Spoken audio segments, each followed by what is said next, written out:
The MC of this story is named Gu Young-chun, and he was once a brilliant swordsman from a noble family, but he fell in with a bad crowd and ended up becoming a lowly soldier in the army of the Heavenly Demon. Now he sits defeated before the strongest swordswoman of light. Pointing her sword at his pathetic state, she insists on an answer. The guy is in a dreadful position, and goes on to reflect about the irony of his life, how the woman before him ended up as the Sovereign Sword's direct disciple. She is the same woman who utterly annihilated hundreds of demonic martial artists through her unmatched sword. In fact, this very same woman is the greatest martial artist the world has ever seen, and the odds of this guy running into her are shitty, because she's the same cold-blooded warrior who defeated the Heavenly Demon with her sword. Keep in mind, the Heavenly Demon began this hellish war between both sides, and it only ended because the warrior's blade pierced through the Heavenly Demon, finishing her off with a final slash. Meet the Heavenly Sword, Seola, who is out here shouting at the bastard who is refusing to answer her questions. The Divine Warrior is pissed that Yang-chan is still holding on to the information about the demon's hideout. An expression of regret and anger takes over her as she reminds the young man of the humanity he once had. But of course, even if he wanted to talk, this guy couldn't even say a single word. Why? Because the dude ended up getting the Jiraiya treatment from Naruto. His throat was crushed. Not to mention the very heart that's beating inside of him is marked with a terrifying curse. With every breath, the seal is making him live through hell, and also prevents him from revealing secret information. A tear trickles down the woman's face. The same warrior who had downed an entire army as well as the Heavenly Demon on her own is currently weeping in front of a half-dead man. She's practically begging the guy to just give a satisfying answer so that Seola can help him stay alive. I should point out that she doesn't know about his seal or curse, so she's thinking he's concealing information. Her fidgeting body and tear-filled expression, a sorrowful state of her begging, is actually a unique sight for the young man, who begins to wonder if she really hates the demonic martial artists that much. Maybe it's because of her fiancé, Sun Jung, who ended up getting kidnapped, which is why she's probably desperate. But the situation makes him let out a slight laugh, reflecting how the strongest woman in the entire world was currently wavering because of a love interest. His reaction causes her to get infuriated, as Seola tosses his ass to the ground like a football. At this point, she is fully provoked, despite her trembling state. She thinks the guy is being uncooperative for a reason, and regrets not killing him sooner. Her words linger inside his mind, as he begins to question when was the first time they encountered each other. From his memories, they met at a marketplace. Both were little children, and she was the first to approach him and offer him a potato. That beautiful little relationship resulted in such a twisted, dark turn, as this guy became a traitor who betrayed his own damn people to pursue the path of a demonic martial artist. It's clear as day that he's only got himself to blame in this situation. Though, of course, even now, Seola's barely able to hold herself together while walking away, when suddenly she turns around to see the guy crawling and scribbling something on the ground.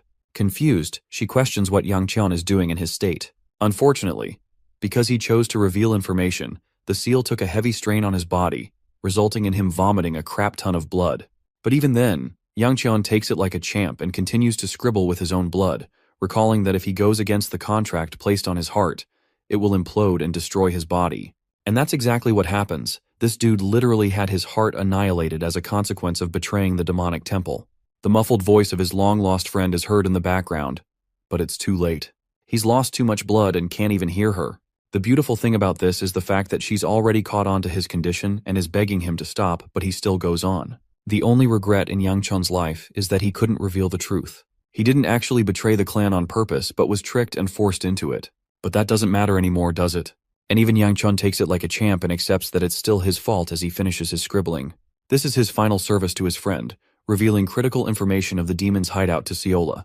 But then, the effects of the seal cause an agonizing outburst and wreck his organs from the inside. In his final moments, Yang-chan ponders why things had to end this way. He remembers a sequence of him being helpless in front of his dying sister, who wished him a good life. Seola's voice screams into the alley where he can no longer hear her. Instead, Yang-chan is overwhelmed with the kind of regrets he led up to in his pointless existence. Another sequence comes fresh into his memory when Yang-chan finds a woman clinging to the edge of her life. She felt sorry for him, while he could only stare at her with a look of regret and sadness. Seola's voice roars loud, proclaiming his name again and again as her tears drip down onto his face. Finally, Yang-chan recalls the sequence of another loss he experienced. The white-haired woman rested in his grasp, murmuring to ask if he was crying. But Yang-chan always kept a tough exterior and told her that it's just the rain. Her final words were a request to know about the moon.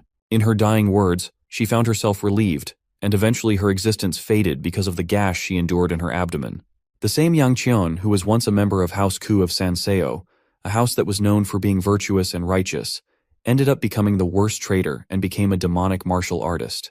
And now, his fleeting existence mattered little as he was going to die as a consequence of the war after his defeat. That is supposed to be the penultimate ending to his life, and it's exactly as miserable as it sounds. As he closes his eyes, Siola's voice actually starts becoming clear in his mind. But there's a catch this time. It's the same little girl asking if he wants a potato. Yang Qian's eyes widened with shock as he appeared standing in the same marketplace on that fateful day, not knowing how he'd returned to the past. Our boy stands absolutely clueless, recalling how he gruesomely experienced his death after breaking the forbidden seal. I mean, bro's heart literally burst open. There's no coming back from that one. His final memory was him being in Siola's grasp as he was shouting his name.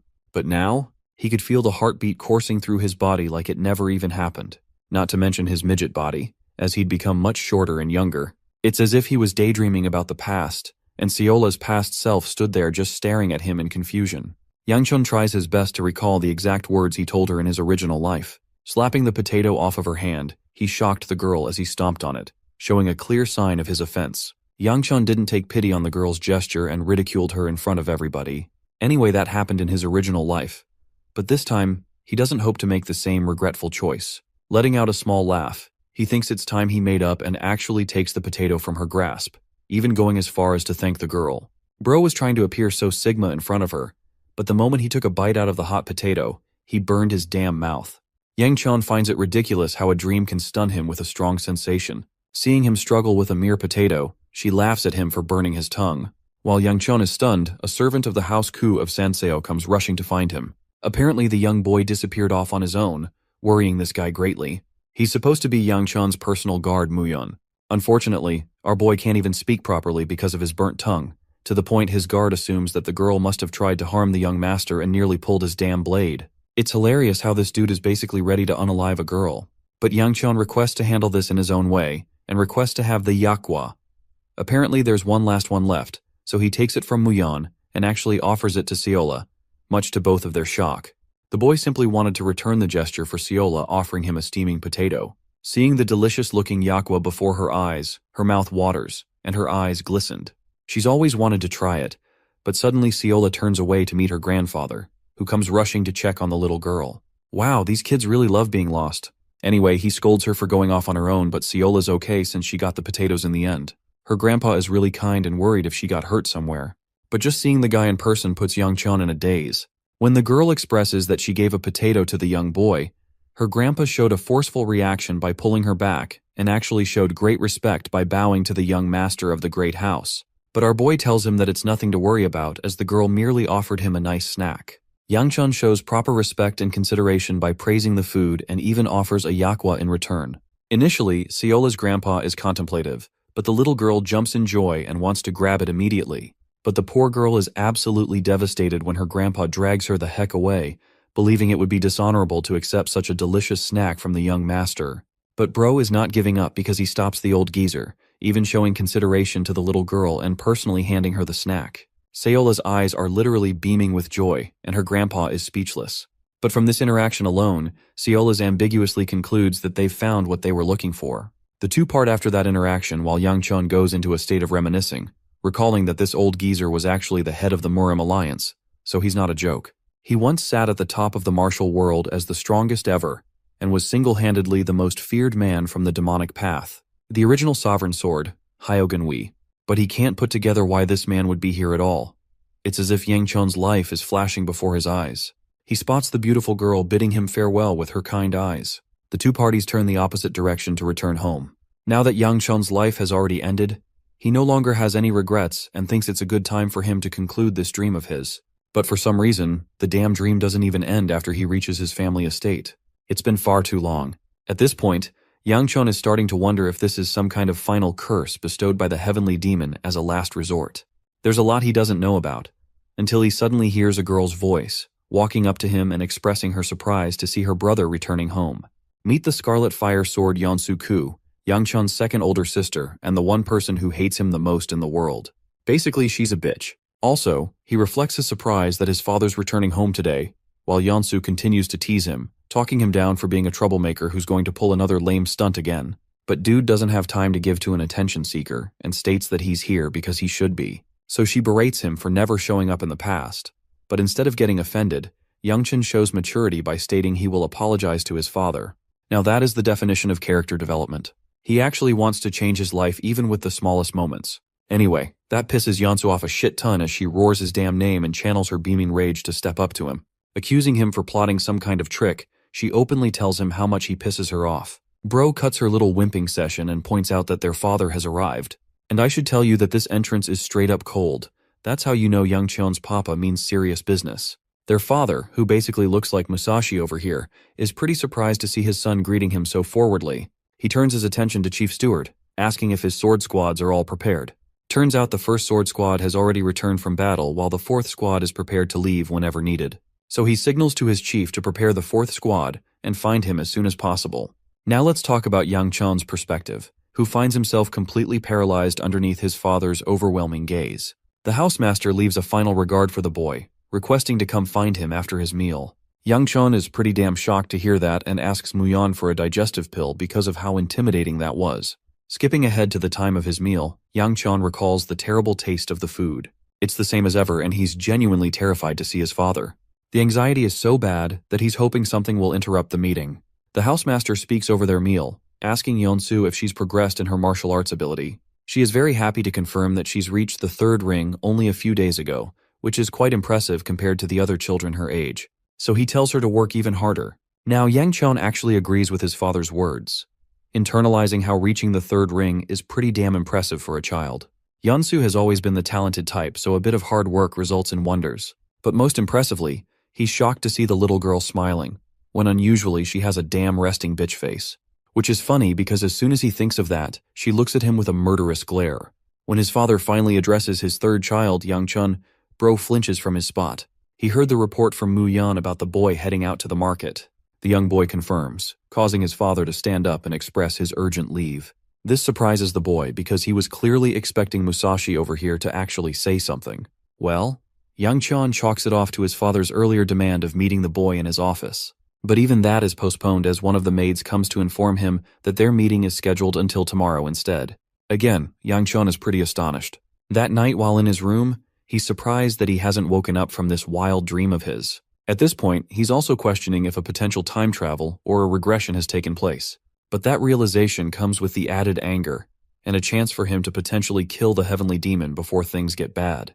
That thought is enticing at first, but Youngchun still believes he's having a dream, so there would be no point. Then there's the fact that he can't take on the same heavenly demon who was responsible for annihilating 3 sovereigns by herself. It reminds him of the day he surrendered before her just to live another day, and ended up having to endure living a life of becoming a demonic martial artist.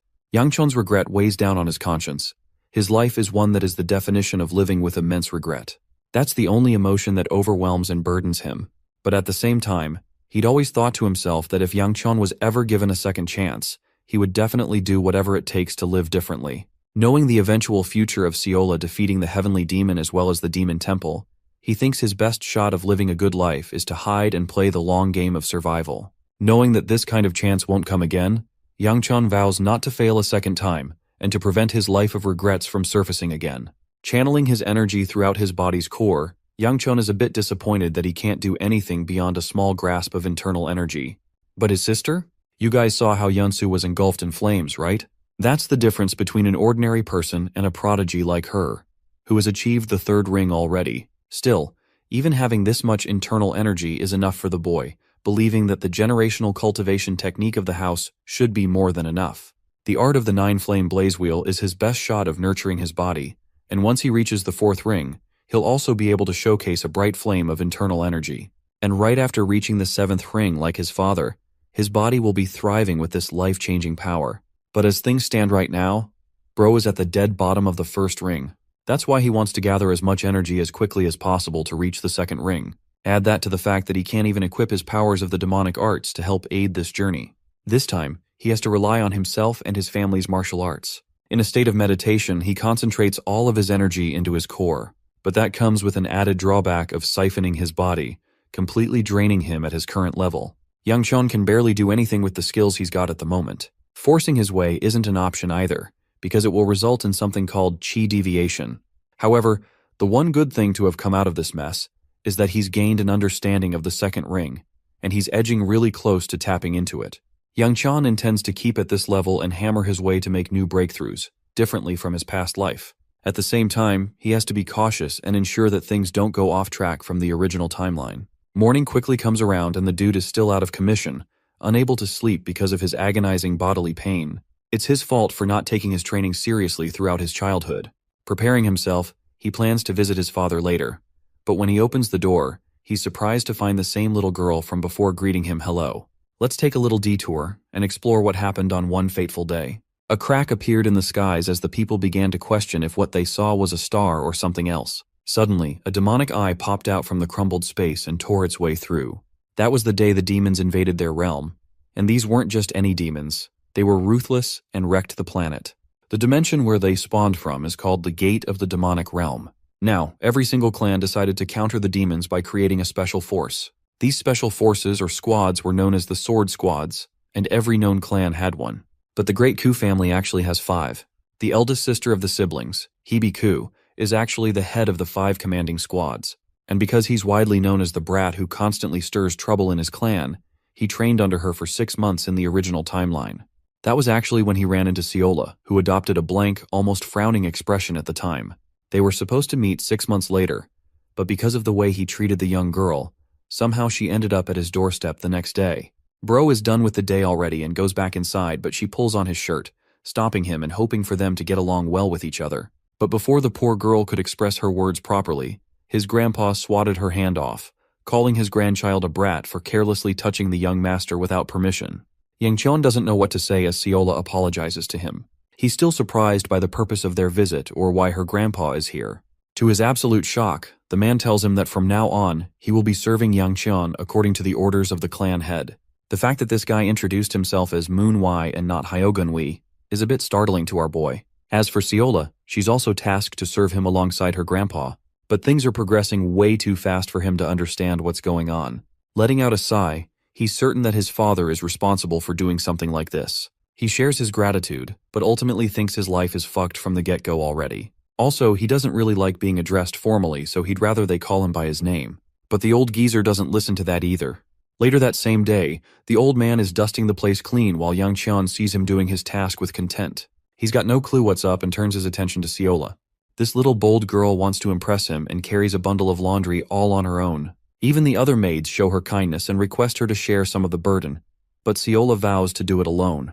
Unfortunately, her bright confidence eats dust when she stumbles across a rock and tumbles down with a heavy crash. That faceplant has got to hurt with the way she fell. Even the laundry basket ended up on her head as she began to weep in disappointment. Seeing her in this state, Yang Chun thinks she's truly one of a kind for being bad at everything she does. His real talent lies in martial arts, so he doesn't get why she has such little control over her body. The current state of events is making his head hurt, while the sad Ciola walks up to him, still cutely wearing the basket on her head, promising to follow him wherever he goes. Or at least, that was the order she received from her grandpa. This actually means that the boy's personal and real servant is Ciola instead of the old geezer, but it's almost like the other maids pulled a scheme and trapped her with such a duty. Being the son of an incredible family, the boy doesn't know if it's nice to choose a servant of his own volition. Apart from her being Ciola herself, there's also the fact that her grandpa, the Sovereign Sword, is going to be monitoring him in close proximity. She tries to tidy up his robe, but even that is a depressing mess of wrinkles. Bro crushes her confidence by doing it on her own, and begins to wonder if the clan head even knows about the Sovereign Sword's identity. Knowing that he has to go and meet his dad, Yang Qian thinks he'll come to find his answers soon enough. While he's leaving, Ciola catches up to him, but he shuts her down, stating that she should finish up her work here. The remark makes her genuinely cry, and it's noticed by her grandpa too. Anyway, Yang Qian leaves, and shows a bit of his softness for Ciola when he promises to return with Yakwas if she does her duties well. That little comment alone makes her flutter with joy. The perspective shifts to Yang Qian, who stands before his father's office, getting anxious just standing outside.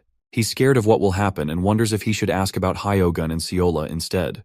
Bro's approach ends up in the gutter when the clan head pops from behind and scares the living crap out of him. He's told to go inside, and regrets immensely that he loudly swore in front of his own father. Yang Qian is seriously questioning how he didn't die of a heart attack at that moment.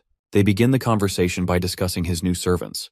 The boy is grateful to receive them, but he doesn't know the reason why. His father refuses to elaborate on the reason and believes his son will come to know eventually. This isn't good, because Yang Chon now understands that his father probably knows about the sovereign sword, but the purpose is kept ambiguous. Instead, the clan head recommends that the boy prepare for the 9-Dragon Council that's due tomorrow.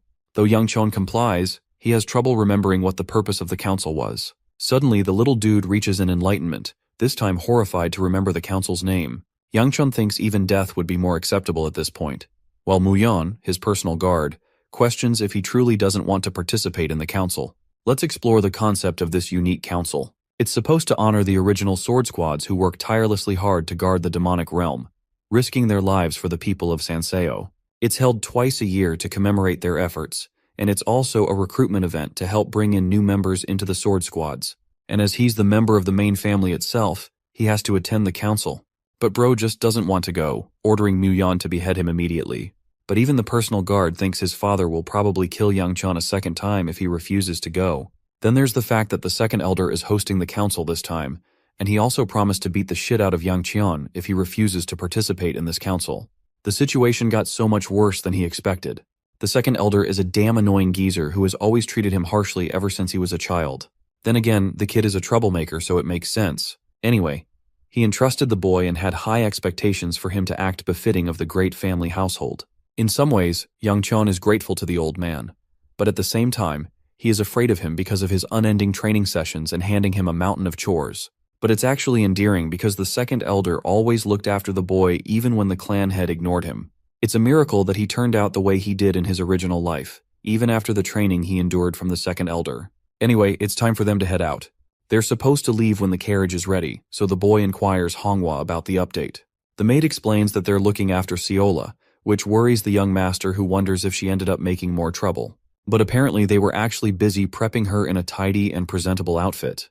Looking at her in this elegant attire, it even causes Yang Chon to find himself flustered against the girl's pure smile. She walks up to him like a beaming child and expresses how the other maids were praising her beauty. But that compliment is actually true because even Yang Chon finds himself weak against her cuteness. The girl musters up the courage to directly ask him if she looks beautiful.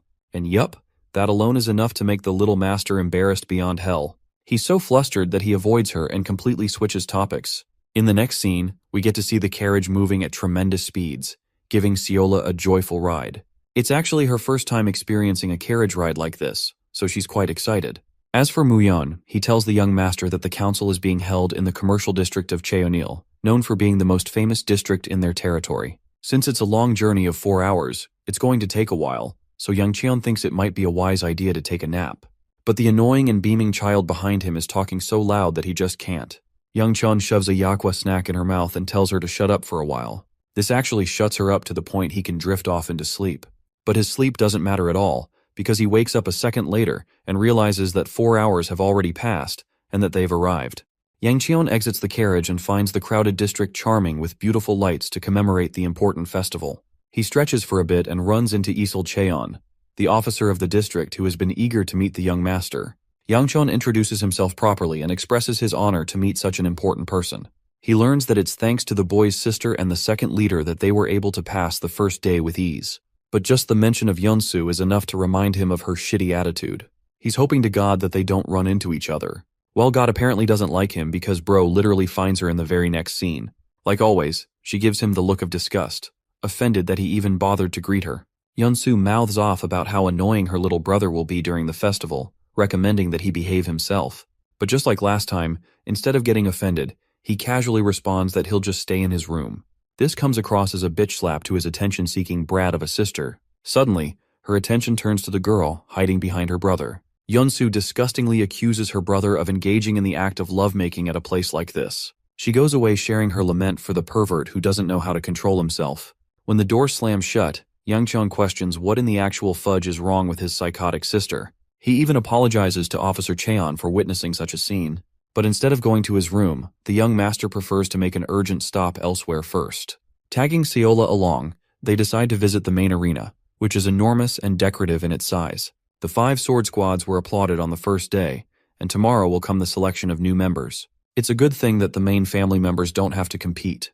Yang Chon thinks he's going to live a chill life until the second elder pops out of nowhere. It's the whole, "he's right behind me, isn't he?" meme because bro's day is about to be ruined. Striking him like thunder from the skies, the second elder is proud of the boy for actually showing up to the festival. Seeing his palm reaching out for his face, Young Chun is terrified that he might get his ass beat, but to his surprise, the older man simply pats him and asks what influenced the boy's decision to actually show up. After all, Yang Chun made his life's goal to escape the second elder every time. When the little boy tells him that he received word of the second elder getting pissed, he pretends like he never even said something so horrific.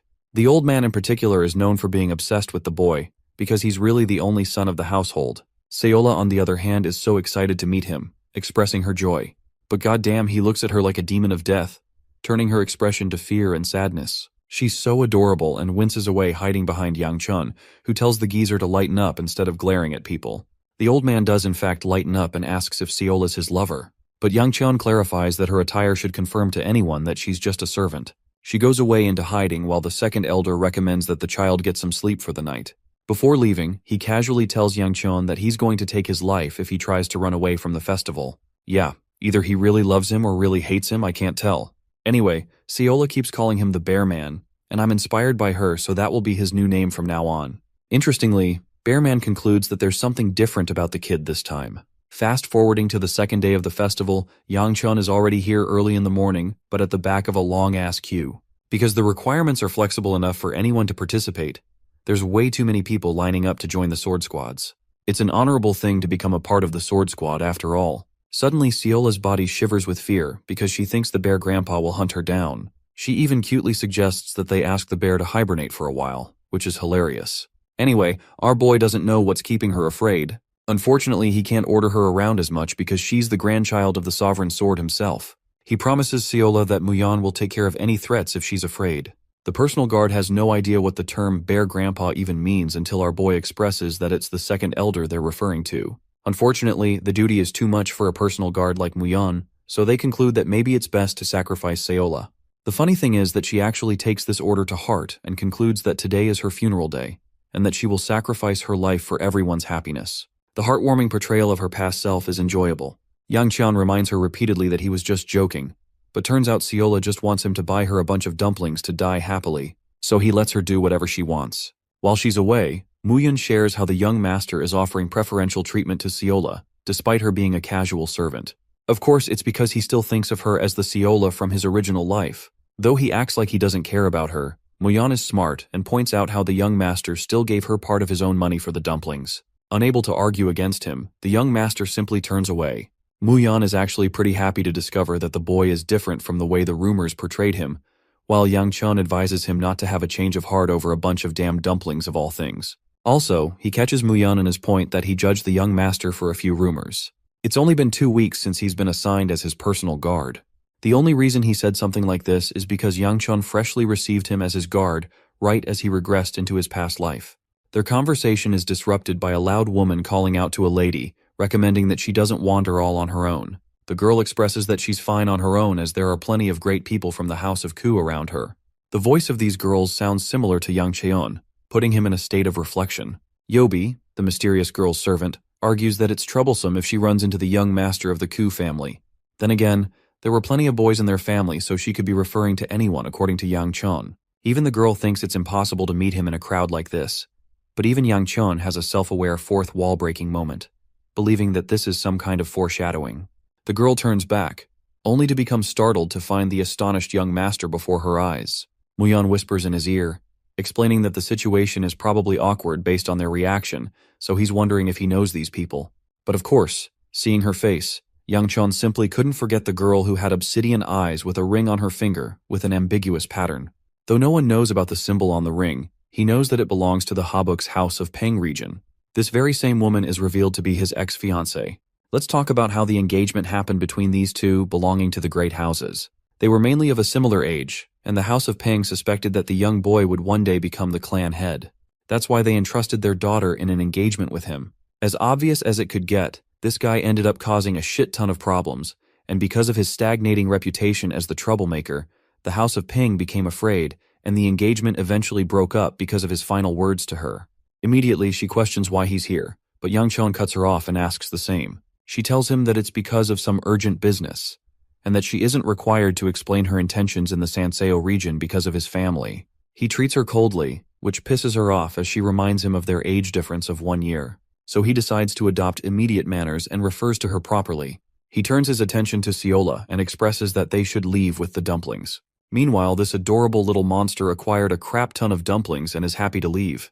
With his parting words, he tells his ex-fiancée to enjoy her time here, which comes across as a shock to her. She regrets having run into him of all people, and takes a note of the servant next to him. She's a bit annoyed that he's already found himself a pretty servant, and internalized that he's still the same damn pervert. Going back to his fateful words from the day their engagement broke off, Yang Chun called her nothing more than a spoiled daughter of a mistress, basically insulting her mother and causing her to get so enraged that she was about to beat the hell out of him. But Yang Chun apparently had balls of steel as he doubled down instead of retracting his statement. So bro ended up eating a Mike Tyson hook from a girl, which is well deserved. She was done with his attitude even after the strategic engagement because of her house.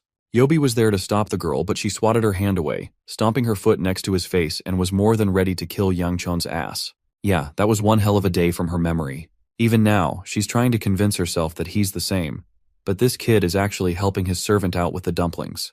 It's as if something is different about him now, though she chalks it off as just an unusual day for him, believing that a clown like him could never become mature. Still, a thought lingers in her mind that maybe he did change. Suddenly they hear another loud voice roaring in the distance. Apparently some guy is pissed off, talking about how the recruiters are going to be responsible for his arrest. It's a vague remark that leaves everyone dead silent. While those people are arguing, the young master recommends they help out with the situation because he senses that some people are stirring trouble. Muyan emphasizes that they shouldn't really act unless reason compels them to. In the end, they decide to let the guy be handled by the recruiters who will take care of the troublesome fellow. That actually does happen. But the difference is, this guy literally slams the recruiter into the ground, believing that it should be enough to prove his worth to join the competition. Of course, because of his harsh way of handling things, he is forbidden from entering. Muyan suggests they step in, while Seola is entertained by the cool thing that just happened. The personal guard is very surprised at the young master's dismissal of the situation. Yang Chun argues that he just doesn't want to get involved with troublesome affairs. The situation gets even more tense as the recruiters stand justified in their unchanging decision. Since the man before them isn't revealing his identity, they can't allow him to enter, even after he's proven his skills. Getting seriously annoyed, he finally reveals his identity as the heir of House Peng, meaning this dude is actually Yang Chun's ex-brother-in-law. This announcement grabs the attention of both of them, shocked to see him entering the competition. Let's go back in time and see what led up to this. One day, the girl found her brother awoke early in the morning. She didn't know why he was here. Meanwhile, he was having the time of his life eating food and getting warm after starting a fire. His sister didn't give a damn about what he was doing and only cared about the nameplate he's holding in his hand. He joked around that he was going to use it as a replacement for firewood and immediately got smacked with a stone. His sister was done with his shenanigans. She gives us a little fun fact about her brother. He actually graduated as the youngest heir of the house in the history of House Peng. The nameplate is special because he received it directly from his lord. While she keeps on trying to maintain the serious topic, her bro is still joking around about the firewood and receives a beating from his sister. She emphasizes the duties of the heir of the house, and her words sadden his expression. It's almost like he doesn't want to shoulder such a burden. His sister takes note of this and remarks how he's a prodigy who has earned the best achievements in his life, and yet, he still seems unhappy. Letting out a nervous laugh, he corrects her, stating his intentions of leaving the house for a while. Instead of pushing him around, she recommends that he enjoy himself on a walk then. The suggestion lights up an idea inside his little head, but in a way that his sister never could have anticipated. 4 damn months passed since that moment, and all she got from him was a note saying he'll be gone for a bit. She was pissed and complained to Yobi, who actually reported that the Vagrant clan might have a clue on his location. She was dying to hear where her brother had gone, but the region of Sanseo never made sense to her. Well, until now, that is. She's just run into that same troublemaker who was rattling his mouth off to join the 9-dragon competition no matter what. Bro was beefing with the recruiters and explained that he didn't have time to spare. The commotion drew the attention of our boy and the guard. Both of them heard him yapping about the Black Knight Blade, which is a technique of House Peng. Our boy figured the situation would only get worse from here on out, so he sought to scatter away. But of course, Grandpa Bear had to rain down on his moment at the worst possible timing and grabbed the boy's face. He personally found the troublemaker impressive because of his connection to the Peng family and allowed the boy to join. It is only then Wu Jin Peng makes his official introduction, expressing his great honor to meet the second elder of the House of Ku. Grandpa over here laughs his face off, and because Wu Jin kissed his ass just now, he's even more prepared to let the boy join the competition now. Even though the recruiters are strictly against the decision because of the boy's identity, the second elder believes that Wu Jin must be telling the truth because the boy takes after his father's looks. Apart from that, the ring he's wearing is yet another proof. I have to point out that Yang Chun is pretty surprised because he didn't know it was Wu Jin either. Anyway, Grandpa Bear expresses that the purpose of the competition is to allow people to join the great squads, so he's curious why the heir of House Peng is here of all places. Wu Jin confidently reveals that he doesn't really enjoy his time back at his house, a reason that makes the second elder break into laughter, while at the same time causing Yang Chun to think they're both retarded. Wu Jin casually shares that he ran from his house because he loves rebelling against the rules. Yet another reason for the geezer over here to crack into laughter. Okay, the really intriguing part is that Wu Jin is a whopping 23 years of age, because I could have sworn he was a teenager if they didn't point that out. The second elder is impressed by the product of House Ping, and gives a disgusting glance to Yang Chun for being pathetically weak in comparison. Both Muyon and Seola probe Yang Chun for clarification, and he can't do anything but tell them to shut up while silently suffering. Well, on second thought, Yang Chun reflects that he isn't offended or jealous by the remark, because the heir of House Ping truly can be considered a dragon. After all, this same boy would be known as the Heavenly Blade in the future. Drawing a connection from him, Yang Chun suddenly remembers that he did meet Wu Jin's sister earlier. Speaking of her, Ah Peng comes rushing to find her brother. You might think this is going to be a sentimental moment, but no. She straight up chucks a damn fist in his face and launches the dude into the ground. Ah is seriously pissed that he ran the hell away right after becoming the heir to their house. With his face caved in, Wu Jin tries his best for a timeout, but his sister is in her John Wick mode and barely spares him a second before beating the ever-living crap out of him. While beating him up, she talks about how disgraceful he is for ditching his own house just to join a competition for the House of Ku. Bro is legit getting pummeled and begs to be saved like a damsel in distress. Ahee's beaten him so badly that his blood is all over her, but the elder's done watching and demands that she stop immediately. Seeing him, she gets startled and apologizes before clarifying the situation and apologizing for the troubles caused. Ahee promises to make it up to the House of Ku with additional reimbursements in the future and commands that they'll be leaving now. But her stubborn brother is firm on his decision that he'll stay, causing her to question if he's looking for yet another beatdown. But this time, Wu Jin is serious as hell, to the point that it creeps out even Ahee. She doesn't know why he's acting like this, or what's gotten into him, but the boy is clear in his decision, believing that the House of Peng isn't even remotely fun. He thinks anything is better than the life he used to live. Gently advising him, Ahee reminds the boy that he's supposed to be the heir now she has got to move on with this kind of thing. But Wu Jin believes that it's his right to have as much fun as he can before eventually accepting his duties as the head of the house. Escaping the duty will require him losing his limbs or simply dying, and since he's not a fan of either, he's found a third way out. Wu Jin openly declares that he despised the concept of being the head of the family, further adding that the people of House Ping can't even be called human because of their methods. Knowing that he's the only one who has to play the part of the heir, he's accepted the title for his sister's sake too. As for our boy, Yang Chun is questioning Bear Grandpa's decision to let Wu Jin participate, especially since this matter is beyond the scale of the competition and concerns the other houses. Of course, even the second elder believes that there can't be an easy way out for this one. So he calls out to Wu Jin with a sweeping recommendation of fighting him in a one-on-one battle. If Wu Jin manages to beat Grandpa Bear over here, he can join. But of course, this is just an impossible task. Even Ahee thinks he's terrible with his jokes. But the old man is firm on his words and believes 10 hits should be more than enough to decide the winner. As for Wu Jin, he's got those young and determined eyes. The second elder has no thoughts of going back on his words. The second elder is in the middle of explaining the win condition for Wu Jin, stating that even a single contact with his body will conclude the young man as the victor, when suddenly the young heir of House Peng dashes right behind him with immense speed. Grandpa Bear over here is standing nonchalant, while Wu Jin is about to Chidori his ass from above. But the tables are instantly turned when Wu Jin literally faces a goddamn monstrous reaction from the old geezer as he unleashes his punch. Yup, he's definitely dead.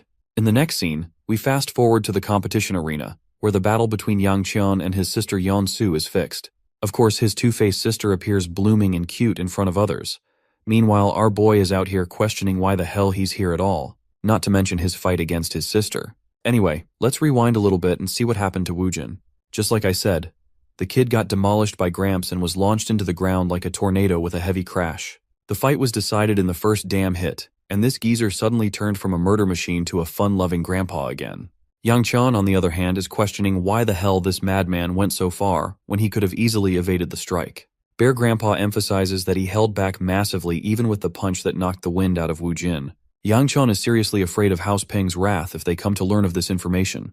But the boomer does not care at all. Our boy even tries to console Ahi, but she thinks her brother deserved that punch. The girl analyzes that this was perhaps the only way to teach the young heir a lesson in humility. Though that sounds logical, the second elder quickly denies such claims, clarifying that he only offered a spar because he wanted to have some fun. Hearing that kind of reckless bullshit coming from his mouth, Yang Chun even proposes to his servant that it's a good idea for them to ditch the geezer. Contrasting his reaction, Seola is out here animated like hell, like she just saw some kind of movie scene take place before her eyes. Her current state makes our boy wondering how the hell this same girl ended up becoming the most terrifying warrior in existence. The second elder has quickly become a fan of Seola for praising him. He even shares a little snack with the dessert-loving girl, who suddenly switches her attitude and has grown fond of Bear Grandpa. Seeing as though Yang Chun must be feeling left out, the second elder thinks it's best to give him a gift as well, revealing that he's going to make our boy spar against someone at the end of the competition. And well, what do you know? That's how we got into this shitty spot in the first place. Yang Chun has to face his sister, and she's rather shocked that he's choosing not to use his sword. It makes the boy surprised too, making him wonder if he used a weapon at this age. The good thing about the art of the 9-flame blaze wheel technique is that it can help reinforce various different weapons. However, typically it is used on swords for maximum effectiveness. The issue here is, Yang Chun has no idea how to use a sword as he transitioned to a fighting style with his bare hands later in life. Bro really just said these hands are rated E for everyone. Yeonsu confesses that she couldn't give two shits whether or not he used a weapon in this case, and her arrogant personality helps his cover. The girl is most grateful about one thing and one thing alone. She's landed a golden opportunity after all, allowing herself the chance to beat him black and blue without getting in trouble for it. It's even better that his humiliation will be witnessed in front of the rest of the world. This bitch is seriously crazy, but Yang Chun is genuinely nervous for the fight too. Going back to his conversation with the second elder, he was offended by the mere suggestion of him partaking in a fight against his sister. Bear Grandpa found himself dropping dead in despair, believing the competition would be way too boring otherwise. Yang Chun could sense that this old imbecile only wanted entertainment out of him. The dude even had a nice strategy to forfeit the match as soon as it started. But the second elder literally read his mind and gestured the boy towards Wu Jin's unconscious body, which is a short way of saying, "I'll beat your ass up just like that if you surrender." Yang Chun really couldn't digest the fact that he was going to get defeated in front of a massive crowd. But the old man actually shared a different opinion, questioning if the boy had already made up his mind to lose. His words circle Yang Chun's mind. The new life he has been promised is far too precious for him to just let it go to waste like that. It's the reason he doesn't want to fight his sister to prevent complications. While he's in the middle of his contemplation, Yeonsu calls out to him, roaring out her resentment for her brother for being chosen as the heir of the house simply because he was born a male. The fight begins, and this girl goes ballistic on him, unleashing a rapid slash that he manages to evade. Yeonsu goes for a second slash that our boy ducks without any problems. Her combo hasn't quite finished as she goes for a horizontal slash next, causing him to draw back and duck again. A haunting realization strikes Yeonsu. Her brother was dodging her slashes even though he was only on the second ring.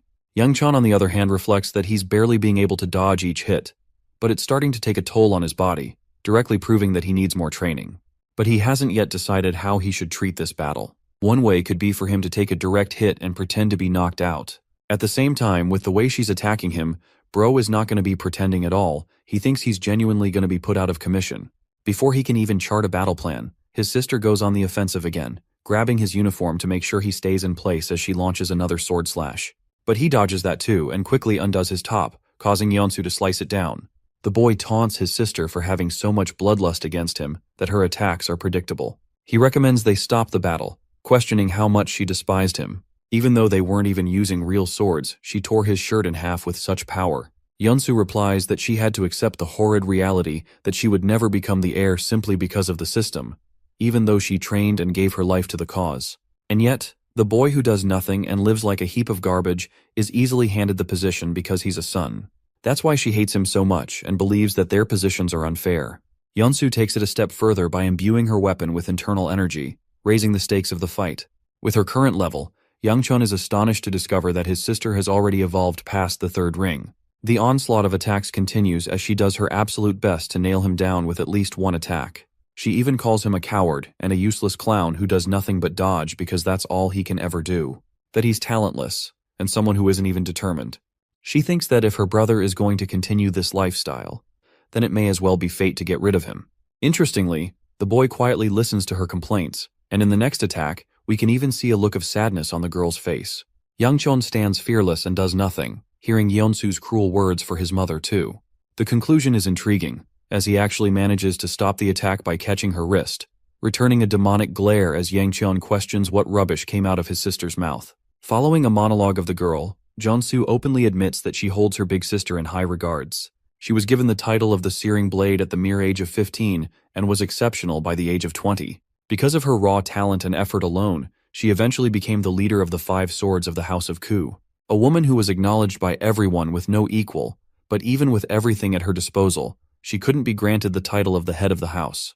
That was a privilege reserved for the little boy Yang Chon-ku, someone born from a mistress and the only known successor.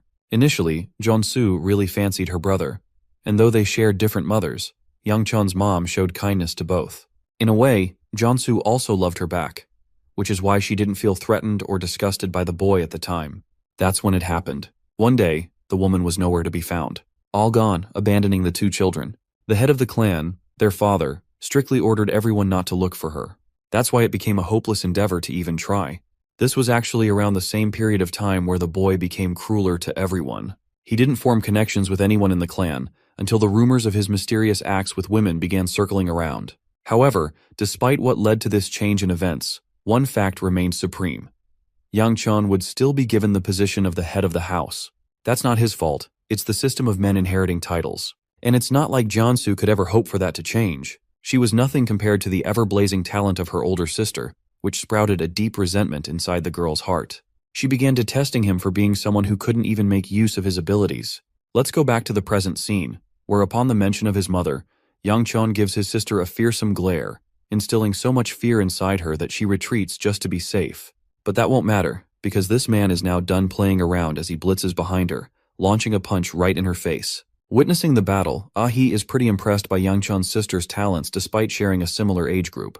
At the same time, she can notice the 2 siblings conversing with each other in the middle of their battle. Unfortunately, no one can hear them clearly, strictly because the second elder made it his personal business to coat the surrounding arena with his own internal energy. Or at least that's what Woo Jin says. Also, bro's got a swollen face coming out of that spar. I would not be showing my face publicly after that. Even Ah-hee makes fun of the clown for recklessly messing around. She doesn't want to leave for House Peng because they'll question what happened. Anyway, both of them discuss the greatness of Yeonsu, a girl who has already reached the 3rd ring and a blade talent that is quite capable. But here's the intriguing part. Woo Jin isn't even interested in the girl, he's actually impressed by her opponent. This surprises Ah-hee, while Yobi confirms the relationship between the 2 siblings. Based on the fight, Woo Jin is impressed that there's more than one talent among the House of Ku. Seeing his face experiencing such happiness, Ah-hee feels devastated that her brother won't ever feel the same after becoming the head of House Peng. Let's go back to the fight. Yeonsu realizes that she has no choice but to evade her brother's strike. She manages to dodge and returns with an intimidating final swing, believing that the fight is over as she's exploited his opening. But Yang Chon coldly talks her down. This is how you know you're about to get cooked. It's when your opponent is trash-talking you against your final attack. Yang Chon states that he understands his sister's position, so he doesn't really have a right to judge whether or not she hates him. Though he feels pissed off by her last comment, he shows maturity by disregarding it completely. However, Yang Chon hopes that she forgets what he's about to do next. Drawing his hand back and expending a burst of energy, he punches the crap out of Yeonsu with a solid hit, knocking her down and out completely. The fight is over, and to everyone's shock, the winner is the incompetent Yang Chon. Shortly after the fight ended, we can see the young boy regretting his decision about the way he handled that situation. He didn't want to win, and it's going to look bad that a 2nd ring was able to beat a 3rd ring fighter with a complete knockout. Yang Chon still feels haunted by his sister's words, and while he's sulking in despair, Muyan and his servant come through to check on his condition. Unfortunately, Muyan has come with some bad news for the boy. Everyone's talking about his grand victory when they clearly expected him to get dog-walked in that fight. That's why the 2nd elder purposefully had to step in to control the reaction of the crowd. The speech is still ongoing, which gives Yang Chon the opportunity to escape the damn place before Bear Grandpa gets to him. Seola worriedly points out that his hand is bleeding, but what it really means is that he failed to control his internal GI at the last moment. The adorable Seola tries to comfort him by bandaging it up, causing the boy to get flustered. But unfortunately, the poor girl doesn't even know how to wrap it properly. She weeps while gently holding his hand, apologizing for how useless she is. The scene melted my heart, and it puts Yang Chon in a pause, until Woo Jin cock-blocks their moment with a sudden entrance. Anyway, Yang Chon greets him properly still, even though Ah-hee is out here embarrassed like crap and insists on going home. But this dude is so chill. I love him because he's treating Yang Chon like a homeboy even though Ah-hee's engagement broke off with him. He even recommends the two of them together again. Our boy is a bit surprised and wonders why he's here at all. Woojin expresses that he just wants to connect and network with talented people. He also holds his older sister Hibiku in high regard, but was unaware of a hidden talent like Yang Chon. The boy is actually surprised that Woojin knows about his sister.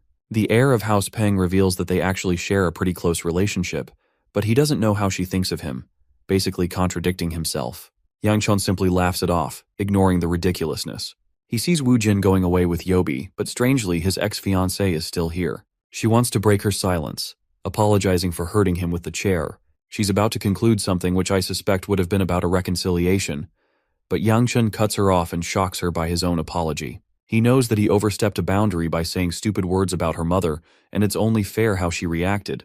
They're both in the clear, with Ah-hee accepting the situation and leaving him with a reminder to check what her brother left him with.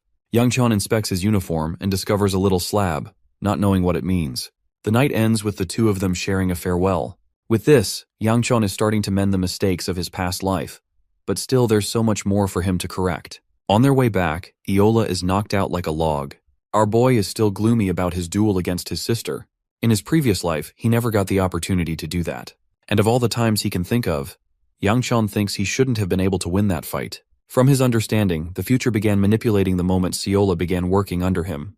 A small act of kindness could have possibly shifted the tide of the story he was supposed to follow. Still, he doesn't get why this is happening, and that he should be careful about updating his plans. Suddenly, the boy senses something sharp and immediately requests Muyan to check the demonic talisman. The personal guard is happy to inform his master that there's nothing to worry about, as the talisman is working just fine. But as Muyan is delivering that news, the talisman lights up, causing him to order an immediate stop. The fact that the talisman reacted strongly means that a demonic gate near them has just opened up. Muyan tells all his men to prioritize the safety of the young master. However, to his shock, the same young master is casually standing outside and stretching for the fight to come. Muyan scolds him, constantly reminding the boy of how dangerous this could get for him. Yang Chan tells him to concentrate on what's ahead of them. As if a crack in reality appeared itself, a green gate spirals open, releasing houndish beasts. The good thing about a green gate is that it's supposed to be the weakest level of the demons. Preparing his technique, Yang Chon goes on the offensive and annihilates the monsters without any sense of trouble. Now there is one thing to be noted about all demonic creatures. They possess a special stone inside their bodies, signifying their hearts. Think of these stones as a power core, and a weakness that can be exploited by simply pulling it out. One other demonic beast attempts to bite him from behind, but our boy is quick with his reflexes and efficiently focuses on extracting the demonic stones. However, just having taken down two of them has inflicted a crazy amount of exhaustion on his internal energy, affecting his usage of the 9-flame blaze wheel technique. Still, it's not like he can stop just because he's tired, especially when 3 more of these ugly dogs were heading their way. But to his surprise, Muyan comes sweeping in to protect his young master, reacting with such unfathomable speed and unleashing a spree of slashes across the creatures' bodies.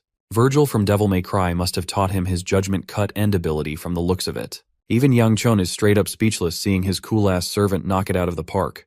Muyan turns to inquire about his condition, and he's glad that nothing serious happened. The fight's already finished, considering not a lot of the beasts came out from the other side.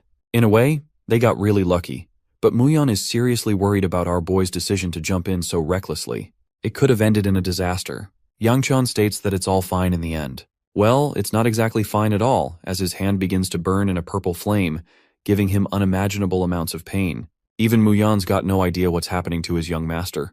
Yang Chon curses in frustration and fear, questioning why the hell the Heavenly Demon's martial art is activating all of a sudden. This technique of the Heavenly Demon is officially known as the Heavenly Absorption ability. Let's take a look at a cool flashback from the badass demon martial artist Yang Chon, who had single-handedly severed down an entire battalion of fighters. The broken warrior before him questioned why he was so merciless, and why he slaughtered them when he had no reason to. About to finish the guy off, Yang Chon questioned if those would be the man's last words. The man looked at the deceased elder's cut-off head and screamed in despair. A large shadow hovered over the skies, and from a scarlet gate emerged a gigantic dark dragon. The Heavenly Demon decided to descend from her dragon and walked up to the kneeling Yang Chon, stating that he could have put more effort into trying to amuse her. But having gained a slight sense of satisfaction, she decided to imbue him with a skill. And well, that leads us to the present, where much to the boy's shock, the same absorption technique is purified thanks to the effects of the 9-flame blaze wheel. The boy describes this unique process as a kind of a merging effect, something that never even happened in his past life. Anyway, Seola and Muyan are crazily worried for him as he finally gets back up, stating that he's fine. He thinks it's possible he might have sustained an unknown injury during the duel he had with his sister. Muyan wants to find an immediate doctor, but our boy insists that he's okay, especially considering the fact that he wants to hide his ability to consume demonic energy. Seola, on the other hand, is whining like a puppy, squishing his face and asking for confirmation as she finds his condition to be sad. Luckily, the other servant stops her cute meddling and pulls her away for Yangchun's sake. Once again, Muyan requests that they visit the doctor, but the young master believes it would be better if they just returned home and if he slept to cool off the exhaustion. While his men are gathering around and preparing again for the journey, the boy enters a contemplative state, noticing how he doesn't feel an ounce of demonic energy within him. This means that his family's generational technique must have done something. Interestingly, he also takes note that the color of the stone faded, which confirms the absorption of the demonic energy. Deciding not to dwell on the matter for too long, he crushes the stone within his grasp, believing that he should urgently work on his plans. The following morning, Seola's eye for sweet snacks is acting up again. But our boy actually ignores her pleading request and betrays her from her expectations. Yangchun reminds the girl that she was the one who keeps tagging along for no reason at all. Anyway, Muyan is pretty curious why they've come out here of all places, especially since the boy is still in the process of recovering from what happened, so it doesn't make sense why he's out in the marketplace when he should be resting. The considerate Muyan even offers to help him if he's looking for something. Though the young master appreciates his consideration, Yangchun concludes that he doesn't want any help right now. He notices a specific street and scans the alley, confusing Muyan a bit more. First, Yangchun requests the girl to retreat back home, and then tasks Muyan to follow him. He wants Seola to be the messenger to his house, stating that he'll be back by dinner. The young girl is worried that her grandpa will scold her, so Yangchun plays with her greed and offers to buy her 10 yakwa snacks for completing this task. Suddenly, the girl is beaming with confidence and adds a condition of dumplings on top. Yangchun is more than happy with those terms, and the two of them shake on it like best friends. Anyway, back to the alley. Muyan is curious, but our boy doesn't feed him any answers yet. The personal guard is scanning his surroundings, believing that this place seems a bit dangerous to wander alone. But that's something even Yangchun knows about. It seems that he's found what he was looking for at last. At first he was worried he wouldn't be able to find it. Muyan is curious why the building is of interest to the young master, and even states that his senses are telling him that something is wrong with the building. Yangchun commends him for having sharp instincts and opens the door, receiving annoyance from a bunch of crooks who think that the young boy must have lost his way. They also notice that the boy's guard is armed with a weapon, which means this is a good sign for them to kill these two. These thugs put Muyan on edge as he prepares his weapon. One of them questions why the boy came here of all places. Yangchun confidently reveals that he's simply a customer, but his arrogant tone makes the thug pissed off. He actually threatens Yangchun to the point that Muyan is ready to strike all of the bastards down. But the young master believes it's not the right time, and reveals that all of them knew who he was the very moment he stepped a foot inside the alley. Yangchun intriguingly asks if they're afraid of the House of Ku's wrath, but he's not here for that. Instead of trying to slice each other down, the boy offers a negotiation with the branch manager. The thug is actually shocked by the boy's audacity, and reveals that Yangchun doesn't even have the most basic of manners. But the cunning young master fires back, reminding the thugs that it's not like they're the sweetest people either. This makes the thug snicker a laugh, and instead of going along with the boy's offer, he commands all of his men to slice the kid down. In 1 second, all of them attack him from every single direction. Muyan is done waiting around and demolishes the entire group, carefully making sure that none of them are killed in the confrontation. With this display of power, Yangchun stands fearless, aura farming while his guard takes care of everyone. The thug is shocked, and yet unsurprised that Yangchun brought such a powerhouse along. At the same time, it's not like he can comply with the young master's demands either. Suddenly, the thug receives a message from the main manager. Seems like they've already heard of the boy already. The messenger offers his words and discusses the situation. Meanwhile, our boy is forming his own thoughts, questioning what they're planning. At this point, he thinks it's a waste of time and requests Muyan to kill them all. But to his surprise, the thug reveals that their boss wishes to see him, so there's no point in fighting anymore. Though annoyed that they couldn't just do this from the beginning, Yangchun tells Muyan to stand down. They follow the thugs, and yet Muyan is still out of the loop and inquiries for information. The boy reveals a hint of his original plan concerning the Vagrant clan. Let's talk about the Vagrant clan itself. It's grouped as one of the 10 prestigious clans, simply because of their incredible information network and reconnaissance skills. However, because they follow the path of virtue, they strictly follow a code that keeps their reputation from harm. Now, since the clan won't be able to do what the boy wants them to, he decided to take the second option. Contrasting the Vagrant clan, there is the Hao clan, known for being malicious in all ways possible, which is why he's here. Descending to the lower floors, the boy finds Wunchu Do, the branch manager of the region. She apologizes for her men responding with force upon first encounter. It's really because they were shocked upon the boy's arrival. Anyway, Yang Chan doesn't care about that and demands to speak with her. The branch manager firstly inquires why someone of the boy's stature has come here of all places, especially to a clan following the malefic path. To that, the boy obviously responds that it's a request that can't be met from the Vagrant clan. The branch manager apologizes for her insistent questions, but it's just that the boy's connection to the House of Ku made them worried for a moment. Yang Chun understands their situation, but he's still waiting on a clear yes from their side. Wunchu Du expresses that their clan promises to do the job of any caliber as long as they're granted the payment. The boy is glad that they're complying and reveals that he's trying to look for someone, specifically a child over the age of 10. He hands over a sketch and details of the kid. Reviewing this document, the branch manager quickly takes a backstep and reveals that they genuinely can't take this request. Unfortunately, one person came before Yang Qian, and their request was basically to look for the child's guardian. This makes it a conflict of interest for both parties, which is hard for them to swallow. Yang Qian happily responds by arrogantly stating that he can offer to pay them back by requesting information about the head of the clan. His words receive a murderous look from all the guards, who immediately draw their weapons to slice him down. But Muyan always comes in to clutch the situation. Bro blocks all 4 of their blades at the same time. Dude is a monster. The branch manager switches their sweet face into one of murderous intent, questioning how the boy knows such critical information. Yang Chun casually states that it's clear both sides have valuable information on each other and that should be enough. Still, Wunchu wants him to prove the validity of his information, but to that the young master responds that they'll regret testing that out with him. After all, if they do refuse him here, he's going to go and visit the Vagrant clan and reveal important information about the Hao clan's leader. It's a serious threat that the branch manager can't overlook, so she's forced to accept. To that, the boy questions just how long it will take for them to execute the request. The Hao clan emphasizes that it will take a minimum of 3 months for them, but it's a good time horizon for Yang Qian, and he leaves stating that they'll conduct an official exchange once they've fulfilled his request. However, the boy stops to find the branch manager's gloomy expression, and hints at the Yejok mountain range, alerting Wunchu as he leaves, stating that it's a hint for now.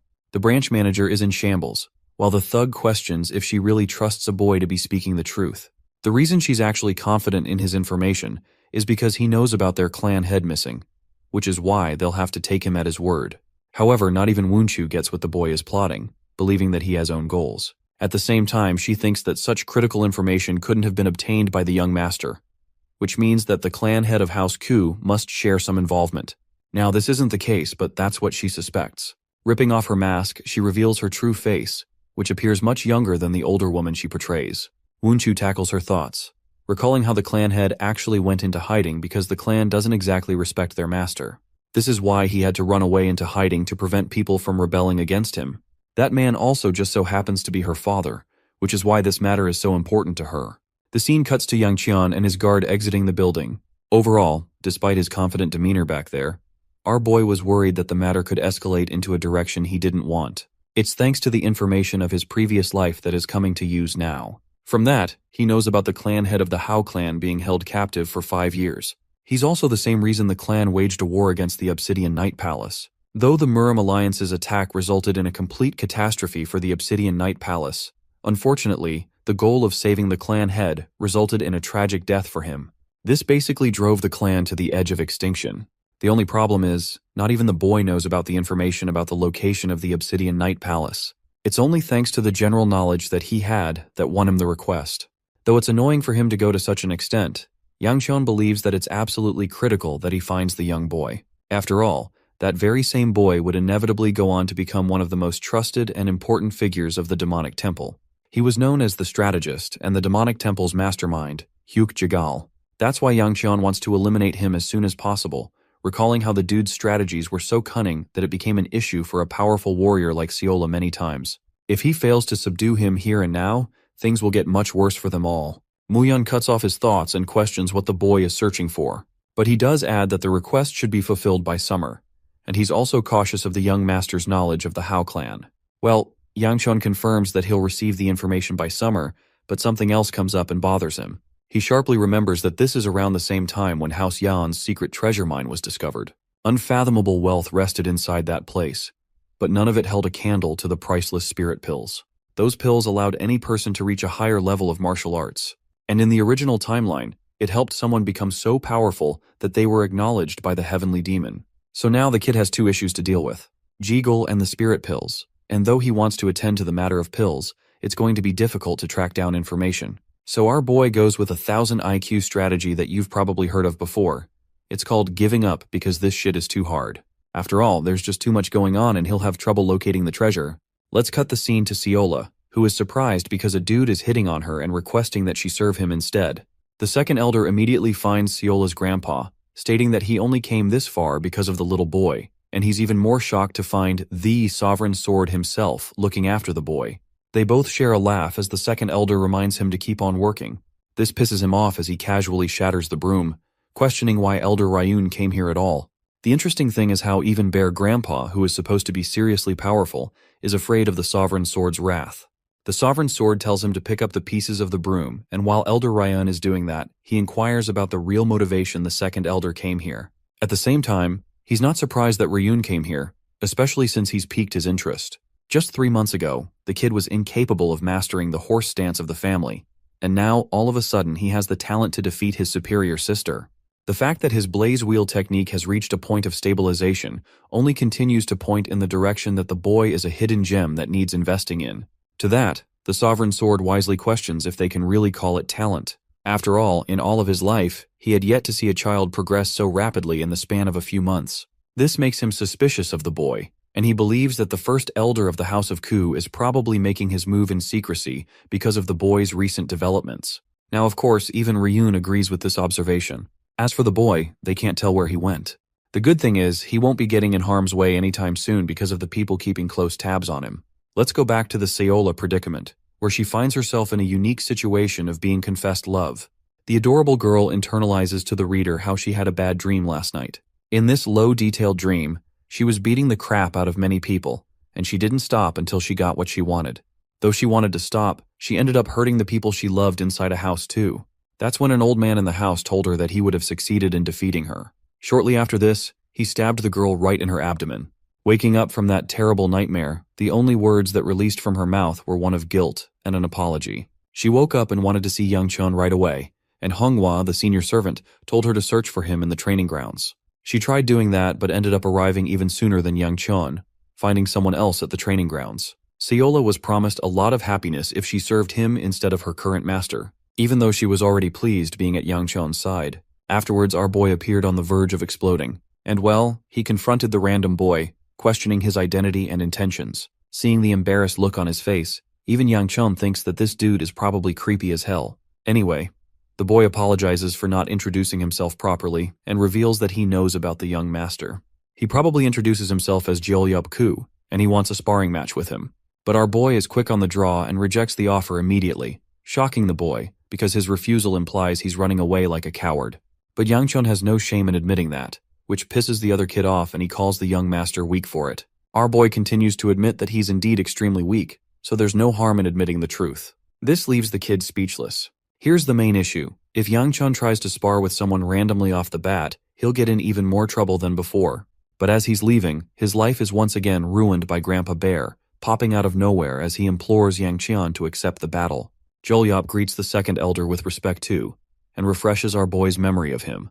It's revealed that he's actually the grandson of the first elder, sharing a resemblance on their face. The second elder is really accepting of the idea of their spar, while Yang Chun straight up calls out the boy's creepy intentions to seduce Seola. This also makes him wonder if Jeolyup actually came here on behalf of the first elder, which is probably the reason he asked for a spar. Turns out that this fight is actually a political one, rather than one that concerns martial arts. Now, the first elder is known to be extremely ambitious in his endeavors, which is the reason he's been skillfully manipulating the scene from behind, making sure a weak-ass clown like Yang Chun takes the position of househead so that he can manipulate him. However, now that the same incompetent boy has defeated his marvelous sister, things have become complicated, which is why Jeolyup is being sent to beat Yang Chun's ass. Still, our boy shows no signs of interest in facing the kid, even though Elder Ryun thinks it would be a good idea to show kindness. Yang Chun argues that there's no point in fighting when he knows the outcome of the battle will result in a loss. To that, Grandpa Bear gently encourages Yang Chun, stating that he has utmost belief in the boy's ability to win. I'm starting to think that this geezer is genuinely the one who cares the most about Yang Chun. We all need supporters like him in our lives. Regardless, Yang Chun argues that he's seen enough, and can easily tell that Jolyop is way more powerful than even his sister, so he's got no interest in fighting a losing battle. But as he's taking Seola away, the bold grandson of the first elder grabs her arm, telling Seola that she's special and shouldn't be around a clown like Yang Cheon. He requests the girl to join him, as he'll promise her an easier life than a wimp like her current master. Here's the absolutely terrifying part. The logical and cautious approach of Yang Chun is thrown out the window when he sees Seola in trouble. He puts on a damn scary face and accepts the duel immediately.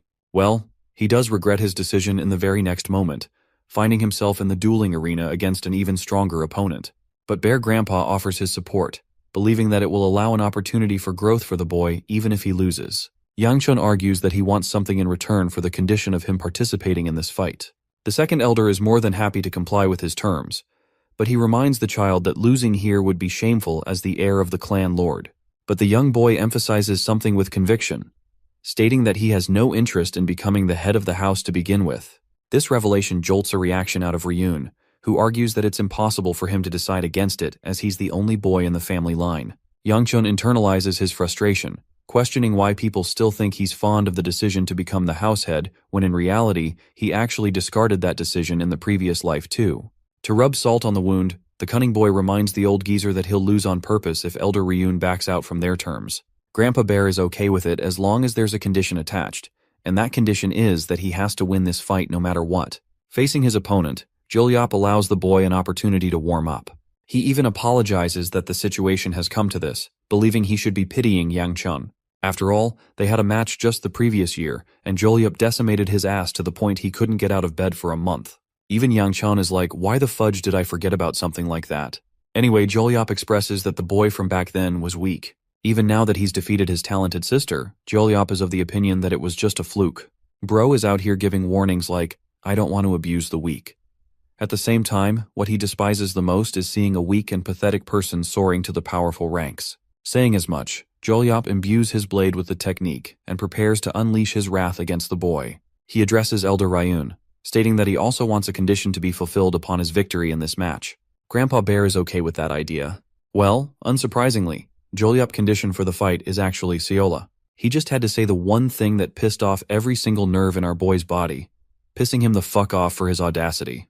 The elder is greatly amused by the scene and allows the battle. Jolyop is actually pretty hesitant as the fight begins. He does nothing but observe the raging red aura emanating from the boy's body. He reveals that traditionally, the stronger opponent is expected to allow his opponent to lead the first move of the battle. Yang Chun calls him out on his bullshit and wonders if Jolyop is actually afraid shitless in this battle. The funny thing is, as competent as Jolyop is of his strength and control over his internal energy, he just can't trust himself to get even close to the young master's terrifying aura. Even though there are a ton of openings he could exploit, he just can't find himself making the move. Suspecting that Yang Chun must be exhausting all of his strength for a show of intimidation, Jolyop laughs and thinks he's got the edge in this battle. He thinks that it's an incredibly stupid decision from Yang Chun's side to exhaust his internal energy like this. Our boy is done waiting around and decides to lead the first attack, and before Jolyop can even finish his sentence, he's already on top of him. An incredibly fast, thunderous kick nearly catches his opponent, but Jolyop is still confident and believes that the difference in their speed is far too much still. But to his shock, Yang Chun's next attack fucking connects and launches him in the air, ending the battle with a destructive kick in the damn face as he puts Jolyop on his knees. The boy coughs out blood, while Yang Chun humiliates him by purposely delaying his final attack. After all, he doesn't want his opponent bickering about how he only won because of a surprise attack. Jolyop's ego is instantly humbled as he agrees that he made a mistake looking down on the young master's talent. However, he's far from being finished, believing that he's yet to make his move to return the blow. This means that the battle will continue and become troublesome for Yang Chun. Unfortunately, he's once again facing an opponent outclassing him. To make an efficient use of his internal energy, he is efficiently imbuing it in certain parts of the body during his attacks. This way, the body will experience short bursts of strength, preventing his body from entering a state of deviation. However, the fact is clear. Yang Chun can't delay this battle any more than 7 minutes. He has to end the fight by then. As for Jolyop, The kid is channeling a powerful technique called the Scarlet Sword of the Nine Dragons. Yang Chun intends to keep a sharp eye on the blade as best he can. The minute the blade is unsheathed, Yang Chun grows extremely tense and barely has the opportunity to dodge the wide slash. His monstrously fast opponent goes for a follow-up, unleashing a variety of concentrated swings to catch Yang Chun off guard. The caliber of Jeolyop's technique shows that he's trained immensely well to refine his abilities. The natural flow of the technique may be a benefit, but it's also a drawback if the sword is interrupted in its flow. Accessing his internal energy, Yang Chun focuses on staying in one place, and just as Jeolyop is about to deal a deadly finishing blow on him, the boy unleashes an explosive attack from his body. Interrupting his moves, he basically extinguished the heat inside his body all at once, disrupting Jeolyop and giving our boy just the brief moment he needed to finish the battle. Yang Chun annihilates Jeolyop's abdomen with such a heavy fist that even I can feel it through the screen. The blazing punch knocks Jeolyop crashing into the nearest wall, leaving a damn crater behind it. It's all over, but Yang Chun is unfinished with his words, revealing that he doesn't actually care about the position of the head of the house, or the insults he receives from other people. But the one thing he can't tolerate is when shitty people like Jeolyop try to take something forcefully from others. That's the one part that pisses him off the most. He exerts a horrifying level of pressure, recalling that he can never forgive Jeolyop for daring to lay a finger on Seola. So much so that he wants to break the guy's arm as a punishment for next time. Bro is fucking brutal, and just as he's about to shatter Jeolyop's arm, Elder Ryun catches him and urges him from going any further. After the battle, the boy gets a scolding for going way too far in the battle. But Yang Chun thinks it's only responsible to assume that they'll get hurt in an actual battle. And since Jeolyop managed to return home on his own eventually, it means he's fine. However, what's worrisome for Ryun is the fact that the first elder may not take this situation lightly. Yang Chun confesses that he doesn't give a flying crap about becoming the house head anyway, so anything political doesn't matter to him. He even offers Seola the position of house head, and she's ready to accept the duty so long as she gets plenty of food to eat. Anyway, Elder Ryun is serious when he says that it's an important matter. As Yang Chun is casually speaking about how Seola is more powerful than him, he catches himself and realizes that he doesn't know the exact timeline of her mastering the blade. After all, the Sovereign Sword must have started training her at some point in her life as she was the best disciple. But from the looks of it, he's never even seen Seola around a blade, so it confuses him. There's also the fact that she's more dumb in this life than the previous, which makes him wonder what kind of person she actually was at this age. For some reason, not even Yang Chun can confidently recall the details, even though he should be able to remember something like this. The adorable girl asks if he's doing okay, only for Yang Chun to smack her in an effort to help her regain her senses. Anyway, the second elder chooses to forfeit the conversation of the househead for now, and requests the boy to take a rest. But Yang Chun is sharp, and casually stops the old geezer to remind him about their little promise. Elder Ryun is annoyed, but a deal is a deal, so he asks about the boy's request. Pointing out that he's the esteemed second elder, Yang Chun believes that his request must be simple for him to fulfill. Saying so, he points to his right, declaring that he wants to be sent to Sacheon territory. It's a rather confusing task, especially when our boy hilariously learns that he can always go to Sacheon whenever he pleases. This comes as a shock to the young master, who reminds the old geezer that Sacheon isn't exactly close to their region, so it's not a piece of cake like he's assuming. There's also the fact that he can't wander around everywhere as he pleases, as he's constantly monitored and protected. To that, Grandpa Ryun suggests attending the weapons exhibition of House Dang as a meaningful excuse to do his business. Reduced to a baffled face, the boy recalls how the weaponry exhibition is known to invite families each year to showcase the best weapons imaginable. Though it's not a requirement for the boy to attend the event, he can still use it as a proper excuse. Suddenly, Yang Chun switches demands and expresses that his real request is to ask for money. The sharp elder realizes that the boy wants to head to Sacheon as fast as possible, but he's actually excited to send the little boy to Sacheon, much to Yang Chun's worry because he's starting to think it was a really bad idea to ask this guy. But Grandpa Bear roars like an animal, stating that he's going to send him away immediately. The young master reminds him that they would need time to prepare and file a proper report. Grandpa Ryun sways his troubles by stating that he's sending the boy away as an official order, causing the caretakers of the boy to get ready immediately. And before he could even process what was going on, Yang Chun found himself in his carriage. Bro was played by the old geezer and sent off. As for the Sword Sovereign, he tasks Ryun with some household chores, reasoning that the young must help the old. Ryun wants to let something off of his chest by having a word with the Sword Sovereign in silence. Apparently, there have been talks of the clan head looking for the divine physician for a particular reason. The second elder is put on edge and switches topics. He addresses Seola, declaring his suspicions that the girl doesn't even show a hint of being human. It's as if she's something else entirely. But this inquiry gets the Sovereign Sword so pissed off that he tells Ryun to shut up as he draws multiple divine swords. Ryun continues to boldly state that if Seola may be a different form of life, recalling how he encountered the girl at the council first, but immediately noticed that she lacked a presence in her body. Elder Ryun emphasizes that the divine physician's medicine won't fix that, and that it's a pointless approach, especially when Seola doesn't even have an illness. But as he's running his mouth, the Sovereign Sword is forced to unleash dozens of golden swords, emanating a terrifying pressure as he declares Seola as a human. Unfortunately, Ryun is unconvinced and walks away, accepting the Sovereign Sword's intentions. Intriguingly, in his reflection, her grandfather believes that he's going to fix the missing parts of the girl by making her human. He's fine if it means sacrificing his very own life for the cause, just so that his granddaughter can become a healthy lady as she grows up. A few hours passed by when her grandfather realized she wasn't inside their quarters. By nighttime, they've already been traveling for a few days up until now. Sachon is a bit far away still, while Muyon is concerned over the young master's whereabouts. Turns out Yangchon escaped for a bit to be on his own. They think he's pretty much bored without Seola. The surprising part is, our boy is actually putting in the damn work by training to the point of exhaustion. Unfortunately, he's still pretty weak as only a few beginner-level punches were able to tire him out easily. Even though 10 whole days had passed on this journey, Yangchon found himself stuck against a wall. He couldn't discover a breakthrough. The one problem he discovered during his matchup against his last opponent, Jol Yap, is the unfortunate reality that he has an extremely low supply of internal energy. This means the first thing he's got to do is home and cultivate his internal energy to its limits. Deciding to activate the demonic art of heavenly absorption, the boy reflects that it siphons internal energy from other beings. But at the same time, with this amazing ability, it slowly corrupts the user from the inside as a side effect of such a power. But in this case, thanks to the blaze wheel technique, he didn't have to suffer any of the after effects of the technique. Now, he doesn't exactly have any demonic energy inside him, which means he can continuously increase his supply of internal energy as long as he kills more demons and obtains more power. Still, the fact is, it's the heavenly demon's martial arts, and that can still become a really big problem for him in this regressed timeline. He genuinely doesn't want to meet the same fate that he met in his original life. Suddenly, a loud scream distracts him and grabs his attention. The boy quickly rushes to find Muyon for a bunch of answers.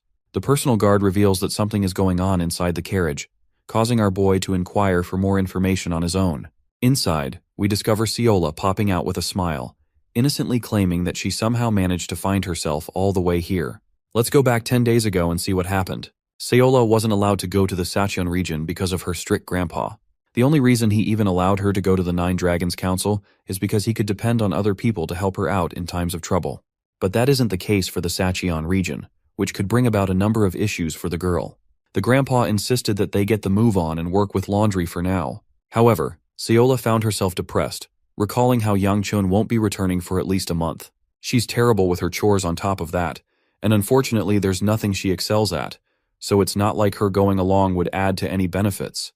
But suddenly a voice calls out to her and startles the young girl. Searching around, she recalls hearing a proper voice from the box nearby. Desperately, the girl tries looking around for an answer, when suddenly, a hand pushes her over, making her trip and crash inside the rationing area. Seola actually didn't even want to go inside, but she was tricked by someone.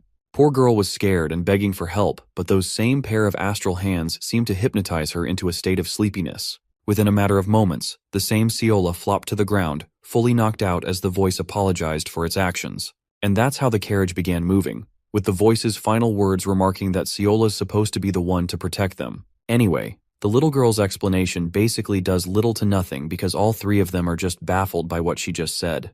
Their reaction makes Seola wonder if she'd done something wrong, so she tries to hammer the point again and conclude her story.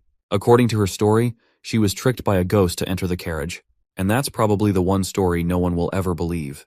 Yangchon wanted the girl to go back, but there was no point anymore. They continued their travels during the night when suddenly, an owl hovered over close by. Seola kept taking notice of all the animals nearby and described eating them with delight. Even our boy is horrified that this girl is merciless when it comes to her appetite. His original idea was to send her back to the House of Ku, but unfortunately, they're running short on supplies already, and sending her back would have wasted them even more. Wiggling a worm in his face, Seola offers to trade it with a yakwa, but bro at this point is so pissed he tosses the snack away, this time regretting the decision of keeping her on the journey. Their carefree attitude comes to an end actually when Yangchon senses the arrival of something. He alerts Muyon, who further engages the rest of the guards to stop. Just when he thought that things were getting peaceful, he sensed 4 demons in the distance. But to his surprise, he could now only feel the presence of 3.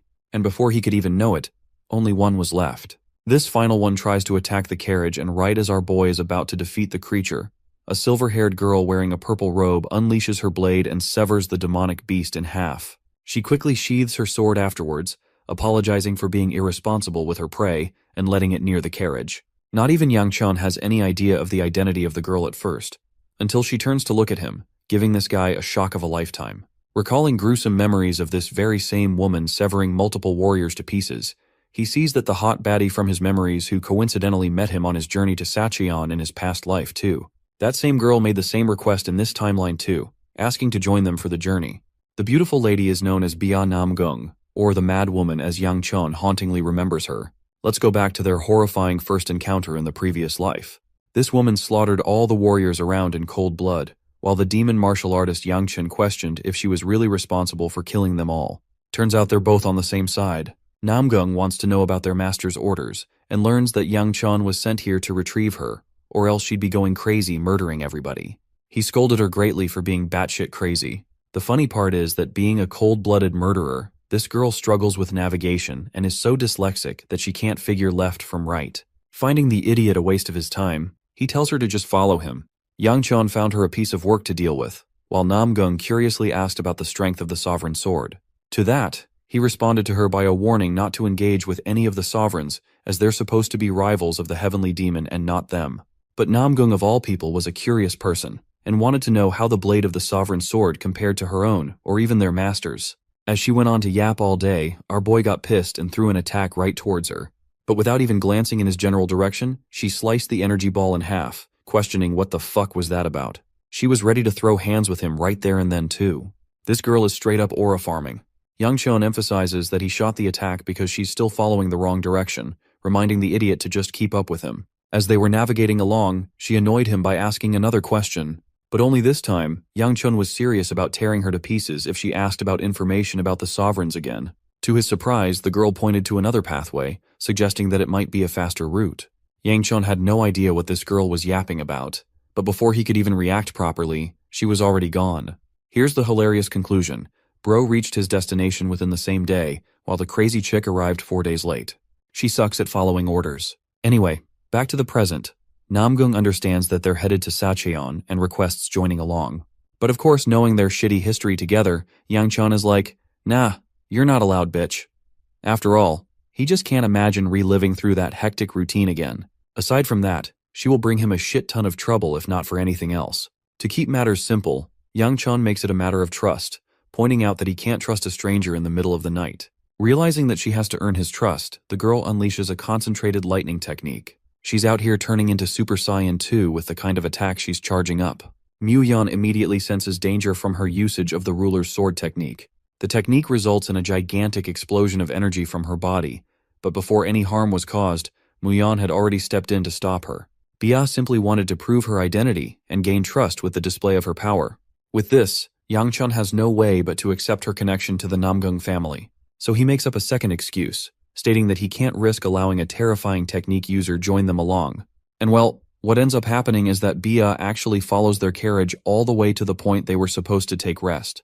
Yang Chun has no idea why she's following them and still keeping a safe distance. Not to mention the fact that he even tried lying to her by stating that their destination wasn't Sacheon at all. For now, he doesn't want to confront her but focuses on ignoring. But it's already too late for that because Siola's already out there teaching the girl how to peel a frog properly. Our boy gets irritated and yanks her away, questioning what the hell she's doing all of a sudden, especially when he ordered her not to linger around aimlessly. Bia shoots an empty glare towards his direction, as if to ask, "What's your problem?" Our boy addresses her and asks what she's doing out in the middle of nowhere from her family. Turns out that Bia actually set off with her family, but embarrassingly, the idiot ended up getting lost from their path. It's exactly what Yang Chun suspected anyway, recalling how shitty she was with directions in her previous life too. The boy then questions why she's choosing to follow them even when he clarified that they won't be going to the Sacheon region. Bia is surprised and decides to ask again for their travel destination. Siola innocently turns to Yang Chun, who shakes his head in disapproval. The adorable brat still doesn't get the damn hint and blurts out the truth in shock, making Yang Chun regret his decision of not sending her back yet again. Anyway, He doesn't really care about Bia anymore and tells her to do whatever she wants from a safe distance. She redundantly introduces herself to him, requesting the boy to introduce himself as well. With a heavy heart, Bro literally adopts the identity of Jeolyup Ku, expressing that he belongs from the House of Ku. This is the only way for him to maintain a disguise. 2 days passed by. Seola and Bia quickly became associated with each other. This actually slowed down the journey significantly because this adorable potato would always leave the carriage to talk to the other girl. Yang Chon found himself irritated that she refused to get on even after he made his position clear on Bia's case. Finding himself exhausted, he asks Muyan about the time left to reach their destination. The OP guard reveals that they should have arrived within a day, but with the current speed, it's going to take them at least 3 more days. That's crazy. Though he's unaware why Yang Chon is so cautious of the young lady, he thinks it would be better to allow her a spot on the carriage for a faster journey. At this point, our boy just can't take it anymore and gives up in the end. He plans to take a break to think through his plans in the nearby village. Both the young master and his servant are discussing their travel plans. There's still 1 day left. Luckily, they didn't have to camp out for the previous night. As for Seola, she keeps on offering Bia to tag along and sleep with them, but she doesn't know if that's going to be okay. Anyway, Yang Chon is shocked that a lady of such stature is carrying another family's servant. But Bia seems to be generous and just wants to help the girl who is tired out. But young Master Yang Chon recommends that if that is the case, then Seola should just focus on resting inside the carriage. Now that they're inside the village, he tells Seola to just get off her back. Bia asks her, but the adorable potato points towards the approaching group of men who are wearing a similar attire to Bia. The man leading them is actually Bia's brother, who was worried sick where the hell she'd gone. They tried so hard looking for her, but she ended up lost anyway. He regrets not tying her up earlier to prevent such a mishap. Anyway, her brother is finally calming down after worrying about his sister's condition. But he's even more surprised by the group of people behind her. Seola is the first to introduce herself, while Yang Chan is still annoyed that she isn't getting off her back. Taking a closer look at Bia's sibling, our boy remembers him as the Lightning Sword, who is destined to become one of the 5 greatest swordsmen in the entire world. Now that is a crazy title. That same boy was greeting him with kindness, introducing himself as Cheonjun Namgung, the Lightning Dragon. At first, our boy accidentally spits out his real name, but then he realizes he has to maintain the disguise of Jeolyup, sharing his honor to meet such an important figure here. Cheonjun appears embarrassed being held in high regard, but he's all the more serious and concerned when it comes to the matters of his sister. Scared shitless, Yangchun jumps to explain that they met on the way to Sacheon. Unfortunately, Bro blurted out that their destination was really Sacheon all along, causing Bia to catch his lie immediately. This turns the situation even worse, but Cheonjun is okay because he knows that his sister can be quite the handful to deal with. For now, he wants to offer the House of Ku a chance to stay in one of their rooms, but Yangchun turns this offer down, stating that they were only doing what they thought was right. Though it's a good offer, Bro just doesn't want to be around this crazy psychopath of a girl anymore and hopes to look elsewhere. Unfortunately, Muyan has to remind his young master that they really don't have any rooms booked either. He offers the idea of camping, but Muyan cuts him off, stating that their servants are exhausted beyond hell, so it's going to be hectic to force a camp again. And well, that's how he had to accept the offer in the end. Let's actually go back to Bia's background as the demonic martial artist in her previous life. The first thing she ever did after becoming one was annihilating her entire clan. This is the same woman who killed her own brother and her father, as well as the disciples of the clan. That led to her title of the Demonic Sword Empress, leading to a reputation unlike any other. To this day, Yang Qian has no clue what drove her to such limits to have killed her family in cold blood. But based on their conversation earlier, he couldn't tell any hostility between her and her brother. The weirdest thing about her is the technique called the Ruler's Sword. Back then, when she showcased a hint of it, he could already tell it was much stronger than her brother's. And yet, even after the display of such a powerful ability, unlike the Lightning Dragon, she doesn't seem to have a nickname of any kind. It only makes the boy wonder if there's some kind of internal conflict going on inside the house. Coming out of his room, he accidentally stumbles into Cheonjun, greeting him with kindness. But to Yangchun's shock, the bastard not only ignores him but also shoves him away, coldly reminding our boy to know his place. Yangchun has no clue what the fudge just happened. Cheonjun goes on to express that he doesn't want a shitpiece like the boy to be conveniently talking to his sister.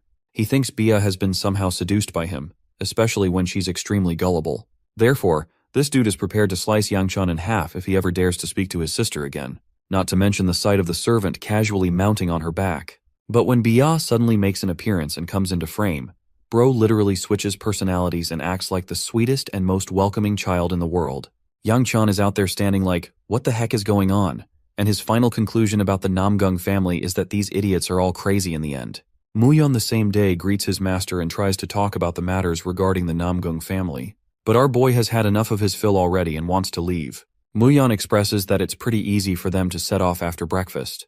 This is good news to our boy because he's just dying to leave already. He wants to make sure he doesn't become an enemy of the Namgung family from this point onwards. Arriving to get breakfast, he finds Seola and Bia enjoying their meal. Bro is struggling to sit between the two girls, questioning his decision. And well, the moment he does take a seat, Bia's brother is out here on the verge of exploding like a nuclear bomb, giving Yangchon a murderous glare from the opposite table. The funniest part is that every time Bia turns to look at Cheonjun, Bro changes his personality into a sweet child. Even Yangcheon is questioning if this is some kind of technique at this point, because how does one even do that? Though he perfectly understands why Cheonjun is behaving in this manner, the good thing is that they won't be running into each other again at the weaponry exhibition. Yangchon finishes his meal early, deciding to exit the room as fast as possible. He says goodbye to Bia, who finds herself sensing some kind of dark stench from him. Cheonjun comes up to confront his sister, inquiring why she chose to sit on the side of the House of Ku. She takes one glance at him, at Cheonjun, and realizes that the stench is actually coming from him instead. The lightning dragon recommends that she sit with her own house next time around. Bia doesn't focus on contesting his opinion and simply apologizes. She sees Yangchon and the others leaving and tries to follow them, stating that she wants to rest in the carriage for a while. Her brother is still baffled by her interest. Anyway, she catches up to our boy, who is peeved by her following them. Cheonjun literally does a Kaneki finger crack from Tokyo Ghoul, expressing his sheer hatred for random intruders. As for the girl, he tells Yangchon that she's not just stalking them, rather she wants to travel alongside them. The young master of House Ku doesn't get why she's hoping to travel with them when she's got her own brother and the House of Namgung ready to set off. Well, Seola beams with confidence and states that she's the reason why. Pissed as shit, Yangchon is done tolerating the stupid girls and wants them both off of the carriage. The guard insists that they'll meet their destination soon enough. After all, they're finally in the beautiful Sacheon region. Let's discuss House Dang of Sacheon. Following the virtuous path, this family took shelter in the Sacheon for many centuries. If the Namgung family excelled with their blade, and the Ping family overwhelmed with their strength, there was also the Dang family, who were the best when it came to poisoning and the mastery of metals alike. This weaponry exhibition held by the Dang family is simply a result of their brilliant reputation. Yangchon, on the other hand, finds himself in a state of contemplation, recalling how he has 3 days to fulfill his task of finding the secret room. Knowing that it's in the Sacheon region, he could potentially start tracking it down, but for now, it's still too difficult. And the worst part? If he doesn't find it, he's going to have to consult the Vagrant clan to find it for him. Still won't change the fact that he's going to have to explore most of the city to get any meaningful outcome. Seola startles him all of a sudden as she admires the beautiful view from such a height, not to mention the incomparable wind. Giving him a sweet smile, she asks him to look at the fireflies dancing pretty under the moonlight. But to Yangchun, dude is unimpressed. Seola forces him away to help explore a lake nearby. A while later, they arrive standing under the graveyard of stars and the bright moon. The lake is huge, and unfortunately she got a beating for recklessly dragging him here. Even the young master is shocked about the sheer size of House Dang for having a forest to themselves. Calling his name, the silly Seola teases him with a game of peekaboo using a bunch of flowers.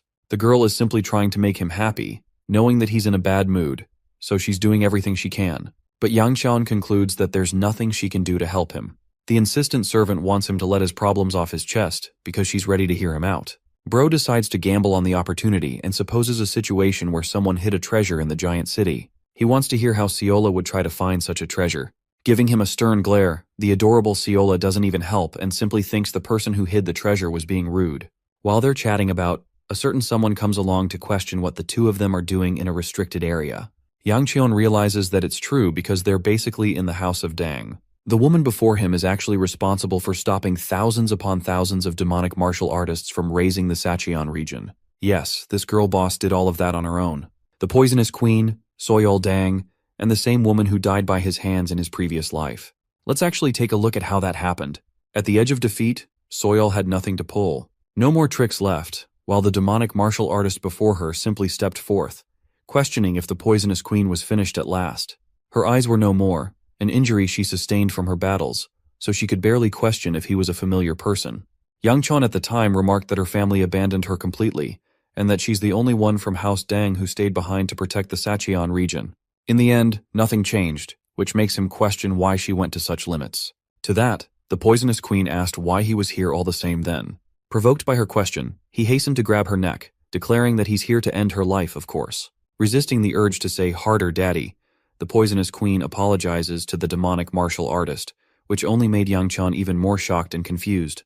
At this point, Soyeol concluded that she might have lost her mind, and right after losing both of her eyes, she could truly see everything even beyond normal sight. She thinks that she should have gone insane much sooner instead. Yang-chan told her to conclude her yapping session already. The poisonous queen's final words weren't something related to her, but a final wish for Yang-chan. But before she could finish her words, Bro snapped her neck, ending her life as he walked away. A look of sadness and conflict showed on his face as he observed his hand. Well, Soyeol was here rambling in his damn face again. But knowing her at her current age, her nickname is actually the Poisonous Phoenix. Soyeol is pretty insistent when suddenly Bia comes around to clarify the situation. The representative of the House of Dang is stunned to hear the news and pulls an attitude switch, greeting Yang-chan with delight and apologizing against a guest. Dude still maintains his identity of Jeolyup-ku, but that doesn't stop Soyeol from being annoyed why he is meddling around the lake of all places. After all, the Dang family doesn't prevent outsiders from casually stepping in. But when Yang-chan points out that Bia is also an outsider, it pisses the girl off because she knows he's staring straight facts. This also means that they're being told to leave, so our boy takes the hint and focuses on doing exactly that. He and Seola go away, causing Soyeol a bit of annoyance. She was glaring at him earlier because he wouldn't accept his mistakes of stepping foot here. The funniest part is that this girl actually admits that our boy is hot, but that still doesn't mean she's going to go easy on him. Her little confession just now makes her realize what she just said, and she jumps to clarify her point to Bia. The silver-haired girl is just confused as ever, because the only way she remembers seeing him is as a rude and grumbling person. Soyeol goes away talking about how kind people are more beautiful than handsome people, which is still pretty funny because she's dragging this for no reason. The following morning, Yang-chan steps out of his room. Knowing that the exhibition is in 1 day's time, he wants to train for a bit. But to his surprise, the moment he opens the door, he's greeted by Bia and Cheon-jun. Both made a surprising appearance. Well, turns out that the Dang family invited them for a meal, so that's why they're here. Bia wanted to tag Yang-chan along as well, which is why they're here. However, our boy acts like he's a shy soul, which is a polite way of declining. Internally, Bro is hoping to God that these clowns leave him alone. But Cheon-jun is insistent. Bro is pissed off too and grabs Yang-chan's arm. This is getting irritating for the young master who keeps refusing, and yet he's dragged along for no reason. Fully pissed, Yang-chan releases a hint of his aura, to the point Cheon-jun has no point but to pull away. But that's about it for his tough guy act. Yang-chan accepts the offer and realizes that there's no way out of this one. Just one last thing for Cheon-jun, he drags him away for a polite little chat, reminding the bastard that he's got a bitch face for glaring at him like that in front of his sister. This bone-chilling warning pisses Cheon-jun off, but he can't do anything but simply put on an act in front of his sister. Arriving to get breakfast, Yang-chan stares down at a variety of spicy food options. He's really having a hard time selecting what to eat when everything here is drenched in spices. The House of Dang insists that they eat to their heart's content, but Yang-chan is afraid and decides to go for the safest option, dumplings. As he's about to pick one and take it in his mouth, he notices the poisonous queen staring him down with a careful glare. She's been staring at him just like that in his past life as well, making him wonder what's the deal with her. He's a bit annoyed having to deal with the same pensive stare again. Anyway, the young master puts the dumpling in his mouth, immediately stunning himself with the sizzling spice. Dude is begging for a chance to spit it out without looking disrespectful. Even Soyeol appears to be having trouble with the level of spice. Bia offers him water to survive and actually offers him a piece of meat that isn't as spicy. Seeing her casually talking to him like this, the young master questions why she's doing this. Meanwhile, I just love how Cheon-jun is out here crushing his chopsticks out of sheer frustration. Finally, Soyeol comes around to sit right next to our boy, showcasing much of her shyness, much to his confusion. This man is about to end up with a harem at this point. Bro is collecting girls from every region. Yang-chan teases Soyeol for having a lot to say, but she's a flustered mess. Girl is so bold that she nearly asks him if he was into her looks, when suddenly Cheon-jun interrupts and asks for a training ground area. Unfortunately, the place is reserved for family members only. The place is well maintained, but Cheon-jun is interested in taking a visit, so they all think it's a good idea to go there collectively after the meal. Meanwhile, Yang-chan is getting a bad feeling, realizing that this guy must be plotting something fishy behind his back. Fast-forwarding to the scene of the arena, the training ground is gigantic compared to the ones they've had before. To this day, not even the successors of the Dang family have any clue why their ancestors made it so big. Cheon-jun laughs it off, and they all learn that Soyeol personally grew up training in these grounds when she was still interested in sparring. Hearing that much about her, Yang-chan is glad that he's not in Soyeol's brother's position because he wouldn't want to deal with her. The cute thing about the young poisonous queen is that she feels embarrassed after her brother blurted out that fact. Cheonjun believes that it's a good idea to digest food with a bit of training. He's been waiting for this opportunity after all, and straight up challenges Youngchun for a spar. This bastard's smiling face just shows how much he wants to beat up our boy in a fight. But of course, he's not stupid to comply so easily. Youngchun confesses that he's merely a third-rate martial artist, so there's no point in fighting. Soyeol roars ahead, stating that it would be terrifying if Cheonjun ended up hurting our boy's pretty face, especially considering the age difference between the two. I just love how she's down bad about him and not even pretending to hide it. Cheonjun expresses that neither of them will use internal energy, and this will be more or less an instructional battle than anything.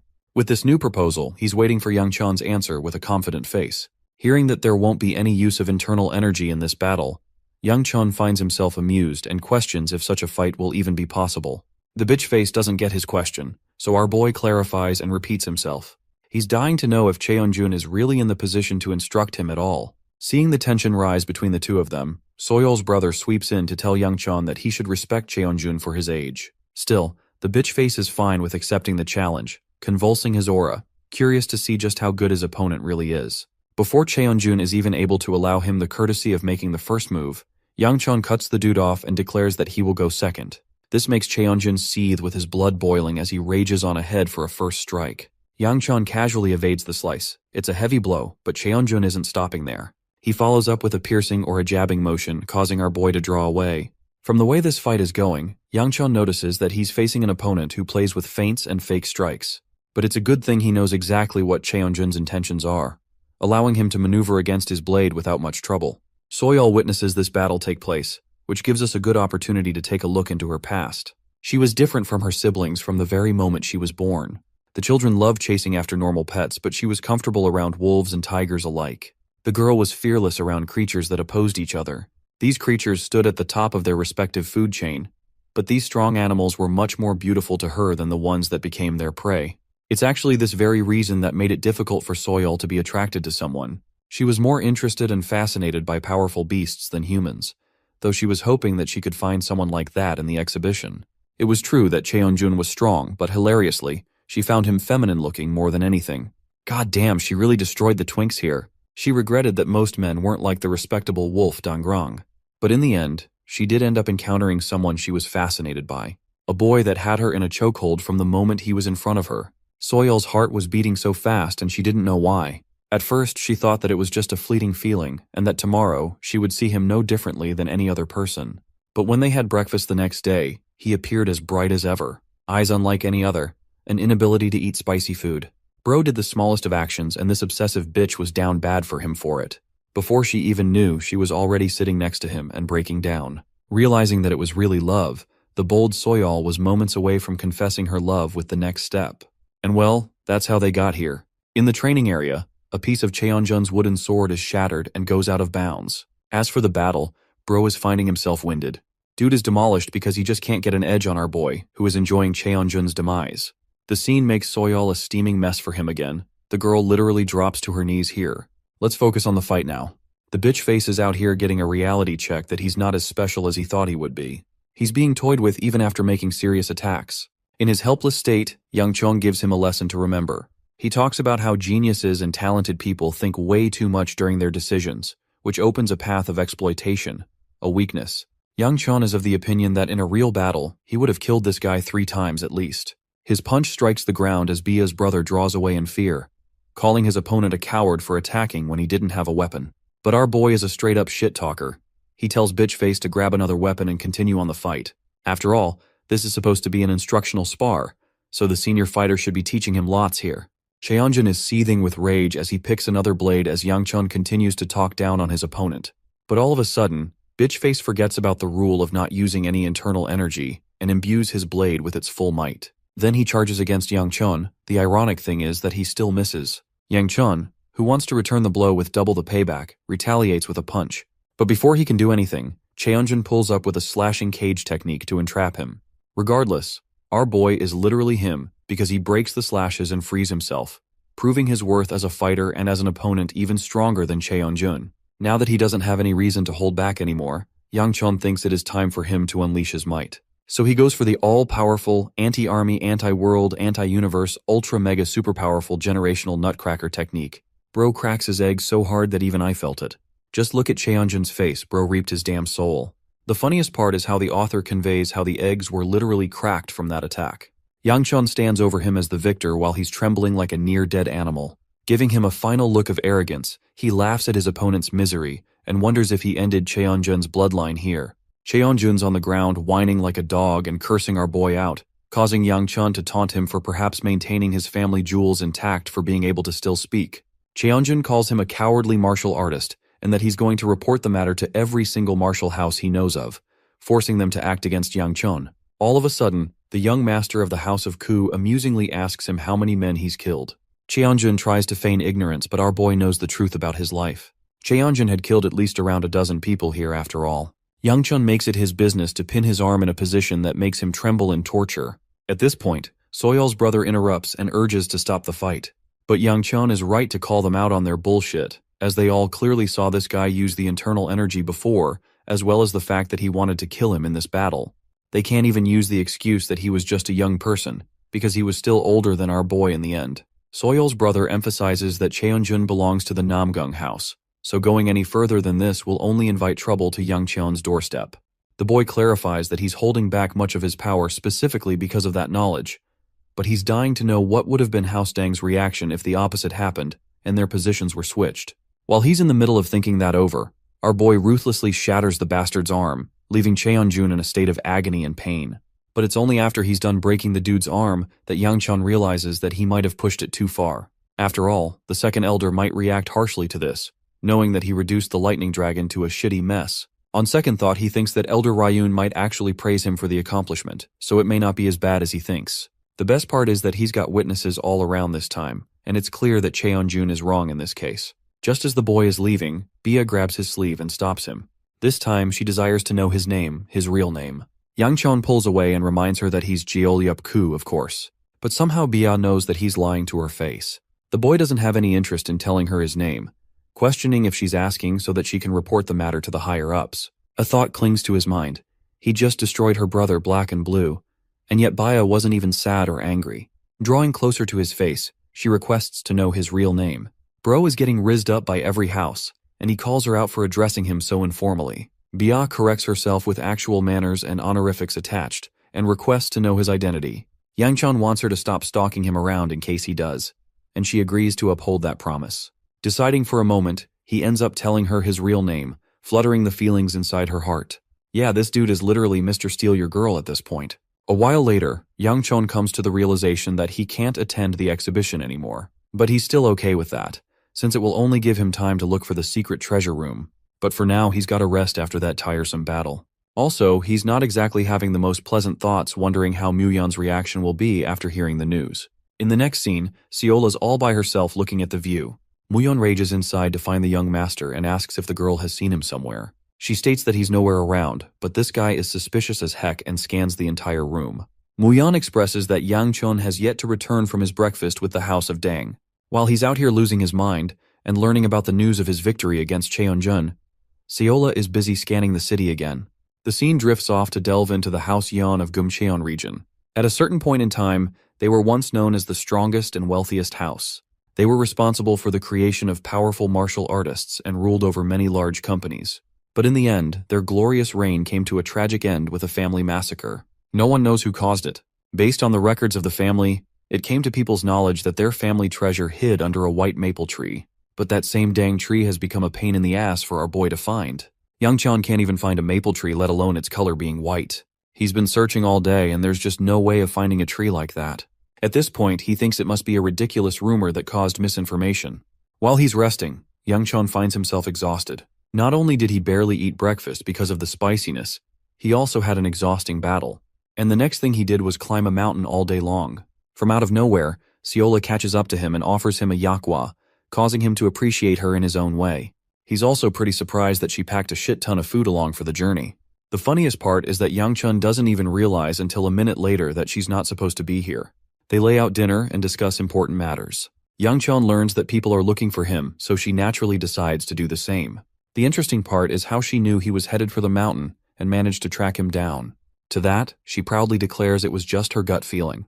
It's a good thing she brought food along, because Yang Chun can survive with this. Still, he's worried about his search because there's no white tree in sight. The food she's brought is actually for 3 days worth of sustenance, but it's still unclear whether or not he'll be able to find the tree or not. He wants to give up, and talks about how the white tree must have been a damn lie. Seola casually admits that the tree was actually pretty when she saw it. Yang Chun has a sharp moment of realization as he jumps all over her asking where she saw it. The surprising part? She actually saw it with him, which blows his damn mind. Yang Chun is brought to the place that is supposedly where she saw the white tree, but to his eyes he can't see anything. It's just a dead tree without anything remarkable about it.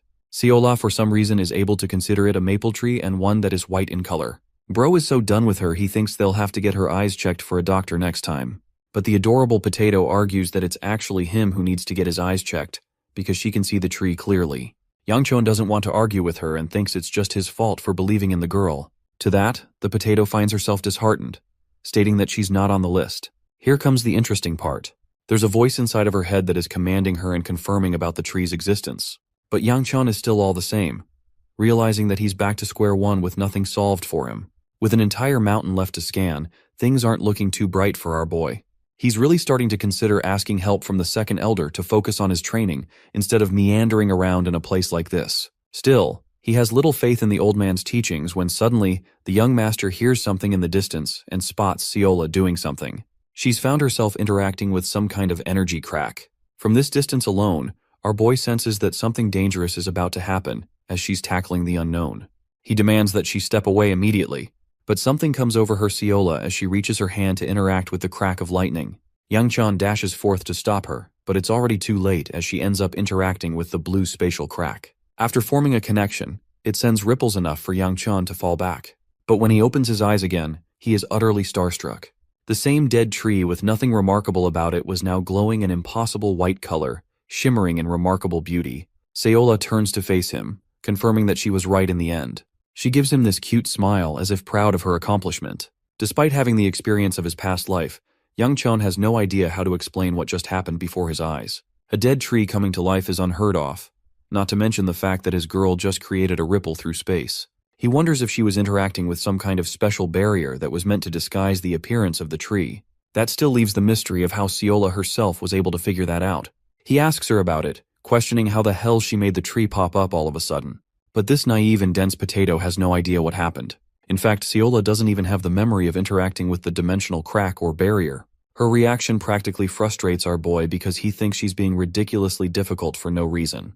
Yang Chun chooses to focus on what's important and decides to postpone the interrogation later. For now, he has to discover the treasure from the tree. From the looks of it, there's nothing special over the ground, meaning it must be around. Suddenly, a crater glowing a purple hue catches his attention, drawing him in as he looks down into the abyss. To his shock, there's an energy sphere or a gate indicating that it's the entrance to the special room. While our boy is hesitant, this girl is on another level of being fearless. She literally jumps off without even thinking about the consequences like it's an everyday thing for her. Seola tells her master to come join along before she dissolves into the entrance. Yang Chun is frustrated, but he trusts the process and takes the leap. I find it really funny to imagine that if they were wrong, both would be dead from the fall damage. Anyway, the sudden appearance of the glowing white tree catches the attention of a passerby. This random dude is rather impressed that the kids managed to bypass the barrier. Back to Yang Chun, who finds his footing and thanks the heavens that the fall damage didn't kill him. But Seola, on the other hand, appears a bit confused. Well, it's actually because before their eyes, they've got two pathways. It only begs the question which one of them leads to the treasure room. The adorable potato tries listening to her head and with conviction, believes they should follow the path next to them. With her recent development and strangeness, Yang Chun only gets more confused. Trusting in her gut, he takes the shot by following the advice. As for the random dude from earlier, he's also seen popping from the entrance and tailing them along the way. Seola's little hair antenna is out here giving her signals like a goddamn GPS, while our boy is starting to question if she was truly right this time, as apparently, there's no end to this pathway in sight. Because of the fact that the lights are diminishing with the more they carry on, he's having a hard time trusting her. Seola is still assertive and confident and follows through, until finally concluding that they've arrived. Well, it's not exactly the most pleasant sight as there's nothing here. Yang Chun smacks the sweet potato and observes his surroundings, noticing how all the self-illuminating orbs are off.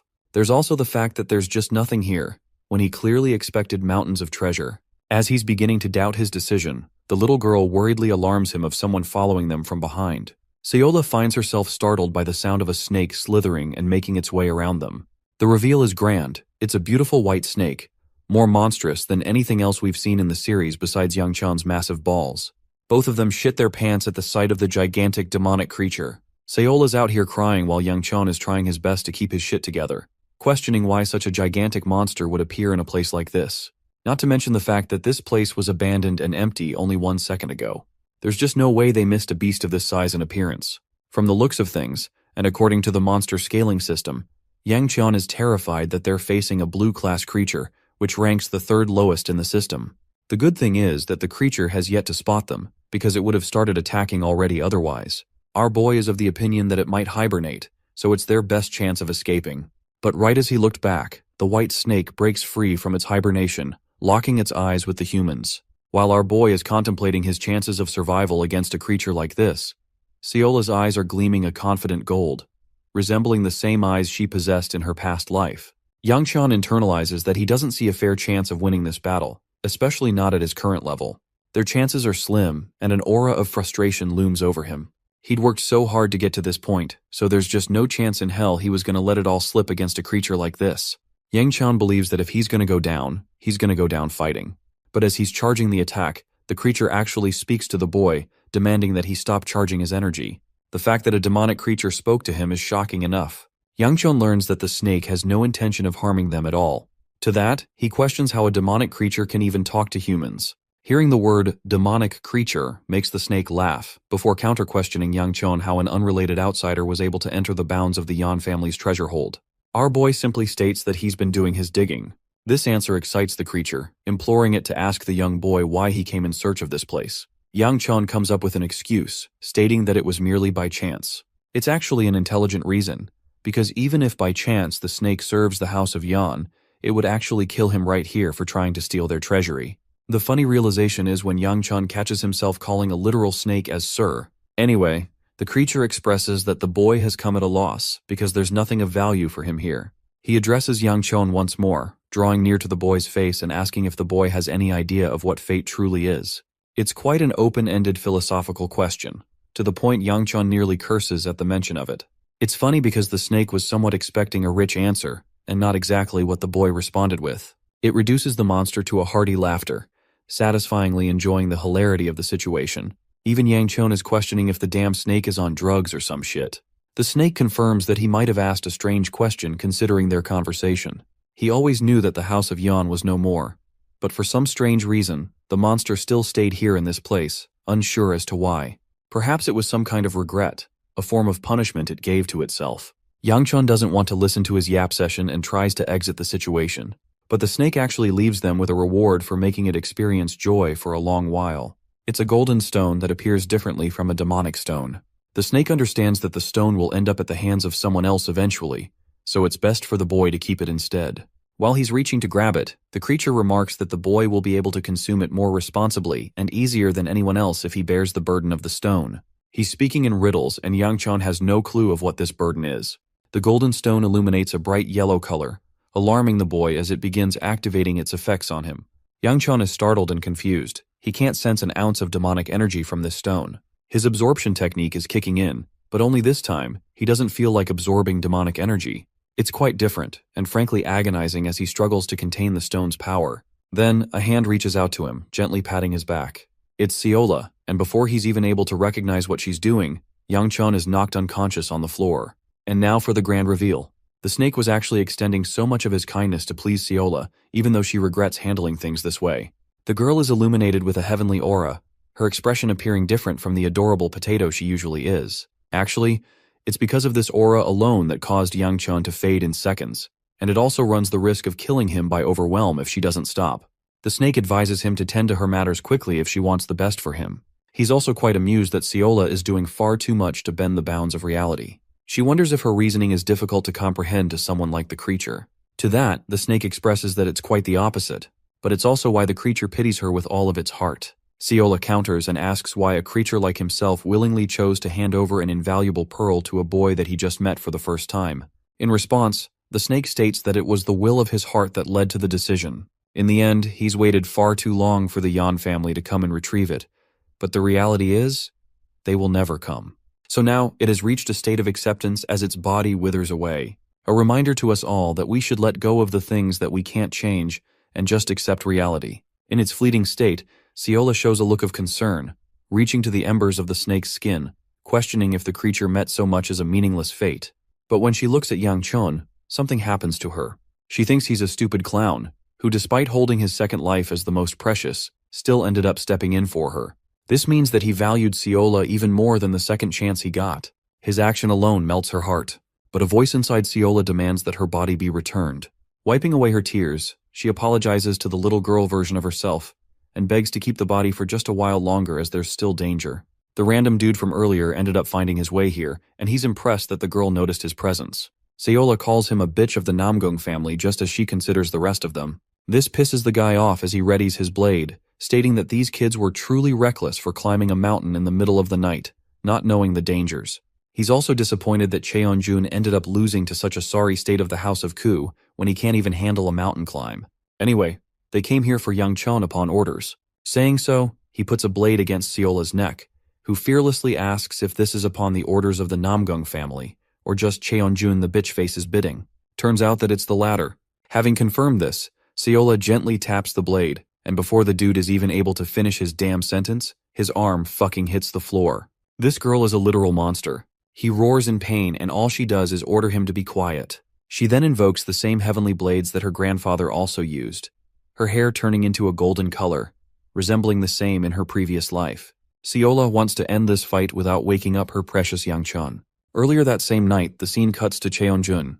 Let's just say bro is not having a good time as he smacks a fist down in frustration. I do have to admit that he's ripped, but that doesn't change the fact that he took an embarrassing L in front of the ladies. Dude is literally such a sore loser that he still thinks that Yang Chun must have used some kind of trick to get one up on him. There's just no way otherwise that a fool like him was able to get the better of him. Or at least that's what this arrogant prick thinks. He can't swallow getting his ass beat so hard that even punching shit in frustration causes him sheer amount of agony, especially the arm that was broken. Finally pissed off, Cheonjun decided to demand his personal guard for a task. Walmart Gojo asked him if they have been successful in any way of exploiting an opening. Mikhail, the guard, expressed that Muyon was incredibly strong, and he's someone they can't take lightly. But for whatever reason, they've spotted the young master to be away from his guard for an unknown reason. This means they've got an opportunity to strike the boy down while he's without any defenses. Cheonjun let out a sinister grin, entrusting Macheol with the duty of killing the kid and returning with satisfying news. However, Mikhail couldn't help but remind his master that they were dealing with a member of the House of Ku, so there could be repercussions for going too far. Cheonjun let his emotions get the better of him, and ordered a full-on assassination on Yang Chan's head, believing that it was only a fair exchange for the troubles he had caused. Armed with his blade, Mikhail set off to execute the order. Lo and behold, back to the present, bro's just lost his arm against a divine warrior with no equal. He wants to know about her identity, causing Seola to playfully ponder before answering that a shit piece like him doesn't have to know. Before he's even able to say his second question, dude's second arm is slashed off and he's put on the ground like a whining dog. Seola's done answering pointless questions and glances softly at the unconscious Yang Qian, believing that it's going to be troublesome if this keeps on any longer. Meanwhile, Mikhail is starting to realize this job is way out of his pay grade and that he's got to run for his damn life. With what strength he can muster, he tries to take a stand, knowing that the girl is distracted by Yang Qian for now. Dude literally makes a run for it, despite his arms bleeding out like hell. He thinks it'll be a good idea to return another time. His legs running as fast as he can, Mikhail reflects that he'd never faced a monstrous opponent like this before. But just like last time, before he's even able to finish his thought, his body hits the ground. But only this time, his head is severed from it. A brutal killing. Something you could never expect from a warrior shining so brightly like Seola. The future version of Seola apologizes to the past version, stating that she feels sad for murdering someone in her body, but it was necessary. In return, the sweet potato simply demanded control of her body again. Apologizing continuously, the future Seola apologizes and makes one final request to stay for a while longer with Yang Chun while she can. Just enough for her to admire him more, but the past self inside her is infuriated and demands control of her body again, causing her future self to pull her hand back, promising that she won't make any interruptions beyond this. The interesting part is that the snake's withered body is still communicating with the future Seola, questioning if she's already leaving. She confirms having burdened her past self more than enough. The snake asks if she knows who she really is, and to that, She responds saying she's got a rough idea. Her golden swords flicker and fade away, and she understands that it will be difficult from here on out. With the snake fully withering away, it offers one final hope, a wish that Siola's future is blessed. Though she shows an expression of hopelessness and regret, Siola gives Yangchun one final smile, wishing for a miracle to allow them to meet again one day. With that, the past self retains control of her body as her hair reverts to normal. The following day, we cut to the scene where Yangchun finally wakes up. The adorable potato is the first thing he sees. He quickly scans his surroundings, not knowing where the hell they are.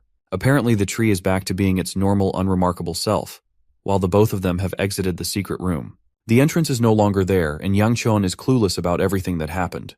Well folks, to recall what happened, in the end they found their maple tree, and a giant ass snake greeted them hello there like Obi-Wan Kenobi. The boy interacted with the snake's pearl and absorbed it fully before getting knocked out. He's trying to tell this entire story to his clueless servant who just, has no idea or recollection of whatever happened.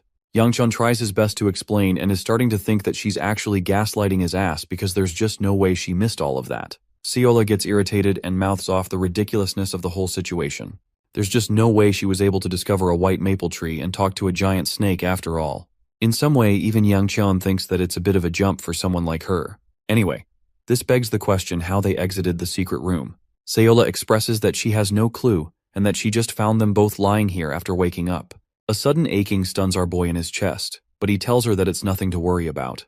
It's just that his danjian is aching. At first it's nothing to him, but then he realizes something. Entering a state of meditation, the boy closes his eyes and begins channeling his aura. He's confirmed his suspicions. Ever since he absorbed the invaluable strange pearl, he's experienced an increase of internal energy coursing through his body. It's more than enough to catapult him all the way up to the 4th ring. The very fact that his body experienced a change means that he wasn't just hallucinating those events. They really did happen, and it makes him wonder if the snake shifted them up here and tampered with Siola's memory alongside it. Well, he doesn't care anymore and recommends that they leave to find Muyan, as things will only get worse if they stay here for long. The boy thinks of an idea, deciding to try something. He lowers his body, extending his arms back, and tells Siola to hop onto his back. The idea is that it's going to be way faster if he carries her all the way down instead of walking slowly. The cute servant finds herself embarrassed because she ate a lot and feels like a burden to carry. But this only frustrates him even more, so he forces her to just get on. Siola agrees in the end, and asks if she's heavy. Instead of denying like a gentleman, Bro straight up says that she's definitely not light for sure. Channeling his blaze wheel of 3 rings, he allows an ample amount of internal energy to course through his body. His body erupts with incredible speed, like a projectile taking off to meet its destination. Lunging from one location to the other, Yangchun expresses just how light he feels, even with the extra weight. It's almost like he's flying with how fast he's going. The majestic view of the sun makes both of them happy as they continue their way back. Let's cut the scene to Moyun. While things may appear to be happy and chill for our duo, this dude is out here biting his nails in worry. He's worried like crap for the young master who has been missing for an entire day. If something happens to him, Bro is getting killed. To his surprise, he casually hears the same young master from behind. They've arrived home and Yangchun is surprised why Muyan is here. The guard roars out his anger at the boy who didn't even leave a letter or a note to inform him of his journey. Yangchun plays it off casually, stating that he did return in one piece. And yes, One Piece is real. Muyan sobs his eyes out. He'd assumed that the worst had happened to his young master. Wiping away his tears, he inquires for more information. Just where was he and why? Siola is in the middle of blurting out their encounter with a titanic snake, but our boy stops her shut. He casually plays it off again, stating that they were taking a simple walk is all. Muyan is worried and suspicious, wanting to know if something happened along the way.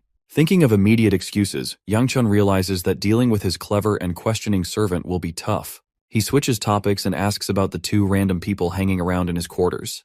Those 2 random people are actually not so random at all. They're the hoes. I mean the Soyal and Bia who are munching on food without a worry in the world. Even our boy is confused, questioning if Soyal was waiting for his return. He's also pretty sure Bia made a promise not to annoy him, and yet she's here in his room. Both of them showcase different yet funny reactions. They're a double headache for our boy, who can't with these crazy bitches. Yangchun learns that they're both actually here to bid farewell to him. Curiously, Yangchun inquires if the Cheonjun is also here, but gladly he learns that he's not. The funniest part is that Bia told her brother that she was going off to greet Yangchun, and all he said in return was that she won't ever find him again. Neither Yangchun nor Bia know what that means, but anyway she raises her hand casually to ask a question regarding his situation. She wants to learn about where he went. Yangchan is really bad at coming up with excuses because he can't even say anything before her. Bia has a request, releasing a hint of her electrifying aura as she challenges Yangchan for a duel. Immediately, our boy acts like a damsel in distress who is so tired that he feels dizzy and wants to rest. Muyan is initially worried, but then our boy shoots him a menacing glare to follow the fucking script. This leads to Muyan kicking the annoying hose out of his room. Before leaving, Soyol has something to give him as a token of their meeting. It's an actual invitation to join the weaponry exhibition held next year. Being the tsundere that she is, she pretends not to care whether he'll come or not. But it's a good thing for our boy, who has no interest in coming here again anyway. He simply thanks her, causing Soyol to clarify that she's doing this only for the sake of both their families. Saying so, they leave his room. The future poisonous queen remarks that he looked normal in his reaction, but she notices something about Bia. This girl has an unusual smile on her face, which complicates things. She decides to teasingly ask Bia if she has fallen in love with the honorable young master of House Ku. The scene cuts there, and I guess a few days before the night, Ciola is seen jumping like a ragdoll on the mattress, saying all sorts of childish and cute things. Yangchan, on the other hand, is questioning if she's suffering from some kind of mental illness. Soyol deep dives on the tradition of Thanksgiving called Chuseok in their culture, which is basically celebrated as a feast for the guests. The yakwa snack that is Ciola's favorite was actually derived from this tradition. Yangchun looks towards his annoying servant and tells her that there's no point trying to celebrate a tradition that isn't even one of their own. Poor girl is reduced to a crying puddle again, but Bia breaks her silence and expresses that there may be one way to celebrate it. All that is required is to make a wish to the moon, and then it shall grant them a wish, allowing everyone to celebrate the wonders of Chuseok. I have to remind you all that this is supposed to take place sometime before Yangchun went on his search for the white maple tree. Focusing back on the main storyline again, we resume from the part where Soyol questions Bia. Giving it a thought for a moment, the Namgung girl questions what it really means to like someone. The future poisonous queen turns into a cute mess and ends up being unable to put it into words. Bia switches topics and asks about the thing that Soyol wanted to bring along. The funny part is that the invitation was originally meant for Bia, but her feelings got the better of her, and Soyol instead gave it to her crush Yangchun. But Bia doesn't mind and pats the little girl, stating that she did a good job for that. They both share a very sweet relationship and continue on. Suddenly, Bia experiences a shadowy allure as her vision staggers for a bit. She strengthens her resolve and expresses that she and Yangqian will run into each other someday again. That night, the scene cuts to the Namgung family, where the clan lord learns of the things that went down in Sacheon. He remembers tasking his son to only look after his sister, and because of his reckless decisions, they lost a trusted guard. The clan head calls his son a damn fool, but not even Cheonjun has any idea of what the hell could have killed Mikhail. In his mind, there's just no way that his trusted servant was done like that, especially when he was considered one of the best martial artists around. And yet, that same reliable guy is missing all of a sudden. His father addresses Cheonjun, unleashing a ferocious crackle of lightning with every step, forcing his son's entire body to shudder in fear. You see, there's a reason why he, as the clan head, is disappointed in his son. It's not because of the boy's failure or that he tried murdering his opponent in that match. The only thing that bothers the ruthless Namgung clan head is why his son failed to cover his tracks and couldn't finish the job. For now, he doesn't want to punish Cheonjun for the mistakes he made, but he will be facing extreme training for an extended period of time. Cheonjun musters up the resolve and agrees to his father's orders. We can see him appearing breathless just in his presence. The clan head emphasizes that Cheonjun should forget his encounter with the son of the Ku family for now. This comes as a shock to the boy, who was clearly looking forward to his father's approval. In return, the clan head simply shoots a menacing glare back at his son, forcing him to avert his eyes in disappointment. He tells his son that it's only after he will take on the mantle of the clan head that he will understand why he means this advice seriously. For now, there will be no conflicts with the House of Ku. Cheonjun agrees, and to his utter despair, his father leaves a note that it's possible they'll end up sharing families with each other. Oh man, if I was Cheonjun here, I would just jump off a cliff after hearing that. Back at the House of Ku, our boy shares the exact same reaction actually. Yangchun is fucking shocked by what the second elder said. His new engagement date is already set up. The boy offers his complaints, stating that he literally just got back from a dangerous trip to Sachon and he's now dealing with an engagement. Not to mention his previous broken engagement from the House of Peng. Elder Ryun knows about that incident, and yet he still wants to send the same dude to yet another relationship. I have to say he's kind of the ultimate wingman here, because he doesn't want Yangchun to remain single and believes it's best to get engaged. Seola finds herself worried that he's getting in a relationship with another girl, but our boy promises her that nothing of the sort is going on. The funniest part? She doesn't even know what a damn engagement is. She thinks it's a food item. Anyway, Muyan consults the young master and confirms that the whole engagement stuff is actually real. He'd been on reporting duty in Sacheon and heard people talking about it casually. The funny thing? Everyone knew about it except for the dude who was supposed to be part of the engagement. Anyway, Yangchun is genuinely surprised that someone took up on the offer of settling a marriage with him, given how badly his previous engagement ended. Curious enough to ask, he demands to know what kind of stupid house ridiculously signed their daughter up with him. Grandpa Ryan laughs it off, and right as he's in the middle of saying Namgung, Yangchun finishes the sentence for him. Yeah, bro is finished. He has no idea why the Namgung family would ever even consider the possibility of tangling him. Not to mention the fact that their family has already accepted the engagement proposal from the House of Ku. The boy adds 2 and 2 together, realizing that there's only one girl from the Namgung house. Elder Ryan confirms that they've already met each other at the exhibition too. Yangchun's face draws a dead silence. Finally it clicks. His fiancée is going to be the beautiful Bia. Well, it goes without saying that our boy is pissed that he's got to put up with a crazy bitch. Elder Ryun reminds him not to say such words against his fiancée. Unfortunately, the boy can't even control this situation as his family ultimately already decided. If he has complaints, he's going to have to deal with the head of the Ku family. To top it off, there's an even more urgent matter that needs to be taken care of. While Yang Qian is wondering what could be more problematic, the old geezer gives him a smile as he reveals that his sister has returned. The revelation cracks our boy's confidence. And no, they're not talking about Yeonsu here, but the majestic older sister and the leader of the 5 squads. Exploring the words of the sovereign fighter of destruction, he once stated that the golden era was upon their world. The birth of geniuses from every family began sprouting as if they were stars from the sky. There were many geniuses among each family, and the boy's elder sister just so happened to be born in that era. For Yangchun, he was unfortunately always compared to his older sister, and even remarked as the unlucky child who was born in the wrong era. Even though he possessed talent, he didn't hold a candle to his sister. The searing sword, Hebe Ku, is the pride of the Ku family, a woman of boundless talent and strength that cannot be compared. It's actually one of the reasons the boy grew up despising his older sister. Just hearing of her arrival, Yangchun's survival instincts kick in, and he's immediately trying to look for a place to hide. Any place far from this hellhole would do well, unless Grandpa Ryun comes in to stop him, of course. He isn't letting this kid hide anywhere, not even this once, believing that it's a time of reunion with his sister. Yangchun is begging for the old fart to just pretend to ignore his existence for a while, but Ryun catches on that the boy is being dramatic over his sister's return. In reality, Yangchun is afraid of what his sister will do to him during her stay, so he's gonna make it his business to hide for a couple of months at least. Elder Ryun grabs his head and questions if the boy hit his head or got poisoned in Sacheon because he's acting like a little prick. As they're discussing about Hebe's return, the boy hears an explosion from the training grounds, and it's enough of a sign to him that his dear old sister is coming over to him. That flaming monster is excited to meet him after all. Yangchun doesn't share that excitement and tells Muyan to quickly make a blockade on the door, as if some piece of wood is going to stop his sister. The funniest thing is how they ended up using a damn broom to block the gates as the most reliable form of defense. The personal guard inquires what his young master will do once his sister breaks her way inside. From the other side, Hebe laughs, almost annoyed that her little brother blocked the door when she was so excited to see him. Even Muyan is shocked when a mere touch of her hand forms cracks on the gate. When she has a good sight on her brother, she destroys the door and sends Muyan flying. Striding towards him, Hebe is pulsing with a crimson aura as she questions why her brother is being such an annoyance. Yangchun probably thinks he's about to see God after this, but she simply waves him hello and recommends that the boy greet older people when he sees them. She's also surprised that he's standing still without doing anything. The question confuses Yangchun, who inquires if he's supposed to be doing something else.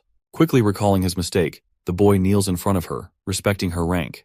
Hebe doesn't demean him or anything and simply pats his head. She's glad to meet the second elder as well after a while. Grandpa Ryun tells her that he's amazed to see that she's still maintaining her reputation as the leader of the sword squads. Hebe isn't the egotistical type and humbly offers praise to her hard-working squad members. While our boy is hoping for a plan to run from this place, Hebe addresses her little brother and wants to know if he knows about the 2 mistakes he made. Yangchun confesses that he tried blocking the door and running away, which is funny because she only thought of the first thing and not his plans of running away. Suddenly, a thought clicks in his mind and he asks if he made a mistake defeating Yeonsu. The news of him defeating Yeonsu in a battle baffles Hebe. She clearly hadn't heard the news, so it comes as a shock. But seeing her being unaware, Yangchun doesn't get why she's so mad at him. Placing her hand gently on his head, she points to the boy's engagement. Something so important that he didn't even mention once. It really pisses her off that he got engaged without even consulting her. As she's about to murder our boy, Yang Chun desperately tries to explain that he too was unaware of his engagement until today, and that he doesn't require her approval. Hebe is shocked that he's mustered the ability to talk back to adults. Bro asks Muyon for help, but with one serious damn glare, she literally scares the soul out of him. The same personal guard who swore to protect his young master until his dying breath is out here giving up with a one glare. Hebe returns her attention to her annoying little brother and thinks it's a good time to beat his ass. But out of nowhere, Seola comes rushing to grab her arm, shocking not only Yang Cheon, but also Hebe herself. The young master understands that her servant made a mistake by intervening. He tells Seola to stay in her place and even defends her in front of his sister. But that's not all. Hebe notices just how devotedly the servant is trying to protect Yang Cheon from getting hurt. She leaves him for a moment and unleashes a wave of fiery aura. Things can take a really problematic turn as his sister has just unleashed her aura. Hebe addresses her little brother about the child squeezing her arm tightly and questions what's happening. Yang Cheon is deathly afraid of what she'll do and explains that she's just a servant who is new to her job. But to his horror, Hebe commands a flame strike and is prepared to hunt Seola down. Yang Cheon calls her a psycho bitch and decides to step in to save his servant's life. Seola, on the other hand, is prepared for the consequences. The end is anticlimactic as Hebe ends up squeezing the potato girl's face for being so adorably cute. She can't believe that Seola's face is so squishy and playful. Yang Cheon is freaking shocked that his sister activated her internal energy just to squish Seola's face in the end. But Hebe is annoyed that her brother hid Seola's existence from her. Actually, she's such a fan of the little girl that she wants to claim Seola for herself. Bro is not ready to give her up and declines strongly.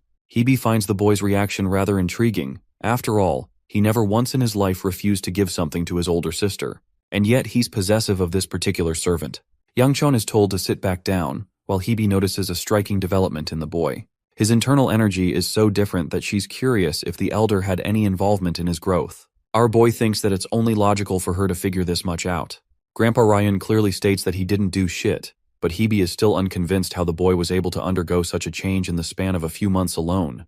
She turns to him and orders the kid to meet with the clan head right away, much to Yang Cheon's confusion. At first she wanted to beat his ass up, but thankfully she's no longer in the mood to do that, so our boy gets to live another day.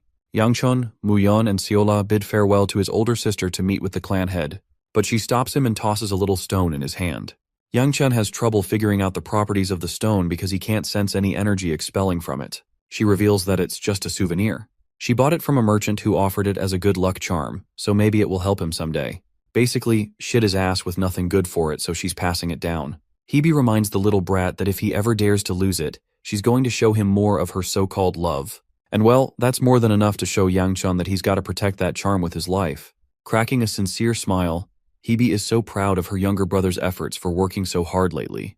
The scene is reminiscent of the time he lost Hebe in his previous life. Even in her final moments, all she wanted was for him to live happily. That's a true sibling right there. The boy is lost in thought for a moment and continues on his way to meet his father. Confronting the second elder, Hebe is curious about Grandpa Ryun's involvement. She's concerned how her little brother was only at the first ring last year, and was unable to release his internal energy or make precise movements. But at his current, not only is his energy stabilized, his internal energy has also doubled, and his body is precise and controlled. She initially had suspicions about what happened between him and Yeonsu after their battle, but the fact that her brother was able to evolve at such an alarming rate is nothing short of amazing. Even Grandpa Ryun admits that it's incredible that the boy unleashed his potential like this.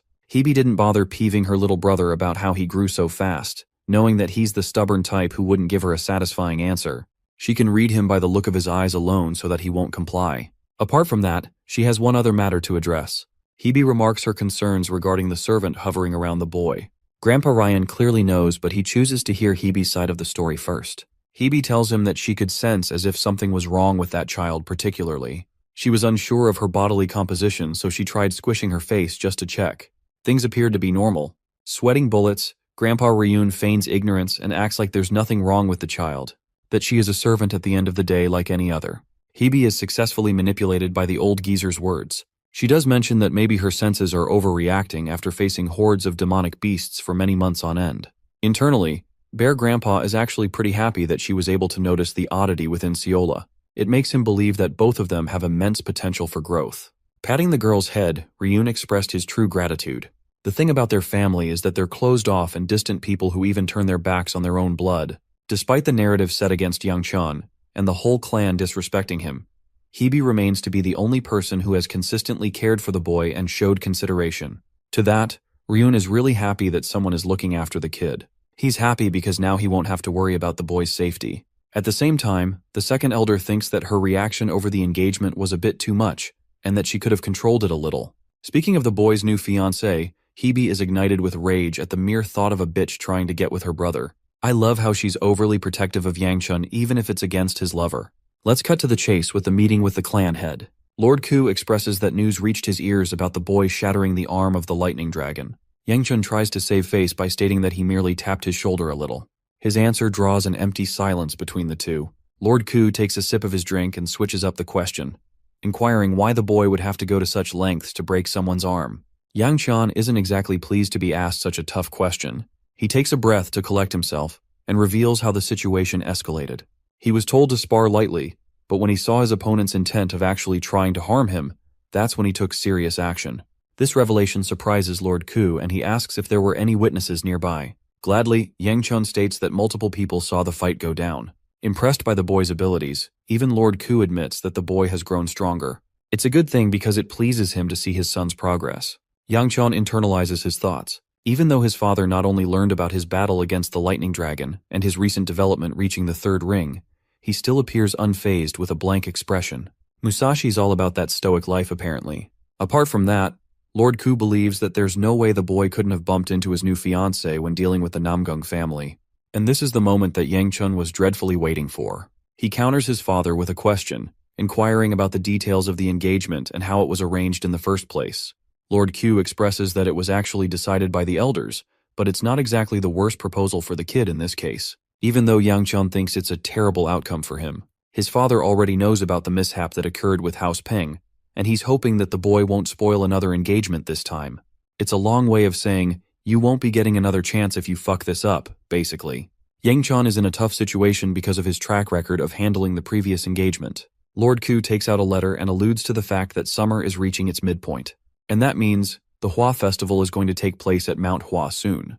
By the way, it's the same mountain where Yangchun slaughtered the entire clan in his previous life. The boy inquired about his role in the festival. His father hands him the letter to read. Yangchun gives it a thought and questions why he's being tasked with such a thing. Lord Ku cuts him off and orders the boy to bring a special someone back to the house. He's going to personally make sure that Yangchun is escorted within 10 days. The boy isn't pleased to hear this, and even rejects the idea because he just came back after a tiring trip from Sachon. His father happily allows him the liberty to refuse the task, which the boy tries to do immediately, until he hears that his father will reward him with a great sage pill if he succeeds in this mission. While this conversation is happening, Muyan and Seola are getting bored sitting outside the office, hoping for Yangchun's return. They suspect that he'll take at least 2 hours in the meeting. Poor Seola is tired from the trip and hadn't gotten the chance to rest. Unfortunately, both of them are servants and guards, so they can't rest until he does. While they're secretly snacking and hiding, the young master shocks the ever-living crap out of Muyan by popping out of nowhere. He alerts them of their upcoming journey to Mount Hua within 10 days. It seems like a strenuous journey will meet them once again, but it's a direct order from Lord Ku, so refusing it is out of the question. Muyan is curious about the goal of the journey. The goal is to return home with his other sister, who is currently meditating in solitary training. In the next scene, Yangchun secretly spies around to see if the problematic old geezer and his annoying older sister are out of sight. The Namgung family is in Sacheon and Hebe is here. Just when the kid thought he'd get a break, he's found himself with another tiresome task. Yangchun is so exhausted he doesn't even care about dinner and heads straight to bed. A few hours later, as the boy is fast asleep, an ominous clan member enters his room. It's definitely Hebe, and she's brought him dumplings. Unfortunately, she doesn't even wake him gently and instead gives him a horrifying scare by choking him.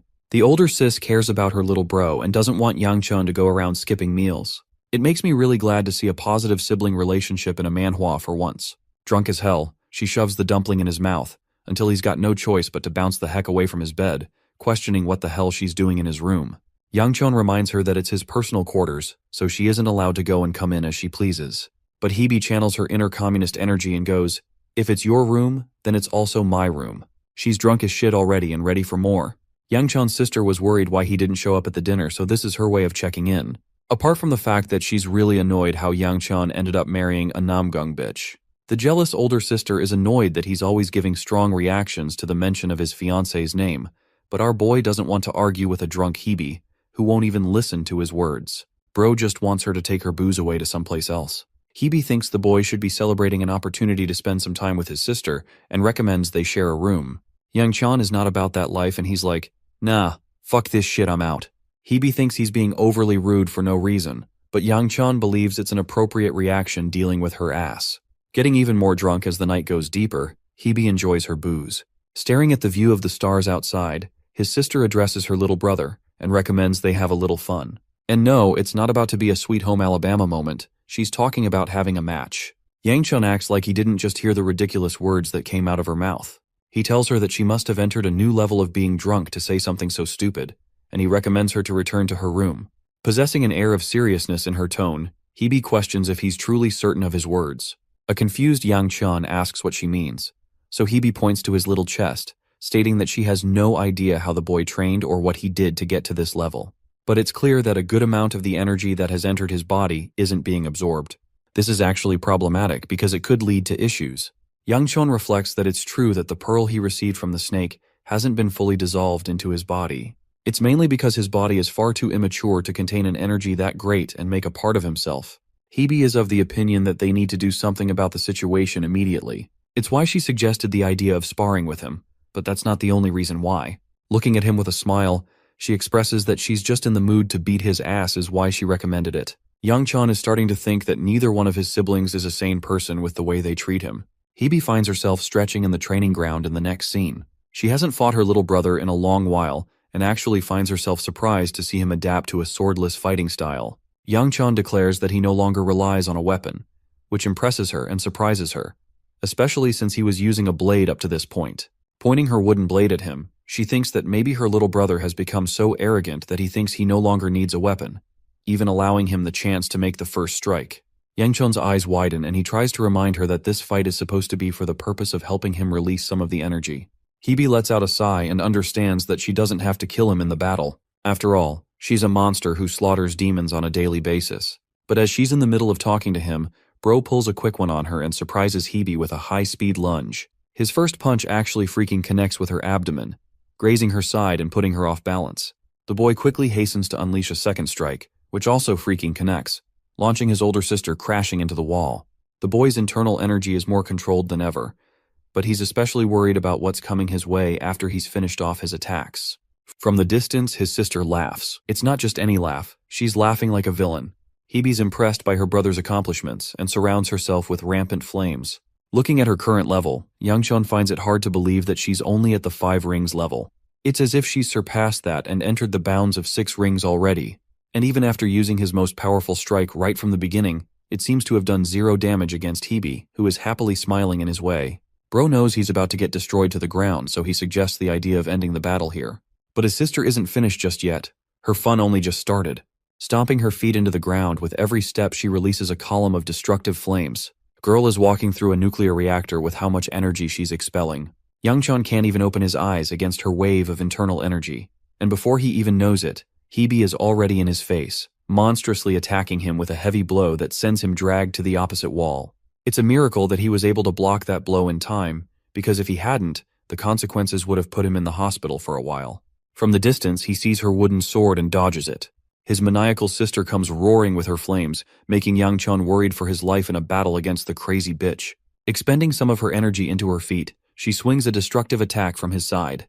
But it doesn't end there. She forces Yang-chun heavily on the defensive with back-to-back heavy attacks using martial arts alone. I know Hebe is supposed to be really strong, but credit where credit is due, our boy is holding his ground pretty solidly well. Unfortunately, Hebe ends up grabbing her blade from the wall and stops her fiery slash at the last second against his neck. This fight is over. She grabs his hair and recommends the child to tighten his mouth shut for the next attack, or else he's going to end up with a broken jaw. Now that is a scary threat. Well, the end is tragic because Yang-chun is brought to the edge of tears, awaiting his demise as his screams reach the starry sky. In the next scene, we cut to the Namgung family. Bia has left the family with a note for the clan head. She wants to meet her fiancé, so the girl ends up running the fudge away from the house for a while. The news pisses off Lord Namgung, who demands her immediate return. A farmer is observing the quality of his crops and finds himself despairing. The season has been tough for the agricultural business. As he's thinking of that, he sees a lady clad in purple robes jumping over him. The mere sight of the girl seduces him, making him think that an angel has descended from the heavens itself. Bia says hello and asks for directions for the Shangxi region, especially since she's terrible with navigation. She learns that it's in the east, so she quickly leaps away. Before leaving, the girl seemed to have dropped a silver ingot, which is precious enough to feed any family for months on end. The farmer is grateful for the beautiful angel's kindness, but he's really not sure why the girl ended up heading west instead of east. Yep, she's one of those people who can't survive without a GPS. Where she's currently headed is Manhwa in the west, which brings us to the second elder, who speaks with the Sword Sovereign regarding the divine doctor's stay at Manhwa.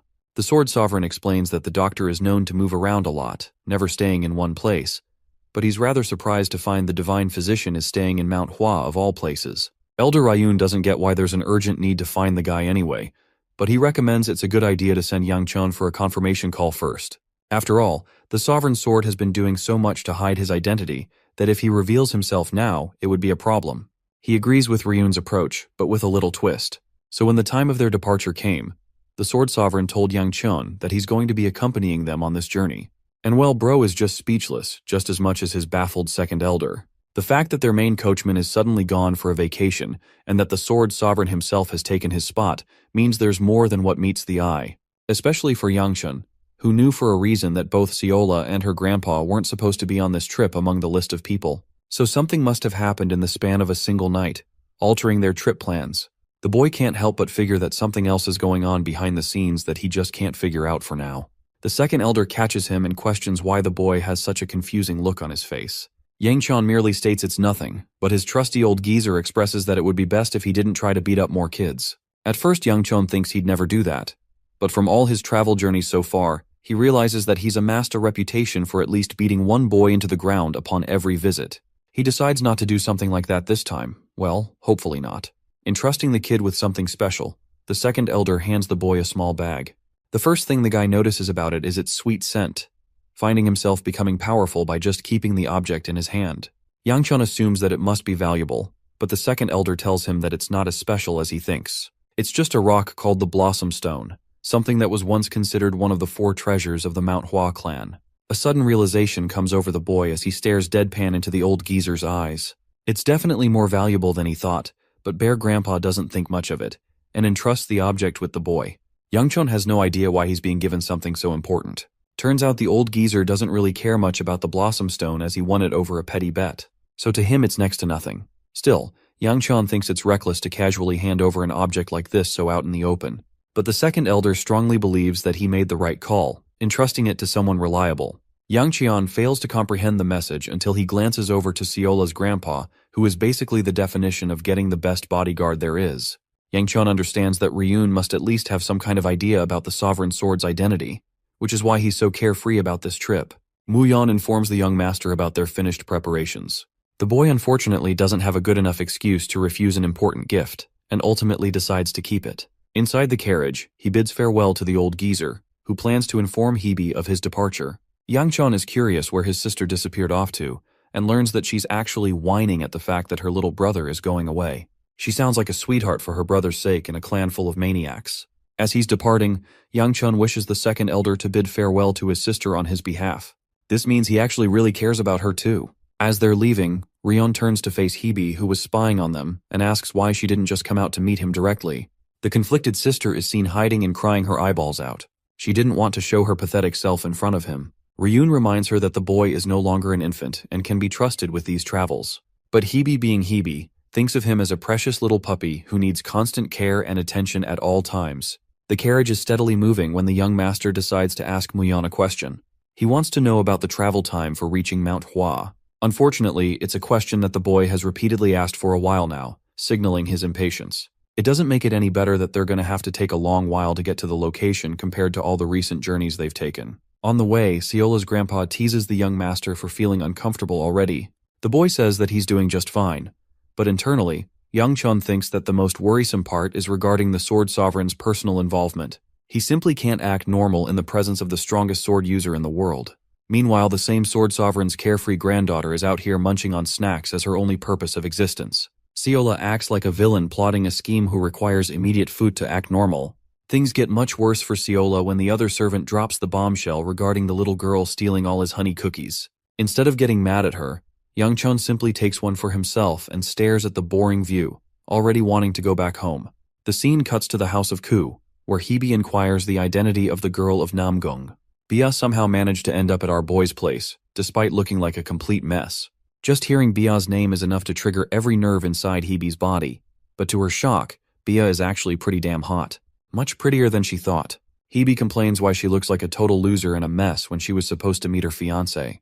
Bia replies that she made a few wrong turns and, well, shit happened in between. So then the searing sword questions why she took the trouble of traveling long distances just to arrive here. To that, Bia reveals that she is here to meet her fiancé. Hebe reminds the girl with a teasing statement, telling her that nothing is official for now. Not to mention the fact that Yang Qian isn't even here. What Bia didn't know is the fact that she was speaking to her fiancé's older sister. Hebe proudly introduces herself as the brat's caretaker. She looks so proud of herself that Bia adjusts her hair and properly shows her respect by sitting politely. She then inquires about where her fiancé went, but Hebe is again proud to reveal that he's way far off traveling to Manhwa, which means they won't be meeting anytime soon. But the mere mention of Manhwa makes the girl happy. Instead of wasting another word with Hebe, she dashes away into the skies with speed. The act confuses Yang Chun's older sister, making her wonder if she's disheartened enough to go home. She's also pissed that Bia didn't even stop to say goodbye, which is disrespectful. That aside, the scene transitions to Yang Chun's group. They're resting after a long day, but Seola's grandpa is up and away, maintaining the fire. He senses the boy's energy from nearby. The perspective zooms into Yang Chun, who appears to be confident in his ability to conquer the fourth ring very soon. However, he's finding it difficult to circulate his energy in his body. The control of his energy is the opposite of what he intends to do with it. That's why he desires to break free from his current level. Compared to his sister, who was explosively wasting away her internal energy without any problem, he can't even channel normal energy that well. This comes down to a difference in talent between the two. Still, Yang Chun refuses to whine like a bitch all day and decides to double down on his training process. The first act of training is to breathe in and then concentrate on his energy. Moments after, energy begins channeling all over him, expelling aura. Well, apart from that, the scent of the blossom stone distracts him. Unfortunately, he can't even toss it away as a valuable item from the old geezer. The scent of the stone appears to be much more potent now than before, and it hinders his concentration because of that. Faced with multiple hurdles in his training, the boy concludes that he should end his training cycle for the night. It is then he spots a sudden wave of blossom petals erupting out of nowhere. They're not supposed to be here in the middle of summer after all. Suddenly, a strong voice declares him an outsider rather than a child of Mount Hua. The spiritual pink figure appears to have an ambiguous form and disappears right after the startled Yang Qian looks around. He knows that he wasn't tripping just now. It's clear that he heard a voice. The same voice then questions how a boy like him is able to devour so much energy, even when he isn't from the mountain. This time, Yang Qian is certain as hell that he heard an old man's voice. Continuing with its words, the voice taunts him for devouring so much energy, to the point that he's bound to get sick. Yang Qian still has no idea what's being discussed or said, until the blossom stone in his grasp begins overreacting with a wave of energy. The boy finds himself appearing dizzy with the absorption of energy, and soon after, he faints.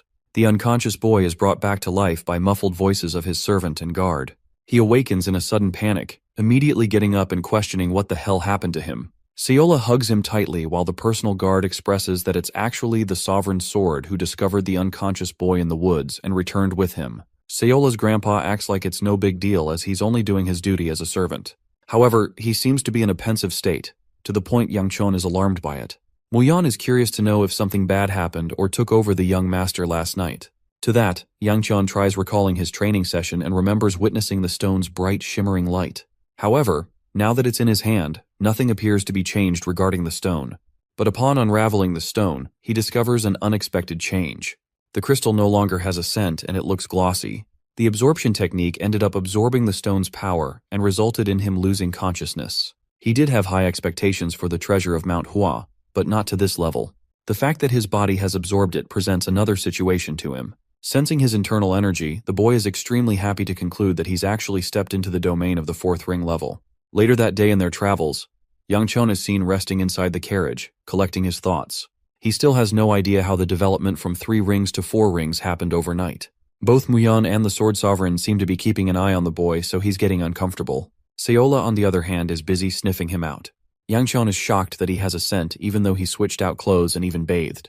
But only this time, Seola surprises him by saying that he smells like a flower. The boy tries to blame their surroundings, believing it must be from the window or something.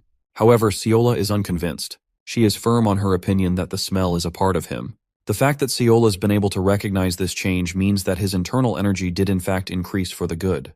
At the third ring even, he could at most expel heat from his body.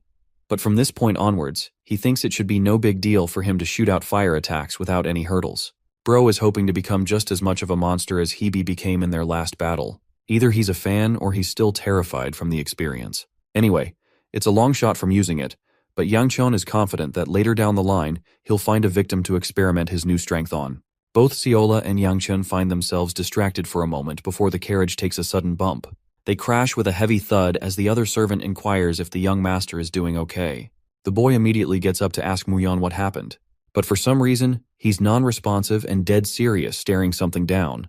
Yang Qian looks out of the carriage and discovers an unknown man in a white robe. The man respectfully apologizes, and based on his blossom emblem alone, Yang Qian figures out that this guy must be from the Manhwa sect. The guy introduces himself as Yang Feng, a disciple of the third generation with a bunch of questions to ask. To top it off, he's the same dude who ended up getting severed at the hands of Yang Qian in their previous encounter. The boy faces guilt for the actions he committed in the past, knowing that he slaughtered someone so ruthlessly from the Manhwa sect. Muyan, on the other hand, finds it an offensive gesture for the Manhwa sect to send one of their best martial artists to stop their carriage. Yang apologizes once more, emphasizing that his goal wasn't to stop the carriage but a means of verification from them. He desires to know if one of their disciples is actually hiding in the carriage. Yangchun is desperately hoping that he isn't this mysterious disciple all of a sudden. The Blossom Sword Dragon strides ahead, stating that he sensed a peculiar aura and that's why he wanted to check for himself. But Muyan is seriously on guard and warns the guy that if he takes another step, they'll have to take action. Yang fearlessly turns to face Yangchun, before excitedly asking the boy why he is covered in the aura of the mountain. The question immediately makes Yangchun shit his pants. Bro knows he's fucked without answers. Strangely enough, a voice agrees with his opinion. This voice is the same old man, the spiritual being that was haunting him last night. The old geezer is shocked that Yangchun can see his miniature self. Rubbing his eyes, Yangchun is having a hard time questioning if what he's seeing is really the truth. But apparently the floating elder before him is in fact real and talking to him. Seeing him distracted, Yang asks for the boy's attention. Yangchun is out here confused as hell if he's on drugs or if this is a result of overtraining of some kind. The little elder is offended and reminds the boy that this is very much real. Yang is concerned about the boy's condition, while the young master inquires if he can see the floating figure next to him. The insect-sized old man. Yang apparently doesn't see crap and looks at the boy weirdly. Even Muyan is clueless when asked the same question and thinks the young master must have lost it. He pretends to play along as some kind of gimmick, before realizing that Yangchun isn't messing around but actually being serious about his questions. At this point, no one's going to believe in him, and the mini old man thinks he's only making a fool out of himself by asking others. Yangchun lost it and thinks he's being possessed by some weird kind of ghost. The mini old man reveals that he's not possessed. It's just that he forgot what he ate earlier. At first, the boy doesn't get what he's talking about, until he remembers that he absorbed the energy of the Blossom Stone into his body. The pieces fall into place, as the old man refreshes his memory, reminding Yangchun that the idiot ate the sacred treasure when he didn't even belong to the Manhwa sect. Furthermore, the mini old man helped him right after the boy ended up in a state of blockage after consuming immense energy. And yet he's being called all sorts of things like insect-sized man over here. Confused, Yangchun inquires for the mini old man's identity. The floating spirit is surprised that the boy really can't tell him apart. Because of his cluelessness, the spirit calls him unaware of his own surroundings. Well, while this is happening, Muyan and Yang are confused as shit, because from their perspective, the young master is talking to himself. The floating spirit decides to do an act of courtesy and properly introduces himself. He's actually the renowned 8th leader of the clan, Shin Cheol, the Immortal Sword.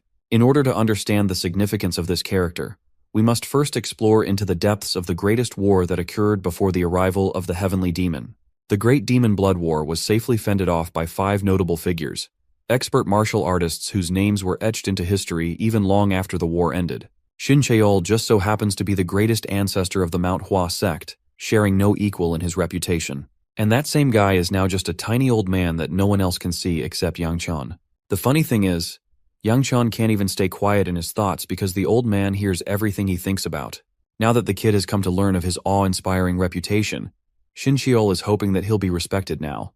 But Yangchun being Yangchun proves to be the opposite and is still stuck up. He questions why the old man was stuck inside the stone. Unfortunately, the little guy doesn't even know that about himself. It's more like he was expecting Yang Qian to be the one to fill in those gaps for him. So they're both at a loss with the way things are going. The most curious question for Xin Sheol is why an outsider from the Manhwa sect was able to absorb the powers of the Blossom Stone when it shouldn't even be possible. Faced with a question like that, the boy goes speechless. His reaction is a good enough sign to the old man that Yang Qian knows something he doesn't. The best thing the boy can do is simply avert his eyes. Instead of hammering him with more questions, the tiny ghost confesses that young kids at Yang Qian's age are known to hide things, and he respects that as his senior, so he won't be annoying him anymore. Because of this, Yang Qian is indebted to him for being patient and understanding with him. At the same time, Xin warns him to pay attention to the important thing that's about to arrive in front of him. His warning proves to be correct as multiple figures pop out of the forest to confront the carriage. From their uniform, it's easy to guess that they're also disciples of the same clan. Yang emphasizes that they've got nothing to worry about as these people aren't a threat to them. However, Muyan's done playing around and knees the guy down, pinning a blade against his neck as he's cautious of the men. Muyan strongly believes that this is actually an ambush rather than a greeting.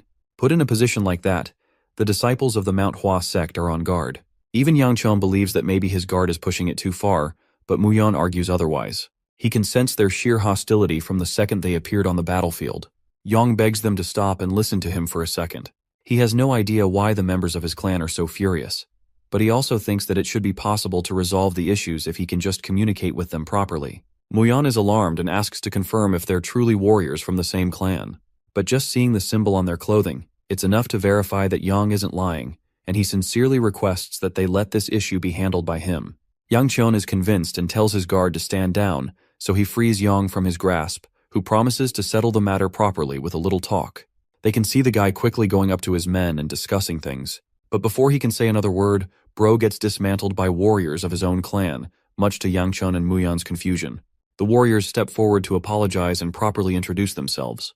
They also think that it's Yang's stupid interference that caused them to believe that this was some kind of ambush attempt.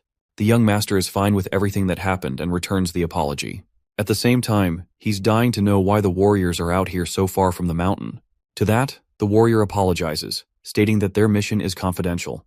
Well, until Yang blurts out crucial information about their clan member suddenly going missing all of a sudden. The strange thing about this incident is that, under the command of the Blossom Sword Squad of the Manhwa sect, it doesn't really make sense that so many of them are missing all of a sudden. Anyway, that's one reason they were actually patrolling the area, and Yang stupidly ditched them all after sensing energy from the carriage, and ran ahead. Yang Qian realizes that it must have been because of his familiar energy that drew them all the way here, while Xin tells the boy that there's no longer any threat to worry about as he's already blocked off the excess energy. This means they will no longer be able to gauge the energy coming from him anymore. When Yang points to Yang Qian stating that they can sense one of their own energies from him, the warriors end up confirming that they can sense a hint of their power within him. This shocks the boy greatly because earlier, Xin just told him he blocked it off. The immortal sword advises the boy to just whip out his special rock and settle the matter, so that's what he does. Shocking both Yang and the warrior, Yang Qian reveals what appears to be the sacred treasure of the mountain. The same treasure that their sect leader ended up losing over a betting game against the second elder. Yang finally has his answers now. The reason he felt the energy coming from him was because of the blossom stone wielded by the boy. At the same time, the warrior is curious why the boy is holding on to the object. Yang Qian decides to make his presence be properly known by introducing himself as the heir of the Ku family, and that his purpose is to return the treasure back to the sect. The mere mention of the Ku family is enough to alert the members of the Manhwa sect, spurring a gossip session between them. The leader apologizes for showing hostility towards such a reputable house, because Yang Qian basically belongs to the nobility before them. Yang seems to be in a pensive state and decides to ask an important question. The question is actually regarding the boy's sister, but before matters could get any worse, his comrades quit him for blurting nonsense at the wrong moment. The warrior emphasizes that Yang Qian doesn't need to be worried about Yang anymore. The funny thing is, while he's saying this, the dude is literally getting his ass beat for talking too much. The boy questions if his older sister became a pain in the ass for them. The hilarious part is that the warrior plays it off like she didn't do anything, but inside, bro is genuinely tired of her. The kid can sense that his sister must have given them a seriously rough time, so he not only apologizes, but also promises to bring her back to the clan upon his arrival at the mountain. The warriors are baffled to hear the news that Yang Qian intends to bring his sister back to his house. Funnily enough, they all get so happy hearing the news that they're ready to offer him a proper walk, respecting him for the choice he's making by taking responsibility for his sister. The action leaves both Muyan and Yang Qian speechless, because it only makes you wonder just how much trauma she inflicted upon these poor warriors. That night, the scene cuts to Yangchun's sister, who is standing at the door of her teacher before coming inside. The senior lady is impressed by the little girl's vigor and bravery. It's so late at night, and yet she fearlessly arrives to visit her every night. The disciple walks heavy steps before crashing right into her teacher's embrace. They talk about the woman's condition and how she's feeling a bit better seeing the moonlight. This gives the girl an air of relief. The senior lady considers it a pity that the little girl's visits will soon come to an end, as she'll be returning to her family sooner or later. But the mere mention of returning causes her to grow tense and silent. Her reaction signals that she's still uncomfortable and dislikes her family. Adopting a menacing tone, she declares in anger that she doesn't consider those people as part of her family. This harsh confession leaves her master in a thoughtful mood, but she's not the type to invade into the private matters of others and doesn't probe further. But the disciple corrects her master, showing her the respect that she deserves. After all, her master was known as the brilliant Blossom Sage just before falling ill to her sickness. But now, that moniker is nothing more than a memory of the past. It makes the lady wonder just how much time she has left in this world. Sometime in the night, a writer is slashing down a bunch of demons like it's nothing to them. This is Bia Namgung, the lady with a blank expression despite having slaughtered a group of monsters without any problem. Exhausted, she senses something hovering around her. An object just behind catches her attention, causing Bia to leap away from her spot and tail it down with a few swift lunges. The following morning, Ciola is told to prepare a big batch of food for the warriors of Manhwa, who actually ended up staying the night for guard duty with the group. As for Yang Qian, the boy is already annoyed with the mini-ghost stalking him around and asks what's the easiest way to get rid of him. Shin reminds the kid that he wouldn't be stubbornly attached to him if he knew a way out either. Curious for a question, Yang Qian calls the mini-ghost an old man again, causing him to yap about his introduction as the immortal sword all over again. Seeing the dude in a pitiful tiny state, Yang Qian gives him one hell of an untrusting look. Still, he goes on with his question and is about to ask when Shin emphasizes that the boy's worries are pointless, as he has no intentions of stealing the kid's body for himself. Nothing of the sort is going to happen. The young master of House Ku struggles to believe it, as it's coming from a ghost of all things. Shin senses that the boy has things to feel guilty about, as if he's carrying a lot of burdens inside of him. Nervous, the boy asks for clarification. Shin is surprised that Yangchun is oblivious to the things that are taking place inside of his body. Before that, Shin hammers the kid with another question, shockingly inquiring about information regarding the bloody demon. The mere mention of that causes the kid to be dubious of the immortal sword's true identity. Yangchun fully expresses his doubts. He's now certain of the fact that this guy isn't who he claims to be. After all, the immortal sword himself was responsible for taking down the bloody demon. So how can it be that this dude doesn't even remember the demon's fate that he slayed with his own hands? The tiny ghost surprisingly admits the same. For some strange reason, Shin doesn't seem to remember the conclusion of his fight against that demon. This leads Yangchun to make a concerning expression. The conversation isn't going anywhere, so he goes back to asking about the strange thing inside his body. But from here on out, the mini-ghost is giving him an attitude for not trusting in his identity, so he's going to be uncooperative as well.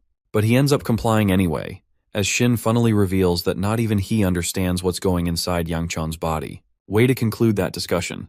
The old man claims that he finds it interesting that the boy can't sense what's going on, especially when there's a violent energy inside of him. For now, Shin is doing his best to contain the energy, but it's definitely nothing to scoff at. Yangchun wasn't sure that it was going to be that serious, so the mini-ghost offered him a chance to test it out. But before the boy has a chance to decline, the immortal sword releases his hold, which releases the exorbitant amount of dark energy inside of Yangchun.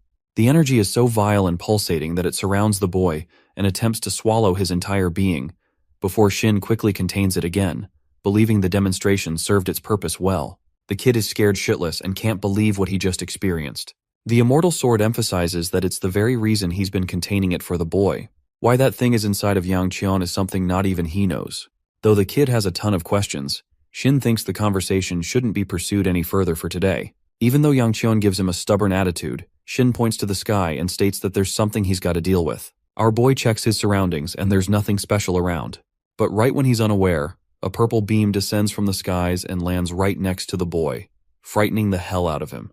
Yangchun roars at the dude who nearly killed him just now, while the muscular young man before him states that the members of his clan follow a strict rule ever since the old times, and that rule is to fight in order to become friends with each other. Yangchun's literal first reaction is, "What the fudge is this dude talking about?" While Shin is glad that at least some traditions of the clan are still thriving. The young master of House Ku can't believe that this is the way these guys handle their sparring matches. Yang apologizes for intruding so suddenly. It's just that he got curious and wanted to test another martial artist's skills. Yang Chan counters that his very own clan, the Manhwa sect, is brimming with experienced martial artists, so he can just ask anyone. Yang finds himself cornered with that response and shows a disappointed face. Shin tells Yang Chun about the importance of the kid before him. This guy is supposed to be the youngest elite martial artist among their clan.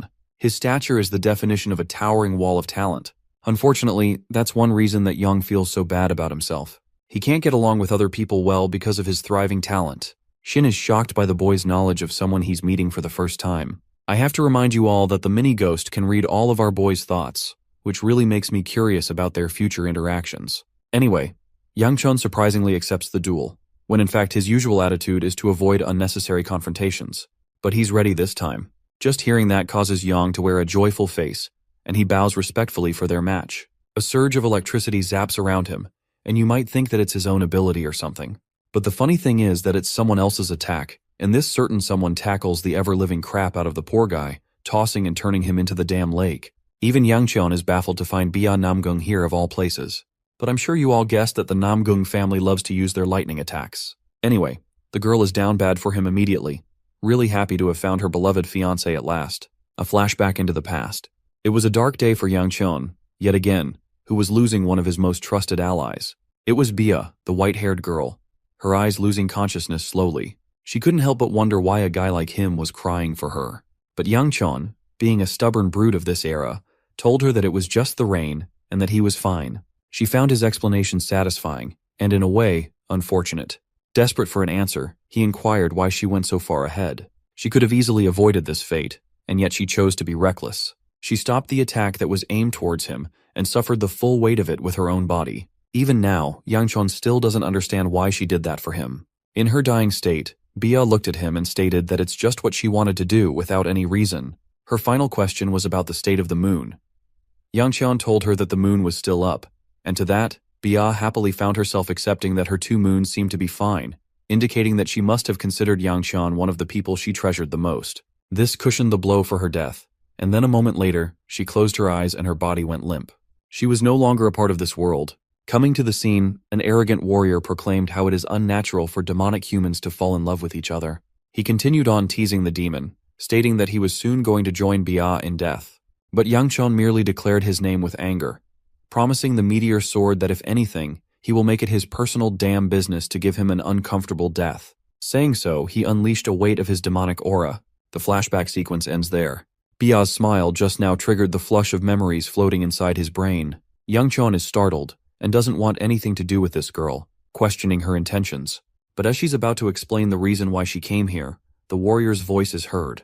He wants to know if Yang Cheon shares affiliation with the woman or if she's an intruder of some kind, to the point that this guy is ready to slash her down. Yang Cheon feels terrified because the rest of the Mount Hawa warriors have gathered around him and they're all preparing their weapons to take her down. He struggles to come up with an explanation. Dude is losing his marbles because Bia had just struck Yang down, so he can't exactly provide cover for her either by saying that they're comrades. But before the boy can say a single word, Bia simply blurts out the truth. They're both each other's fiancé. This little explanation causes all of the warriors to become flustered in confusion, including the floating mini-geezer. Yang Cheon has no choice but to play along with her at this point. The funniest part is that they're shocked a pretty angel like Bia ended up downgrading herself to a crappy-looking guy. Inquiring her purpose of visit, Yang Chun learns that Bia came to meet him. The rest of the warriors are suddenly more interested in our boy than the girl, eyeing him down to see if he's lying or not. Yang Chan is confused why she launched an all-out attack if the purpose was to meet him only. Shin expresses that the boy still hasn't read the room. Based on her body language, the floating spirit concludes that Bia has been running sleepless just to get to her lover. It's because of her hindered state that she couldn't tell who Yang Chan was up against, and simply attacked to protect him. Well, our boy still thinks it's crazy of her to go to such lengths with all things considered. But that only proves her devotion to come meet him. This girl is the definition of commitment. Funnily enough, Yang Chun takes the side of the Mount Hua warriors, proclaiming that they will not let this incident slide. But to his utter shock, his very own boy, Yang, is out here getting dazed by the princess's unparalleled beauty. Yang Chun can't believe this guy is such a simp when it comes to his duties. Fueled with even more confidence, Bro challenges Yang Chun to a duel, which is more than enough to conclude that Bia's previous attack basically did nothing against his mountain of a body. The fight takes place at night. The warriors are watching in anticipation and silence, while Yang is still getting butterflies, getting distracted and looking at the pretty lady at the side. Yang Chan, on the other hand, is a bit worried about the guy's serious case of infatuation, which makes the floating old geezer tease him for being jealous. Bro isn't exactly jealous, but rather pissed that he accepted the duel for the sake of being nice to Yang, only to get backstabbed in the most unexpected of ways. Homie is out for his girl, man. Shin believes it's actually a good opportunity for the boy to win and gain something. Since Yang Chun is too stupid to understand, Shin expresses that this is just the perfect time to test the boy's new strength.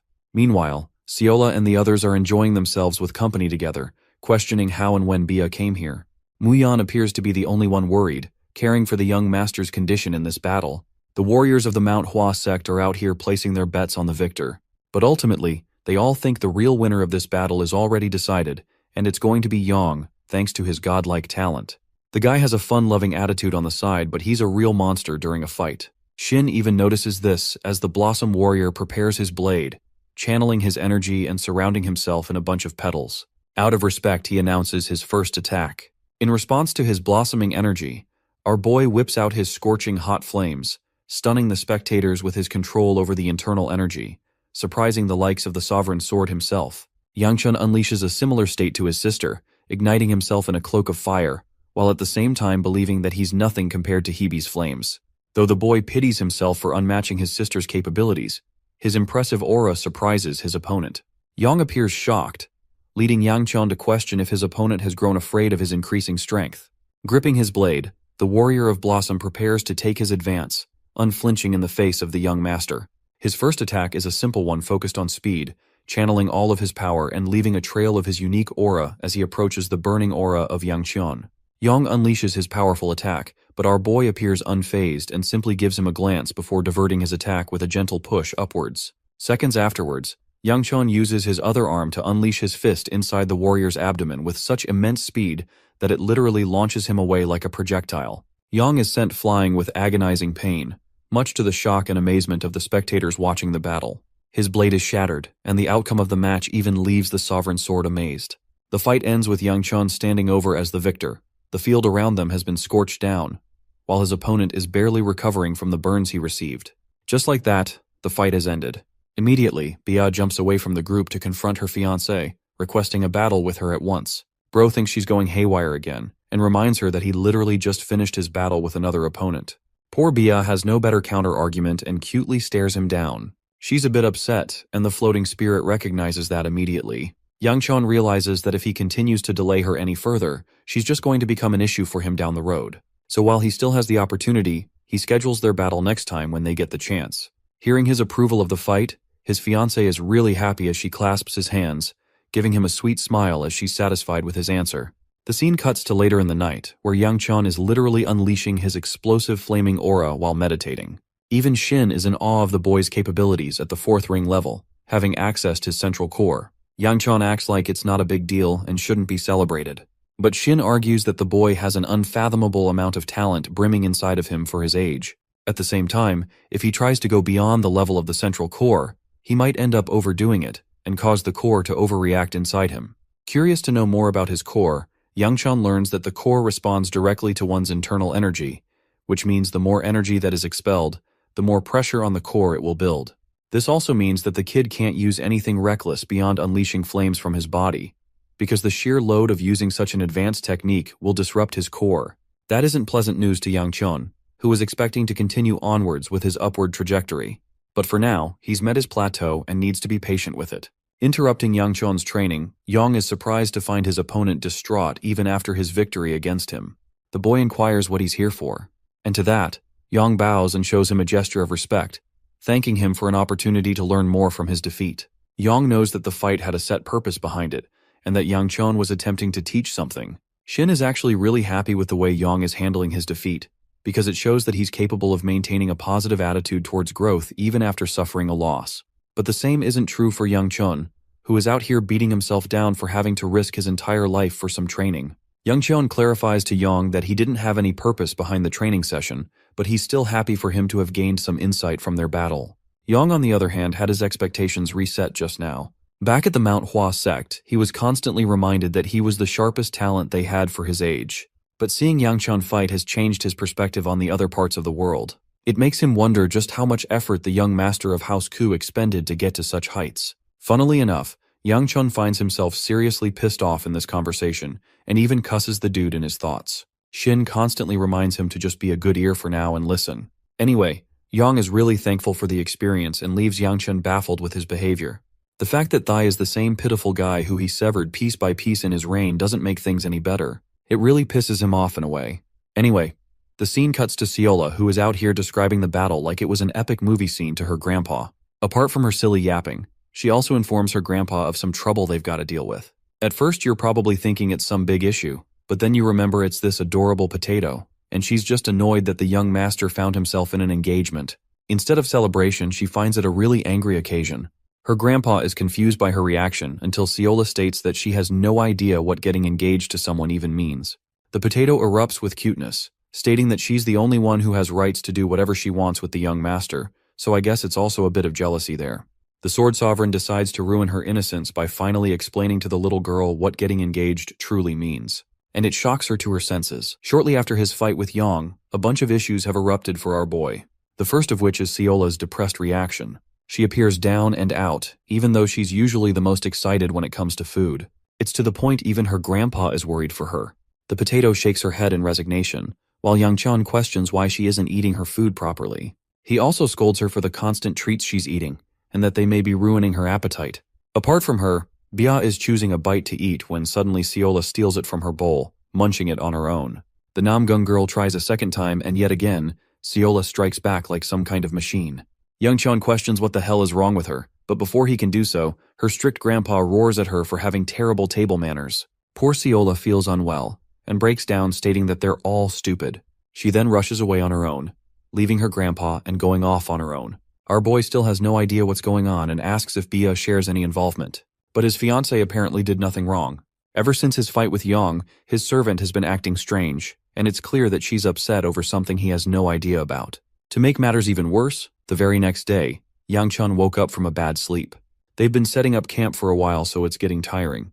It's as if he's been sleeping outdoors all his life. Drinking water from the river nearby, dude runs into the muscular Chad with 69 abs and a body straight out of the Baki universe. Yang recommends that they train together for the day, while the young master is a bit frustrated to see a shirtless dude walking around casually in the morning. Shin defends the shirtless kid by stating that the body is the pride of a martial artist, and the student of Manhwa clan only becomes better and grows stronger the more they develop. Long story short, they're training these guys for the next Mr. Olympia. As for Yang's offer, our boy refuses it straight up by saying that he's got something else to worry about. Intrigued by what this important task is, Yang questions if today is going to be special. Yangchun takes a moment to ponder the importance of today, and the scene transitions to him continuing his travel inside the carriage. At long last, they've finally arrived at the main base of the Manhwa clan. The place is so damn high up that Yangchun is complaining about it in the next scene. The dude is pissed that some maniac thought it would be a good idea to build the base on top of a mountain. At the same time, it's a nice change that the warriors of this clan are understanding compared to the rest of the families. The warriors of the sect even suggest that Yangchun stay in the carriage for the night and that they can climb up the stairs when morning comes. However, the young master believes that it's important for him to go up immediately, considering he has the treasured Blossom Stone. To that, Yang suggests he reconsider his plans. Yangchun decides to stay in the carriage for the night, leaving the disciples of the Manhwa sect to carry on with their report for the night. They want Yang to stay put with the young master, and to make sure he reaches safely tomorrow. But our boy actually suggests that Yang also leave with the rest, since he's been busy accompanying them for a while. Hearing that, the talented young man lets out an exhaustive sigh, as if he doesn't like the idea. Well, that's how Yang ended up staying the night with the rest of them. Based on his reaction earlier, Yangchun concludes that this guy probably doesn't get along with his superiors either. Apart from that, Seola finally goes back to normal and impresses the young master with some special prepared dumplings for the night. Yangchun is seriously happy to find at least one good thing about the day, and he can finally experience it. Surprisingly, his servant even offers him some water too. She's being overly nice all of a sudden, which makes him question what the heck brought this change. All she does in return is laugh, because she's happy enough just to be of help to him. Yangchun struggles to piece together the clues to the puzzle. Just a few days ago, this girl was upset like hell, and now she's fine. To make her happy, he pats her head as a gesture of doing a good job. It makes her really happy. He foils the moment by reminding her of how she's normally the opposite of what she is now. As for Bia, The chick comes out of nowhere and offers to feed our boy a dumpling. Yang Qian judges the battlefield between these women and calculates what would be the correct answer here.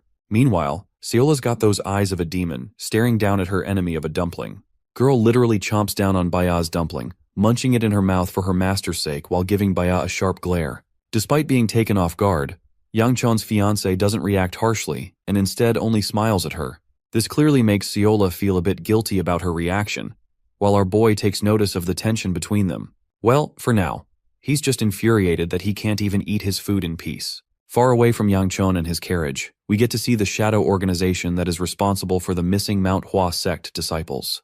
The leader of the organization is annoyed that his underlings couldn't cover their tracks and left a bunch of trails for the Manhwa sect to notice. He curses their chances of getting anything more out of the situation than what they've achieved so far. The underling promises to send the report to the main palace, and he's reminded that if he's late to deliver the report, he's going to lose some of his limbs as punishment. The spy also reports the news of the divine physician's spotting in the Shangxi region. It's big news to the brooding leader, who further learns that the divine physician appeared to have stayed in the Anhui region first, but now they're in Shangxi. More of their men are trying to figure out his exact coordinates. The leader gets up from his seat, addressing the servant by his name, Beichong. He raises his blade against the underling's neck, reminding him of the order to never use their men for the job. Quivering before his blade, Beichong stresses on the order that was given from the palace head himself. That's the only thing that calms the leader down, though he's confused about their intentions with the divine physician. Apparently, the goal is to imprison the divine physician in their underground area, which strikes boring to the guy. The leader also learns that he's allowed to remove any obstacles in their path, which means he can kill anyone if it means the secure capture of the divine physician. The malicious man is joyful at the thought, the opportunity of being able to have fun by slaughtering others. The scene reverts back to Mount Hua, where Yang Qian is huffing and puffing as he makes his way to the top of the damn mountain at last. The stairs killed him just like Po in Kung Fu Panda. Dude is dropping F-bombs on the idiot who built the base so high up. Yang even rubs salt on the wound by saying that their elders wanted to imbue the importance of hard work through the challenging climb. Yang Qian funnily confronts the annoying little spirit and asks if it's really true. The hilarious part is that not even Shin approved of the idea of setting the place so high up. Seola apparently climbs without any trouble, and even offers to carry him, but he refuses out of his ego. Bia is also pretty chill and even offers her fiancé a hand to get back up. She's cock-blocking every opportunity Seola has, and you can see it in the potato-face girl's reaction. Yang Qian gets up and she actually respectfully bows down to him for some strange reason. Shin calls the guy a clown for not even knowing the obvious of what just happened. Apparently the moment is really special to Bia, who clasps her hands tightly, having felt the touch of her fiancé. Seola, on the other hand, is out here like an angry kitten, ready to lash out. Yang Qian realizes that she's actually bowing to receive the same treatment from him that his servant received. She wants him to pat his head. Bro is just about to do that when suddenly, Seola intrudes and starts patting her head instead. She doesn't want Yang Qian to do it after all. But the white-haired girl is actually okay with this outcome too, smiling at her fiancé as she concludes that there will always be a next time. Every time she smiles at him, you can just tell bro is in deep trouble. Yang Qian distracts himself by checking on the others. Seola's grandpa and Muyeon appear to be doing just fine, but the other servant is out here breathless and dying while climbing up. She's fine with being left behind like dead weight, but our boy doesn't want her to sacrifice herself to the stairs like that and offers someone to help Honghua out. Aside from that, the gates of the Mount Hua clan are finally made open to the young master of House Ku. Their leader has personally arrived to meet them in person. The old man actually looks a lot like the immortal sword spirit too. The clan leader grabs the boy's shoulders and delightfully expresses just how much he's been waiting for the boy's arrival. Apparently, the rest of the elders in the clan have been beefing with their leader ever since he lost that betting game against Elder Ryun and lost the Blossom Stone. Meanwhile, our boy's doing his absolute best to introduce himself, but this old geezer just won't stop shaking him. Lord Hua reveals that Ryun actually sent a letter just before the kid's arrival, stating the boy's purpose of returning the stone and retrieving his sister. Yang Qian is really happy because now he doesn't have to waste time explaining shit around. He confirms that those two things are exactly the reason he's here. Well, apart from that, Lord Hua mentions that apparently Ryun forgot to mention one critical thing. It's the energy that he can sense from Yang Qian's body. The mere mention of it puts our boy on high alert, because this could mean anything. Aside from that, he also wasn't expecting to see the arrival of the Sovereign Sword, who is acting like an ordinary figure. Still, Lord Hua doesn't confront the boy strongly, and believes that it's best for them to rest after coming here. He tasks one of the guards to personally take care of their stay here. And that's how they made their way inside, to a place filled with dozens of blossom trees, Faced in this unique situation, Yangchon consults Shin for some guidance, expecting to receive something good from him. But the floating old spirit simply laughs and thinks that this much is a normal reaction when the kid ends up absorbing the energy of the stone. The leader of the Blossom clan apologizes for an immediate meeting shortly after rest. The issue is that he finds it a pressing matter for the boy to have absorbed the energy of the Blossom Stone and appears to be walking around without care. Yangchon is actually fine with their concerns and complies with him during the meeting.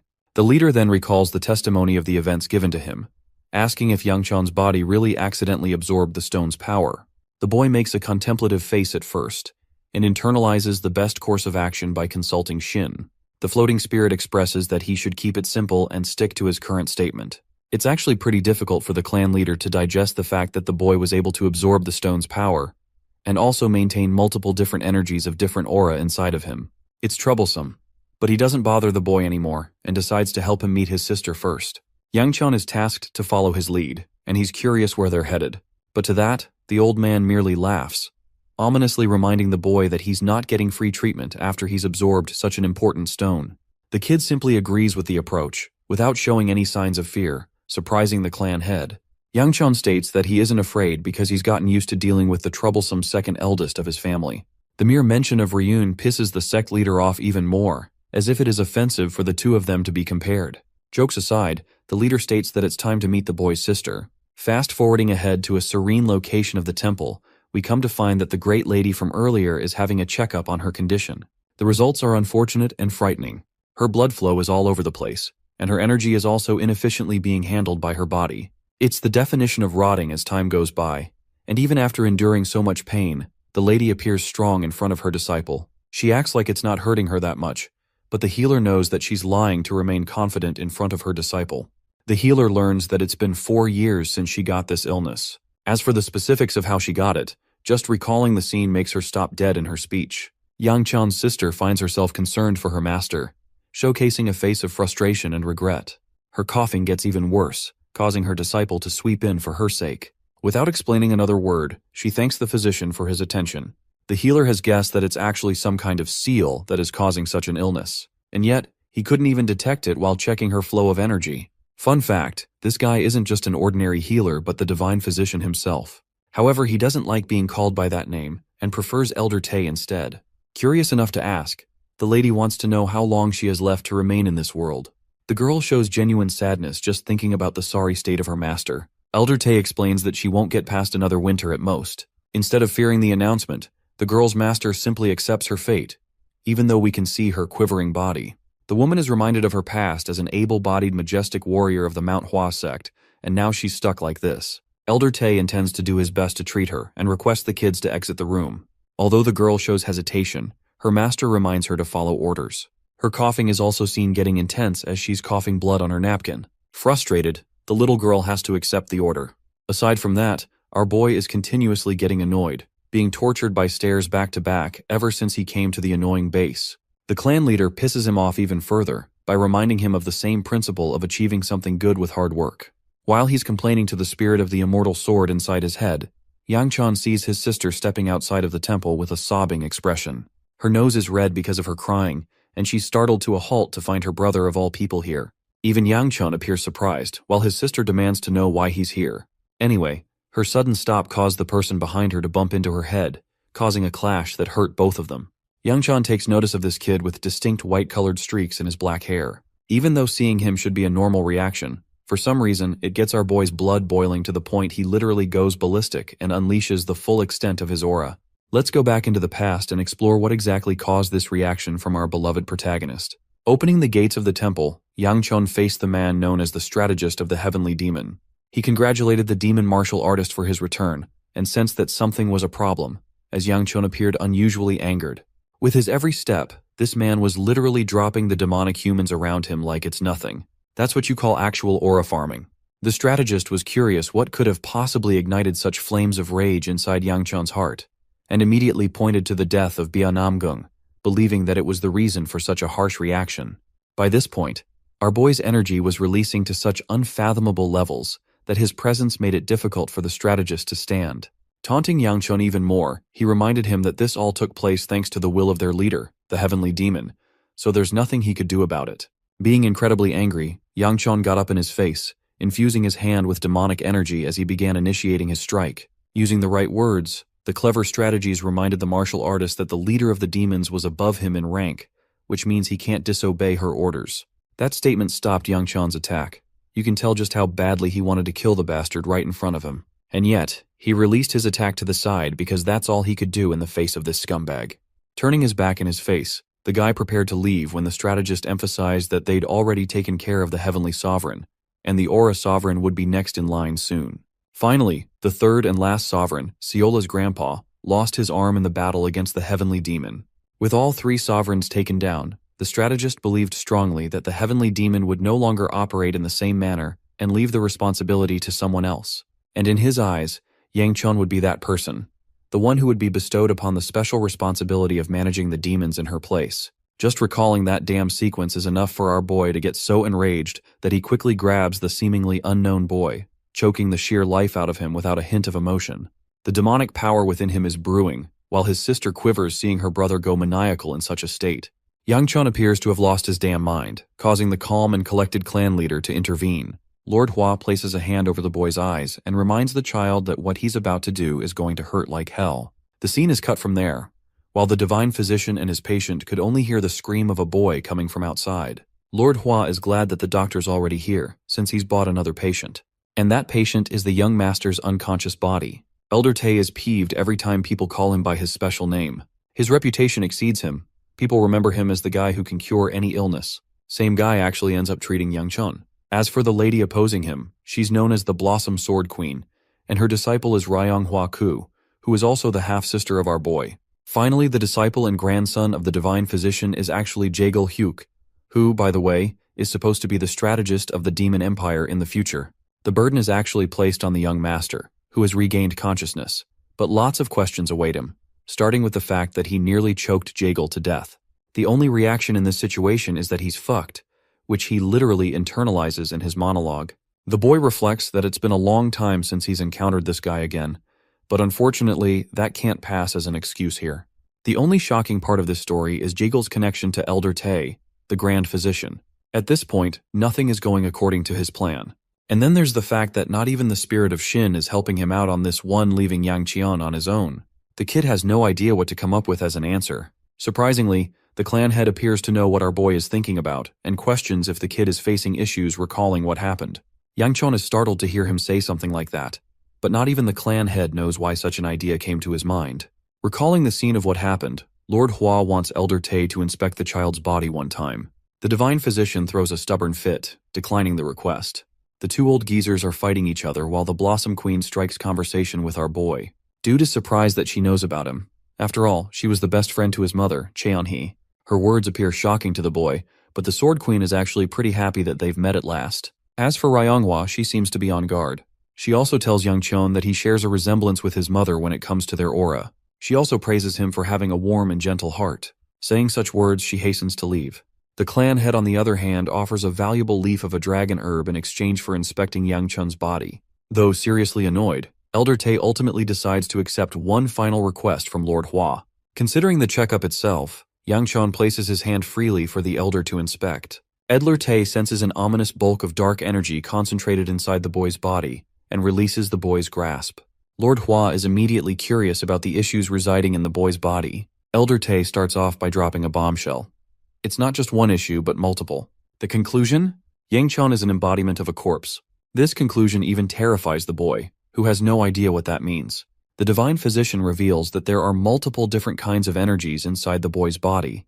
It should be impossible for the kid to even be walking after that. It's true, after consuming the demon stone, the blossom stone, and finally the white stone from the snake, Yangchon really has consumed different kinds of energies, although he believed it wouldn't be an issue since they would merge into the same. All this time, he was under the assumption that he had things under control, but now, just like Shin warned him, something inside his body is tampering with the energies. All of a sudden, the mini-ghost pops out of the blue just to disagree with the child, stating that he's wrong in his opinion. The kid is startled and questions where the hell this guy has been when he needed him the most. The tiny ghost innocently claims that he actually ended up losing connection with our boy as soon as he entered his chaotic state. Based on the conclusion that Elder Tay gave, it's clear to the immortal sword the kind of condition the boy has. The sole reason for his survival is actually the dark energy residing inside the boy's body. This dark energy is doing its best to control the other energies and suppress them to the point they don't go wild.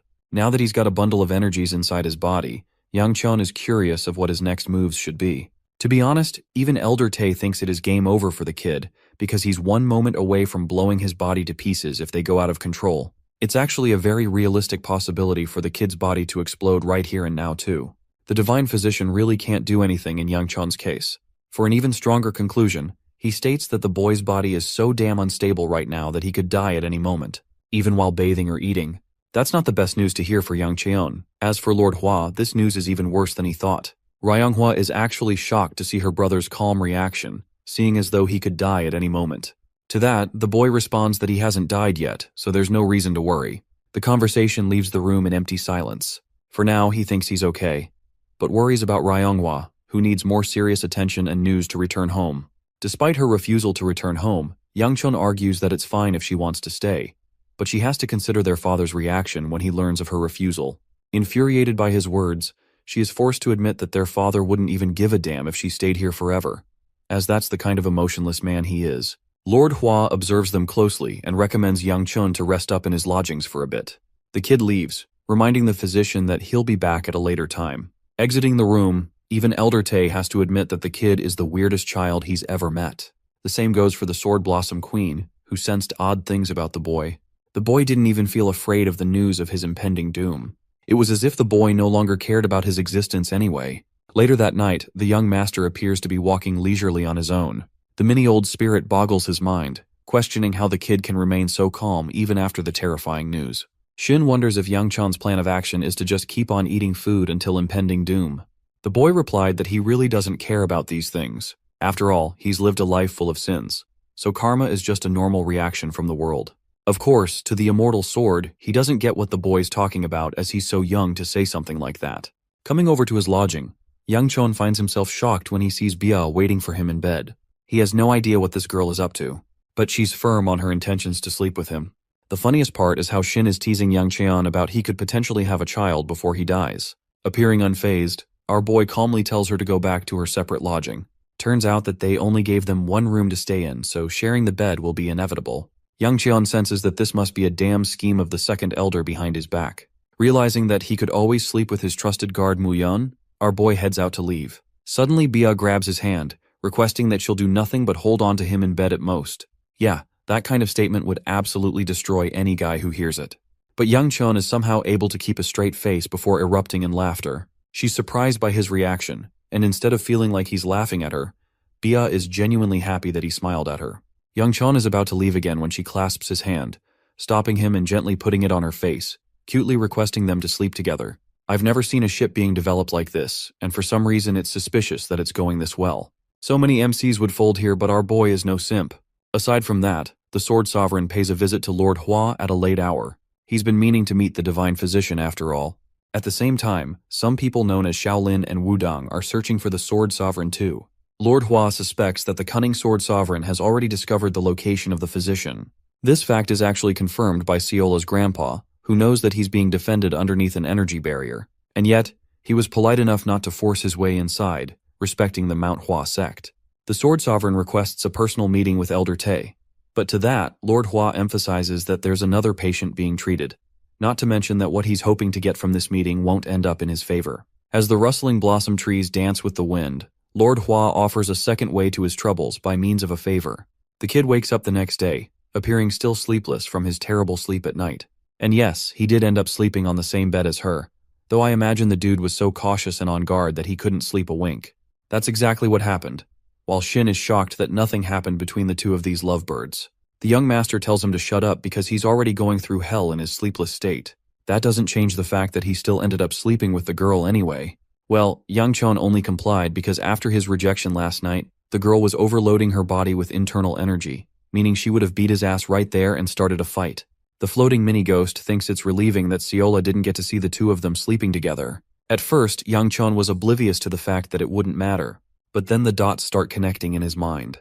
The only reason Siola has been starting to act grumpy around him is ever since Bia reunited with them. The funniest part is that our boy is doing his best to make sure she doesn't catch this sight of him with Bia.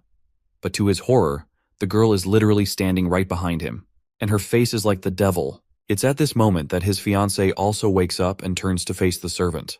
She kindly asks Siola if she managed to get a good night's sleep. But in response, the servant is infuriated to the point of sadness. She calls them selfish and loathes the idea that she wasn't able to sleep with the young master. Her little pleading goes on, and to Yang Chon's absolute horror, his fiancée casually says that it wouldn't be a problem if they did. She's fine with the idea of including her along. Oh wow, this is going in a very different direction than I thought. But anyway, Siola just feels happy to be included, and only a moment afterwards she flops to the bed, excited as a puppy to be given the chance to join along. Yang Chon's fiancée is satisfied seeing this, while the boy doesn't have any objections of his own. Barging into their room, Yang comes along and Bro catches two girls laying next to Yang Qion in bed. The first reaction this guy had is probably the same as the one we had, because he dashes away at the speed of light to leave them to their business. The one good thing about the Manhwa sect is that its people are actually sane and don't like spreading pointless rumors, or so Shin assures him. But clearly Shin's ass was lying, because in the very next scene, Lord Hua teases Yang Qion for playing around with two women in his bed. Now the kid has a whole other issue to deal with. He doesn't see any interest in the meeting and turns to leave, when suddenly the clan leader stops the kid and asks if he remembers going to the small establishment yesterday. Of course, how could Yang Qion forget meeting the Sword Queen and the Divine Physician of all people? Lord Hua brews him a drink and reveals a scroll, requesting the kid to deliver it to Elder Tay personally. At first glance, the task seems a bit odd for our boy to execute. After all, he doesn't have anything to do with it. Lord Hua drops a bombshell. It's actually because the rest of the clan has no idea that their beloved Sword Queen is battling an illness, which is why it's necessary for any messages to be delivered in secrecy. Lord Hua has no intention of spreading word of this information, and if he does happen to tackle Elder Tay again, unfortunately they'll have another clash. He also can't request the information to be delivered via his personal disciples, as it's supposed to be a secret. That's why Yang Chon, the kid who is currently indebted to him, is the only fitting person for the job of delivering the message. Kid is already regretting his stay every time this old geezer creeps up behind him. Lord Hua sends the boy on his way. In the next scene, we find Ryongwa doing her business walking around the marketplace until she reaches the store. She first enters this space and then exits it after purchasing the necessary goods. Ryongwa then climbs her way back up to deliver the goods, when suddenly her eyes dart towards a bunch of deers living a comfortable and loving life. The scene reminds the young girl of her time at the House of Ku. Before her father, she saw how ruthlessly the young Yang Chun and his mother were treated brutally. Just seeing that horrific scene is enough to remind her not to return. After saying that, the girl camouflages using a technique of the clan, surprising the secret spies of the shadow organization nearby. They can't believe she disappeared, and start to question if she caught on to them. One of them goes up to inspect what happened, and realizes that there's actually an energy barrier placed by the leader of the sect. This powerful barrier prevents any single one of them from intruding inside. But at the same time, it's also given confirmation to these assholes that the Divine Physician is in fact being guarded nearby. For now, they intend to form a retreat, believing that their regional leader will be best pleased to handle the rest for them. Climbing up the mountain of stairs, the girl discovers our boy wasted right in front of her. Dude is not having a good time huffing and puffing the crap out of himself, while Ryonghwa is displeased at the mere sight of him. The boy questions what she's staring at him for, and to that, she inquires what he's doing out here. Yangchun emphasizes that he isn't out here enjoying a walk, but rather he's got a small mission to deliver something. Ryonghwa bolts upwards and tells him to keep up the pace. Of course, he's doing his best. Yangchun's half-sister still hasn't forgotten the cold words of Elder Tay, who concluded that the boy's condition is so fickle that he could die at any moment. Meanwhile, our little protagonist is shocked how people are used to climbing the stairs. Ryonghwa tells him to hand over the object he's supposed to deliver, promising to deliver it on his behalf. The offer is unexpected, but being the teasing spirit that he is, Yangchun points out that she must be worried about his condition. This annoys the girl and repels her kindness. She insults him for being a slowpoke. Yangchun states that it's fine, he can just move faster in that regard. As he's going up, the girl worriedly asks about her brother's condition. Yangchun changes topics and requests information on the grandson of the Divine Physician. He wants to know if Jaegul has been up to something suspicious as of late. To that, Ryonghwa surprisingly admits that she hasn't seen anything like that. Hearing that, he faces back up and continues his climb. The floating little spirit notices the girl's disappointed reaction. He points out that Ryonghwa isn't even a bad child, so there's no point in the two siblings arguing with each other. But then again, not even Yang Qian understands why they fight needlessly. For some reason, Shin seems to be bothered and asks if it's troublesome for the young master. Yang Qian states that his biggest concern is his messed up body. The floating spirit emphasizes the importance of family members, reminding the kid that she's still important. The boy was surprised at first because he thought the conversation was circling around Jaegal, the grandson of the physician. As for his sister, dude just doesn't give a fudge about her apparently. Which isn't a good thing either because it makes Shin wonder if these two are actually siblings to begin with. The scene cuts to Elder Tae reading the message delivered by Yang Cheon. Having read it fully, the physician funnily calls out the reality of the situation. Lord Hua had just sent a goddamn half-dead child to deliver a crappy message to him. From Elder Tae's harsh reaction of the clan head, Yang Cheon wonders what the hell happened between the two geezers to trigger so much hate. Anyway, Elder Tae understands that it must have been difficult for the kid to have come this far. He asks about the boy's condition. Yang Cheon states that he's not really having any major issues at the moment.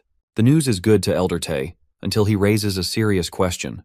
Is the little young master truly unafraid of death?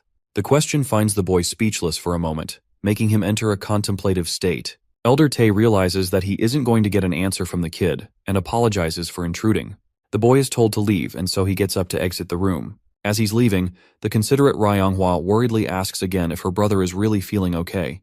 Well, unfortunately, Yang Cheon quickly moves along and doesn't answer her question, leaving her a bit annoyed by his uncaring reaction. Back to Lord Hua, the boy reports having successfully delivered the message, and expresses how Elder Tae was cursing the crap out of him afterwards. Lord Hua isn't surprised, and secretly asks about the Sword Queen's condition as a side note. The boy whispers back, stating that he only saw her sleeping, so he was unable to tell if things were going well for her or not. Lord Hua is unamused by the answer, but Yang Cheon argues that if the divine physician of all people is currently busy taking care of her, then things shouldn't be a problem. While that is true, Lord Hua points out the cruel reality of their clan's fate. They've been constantly getting hit by one unfortunate circumstance after another. The mention of these misfortunes inspires interest in the young boy, as Yang Cheon desires to know more about them. Shin reminds the idiot about the missing disciples of the clan. Then there's the fact that the Sword Sovereign is here, and well, Jaegal's presence is also a misfortune without question. Though these situations would be fine on their own, they all happened back to back, which makes them difficult to deal with. The scene cuts to the Shadow Organization, where the underling finally reports the discovery of the Divine Physician's location, causing his leader to become psychotically excited for his hunt. The disgusting scumbag is ecstatic at the revelation of his location, even though his subordinates haven't exactly pinpointed the doctor's coordinates. This fact underwhelms his satisfaction. Beichong tells him that they've come to discover the enormous energy barrier set up by the clan, indicating that the doctor is nearby. However, this fact frustrates the leader immensely. He doesn't like assumptions, because they've yet to confirm for real whether the doctor is there or not. He questions what Beichong is truly confident about. Slamming his blade right next to his servant, he roars at him for having the sheer audacity to lie to him with meaningless information. The towering and despairing figure of the guy is enough to give Beichong nightmares for life, and he agrees with his boss's opinion that he did in fact being useless information. Beichong apologizes and fully takes the blame for his mistakes. Suddenly, he feels a powerful swing descending across his left shoulder. The man screams in agony as his boss has just sliced his arm off, unimpressed that his goons are unable to find a simple old man. Beichong weeps in pain while apologizing. His boss, on the other hand, thinks that he did a kindness by not killing the underling. After all, he's the smartest servant there is. Despite the pain, the guy thanks his boss for the mercy he's been shown. The scumbag goes back to sit on his chair, letting out an exhausted sigh. At this point, the regional leader is convinced that his underlings won't return with useful information, no matter how many times they're sent out for their mission. Hearing the mention of an energy barrier has him intrigued, however. Beichong's body quivers with the pain of his severed limb, while his boss comes to a conclusion. He's bored and declares his intentions of personally making a visit after 3 days' time. Beichong's strict orders until then are to return with the divine physician within that time period. And if he doesn't, everyone standing in his way will be slaughtered. The crazy bastard thinks it's the perfect plan, and his underling can't do anything but agree with his boss despite his ridiculous demands. Well, in the next scene, we return to our boy Yang Cheon, who is unimpressed by how his day went. The dude basically did nothing except deliver a letter today, and just carrying out that small errand was enough to conclude the day. Shin believes it's time for the kid to return home. Even the young master agrees, believing that his sister shares no intention of returning home, so he needs to make preparations to head home immediately. Suddenly, a voice calls out for him. It's the joyful Seola, who attempts to hug him, but our boy sidesteps and leaves her hanging. He wonders what she's doing all the way out here when this isn't supposed to be her room. The potato reminds him of what they settled upon. Seola was going to be sharing beds with him for the night after all. Yang Cheon never recalls making that promise, but both Shin and Seola do. The boy tries to use her grandpa against her, but Seola isn't worried because the old geezer has been to himself lately. Curious to know where he is, Yang Chon learns that the Sword Sovereign is apparently missing and hasn't told anyone. This is enough of a reason for Yang Chon to extend his stay for a bit. Even though Shin doesn't get what's so special about her grandpa, the floating spirit concludes that their world definitely has changed quite a bit. Anyway, when our boy returns to his room, he sees Bia already waiting for him in bed. Yeah, tonight's gonna be difficult. Sayola quickly climbs inside the bed, as both of the girls demand they sleep together. Bro's definitely got his harem going for him. Yang Chon attempts to activate I Ain't No Simp Jutsu and dashes out, but the lightning-fast Bia chases after him and catches him. Some time passes and we get to see the adorable potato out cold, while the elegant Bia looks like a princess even while asleep. Yang Chon is stuck in the middle, having a really hard time being able to sleep, especially when the cute potato Sayola smacks his face in her sleep. It's morning again, and unfortunately, or should I say fortunately, our boy is hugged down from both sides. He can't even move and begs the floating little spirit to save his life because he can't move a single arm. The funny thing is, even the old geezer calls him a lucky bastard to have such a situation to himself. Unfortunately, the only reason he can't get up is because Sayola is squeezing the crap out of his arm. Once again, Shin calls him a lucky dude because guys would kill for something like this. Well, the issue is, if someone ends up finding Yang Chun sleeping with the two of them like this, it's going to cause trouble. And well, that's exactly what happens when Ryonghwa enters the room at the worst possible timing. Her face tells you everything that you need to know when she spots her brother in bed with two beauties. It looks really bad for him, causing Ryonghwa to give him a disgusting glare before slamming the door shut. Yang Chon is starting to realize that the clan members really have no etiquette of knocking before entering. Anyway, he tries to get the two of them to wake up quickly. Yang Chon tells his servant to get up quickly because there's a bug on her face. Immediately, she wakes up startled and jumping from her bed. That's one target down. Now, to assassinate the second target, he deploys advanced tactics and uses a strong finger flick to knock her face. Bia has no idea why he's hitting him, while Siola's out here going commando over a bug on the bed. The good thing is that they're both up now. Shortly afterwards, Yang Chon goes outside to meet Ryonghwa, who has come to report that the clan head wants to see the boy. This is a surprising notice to him. Ryonghwa laughs at his misfortune. Also, she had no idea there was a special scene going inside his room, or else she would have delayed the message. Ryonghwa also tells him that she's here for the Hua ritual of the clan, and since she's a disciple of the sect, it's only natural for her to attend. With her message delivered, Ryonghwa is about to leave, and calls both Bia and Sayola a bunch of ugly girls before going. After all, pretty girls wouldn't want to hang around her disgusting brother. Or well, that is until she lays her eyes on both Bia and Sayola. Both of them look not only adorable but also downright gorgeous. Yang Chon inquires what they're up to. While they're curious about Ryonghwa, the kid doesn't even introduce her to them. The mere sight of them causes Ryonghwa to get frustrated, and she quickly leaves in a grumpy attitude. It makes our boy wonder what her problem is. Bia can tell that something is wrong though, based on her reaction seeing her go. Time for us to enter another flashback sequence of a young Ryonghwa searching around for her brother while weeping in the house of Ku. She was really afraid that he'd disappeared somewhere. Hearing a rustling noise in the bushes, the little girl tried to explore further on, until she found Yang Chon scarily pouncing from the spot and scaring the crap out of her. It was so scary that it made the girl cry. Later that day, Yang Chon had a talk with her, apologizing for having made her cry like that. But she was still upset with him, which made him wonder what would make her happy again. That's when Ryonghwa made her special request, desiring her brother to scold Yeonsu, her older sister, for good. After all, Yeonsu was really mean to both of them and treated them like crap. Yang Chon had fondness for Ryonghwa, telling his sister that these things happen when they're all a part of a family together. At the time, it made her really happy to hear him say that. Back to the present moment, the girl finds herself exhausted by the end of her training, frustrated to push past her limits as she continues flinging her sword into the air. After yet another strenuous training session, Ryonghwa is overwhelmed with frustration. She launches her sword at the tree, an anger cultivating deep inside her. Finding her in a state like this, Bia comes around to advise the young girl that even if she's exhausted, one must never let go of their weapon. The elegant lady of Namgung retrieved her blade for her and offered it back. Faced against her, Ryonghwa quickly realizes that this is the same girl she saw back with her disgusting brother. She thanks her for her kindness and reaches for her sword, before adopting a stricter tone and rudely stating that she doesn't require anyone's help. She then gets up, maintaining her grumpy attitude, and asks what the lady is doing out here. Bia expresses that she figured Ryonghwa to be close to Yang Cheon, so she got curious and followed her around. Upon her unparalleled smile alone, Ryonghwa is literally baffled by her looks and questions what's wrong with this woman. At first, she figured that Bia was nothing more than a useless tool of Yang Cheon, but clearly she was wrong. As for Yang Cheon's fiancé, The white-haired girl advises the little girl to try and relax more. She's noticed that Ryonghwa grips her weapon too tightly, which is hindering her in training.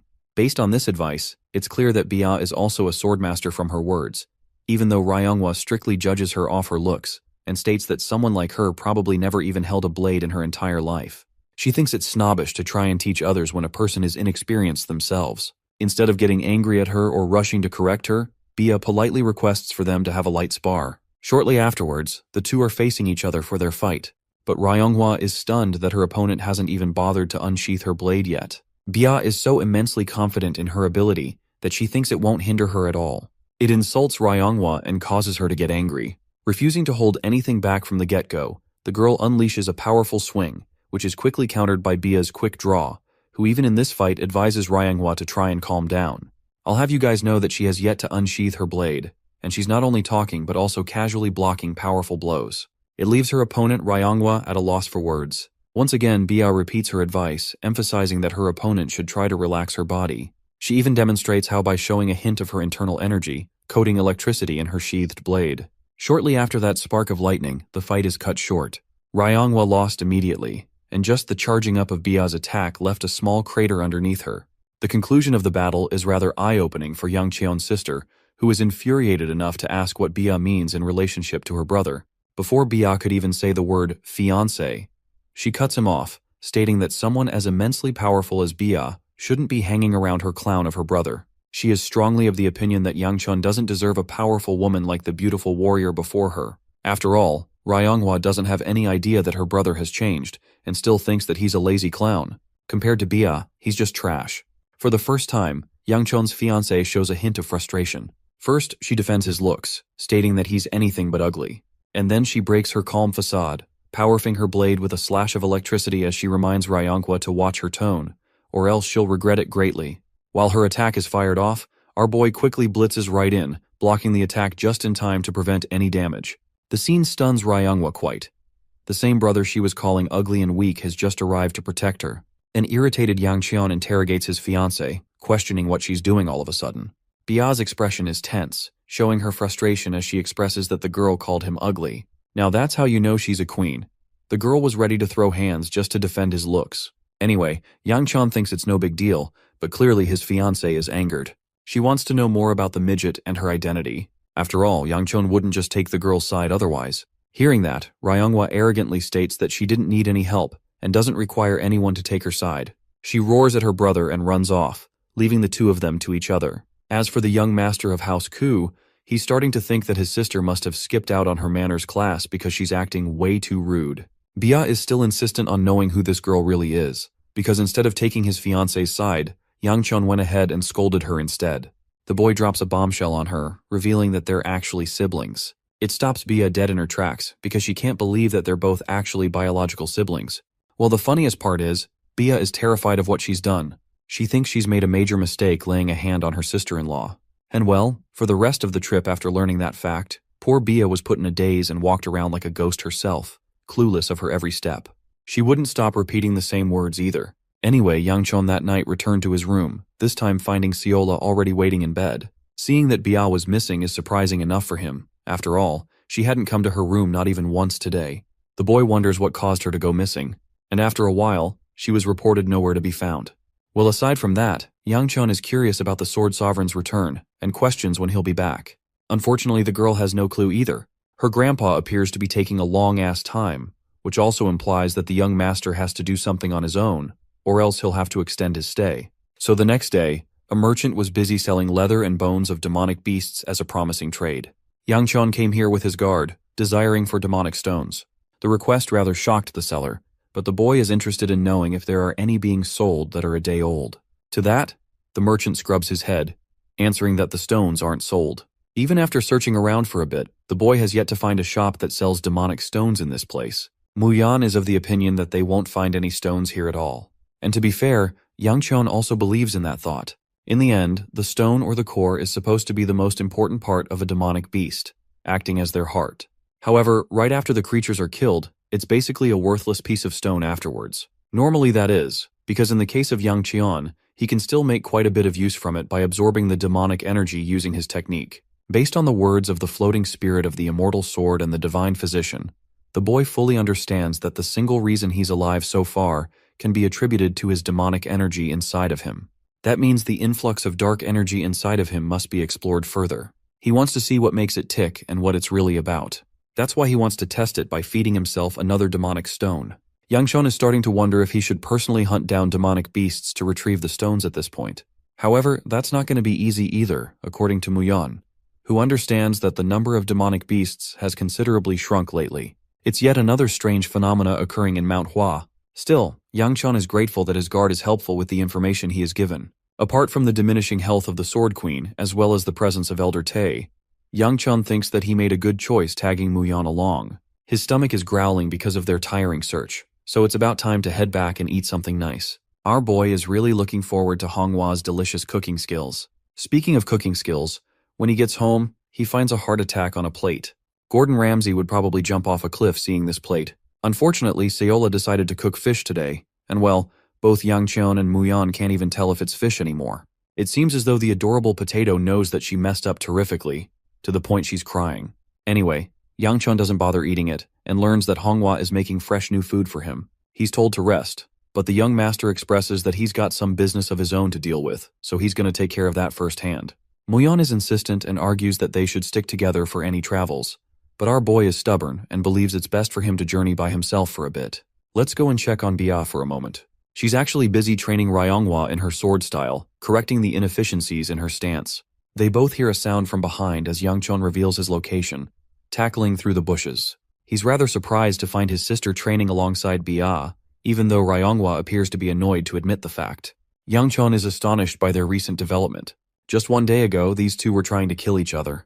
His sister reveals that the root of her frustration actually had to do with him rather than the elegant swordswoman. Anyway, it turns out Bia ended up apologizing in the end, and after that, she was bugged by Ryonghua to teach her about the sword. Seeing them doing just fine, Yangchun lets out a breath of relief and decides to return, reminding them that dinner's ready.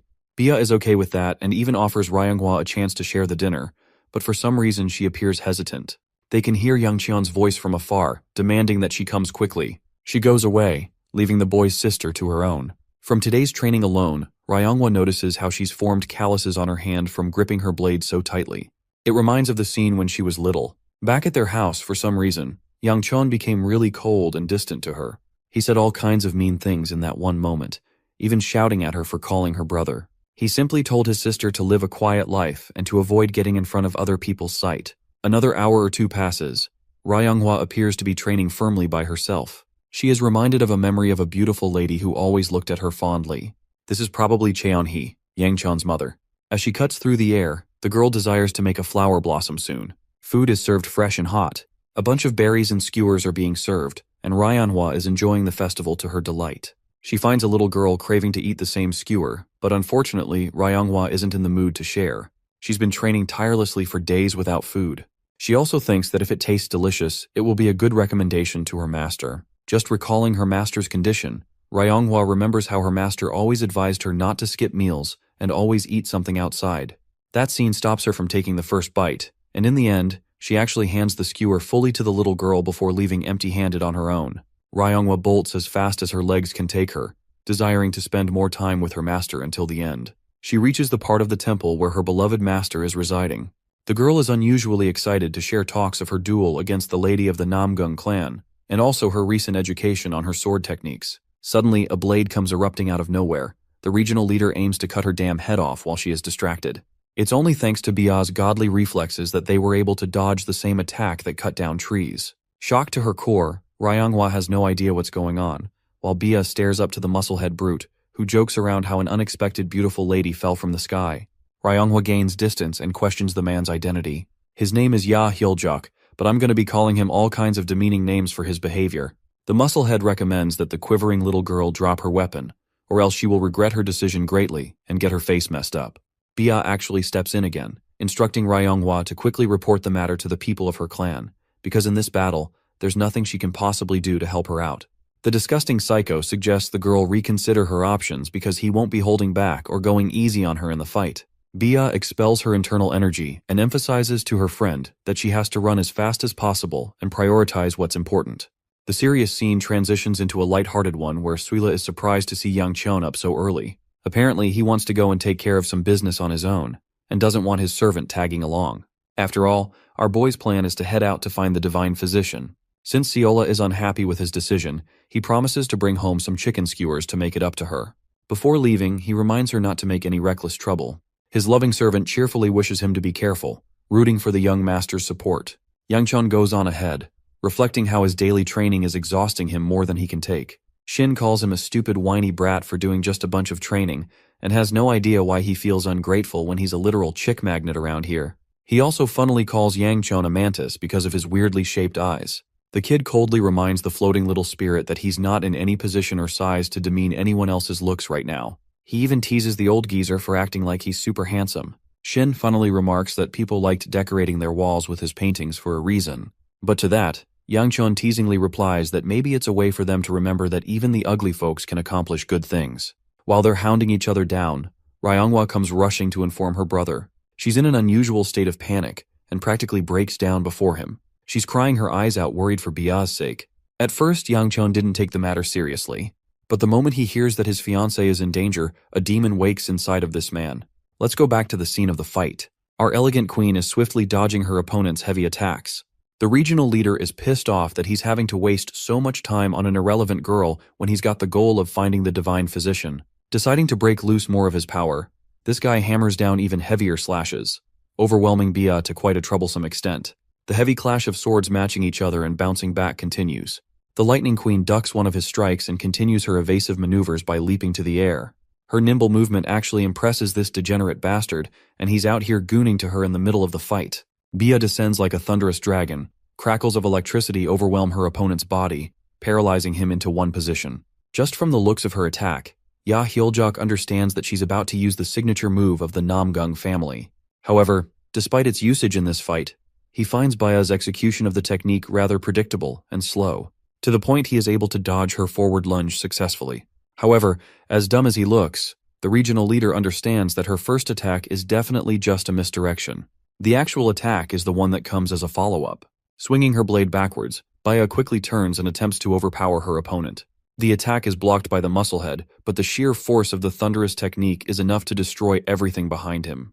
Thrilled to find such a powerful opponent from the Namgung clan, he inquires more about her identity. The fact that he noticed a member of House Ku as well as Namgung both residing at the top of the mountain means that there's something more to the eye. Anyway, despite having injured her opponent a bit, Bia is extremely exhausted as even her best technique couldn't land a final blow on him. The psychopath praises her for the performance and realizes that her only flaw here is that she lacks experience killing someone in a real fight. That reason alone is why she is destined to lose this battle. Fast forwarding to the aftermath of the battle, it turns out that Bia loses badly, leaving the regional leader quite impressed. He intentionally avoided going for any severe blows and only knocked her out. His goal is to keep her for himself after he's done dealing with the divine physician. Even the Lightning Queen admits that she can't do anything in this situation, having expired all of her energy. And if she is kidnapped, nothing and no one will save her. The worst part? She feels immense regret that she won't be able to meet her fiancé anymore. Her world will be all alone again. A world with the same stench she's had to deal with since forever. To avoid that fate, she attempts to move her body as best she can. But then she hears Yang Chon's voice, who comforts her and advises that it's best to rest for now. He understands that Bia isn't going to run even if he tries telling her to, so for now, he wants her to hide for a bit. As for the bastard out there still making a mess, Yang Chon is filled with seething rage as he launches himself with his full might, aiming to destroy the guy. Reverting back to his previous life, Bia met the end of her fate in an effort to save Yang Chon's life. In every conceivable reality, she could have prioritized saving herself and moved out of the way. And yet she stood guard and deflected the attack with her own body. It was back then that the cold and ruthless demon realized something important. Yang Chon realized that he had led a life of sin and sin alone, so much so that nothing and no one waited for him happily on the other side. He had led such a treacherous existence that there was no redemption waiting. But in an ironic twist of fate, he is now given a second chance. A chance that he described as a hopeful new beginning for the things he lost and the mistakes he made, a desire to fix everything. But in that moment, when he found Bia Namgung completely knocked out like that, in a state that reminded him of his past life, it really changed his perspective on things. This life that he was given, it could end up the same as last time. Maybe it isn't some kind of reward, but more of a punishment to live the same horrors of loss that he experienced in his past life. A repeated cycle of death and suffering. It made him wonder if the heavenly demon wanted to punish him forever, pulling him towards hell. Yang Qian couldn't afford to live a life like that again, not this time. So it ignites an inextinguishable flame inside of his body, expelling immense amounts of internal energy. He vows to prevent the dark future from happening again. Meanwhile, the regional leader is busy attempting to crack the energy barrier placed by the Manhwa clan. Just when he found some result, his eyes widened in fear and shock as a boy lunged at him like a torpedo, full of energy as he smashed his abdomen with punches so strong that it resulted in an explosion. The attack incinerated the life around them, staggering Yang Qian's opponent, who can't believe that there's yet another one of the House of Ku members here. At first he wanted to pay the kid a visit personally, but his master decided otherwise. Based on Yang Qian's murderous state, even the regional leader senses that the kid has a bloodlust coming off of him. His current state resembles that of Lord Ku, his father, the flame demon. However, despite everything, it didn't change the fact that the kid was still a rookie before him. Yang Qian unleashed a barrage of attacks, back-to-back pounding his opponent down. Even the psychopath calls our boy crazy for his chaotic strikes and attempts to retaliate with a swing of his blade. But Yang Qian got flexible movement to the point he evades a clean horizontal swing, impressing the regional leader in this battle. He even finds amusement playing around with Yang Qian every time they exchange blows. Despite our boy's enraged state, he is pushed back, which makes the musclehead psycho wonder if the kid is losing heart. To quickly shut him up, our boy goes on the offensive again and beats the crap out of the guy, shoving him back and making him eat his own words. The fight gets more serious with every passing moment. In a surprising twist, the villain is the one acting sane. Meanwhile, the floating spirit of Shin urges that the boy quell his anger because he's only creating more openings for himself. Yang Qian quickly realizes this when he recklessly lunges forth, disregarding his bodily limitations. The kid's energy core suddenly cracks, diffusing his attack as the boy falls from the skies. Just when his opponent is about to finish the kid off, a voice from inside Yang Qian's head tells him to devour everything. Suddenly, he regains his powers and grabs Ya Hyuljak's sword, catching the blade and shocking him even more. The regional leader is stupefied that a monstrous kid like this even exists, because none of his men from the Dark Palace pose even a threat to the current state of Yang Qian. Speaking of which, our boy delivers a clean hook to the gut, releasing a column of explosive energy from his opponent's body. I kid you not, bro is literally using attacks right out of Dragon Ball Z here. Anyway, that punch really did a number on the musclehead, forcing him to cough blood, but that's not enough to calm down the bloodlust of the enraged Yang Qian. The fight is over, and when Bia comes around, all she sees is an incinerated field and her fiancé senselessly punching the man's face to a bloody pulp. The sounds of churning blood is heard, while the helpless Bia begs him to stop. Suddenly, the dark and shadowy stench from before emanates off of his body. It's the first time she sensed something so vile. Even though Yang Qian has already murdered the guy in cold blood, his psychopathic tendencies aren't satisfied as he keeps pummeling the man's face into the ground. Navigating her best in the incinerated field, Bia begs him to stop, her voice pleading to reach his ears. But when he doesn't listen, she embraces his body to help him regain control, reminding him that he's already killed his opponent. She doesn't want him to give in to his urges and lose himself too. Her words are the only thing that calms him down, enough for him to fade away unconscious in her grasp. As for the Shadow Organization, they're stunned to note that their regional leader hasn't yet returned from the mission. They're a bit worried about his condition, but it's clear they can't act on their own and have to obey orders. The goal is to launch a full-scale attack at dawn. To their surprise, an old man has somehow found his way to their organization, and it's none other than the most badass old geezer of all time. The Sword Sovereign is furious that these men are responsible for the disappearance of the disciples of Mount Hua. One of the clowns thinks that he's just a random senile man who came here without a thought. And well, that guy ends up getting cleaved in half without even the Sword Sovereign batting an eye. This man is the definition of aura. The rest of them are horrified to question who this man really even is. They can't even comprehend what the hell just happened. The Sword Sovereign confesses that the beauty of a blade comes from when it is covered by its sheath. He also thinks that bad intentions should ever go beyond one's feelings in life, and they shouldn't translate into actions. During his meeting with Lord Hua, he learned about the disappearance of the disciples. They suspected that the Dark Knight Palace was responsible for the cause. Because the clan leader himself could not leave, the Sword Sovereign was made a request to eliminate every last one of these scumbags. Before annihilating them completely, the old man offers them a chance to drop their weapons. But of course, these arrogant warriors still decide to jump him, thinking that this is Jujutsu Kaisen. In return, all he has to do is flick his hand, a single sword cuts past every single warrior ahead of him. The entire group vanquished with one strike as the wise sword sovereign comments on their foolishness. Back to the state of our boy. Yang Qian wakes up in a state of panic. His flight or fight senses go overboard, but thankfully the divine physician is there to help him calm down. Apparently the boy has been in a coma for 2 days and is currently receiving treatment against his energy overload. Bro is pinned with needles in every part of his body, hopefully not his mini young master part. Anyway, Yang Qian questions why there's smoke coming out of Elder Tay's mouth, and if that implies a new form of ascension.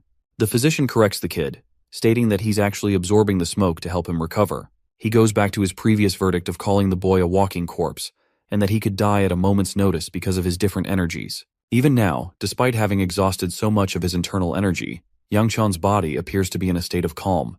It surprises both him and the physician, but he's not worried about that right now.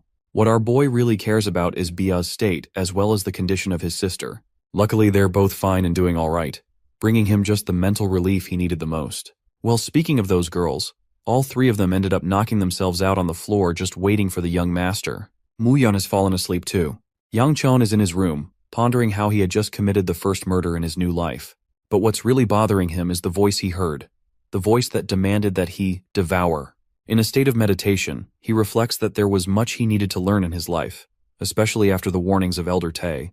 The kid goes for a routine check on his body to see if his internal energy is doing okay. He notices right away that his blood flow is blocked, but his strength is growing and that he may be able to get past that issue soon. Perhaps the most shocking part is that the same chaotic energy from before has transformed into something beyond his wildest expectations. Yang Qian now officially possesses demonic energy. On a different note, the leader of the Dark Knight Palace quickly learns of the assassination of Ya Hyoljuk. The ominous figure inquires to know who could have defeated such a powerful warrior, as he was a professional martial artist with a physical peak. He learns that a rookie from Manhwa somehow managed to subdue this guy all on his own. It inspires interest into the main leader's eyes, and he believes it's time to send Rakasha to the divine physician instead. The man also appears to boast the same demonic eyes of a demonic martial artist like Yang Qian in his previous life. The sudden hiccup has become a thorn in his path, but he's right around the corner of his materializing his goals. We get to see a shot of a thin girl possessing the same demonic eyes, and she's likely referenced to be the young version of the heavenly demon from the future. The scene switches to Ciola and the Sword Sovereign. The little girl is excited to report that the young master is doing just fine with Bia and has recovered back to full health.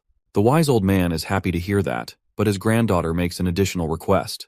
Placing the Yakwa snack down, she replaces her hand with a sword and requests to learn martial arts, and thus begins the journey of the mighty disciple of the sovereign sword who is destined to defeat the heavenly demon in the future. In the next scene, we see a woman's leg in the water at night. She was having a drink next to a spring. The woman looked at the beautiful houses and mountains that surrounded her. The older Yang Chun was sitting next to a table inside the room. The heavenly demon said that the wine tastes amazing today. She said that it must be because of the moonlight. She referred to Yang Chun as unit commander and told him that it will be nice if he could join her. Our boy turned to her when he heard this. He didn't say anything, he simply stared at her. He turned to the drink on the table. The heavenly demon glared at him. She kicked her leg in the water and made some of it splash on Yang Chun's face. She told him that he has a strange look in his eyes. Yang Chun cleaned the water on his face with his hand and apologized to her for causing her discomfort. The heavenly demon asked our boy not to apologize. She told him that it doesn't really bother her. She picked up the bottle of wine next to her and poured it into her cup. With a smile on her face, she told Yang Chun that he sometimes reminisces about someone while observing her. Yang Chun said that this is not true. The heavenly demon told him that she knows that he is reminiscing about the girl he holds dearly in his heart. She told our boy that his lies don't work on her. Yang Chun didn't seem to be moved by her words. He apologized to her. The heavenly demon smiled and told our boy that someone will be bitter if she finds out about this. She told our boy that it will be sad if the demonic Blade Empress who died for him was to find out about this. Yang Chun turned to her and told her that he will do his best to suppress his thoughts. The heavenly demon told our boy that she wants to know about the wench who managed to cloud his heart. With a creepy smile on her face, she asked Yang Chun if his mind will be intact after she murders the woman with her own hands. Our boy did not say anything. He simply looked down. The heavenly demon took a sip of her drink and played in the water with her legs. The scene shifts and we are taken back to the present. We see Yang Chun climbing the stairs of the Mount Hua sect, while breathing heavily. Our boy called the disciples of the Mount Hua sect crazy bastards. He did not know why they liked their stairs so much.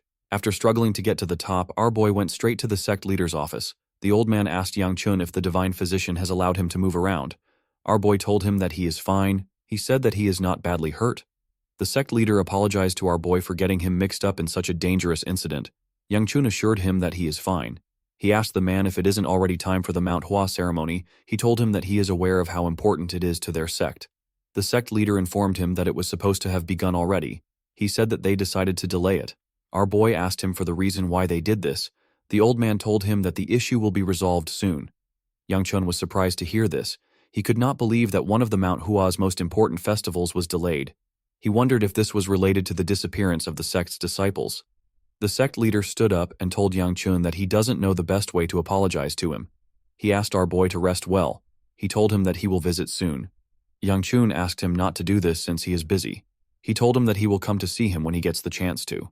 Our boy was actually hoping to return home since he had already delivered the plum blossom stone. The sect leader recalled that someone wanted to meet our boy. He asked him to go outside. Yang Chun wondered about who wanted to see him. He wondered if it was Bia, Siola, or Fung. He didn't feel like spending an afternoon with a guy. Yang Chun stepped outside to see the beautiful plum blossom trees and the shining sun. He raised his hand and stretched it out in the air. He liked the air that was at the top of the mountain. He noticed that no one was waiting for him outside. The moment he thought of this, he sensed someone watching him from a door. He quickly turned around to see the person, but the person hid behind the door. Someone pushed the person out. The person turns out to be his sister. Yang Chun did not understand what was happening. He asked his sister about what she is doing there. Ryonghua turned to Bia and asked her if she really needs to do it. Bia told her that she has to. Yang Chun asked his sister about why she is mumbling. The girl said that it is nothing. She walked up to her brother and asked him to listen well. She quietly asked him if he is all right. Yang Chun could not hear what she said. He asked her to come again. Ryonghua asked her brother if his body has healed up. Yang Chun asked his sister about why she is whispering. He told her that he has healed up and is walking around. Ryonghua said something to him again. Our boy could not hear anything. He moved his ear close to her and asked her about why she is mumbling again. He asked her to speak up. Ryonghua screamed at the top of her voice to thank her brother. After saying this, she ran. Yang Chun asked her if she is crazy. He told her that she destroyed his ear. Ryonghua asked her brother to shut up. Bia came out of hiding and told our boy that his sister is embarrassed just to thank him. Yang Chun said that she would have followed him back home if she really felt thankful. He noticed that Bia's arm was wrapped in bandages. He asked the girl about why she is using the bandages. Bia informed him that she was asked to wear this when she is outside. Our boy told her that he didn't know she was hurt. Bia assured him that she is fine. She said that she only has to wear it till tomorrow. She asked our boy if he is actually fine. Yang Chun knew what she meant. He remembered how he lost his mind and how Bia stopped him from losing himself completely. He cleared his throat and told the girl that he is fine. He thanked her for what she did for him. Bia was surprised to hear this. Our boy asked her about why she is surprised. He told her that he simply wanted to thank her and speak casually to her. He told her that they can return to their normal relationship if she doesn't like it. Bia placed her hand on his arm and told him that she appreciates it. Our boy blushed when he saw this. He revealed to the girl that he can't exactly remember what happened. He said that the only thing he is certain of is that she was by his side. Bia blushed when she heard this. Yang Chun thanked her for keeping his sister safe. Bia turned around and began to run. She didn't want our boy to see her blushing. Yang Chun asked her about where she is going. He didn't understand why everyone was running off. In the next scene, we see Yang Chun lying on the ground. He was trying to catch his breath after climbing the stairs leading to the Sword Queen's house. He called out to Chael and suggested that they beat up someone. The moment he said this, he realized that the old man hasn't responded to him since his fight. He remembered Chael telling him that it is too dangerous for him to lose his temper. Yang Chun wondered about where Chael went. While he was breathing heavily, someone walked up to him. The person turned out to be Hyuk. Yang Chun asked the boy about why he is there. The boy simply smiled at him. Yang Chun stood up.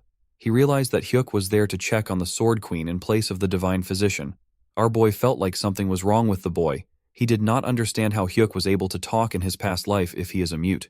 He remembered a time when he and Bia stormed a sect with Hyuk.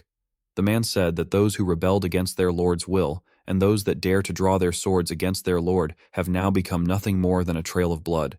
He said that the entire world now lays under his master's feet and their unity grows stronger day by day. Upon remembering this, Yang Chun was convinced that Hyuk was choosing not to talk. He didn't know what the boy was plotting, but he was certain that he couldn't let his guard down. When he stepped inside the house, the Sword Queen asked Hyuk to tell her who came to visit. Yang Chun put his hands together and told her that he came to pay her a visit. The Sword Queen asked him to come in. Our boy walked past Hyuk and used his shoulder to hit the boy.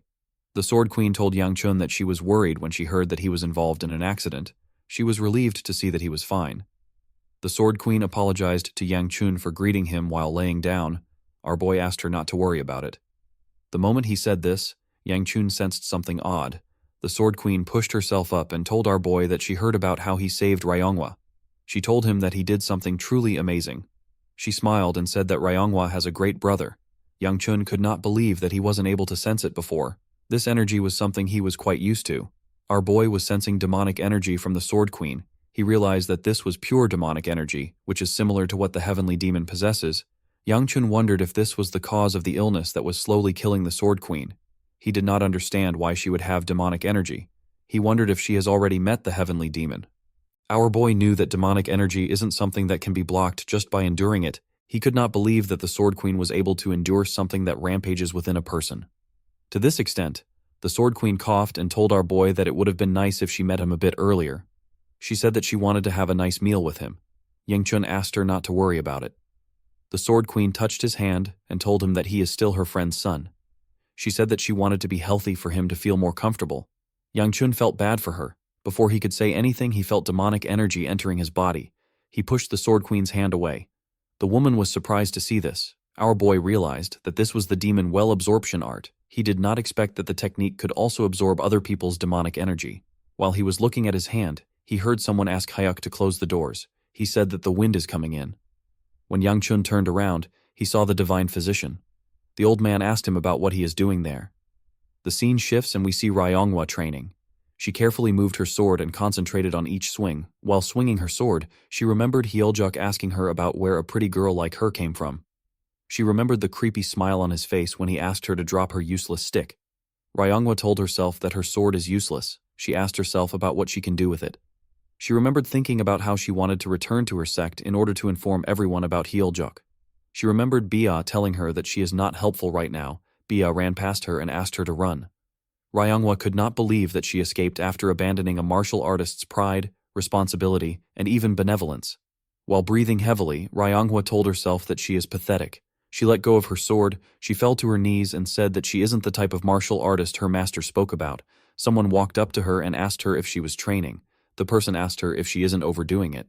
When Ryonghwa raised her head up, she saw Fung. The boy offered her a bottle of water and asked her to drink it while training. He told her that she can have it all. Ryonghwa recalled that Fung is the youngest Blossom Sword's inspector. She believed that Fung won't have ran away the way she did if he was in the same situation as her. Fung did not know why the girl was staring at him. Ryonghwa remembered when the divine physician was treating her brother. The elder informed her that the situation would have been terrible if her older brother didn't intervene. He advised her to thank Yang Chun when he wakes up. The divine physician asked her if she doesn't find the situation to be incredible. Ryonghwa asked him about what he means. Elder Tae told her that her older brother defeated a demonic human that Bia couldn't even handle. He asked her if she knows how Yang Chun did it, and the technique that he used to do it. The divine physician was aware that our boy had a complicated energy, but he did not expect him to use it like this. Ryonghwa could not believe that her brother, who she thought was weak and selfish, was able to do this. Upon remembering this, Ryonghwa realized that everyone is walking the path of a martial artist. While she is still clinging onto her master like a spoiled child, the girl asked herself about the kind of plum blossom she will create if all she knows how to do is to run. She raised her hand and picked up her sword. Fung asked her if she is going to continue training. He told her that he will leave the bottle there. He asked her to give it to him later. Ryonghwa asked him to forget about it. She walked past him and asked him to leave her alone. Fung did not expect this. He turned around to see the girl running. While running, the girl apologized to Fung for ignoring him. She remembered her master telling her not to rush. The Sword Queen told her that whichever martial path she walks is fine, whether it is filled with sadness, pain, envy, or jealousy. She told Ryonghwa that they will smile together when she shows her a bud of flowers blooming at the end of the sword she has chosen. Later in the night, we see Ryonghwa walking towards her master's door. She believed that the Sword Queen hasn't eaten even though it is already late. Before she could open the door, Ryonghwa heard the divine physician ask Yang Chun not to make him laugh.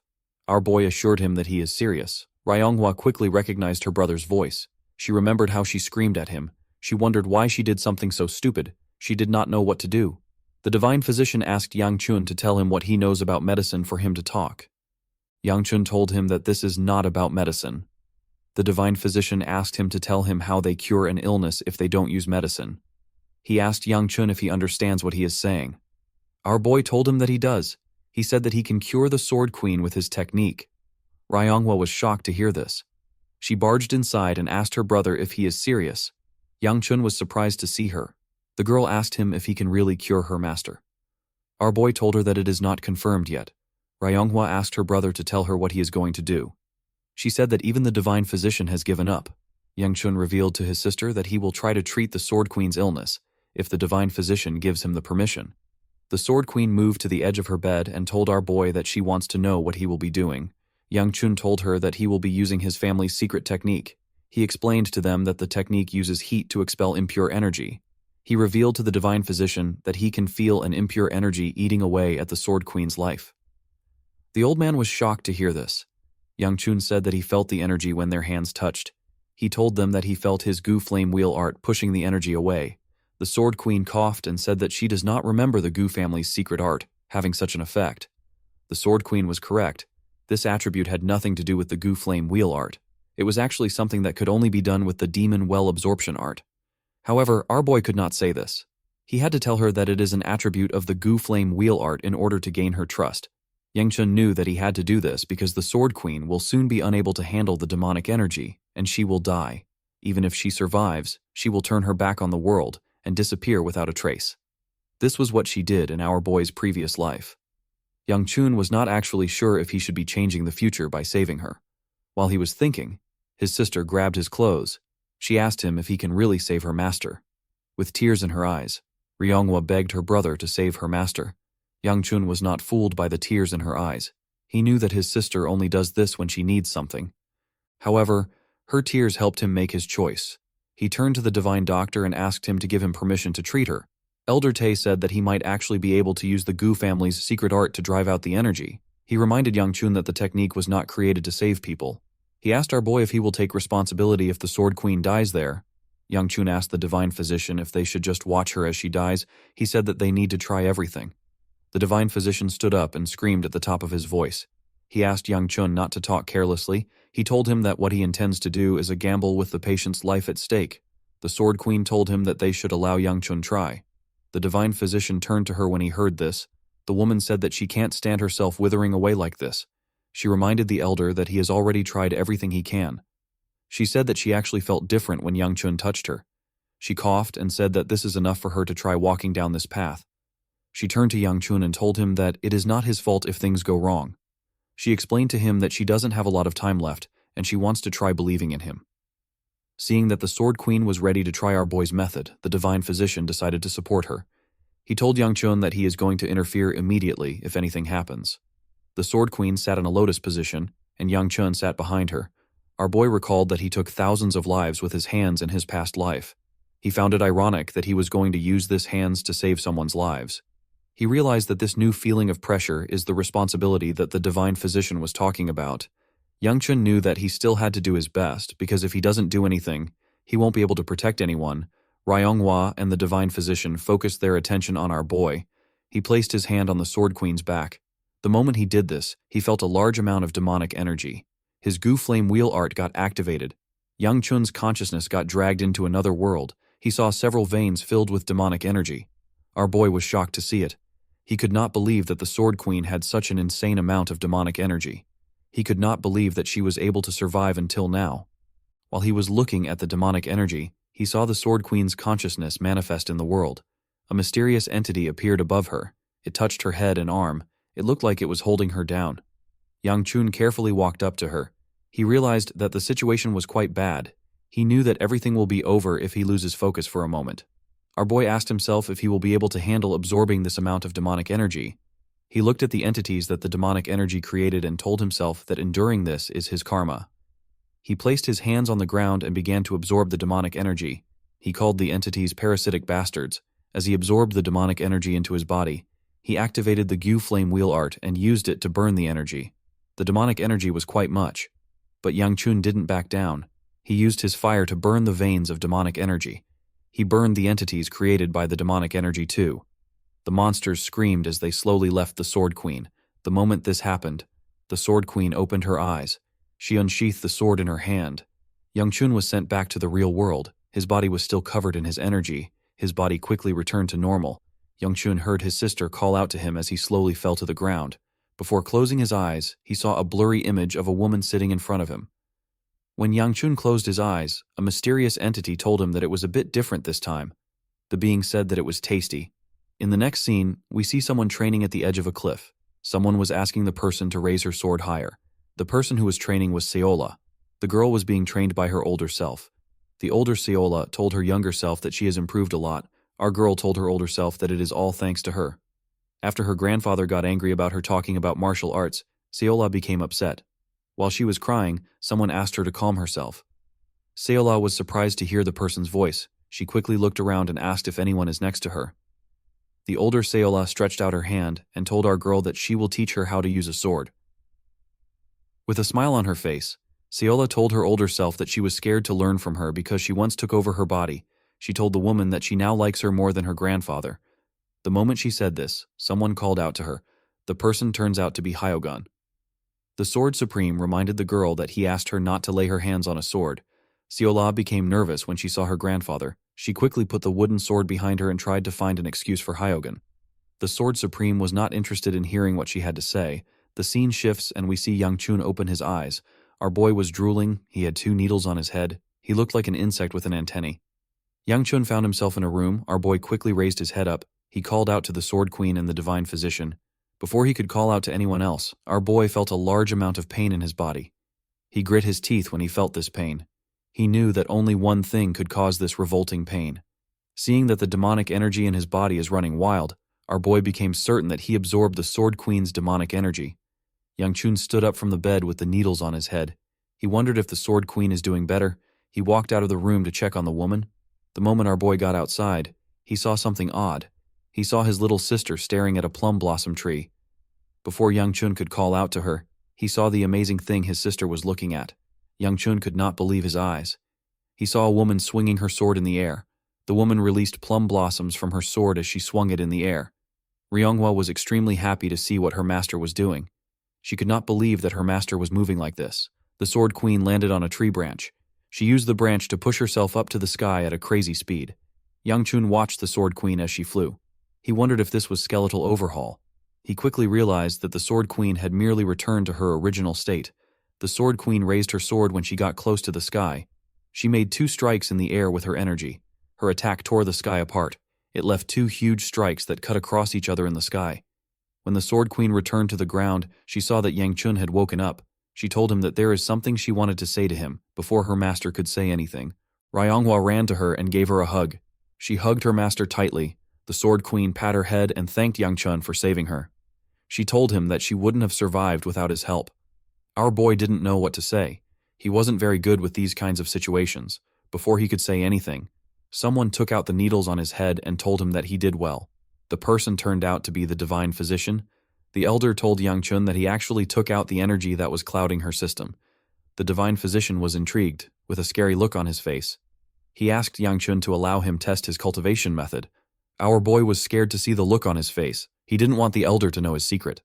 The Divine Physician ran after Youngchun. He asked him to let him test his cultivation method. Our boy begged the old man to stay away from him. The Sword Queen smiled when she saw the elder chasing Youngchun. She seemed to be happy to be able to experience this moment.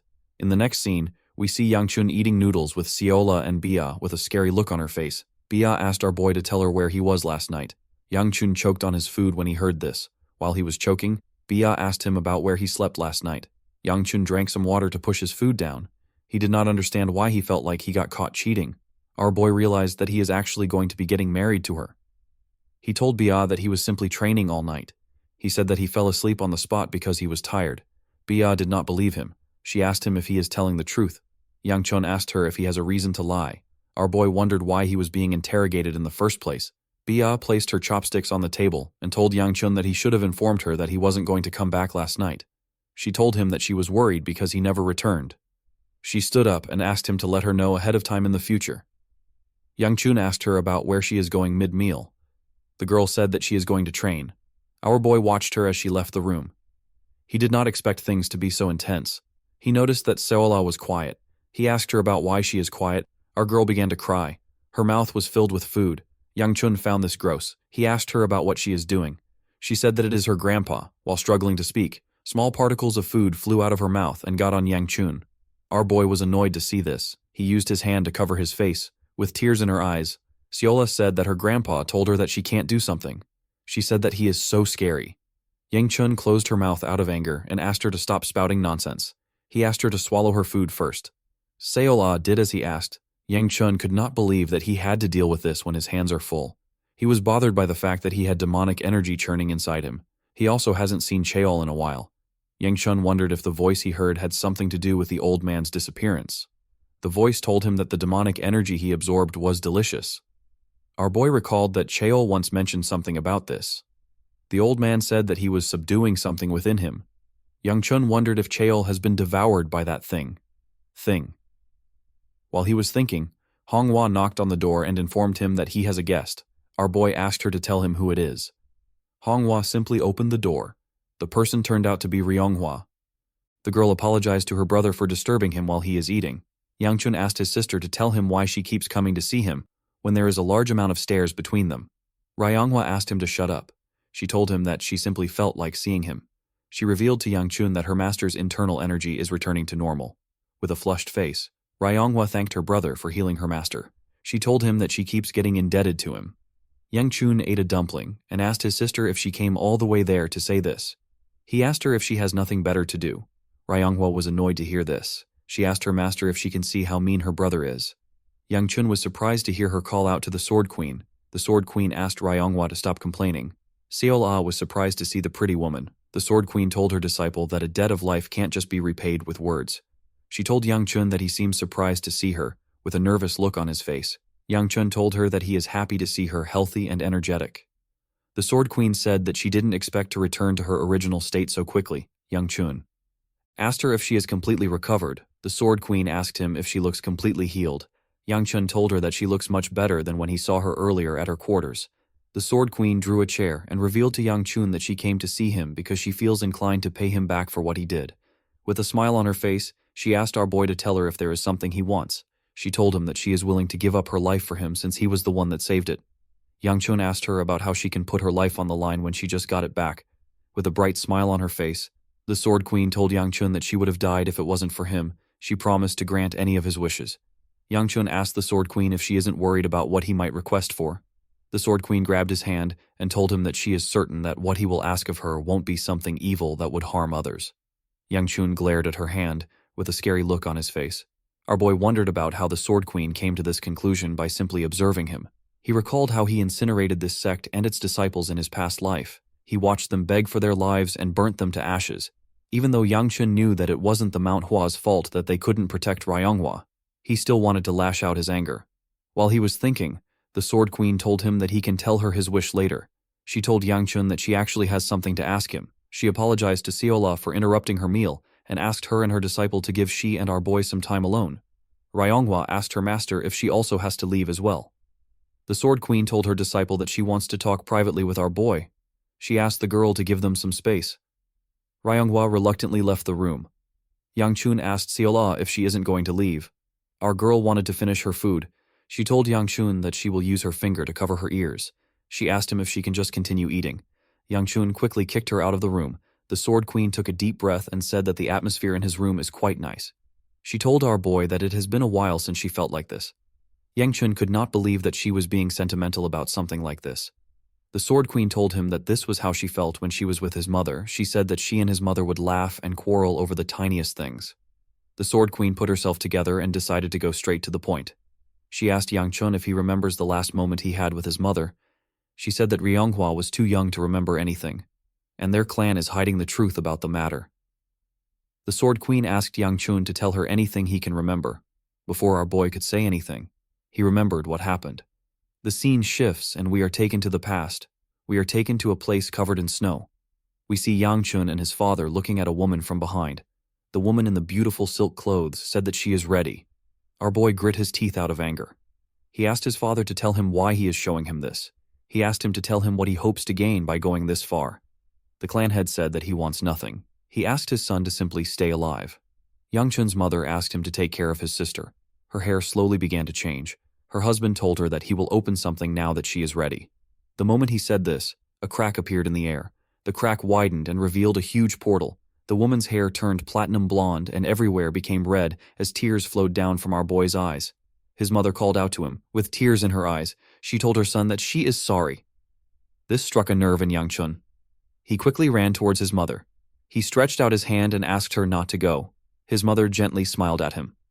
The crack closed and the atmosphere returned to normal. Our boy's mother was no longer with him. Yang-chun called out to her repeatedly. His father watched him as he cried. He told Yang-chun that he needs to make sure that this is the last time he ever weeps in this life.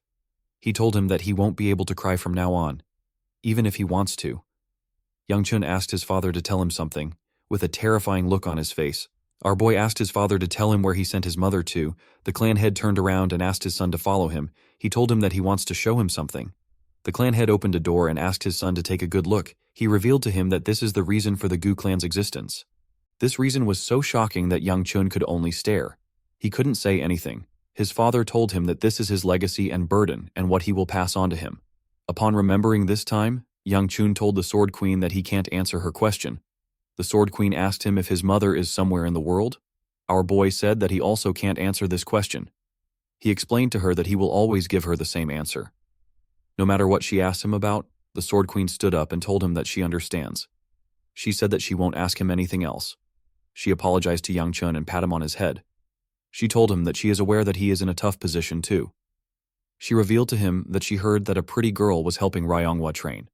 She asked him if Seola is that girl. Our boy laughed when he heard the woman call Seola pretty. The Sword Queen asked him to tell her who it is if it isn't Seola. Yang-chun found it odd that his sister mentioned something like this. She doesn't say things like that. He knew that the person his sister was referring to was Ba. The Sword Queen decided to change the topic. She asked our boy if he is returning to his clan soon. Yang-chun said that it will be very soon. The Sword Queen asked him about when he plans on departing. Our boy revealed to her that Ryonghwa said that she doesn't want to return home. The Sword Queen smiled when she heard this. She called out to her disciple. Ryonghwa quickly responded to her master. The Sword Queen stepped out of the room and asked her disciple if she doesn't want to go home. The girl told her master that she was just worried about her. The Sword Queen told her that she still needs to visit her home. Ryonghwa didn't know what to say. The Sword Queen told her that she has a solution for her since she is nervous. With a smile on her face, the Sword Queen told her disciple that she will accompany her to the clan. Ryonghwa was very happy to hear this. Yang-chun could not believe what he was hearing. Ryonghwa asked her master if she is really coming with her. The Sword Queen told her that she has some business with the Gu clan. She said that she also hasn't heard Yang-chun's request yet. Yang-chun asked the Sword Queen if it isn't her duty to protect the sect. The Sword Queen found this question to be funny. She told our boy that she is the one who has been protected by the sect. Yang-chun told her that his sister said that she doesn't want to return home, with a crazy look in her eyes. Ryonghwa told her master that she will follow her anywhere. Our boy asked her about why she easily changed her mind. Ryonghwa asked him not to worry about this. She reminded him that he wants her to go home. She told him that this is good for him while they were talking. Seola called out to Ba, who just returned from training. Immediately the Sword Queen saw her. She knew that Ba was the one her disciple was referring to. She asked the girl if she is the one who saved Ryonghwa. The Sword Queen grabbed her hand and told her that she is really grateful. She said that Ryonghwa told her many things about her. She told Ba that Ryonghwa said that a beautiful girl helped her out. Ba began to blush when she heard this. She didn't know what to say. The Sword Queen told the girl that she is as pretty as she heard. Yang-chun wondered why Ba was shy. He wondered if it was because she was being complimented. Immediately he thought of this. The Sword Queen told Ba that she heard that she is Yang-chun's fiancé. Our boy was shocked to see that she mentioned this. The Sword Queen told Ba that she and Yang-chun have kind hearts. She assured her that the two of them will get along. Ba smiled when she heard this. While they were talking, Seola noticed something. When she looked up, she saw her older self. She referred to her as sis. The older Seola suggested that they go practice. She said that they have to finish what they started earlier. Seola smiled when she heard this. She stood up and ran with a smile on her face. Yang-chun asked her about where she is going, but she did not respond to him. Ryonghwa called out to her master. She informed her that the Manhwa festival will take place soon. She asked her master to leave with them after the festival. The Sword Queen asked Yang-chun if this is okay with him. Ryonghwa was happy to see that her master liked her idea. Yang-chun told the Sword Queen that he cannot do anything if his sister wants to return to the clan. He told her that he will depart with her. The Sword Queen clapped her hands and said that they can schedule the time they are leaving. Immediately she said this. She noticed something about her disciple. She moved close to her to check something.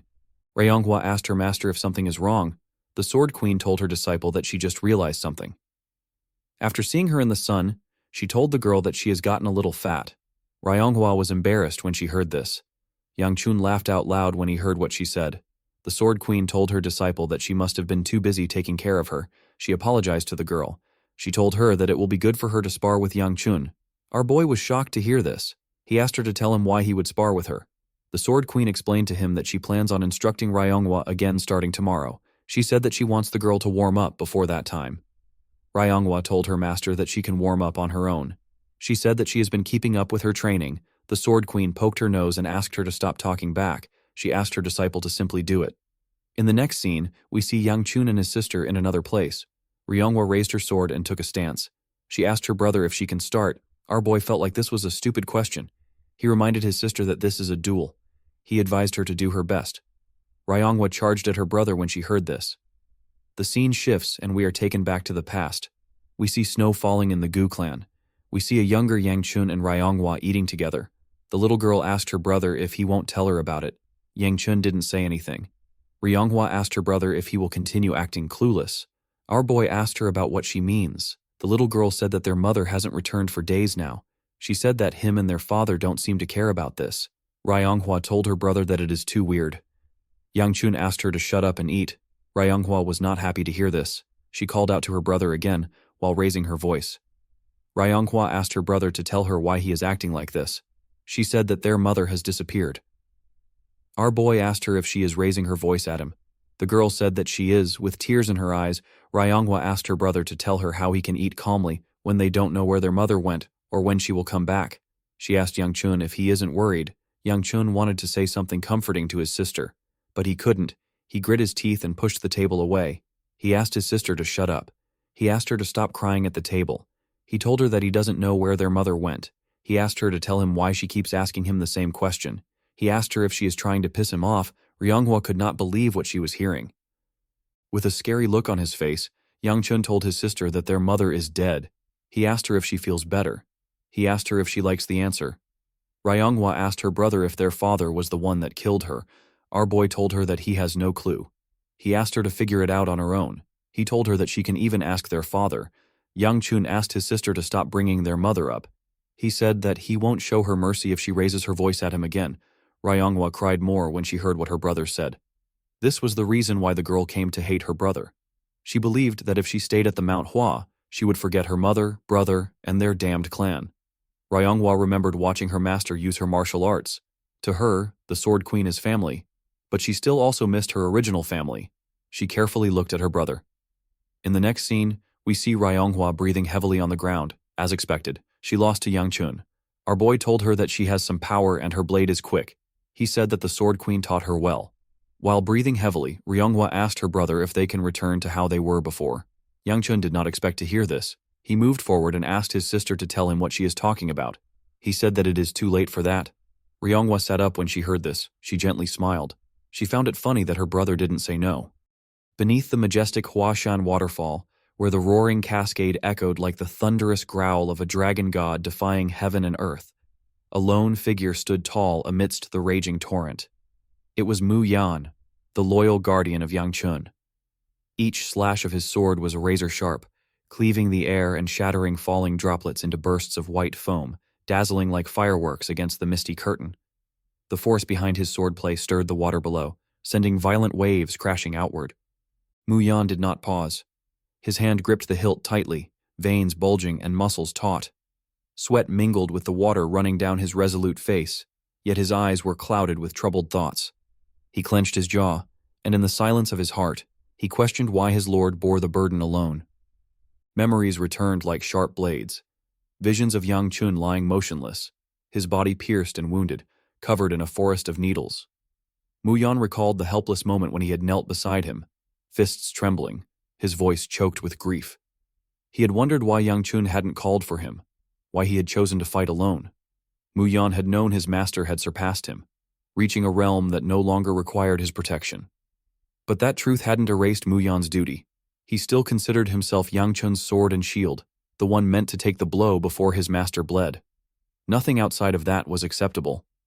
Yet when Yang Chun had shielded others with his own body, Mu Yan had not been there. The shame of that failure burned inside him, driving him to train relentlessly. Every slash of his blade was a cry of anguish, a release of the turmoil within.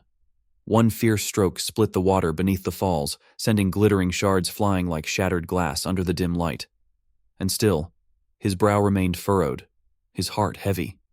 He murmured bitterly to himself, questioning the purpose of swordsmanship if it couldn't protect the one most important to him. To him, his blade was nothing more than useless firewood if it failed that purpose. Just then, a clear voice rang out from the top of the falls, pulling him from his thoughts. Someone called out that the place was too high.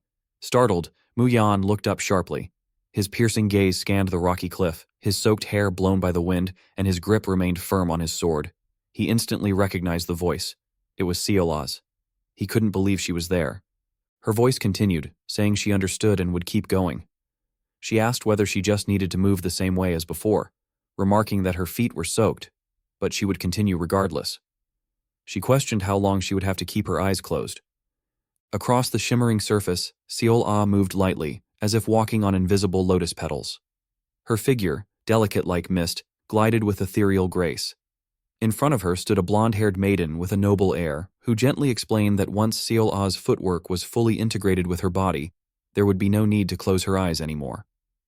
Seol-ah muttered nervously that falling would mean certain death, but she persevered nonetheless. The blonde girl nodded approvingly and told her to proceed to the third form.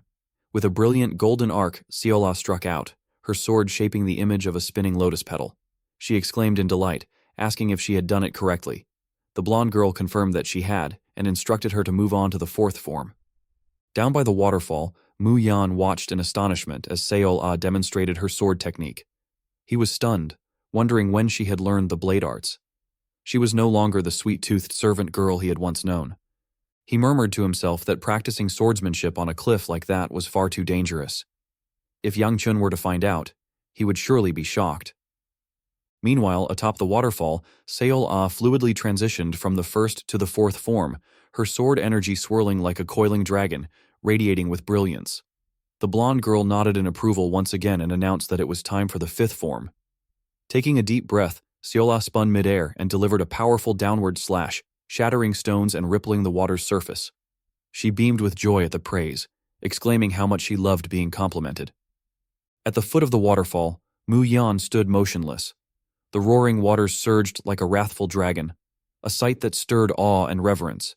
It became clear he could no longer underestimate her. Could it be that she had been secretly training with the sword all this time? He tried to reassure himself, reminding himself to stay focused. Silently, he told himself that belittling others would not help him improve, and that he should concentrate on the path ahead to fulfill his duties as a guardian. Suddenly, a soft voice rose behind him, saying that it was enough. Startled, Mu Yan turned sharply and saw Seol-ah standing behind him. He wondered when she had arrived. She pointed at his chest, her eyes unwavering, and asked if he truly understood what he needed to do. Mu Yan stared at her in confusion, unsure of her meaning. At that moment, a golden light burst from her fingertip and pierced into his body. A strange energy surged through him like lightning tearing through his meridians. He gritted his teeth as pain twisted his face.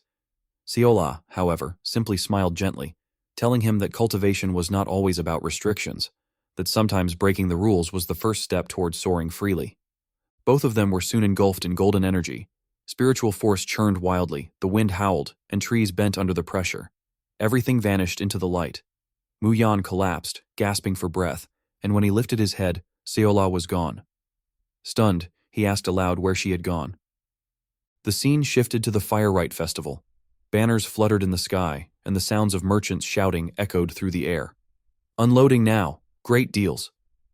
Fireworks exploded in the night sky like blooming peach blossoms, their radiant petals illuminating the heavens.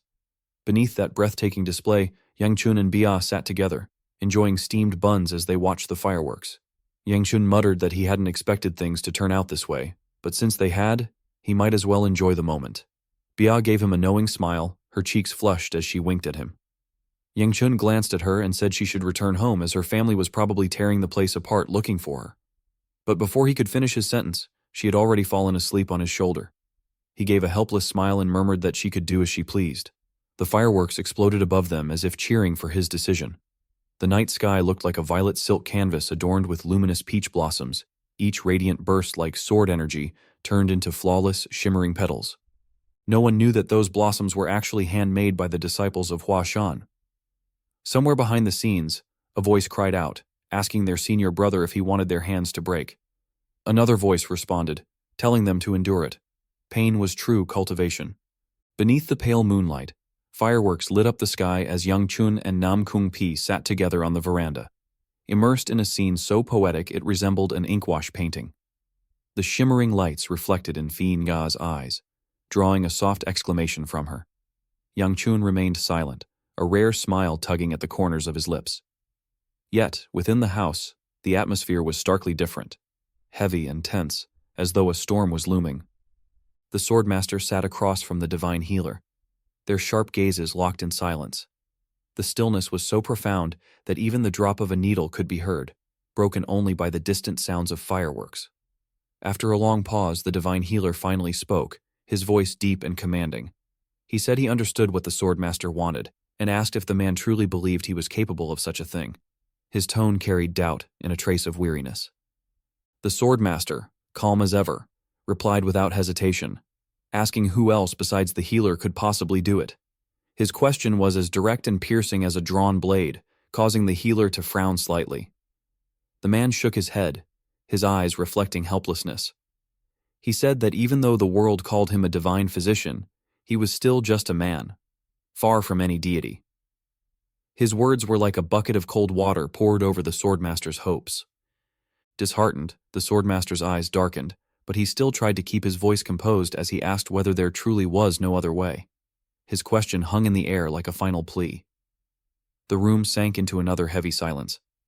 The healer said nothing at first, his gaze drifting into the distance as though weighing something enormous in his mind. Seeing this, the swordmaster did not give up. His voice dropped, laced with a sliver of hope as he said that the healer's silence must mean there was still a possibility. The healer sighed, his voice tinged with concern. He explained that the matter was anything but simple. He said that interfering with a person's meridians recklessly was already dangerous, let alone doing so to that child, who wasn't ordinary. What should have been a normal energy vessel within the Dantian was strangely different in that child. Its width and depth were so vast that it felt utterly empty, holding nothing. The child's indistinct presence all this time might have been a result of that very peculiarity. The healer's words struck the swordmaster like a stone cast into a still pond, stirring waves deep within his heart.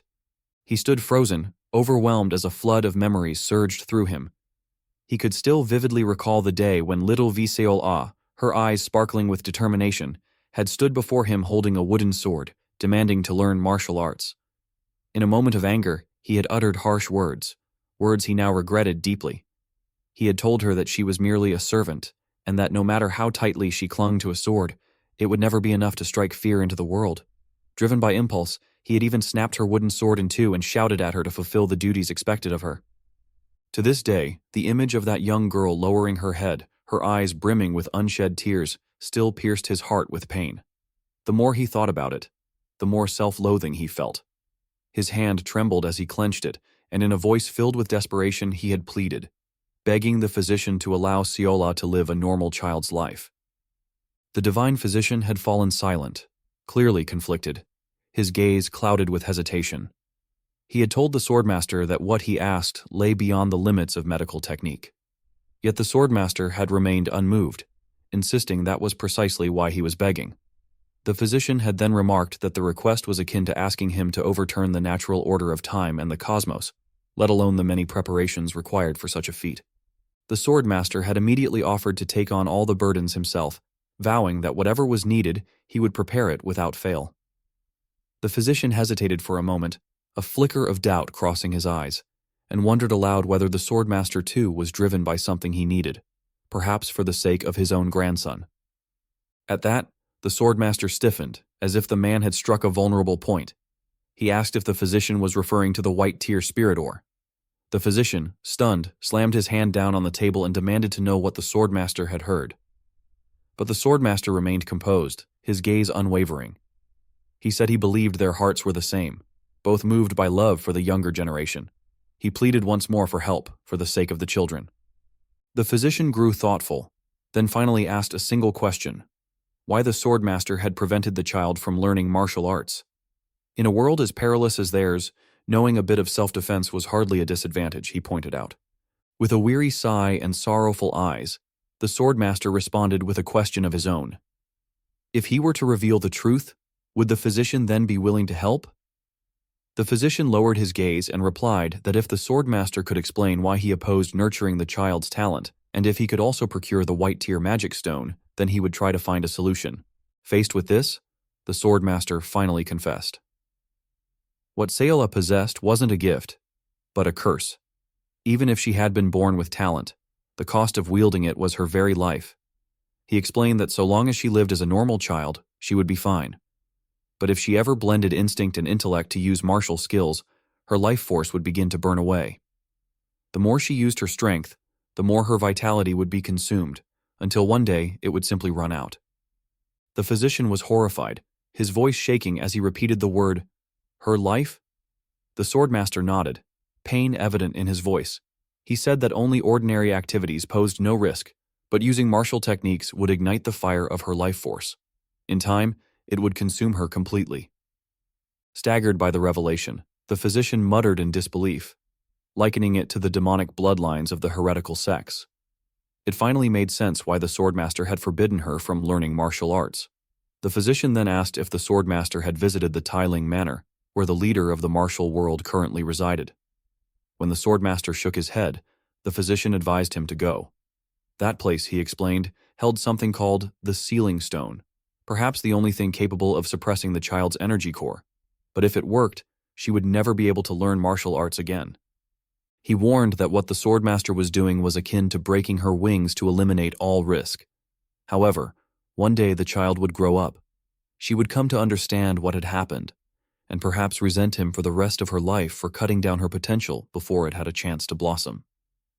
The swordmaster pondered this, his eyes filled with a sorrowful resolve. If that was all it took to keep Seola alive, then he considered it a price well worth paying. Meanwhile, outside, under a sky glittering with fireworks, Youngchun and Namgung Fi were strolling through the lively streets. Youngchun chewed on a candied hawthorn skewer, looking bored and distracted, while Namgung Fi suddenly brightened and dashed off like the wind, leaving him alone amid the bustling crowd. Drawn by a nearby merchant's cry, Youngchun turned his head and saw a display of glittering, butterfly-shaped hairpins, so beautiful they took his breath away. He stood there in silence, his gaze locked on them as if under a spell. At that very moment, Seola was returning home under the pale moonlight. She looked tired, nibbling on a half-eaten pastry in her hand. Her carefree gait and contented chewing suggested that, for her, sweets were enough to dispel any lingering worries. Suddenly, a sharp voice called out from behind her. She flinched, nearly choking on her food, and turned to see Youngchun's icy gaze fixed on her. Flustered, she stammered as she addressed him, barely managing to say, "Young master." She stammered, sweat beading on her forehead, her hands trembling as she held a pastry. Youngchun approached, his voice laced with both reproach and a touch of anger. He demanded to know where she had been all day, saying that he had planned to invite her to the festival, but the moment he turned around, she had vanished without a trace, only to reappear late into the night. Seola lowered her head and mumbled an apology. While she was still flustered, Youngchun unexpectedly held out a delicate butterfly-shaped hairpin, its intricate design shimmering under the moonlight. Seola, surprised, asked what it was. Youngchun, trying to maintain a cold demeanor despite his awkwardness, replied that it was nothing significant, just a small reward for her hard work. Seola's eyes lit up, her heart pounding wildly in her chest. Blushing, Youngchun told her to take it, claiming that his hand was getting tired.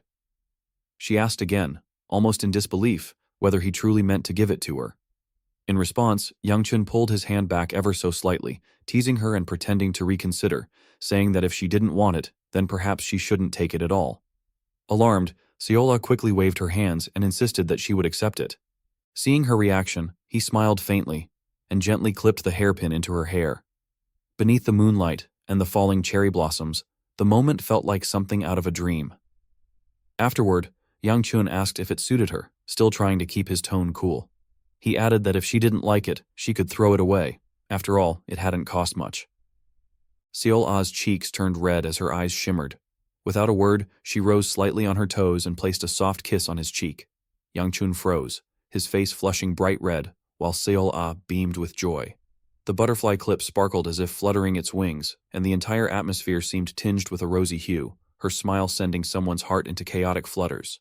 As the first rays of dawn pierced through the morning sky the next day, the scene gently shifted to Bia. She stretched her arms with a lazy yawn, her eyes still heavy from lingering sleep, murmuring to herself how sleepy she felt. Behind her, Seol-ah radiated excitement, her voice ringing out with cheerful enthusiasm as she urged everyone to hurry and go see the grand tournament. When she noticed Yang Chun walking slowly behind them with a relaxed pace, she called out to him in a playful tone, urging him to move faster. Yang Chun, observing the girl's boundless energy, had a fleeting thought pass through his mind. It was truly remarkable how she had completely recovered after just one night. Suddenly, Seol-ah furrowed her brows in concern and asked him whether he was feeling unwell, pointing out that his face was turning red. Startled by her comment, Yang Chun tensed slightly and stammered in response. Images of the previous night's encounter briefly flashed through his mind. But he quickly composed himself, silently nodding as he reminded himself that he was no longer a child and shouldn't let such things trouble him. He told himself to just let it go. The scene then shifted smoothly to the martial contest grounds of the Manhwa, where the crowd buzzed with lively conversation. Someone asked if the famed sword dragon would be participating this time. Another responded thoughtfully, noting that the person in question hadn't appeared the previous year and wasn't yet known by that title back then, but was certain to show up this year. As they continued, a memory seemed to surface. Someone wondered aloud who had won the championship last year. At that moment, a newcomer who had just arrived overheard the end of the conversation and confidently chimed in, declaring that it must have been the guardian saint. The first speaker nodded in agreement, affirming it was indeed the saint. Curious, someone asked who exactly that was. Just then, Yongfeng stepped forward with a warm smile and introduced himself as one of the 3 top disciples of the Manhwa. His words drew a surprised reaction from one of the others, who asked in disbelief whether he was the so-called genius sword dragon. Yongfeng humbly scratched his head and replied that the praise was excessive. Coincidentally, Yang Chun happened to be passing by at that very moment. Upon spotting Yongfeng, he silently questioned what he was doing there. Wondering why the man wasn't busy preparing for the flower offering ceremony, Yongfeng noticed them too and raised a hand in a friendly wave. When he addressed Yang Chun as the heir of the Gu clan, Yang Chun paused his steps. Yongfeng quickly approached and asked if Yang Chun was also on his way to watch the flower offering ceremony. Yang Chun confirmed that he was, but questioned whether Yongfeng should even be there, suggesting he must be swamped with preparations. In response, Yongfeng smiled gently and explained that things were nearly ready, so it was fine. Behind them, several disciples of the Manhwa were seen busily hauling equipment. One of them shouted in frustration, demanding they hurry up. He complained that with the flower offering ceremony approaching, everyone had disappeared. Another disciple responded that everyone was busy hastily practicing for the major martial competition taking place that day. The first one grumbled further, claiming that such last-minute cramming was no better than cramming for an exam. Yongfeng could only offer an awkward laugh before sheepishly suggesting that since there was still a bit of time before the ceremony started, perhaps he could show Yang Chun the training grounds. Hearing this, Yang Chun silently reflected that when Yongfeng said preparations were done, it seemed he had actually meant preparations for the great competition.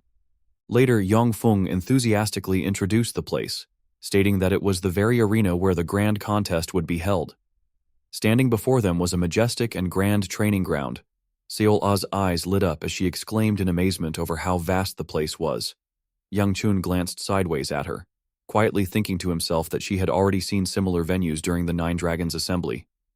Yongfeng then asked whether the Gu clan heir would be attending the flower offering ceremony. Yang Chun waved him off, saying only a madman would join, and urged him to come to his senses. Yongfeng laughed heartily, clarifying that he was just joking. After all, the ceremony was only meant for disciples of the Manhwa. Yang Chun fell silent at that. He wondered to himself about Ryonghua. Who was her opponent going to be? He just hoped she wouldn't get utterly destroyed. Suddenly, Yongfeng brought up a new topic. He asked if Yang Chun had heard the news, that he himself was going to be Ryonghua's opponent in the upcoming match. The moment those words were spoken, Yang Chun felt as though he had been struck by lightning.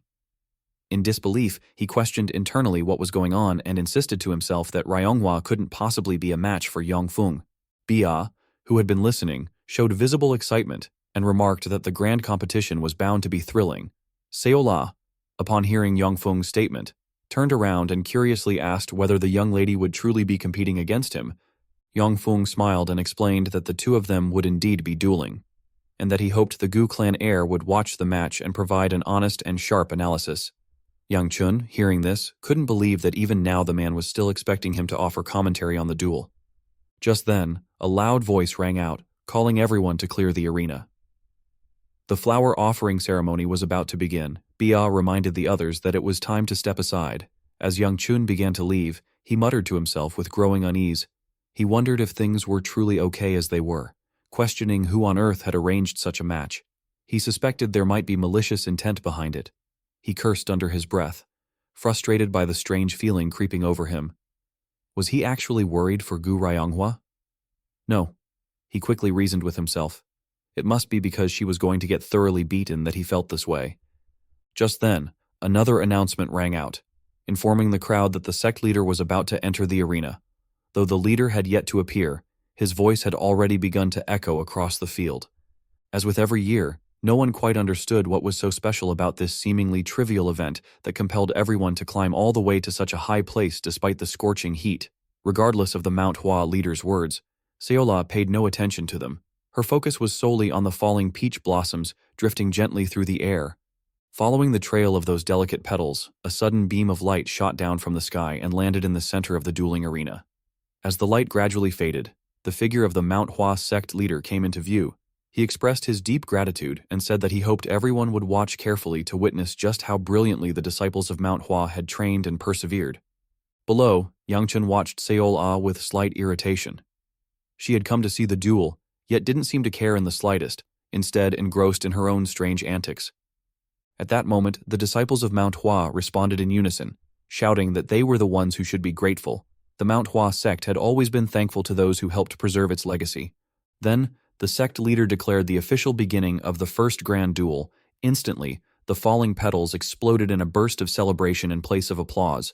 Even the blossom in Seola's mouth detonated, leaving her wide-eyed with surprise. The crowd roared with excitement, and the atmosphere buzzed with energy. Moments later, the sound of clashing swords rang out continuously as two Manhwa disciples put on a spectacular performance. The audience cheered wildly, especially for Wu Ayan-san, urging him on. This year, everyone seemed particularly fired up.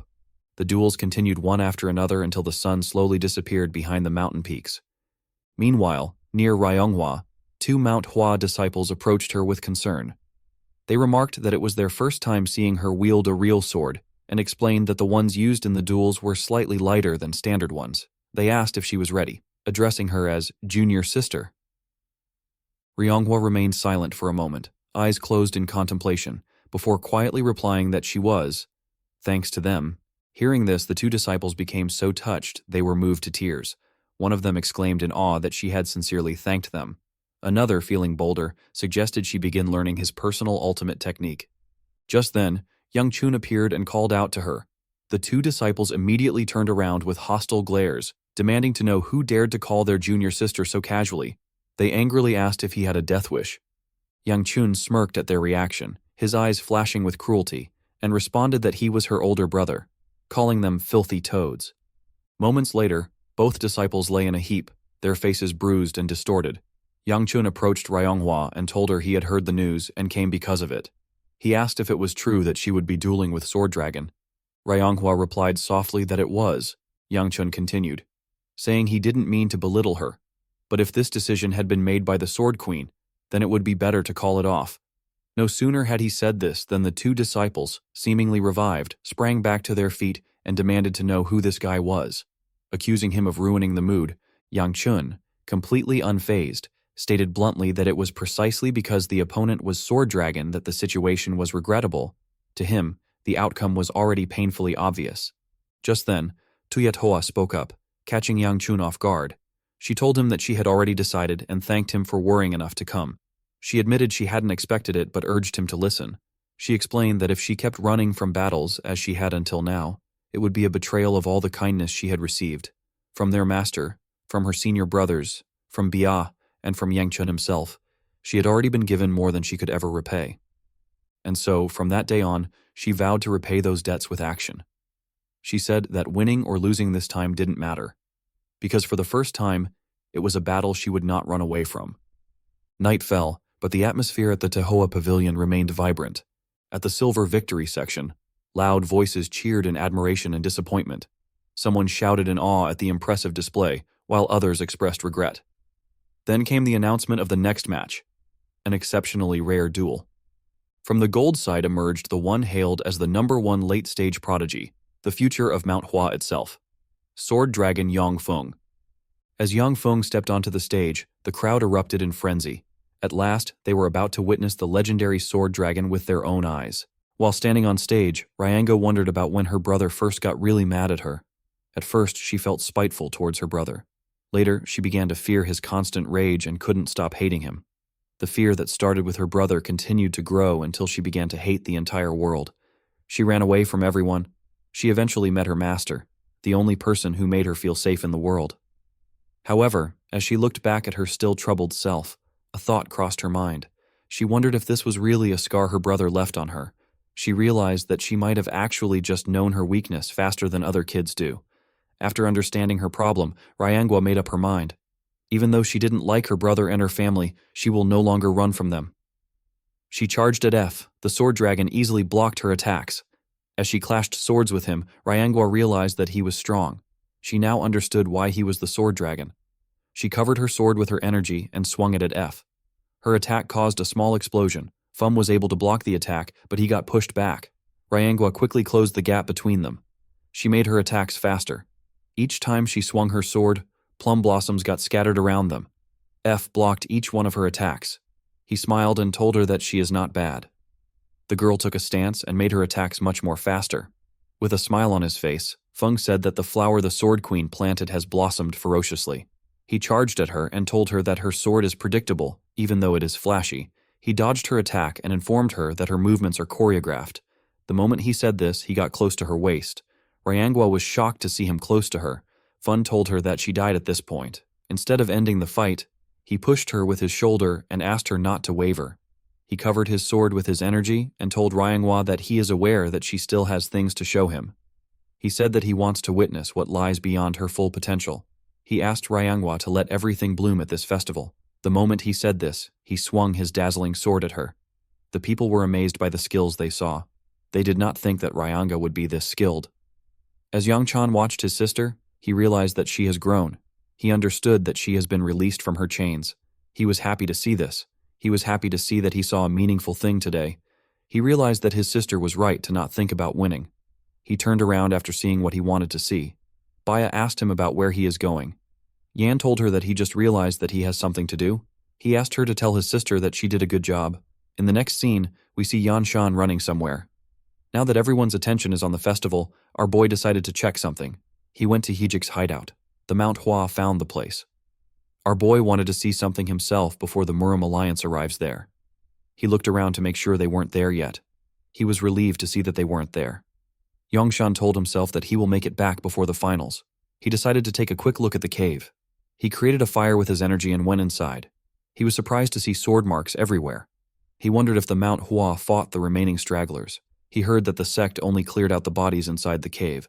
Yang Chan wondered about what the Dark Knight Palace was trying to do in a place like this. While looking around, he sensed something. He saw a jar which demonic energy was leaking out from. He realized that he was in the right place. He opened a curtain and arrived at the final room. He could sense the most intense demonic energy in this place. Due to what he knew about the Dark Knight Palace, our boy knew that they always build a secret room in a place like this. He moved close to Hijik's throne and looked around.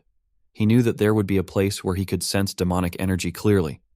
The contraption that hides the room is usually hidden in a tricky place. While looking around, Yangchan noticed something odd about the armrest. When he pressed it, the throne moved back and revealed the stairs that led somewhere else. Yangchan couldn't believe his eyes. He wondered if these people were stupid. He didn't really care because this was good for him. He went down the stairs. When he arrived at the bottom of the stairs, he found a pool filled with blood. Our boy became angry. He saw the bodies of the missing Mount Hua disciples. He couldn't believe that this bastards made a lake of blood. He wondered why the Dark Knight Palace did something this horrible. He noticed a flower in the middle of this blood pool. He wondered if the Dark Knight Palace did everything all because of this flower. Yang Chan wondered about what it was. While he was looking at the flower, he saw something odd. He pulled a body out of the blood pool. He realized that this martial artist isn't from the Manhwa. He could tell that the man died recently. Thanks to the logo on his clothes, Yang Shan was able to deduce that the man is from the Murim Alliance. He now understood that the Murim Alliance has already been here. While he was looking at the body, something flew towards him. Yang Chan quickly bent his head to dodge the dagger. The dagger hit the rock in front of him. Someone commended Yan Chan for having good reflexes. Yang Chan quickly turned around. He saw a masked man sitting on the stairs. The man said that he now understands why Hijik lost. Yang Shan asked the man if he is a lackey. The man did not expect to be called a lackey. He called Yang Chan a rude brat. Thanks to our boy's red robe and small stature, the man was able to guess his identity. Yang Chan did not expect the Dark Knight Palace to be aware of his identity. The masked man stood up and revealed to Yang Shan that he was one of his targets. He did not expect our boy to deliver himself to him. He said that this is convenient. Yang Shan quickly took a stance. The man told him that he wants to make him an offer. He revealed to him that the palace wants him alive. He asked him to comply and follow him willingly. Our boy released his energy and asked the man not to spout nonsense. He reminded him that he just tried to kill him. The man told him that he didn't know it was him. Yang Chan advised the man to put more effort into his lies. He asked him to come at him if he is going to fight him. The man was annoyed to see that Yang Chan was smart. He took out his blades and introduced himself as the warding demon. Yang Chan asked him about why he is introducing himself. The warding demon charged at our boy at a crazy speed. He said that he introduced himself because he is being nice. He told Yan Chan that it will be better for him to know who killed him. The moment he said this, our boy saw his blade in front of his eyes. He was shocked to see how fast the man was. Before the blade could touch his eye, he released his fire on the warding demon. Unfortunately for him, the man was able to dodge his attack. He appeared behind him in an instant.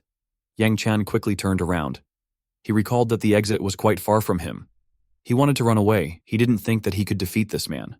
The warding demon appeared above him and closed the gap between them. He swung his blades at Yan Chun at a crazy speed. Our boy had to quickly bend his head to dodge the attack. The warding demon told him that his blades are smaller than Hijik's own.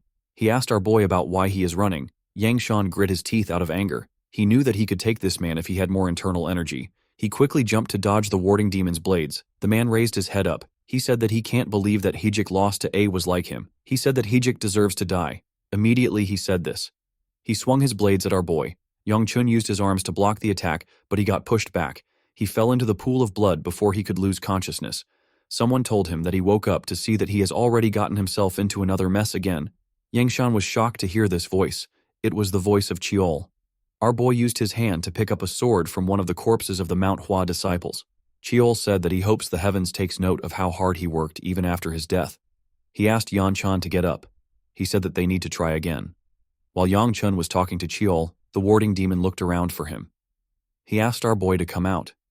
He said that he needs to finish this in order to go home. He told Yan that his skills are quite incredible. He didn't expect him to be able to block the attack. He said that he doesn't like to drag out an assassination for this long. The moment he said this, the warding demon noticed some bubbles forming in the blood pool. He believed that Yang Chun was there. He said that he will end things in a single strike. Before he could swing his sword, a powerful attack was fired at him. The warding demon was able to block the attack with his blade. The impact of the attack blew away the blood around him. The warding demon was shocked to see this. Yang Chan landed on the ground and struck a pose with a sword behind him. The blood that got blown away poured back down with a different tone in his voice. Our boy reminded the man that he told him that he needs to know who he is dying to. The warding demon was shocked to see Yan Chan holding a sword. He couldn't believe that our boy was able to use a sword. He didn't understand why he wasn't given this information. He was told that Yan Chan uses his fist. He asked our boy about how he was able to use the attack he just used. With a serious look on his face, our boy told the man that he is Shinshi. The moment he said this, he swung his sword at the warding demon. The attack tore his mask apart and revealed his face. The warding demon wasn't even able to react to the attack. Chiol turned around and called the man a child. It turns out that Chiol has taken over Yanwan's body. The warding demon was enraged by Chal's attack.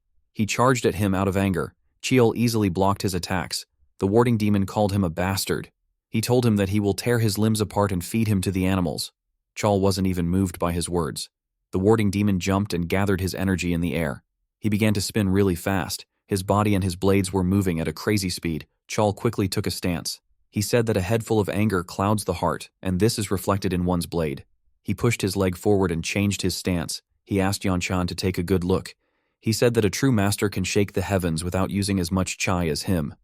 He raised the sword and blocked the man's attack with a technique known as Plum Blossom First Sword. The moment their blades touched, Chiol's sword released a massive plum blossom energy. The warding demon was shocked to see this. Yongchun couldn't believe his eyes. He watched the plum blossoms fall around him. Chiol's body materialized behind Yongchun. He was holding our boy's hand to guide the movement of his sword. The old man told Yan Shan that the fist is not so different from the sword. He said that he thought he would have figured this out because he is quite talented. He didn't expect him to be stuck on it for so long. He told Yan Shan that he is slow for someone who has traveled back through time. Our boy was shocked to hear this. He asked him to repeat what he just said. While holding Yonuin's hand, Chiol revealed to him that he was swallowed by the beast within him. He told our boy that he was able to see many things thanks to this. He even saw things that Yang Chan couldn't tell him about. Our boy did not know what to say. Chiol told him that he has many questions to ask him, but now is not the time. He told him that he needs to focus and feel it now, immediately. He said this. He used our boy's hand to send the man flying. Yang Chan told Chiol that he is not a swordsman. The warding demon was able to stop himself before he hid anything. He became more angry. He asked our boy to tell him why he didn't do this from the start. He raised his blades and took a stance. He told Yan Shan that the fight is more fun now. He told him that he doesn't care if he is a swordsman or not. He charged at him when he said this. Chiol asked our boy to tell him why the disciples of the Manhwa train their bodies to be so physically strong. He told him that they do it to complete their bowl. Immediately, he said this. The warding demon appeared in front of our boy. He swung his blades at Yongchan. Chiol told him that a complete bull can easily produce the maximum result with the minimum chi. The moment he said this, he gave Yongchan back his body. Our boy blocked the warding demon's attack with the sword. He tightened his grip on the sword. He noticed that his body felt quite heavy. Chiol told him that this is because he is using muscles that he typically doesn't use. Immediately, he said this. He took over his body again.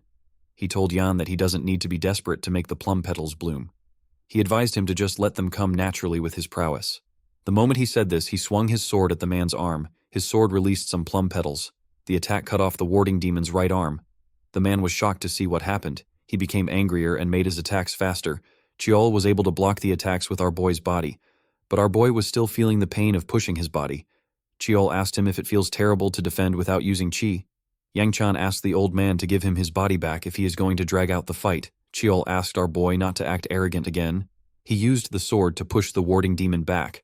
The warding demon quickly attacked him again. Chiol blocked his attacks easily, but Yongchun was still feeling the pain of taking them on. Chiol told our boy that he knows he acted big in his previous life. He told him that he was nothing without his ki. He said that the common issue with demonic martial arts users is that they lack fundamentals. Our boy told him that he understands. He asked Chiol to focus on the man for now. Chiol appeared behind him and asked him if he will train his body from now on. Yang Chan said that he will. Chiol asked him if he will act big just because he has some chi. Our boy assured him that he will never overly rely on his chi again. Chiol smiled and said that this is good. He told Yonshan that the warding demon lost too much blood already because of his rampage. He assured our boy that he can defeat the tired man now. He asked him if he wants him to finish off the man. Yang Chan was not interested in this offer. He reminded himself that he cannot use too much ki. He let go of the sword and took a stance. He asked Chiol to take a good look. He said that he doesn't know how much he saw in his past life, but he never ignored the fundamentals. Even when he didn't use demonic martial arts, Chiol asked him to show him what he can do. The warding demon raised his head up and screamed. He called Yan Chan a brat. He told him that he will kill him. Immediately, he said this. He swung his blade at Yan Chan. Our boy dodged the attack by bending his head. The warding demon wasn't done with him. He made his attacks faster. Our boy was able to dodge them. But he got pushed back. As the man swung his blade, he got closer to our boy. Yan clenched his fist. Chiol reminded him that a foe who has lost his temper can be defeated with less power than before. Yang Chan told himself that he can produce the maximum result with minimum ki. He concentrated his energy on his fist. He gave the man a heavy blow in his chest. His attack released some fire on the man's chest. He took a deep breath and told himself that minimum ki can produce the maximum effect. He gave the man a punch that sent him flying. His blade fell out of his hand. Yang Shan instantly gathered his energy in his hand. The warding demon turned to him while he was in the air. He called him a brat. Before he could say anything else, Yang Chan attacked him with the energy he gathered. His attack was swift and clean. His energy burned the warding demon in the air before Yang Chun could land on the ground. Something inside him got activated. The warding demon's internal energy came out of his body and moved to Yanchun. It entered his body through his back. Our boy grit his teeth to endure the pain. He realized that the demon well absorption art is acting up again. The warding demon's energy was getting transferred into his core. He got covered in a large amount of powerful chi. Yang felt like his energy core was going to explode. The pain was quite extreme, but Yang Chan still struggled to push through it. He knew that he will lose consciousness if he loses focus right now. Chiol scoffed when he saw Yan Chan struggling. He told him that he should be able to handle it with what he taught him. He asked him if he wants him to spoon-feed everything to him. Our boy was surprised to hear Chiol's voice. He clenched his fist and tried to remember the sensations from before. He controlled his breathing so that Hisky wouldn't explode. He concentrated his quaking chi into a single point. He moved it close to his heart. He stabbed it into his central energy core. The moment he did this, the energy around him began to subside. Yang Chun forcefully gathered it and pushed it into his body. He began to breathe heavily. When he was done, when he took a look at his hand, he saw that his energy was flowing smoothly. He couldn't believe that he actually succeeded. He realized that he has reached the martial pinnacle realm. He noticed that his energy was hot, but it wasn't painful. It was as if the energy was his own from the beginning. This was a moment of growth for Yang Chan. It was something that he didn't experience often in his past life.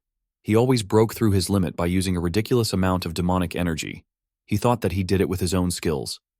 While he was thinking, Chiol called out to him and asked him about how long he plans on reminiscing for.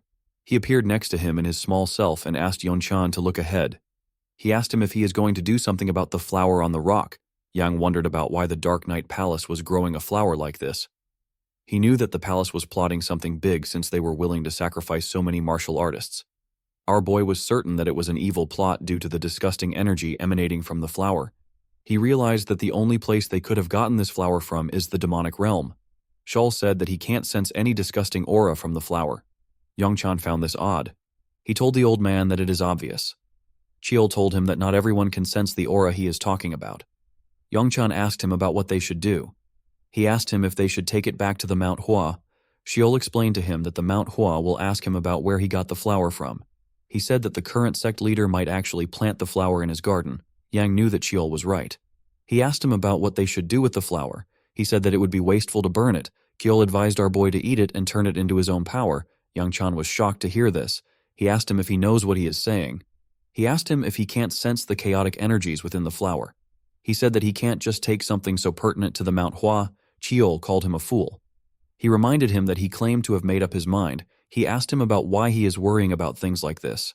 He advised Yan Chan not to use his guilt or his pulry morals as an excuse to hesitate. He believed that Yongshan was well aware of the best method of atoning for those who have fallen until now. He asked him to focus on growing his own power, regardless of the method. Yongshan couldn't argue with Chiol. He knew that he was right. He told him that he understands. He plucked the red glowing flower. He told himself that Chiol is right. Since he already made up his mind not to regret the past, our boy decided not to hesitate. He shoved the flower into his mouth and swallowed it. The moment the flower touched his energy core, Yongchun felt a ridiculous amount of pain in his body. His veins popped out. He could feel deist energy, internal energy, and demonic energy in the flower. He couldn't believe that a single flower had such a messy amount of chi. He was certain that this flower wasn't made for a normal martial artist to consume. He gathered the energy in his hand. His flames became purple. Our boy noticed that his fire was burning with the hue of deist energy. He could feel the resistance of the flower weakening. The fire in his hand began to slowly fade away. When it was completely gone, Yongchun placed his hand on his chest. He noticed something shocking. Chol also noticed the same thing. Yangwen's core now had 5 wheels spinning around it. His goo flame will art has reached the 5th star. Our boy was happy to see this. A while later, we see Yongchun running inside the forest. Although he was happy about his progress, he didn't want to be late. He knew that the ceremony would be over already. He jumped on the trees and used them to get out of the area. He saw that the sun was already rising. Before going inside, Yang Chan washed off the blood on his body and burned his dirty clothes. Our boy knew that the missing martial artist will eventually be discovered by the Murim Alliance or the Mount Hua sect. Since his job was done, our boy decided to rest. He wanted to sleep for now in order to prepare to leave tomorrow. When Yanshan opened his room door, he saw Baya wake up from his bed. Our boy had forgotten about her. Chiol asked him if he made any progress with the girls while he was out. Yang Chan was annoyed to hear this. He asked Chi to explain the kind of progress he means. Immediately he said this. Ba told our boy that she can smell blood. She asked him about why he is so late. She reminded him that he said that he would be back soon. Young Chan told her that he had some business to take care of. He smelled his clothes to see if the smell of blood was still there. He was certain that he burned off the smell with heat. Ba revealed to him that Ryangwa lost her match. Our boy was not surprised to hear this. He believed that this was natural since she was fighting the sword dragon. Ba said that Ryangwa seemed content. It was as if she had fun even though she lost. She said that she has never seen Ryangwa so happy. Yangshan didn't really care. He was focused on his body. Baya moved close to him and gave him a hug. Our boy did not expect this. He reminded her that she just said that he smells of blood. He asked her if she isn't going to ask about where he was. Baya gently sniffed Yangchan. She told him that she won't ask for now. She asked him to just stay like this for a while. Yan accepted her request. Sheol was annoyed to see this. He called Yanshan a horny brat who flirts every time he gets the chance. Our boy didn't know what to say. The scene shifts and we are taken back to the cave. We see two officials of the Murim Alliance step into the underground secret room. They saw the bodies of their missing members in the blood pool. One of them asked about what the kidnappers were trying to accomplish there. His senior advised him not to try to understand them. He told him that he can't comprehend what the unorthodox sects do. Immediately he said this. The man saw something shocking. He ordered his junior to head back and report the situation on his own. He said that he will add more details later. The junior was surprised to hear this. He accepted the order and wished the man good luck. He ran out of the cave in an instant. After his junior left, the man turned to the corpse in front of him. He recognized the scar on the face of the dead man. He knew that this is the warding demon. He recalled that the warding demon received orders to retrieve the essence of the Manhwa. He wondered about how the warding demon ended up as a crisp in a place like this. He quickly turned to the essence. He saw that it was gone. He wondered about who took the flower. The moment he thought of this, the spy noticed the residue heat and the burn marks on the warding demon's body. He realized that the warding demon was taken out by the same person that took out Hijik. He placed his hand on the warding demon's body to feel his energy. He noticed that the man's heavenly chi is completely gone. He couldn't understand how this happened. The situation was quite bad. The man said that he needs to return and immediately report to the Dark Knight Palace Master.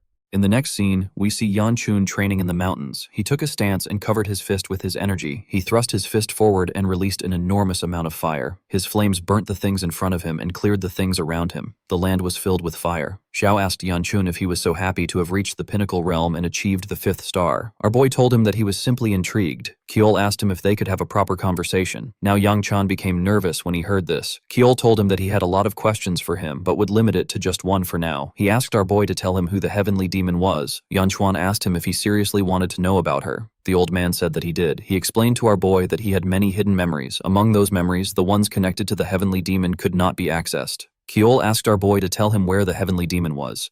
The scene shifted, taking us to the past. We saw a huge rift open in the air. Everyone on the ground quickly looked up. Someone closer to the rift said that a person was coming out from the gate that led to the demon realm. Yang Chun and everyone present were surprised to hear this. Our boy could not believe his eyes. He saw a young woman in black clothes slowly descend to the ground. The moment her legs touched the ground, the martial artists drew their swords. Their leader asked the woman to tell him who she was. The woman raised her hand and covered it with her dark energy. She introduced herself as the heavenly demon. Immediately after saying this, she fired her energy at the martial artists. Her attack heavily damaged the place. Xiao found it odd that the heavenly demon had come out from a gate in the middle of a tournament. With a worried look on his face, Yan Shun called out to the old man. He asked him if he did not see what he had done to Mount Hua in his past life. He questioned why he was asking about the heavenly demon instead of the massacre that had taken place at Mount Hua. With a scary look in his eyes, Xiao asked our boy if he wanted him to start showing his anger. He assured him that he hadn't forgotten what he had done. He explained to Yan Shun that he was simply overlooking it because he understood how he had felt. He understood his rage toward Mount Hua for being unable to protect his sister. He advised Yang Chan to focus on the future for now and reminded him that he already knew what he must do. Yang Chan completely understood Shiel's words. He told him that he knew what he must do. He gathered his energy into his palm and clenched his fist. He said that he needed to stop the heavenly demon. In the next scene, we see Young Chun walking somewhere. While walking, he saw a woman who turned out to be the Sword Queen. She turned around and asked our boy if he was on his way back from training. She informed him that his servants had told her that they were done with the preparations. She suggested that they head down to their carriages together. Yang Chun bowed his head and accepted her request. Near the carriages, we saw some disciples crying as they spoke to Ryangwa. They asked her to eat well and not forget about them. The disciples told her that they wouldn't forget the smile she had at the Mount Hua festival. Ryangwa grit her teeth in anger. She told the men that she could not forget their scary faces. Yang Chan wondered what these people were doing there. The moment he thought of this, he remembered something. He asked the Sword Queen if he could use the favor that she owed him. The Sword Queen asked him if he had thought of something. Our boy told her that he wanted her to take his side for a short while. The scene shifted, and we saw the sect leader Fu and his senior disciple. The old man told Yan Shan that he hoped he would return home safely, even though many things had happened. Our boy called out to the sect leader and bowed his head. The man asked him if something was wrong. Yang Shun revealed to him that he had something he wanted to get before leaving. He asked the sect leader if he could make him an honorary disciple of Manhwa. The old man did not expect to hear this. He asked our boy if it was because of the energy inside him. Yang Chun told him that he was correct. He explained that he needed an excuse for having this kind of energy. He was worried because he couldn't teach him how to use it. The Sword Queen comforted the sect leader, reminding him they owed Yan Chun a lot. The old man agreed and named Yan Chun an honorary disciple of Mount Hua. Yan Chun thanked him, and the sect leader handed him a bag given by the second elder, saying it wasn't important. Yan Shan and the group left in their carriages. Feng asked for a rematch next time. On the way, Yan Chun reflected on everything: being possessed by Xin Qil, meeting Feng, fighting Hail Jik, curing the Sword Queen, and most shocking, meeting Jie Gal Hyuk, who was now mute.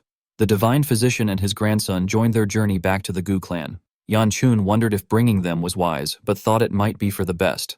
They reached Shangshu in autumn. At the gate, the clan head waited. Rionhua passed her father in silence, but he welcomed her back, surprising her. After she went inside, Yan Chun and Baya greeted him. Baya introduced herself as Namgung Baya and thanked him. Yan Chun was shocked at how normal she acted. Chio teased, asking if she was the same girl who drooled in her sleep. Yan Chun replied he had never seen her use her brain before.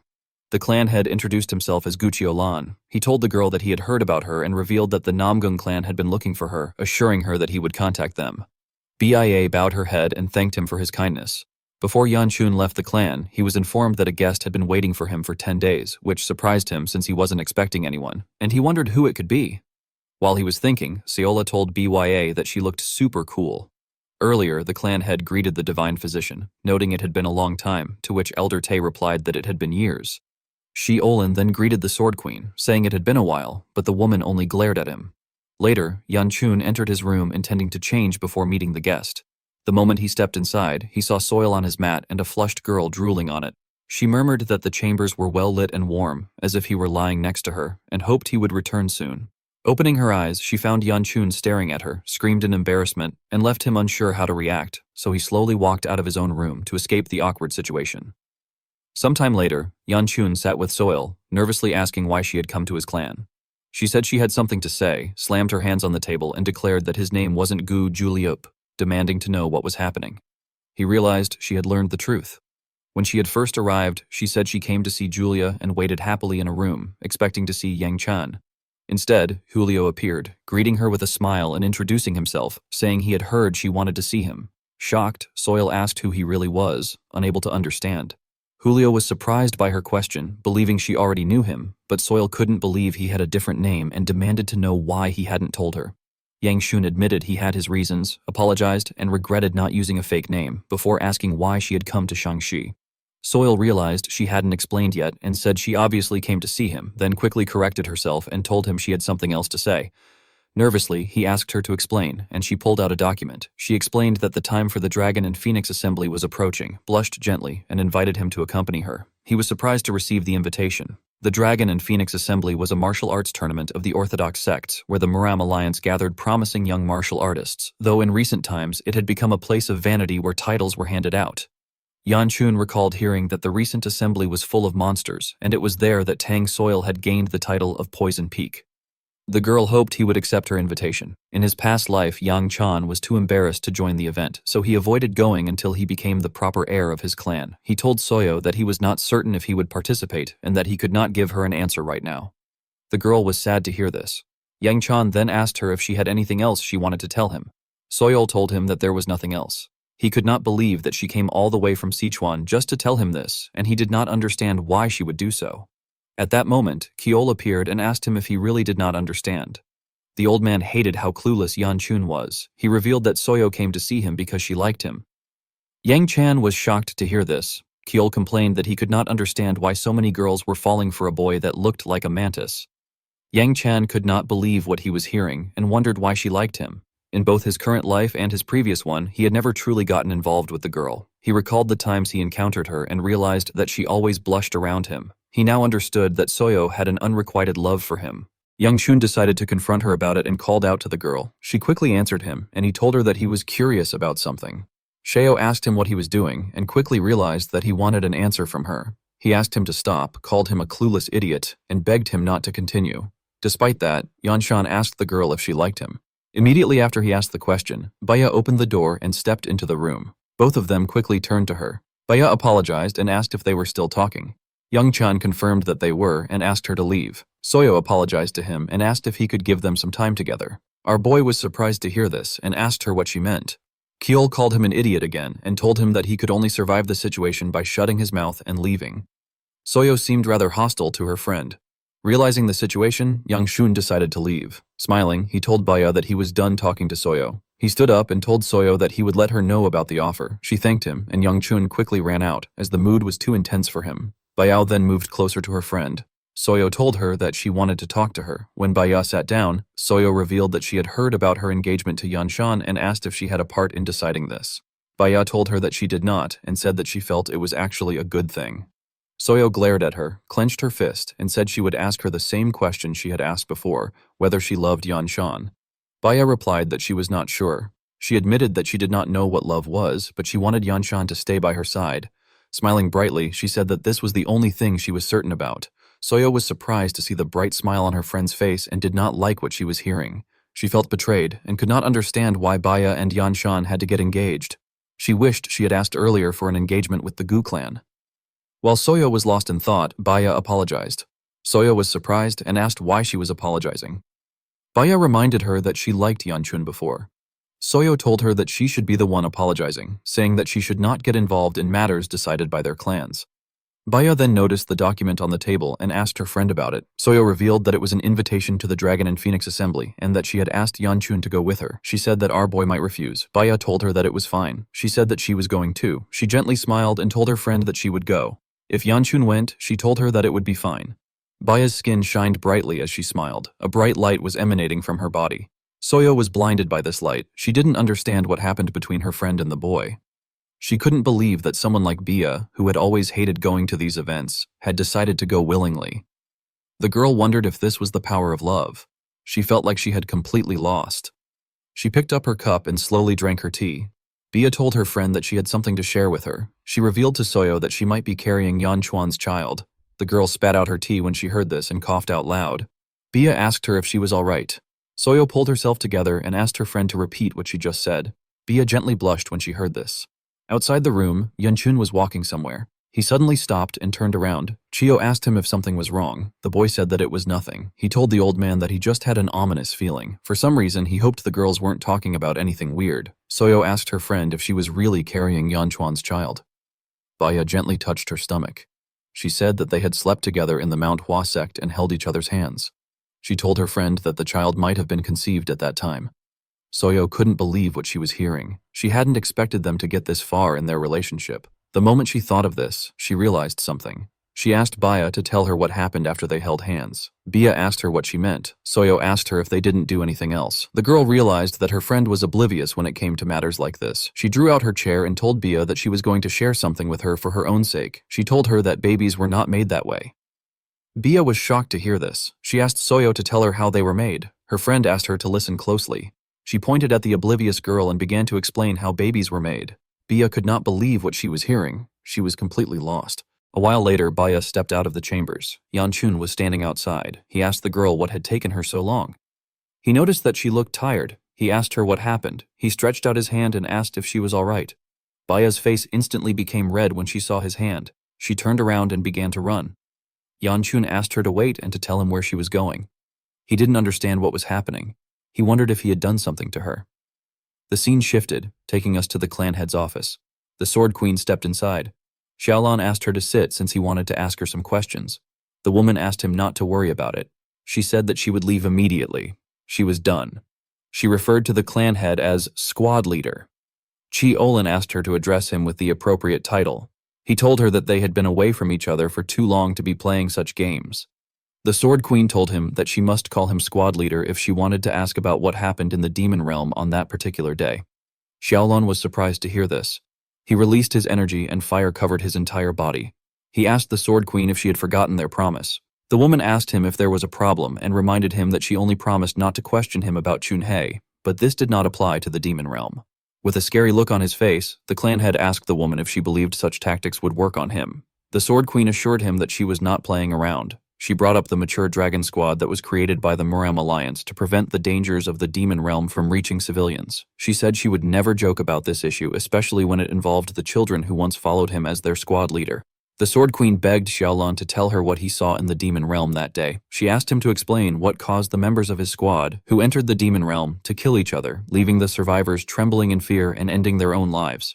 Xiaolon removed his energy when he heard this question. He asked her if she would believe that he saw the same thing she had seen.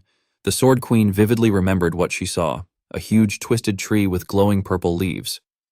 When she went to the demon realm to search for Chunhei, she remembered how chaotic energy entered her body just from looking at the tree.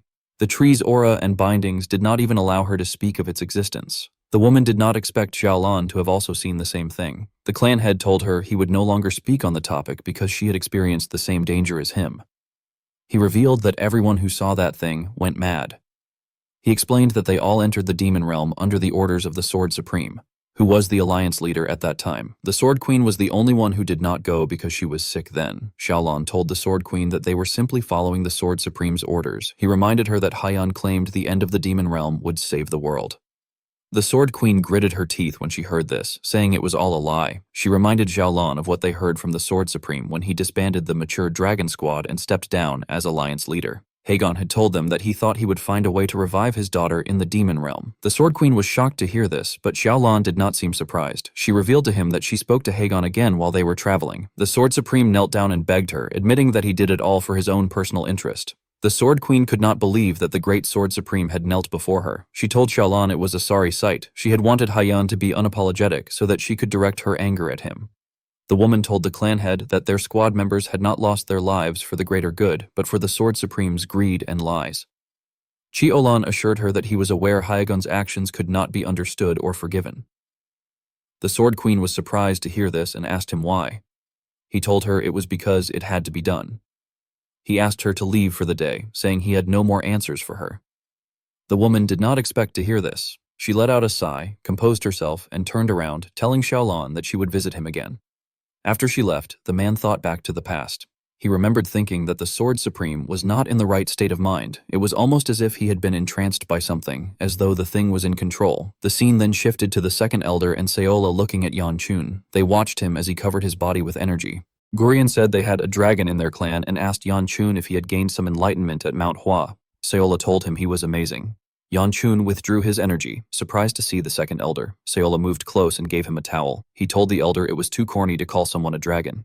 Ryan asked him if people his age did not like such titles. At that moment, Yanchun remembered something. He took out the bag that the sect leader had given him and told the elder that the Plum Blossom Sage said it belonged to him. He asked what it was. The elder told him to take a look inside. When Yanchun opened the bag, he found a bracelet. The second elder said it was nothing much and asked him to keep it. Yangchun said he would give it to Xiola if it was nothing much. Xiola was very happy to be receiving a present from him. But before he could give her the bracelet, the elder punched him on the head, literally burying his head in the ground. He scolded him, saying he could not just give away a present in front of the person who gave it to him. Xiola was shocked to see what the elder did. She moved close and told Yangchun she did not want it anymore. When Yangchun pulled his head out of the ground, the second elder remembered something. He told him that people from the Namgung clan were in their clan. Yangchun was surprised and could not believe they had arrived so quickly. The second elder revealed they were waiting for his fiancée to arrive in a place not far from the clan. He also could not believe that people from the Tang clan and the Namgung clan were both present. Yangchun quickly stood up and ran. He could not believe that Bai Ah was finally going home. He told himself it was normal for her to return home. He remembered her smile, how she stopped him from losing his mind, how she risked her life to stop him, and how she gently rested on his shoulder. Yangchun wondered why he felt so anxious when Bai Ah was returning home. He opened the door to her room when he arrived at her doorstep and saw something shocking. A man in blue clothes slapped the girl. Bai Ah could not say anything as the man glared at her. Yangchun lost his cool and released his energy in anger. Yangchun's memory drifted back to his previous life. At someone's grave, he was slowly pouring wine over the sword planted before him. He paused for a moment, his thoughts turning chaotic. His dark, abyss-like eyes gazed forward as he dropped down onto the ground, staring at the grave as though it were that of a close confidant. Images of Bia's final moments appeared vividly in his mind. Back then, as he had looked at her, he had told her that she resembled the moon. She had turned around in confusion, asking what he meant. He had quickly denied it, telling her to forget it, claiming it had just slipped out. Yet afterward, he had spoken inwardly to himself, admitting that although it had been a careless remark, she often gazed at the moon in deep thought. Even at the moment of her last breath, she had stared at the moon, and he had wondered whether it had truly been up there in her sight. He had questioned what she had really been thinking while looking at it that day. What amazed him was that even within such a rotten life, she had still fallen into contemplation. That was why he could not understand it even more. If she died, she would no longer be able to swing the sword she loved, nor gaze at the moon either. Once death came, everything ended there, he had thought, addressing her in his memory. Kim Bu. And yet, despite knowing this, she had chosen death. Lowering his face in frustration, Young Chun had cursed inwardly, blaming that damned girl. He had recalled her saying she had done it simply because she had wanted to, dismissing it as nonsense. He had then reflected that thinking about it any further was pointless, for he would probably never know the true answer for the rest of his life.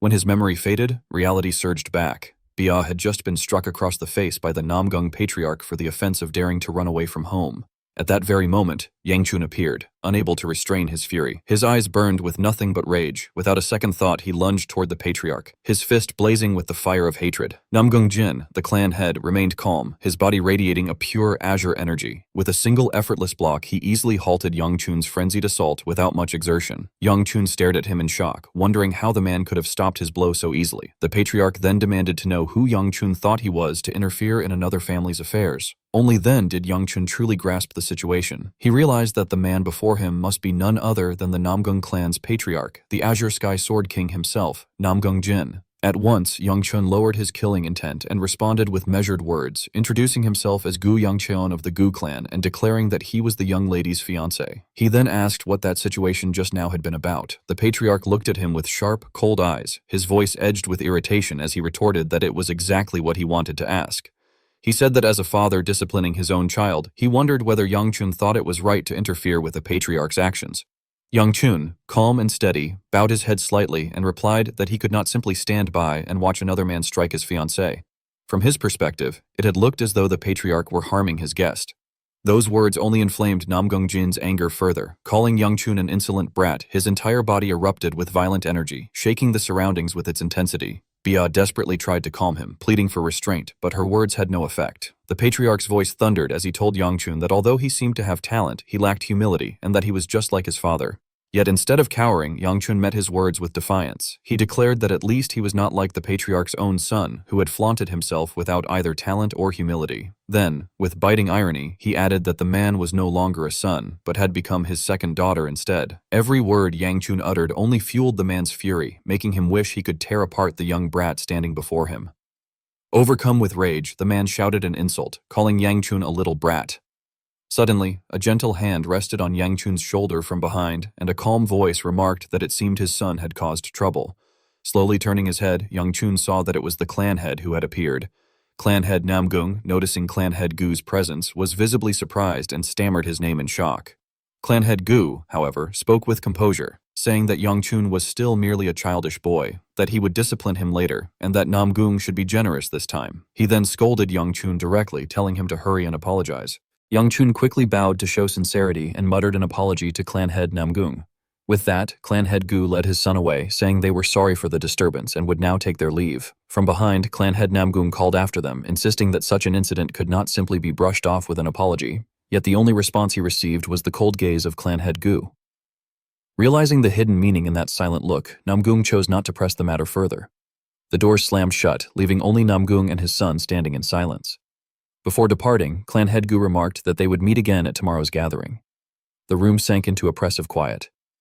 The face of clan head Namgung darkened as he begrudgingly declared that the punishment would end there. He ordered Bia to have his wounds treated by the attendants immediately. Bia lowered his head and replied softly with obedience. The scene shifted outside, where clan head Gu and Yang Chun were walking under the stillness of the moonlit night. Yang Chun's mind was clouded with self-reproach, cursing himself for losing his temper and failing to hold back. Breaking the silence, clan head Gu suddenly addressed him, calling him third, and asked if he had not heard him. Startled, Young Chun flinched and stammered a frightened response, thinking inwardly that he was surely doomed, perhaps even about to be killed.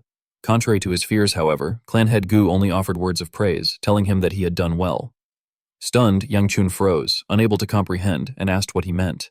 The clan head clarified that his words meant exactly what he had said. Young Chun had done well, for he had acted to protect his people, and there was nothing wrong with that. Young Chun watched the clan head's back in confusion, questioning in his thoughts why his father was acting so uncharacteristically. He reflected that his father never praised him for anything other than martial achievements, and yet now he had even acknowledged him as one of his people. Memories from childhood surged forth. The times when Young Chun and his younger sister had tried desperately to express their affection toward their parents, his mother's warm smile, and the affectionate pat on the head that he could never forget.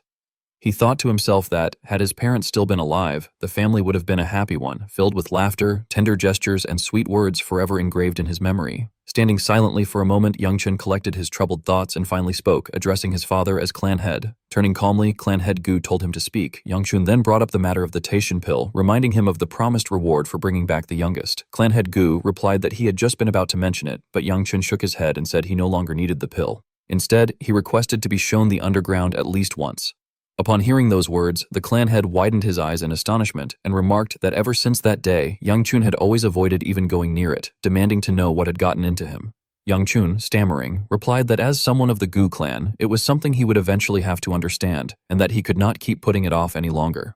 The clan head, after a moment of contemplation, conceded and told him that once the betrothal talks were concluded the following day, he would take him to the underground. Young Chun, confused, asked what he meant by betrothal talks. The clan head explained that Young Chun would be meeting clan head Namgung to set the schedule for his engagement, and ordered him to appear at the designated place the next day without being late. Young Chun clasped his hands respectfully and answered in agreement. A while later, when Young Chun returned to his quarters, he spoke with Elder Shin, complaining that it was such a mess to deal with right after his return, and demanding to know why the elder had merely stood by silently during that situation.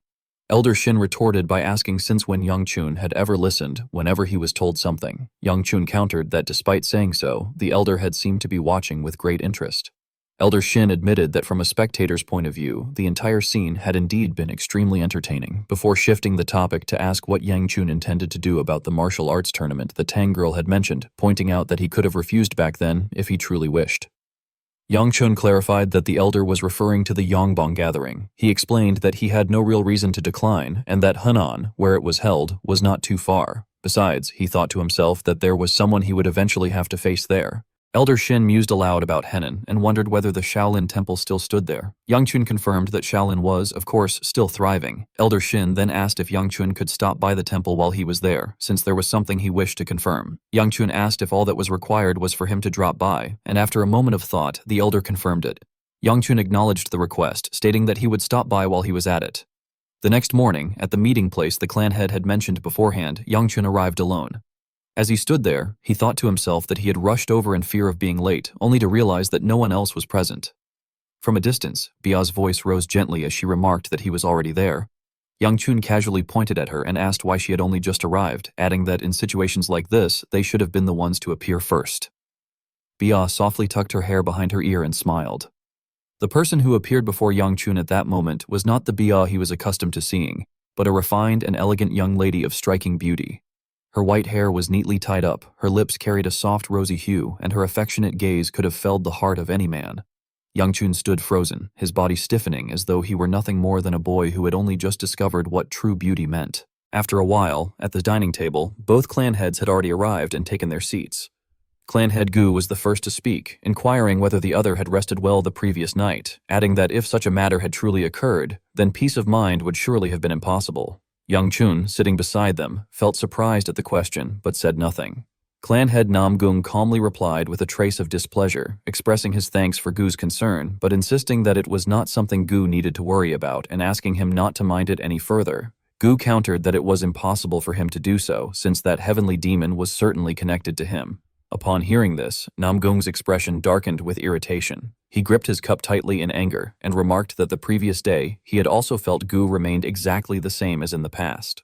Slowly raising his teacup, he went on to state that in terms of realm, he still believed himself a step above. Young Chun was left speechless, wondering silently what exactly Namgung meant by those words.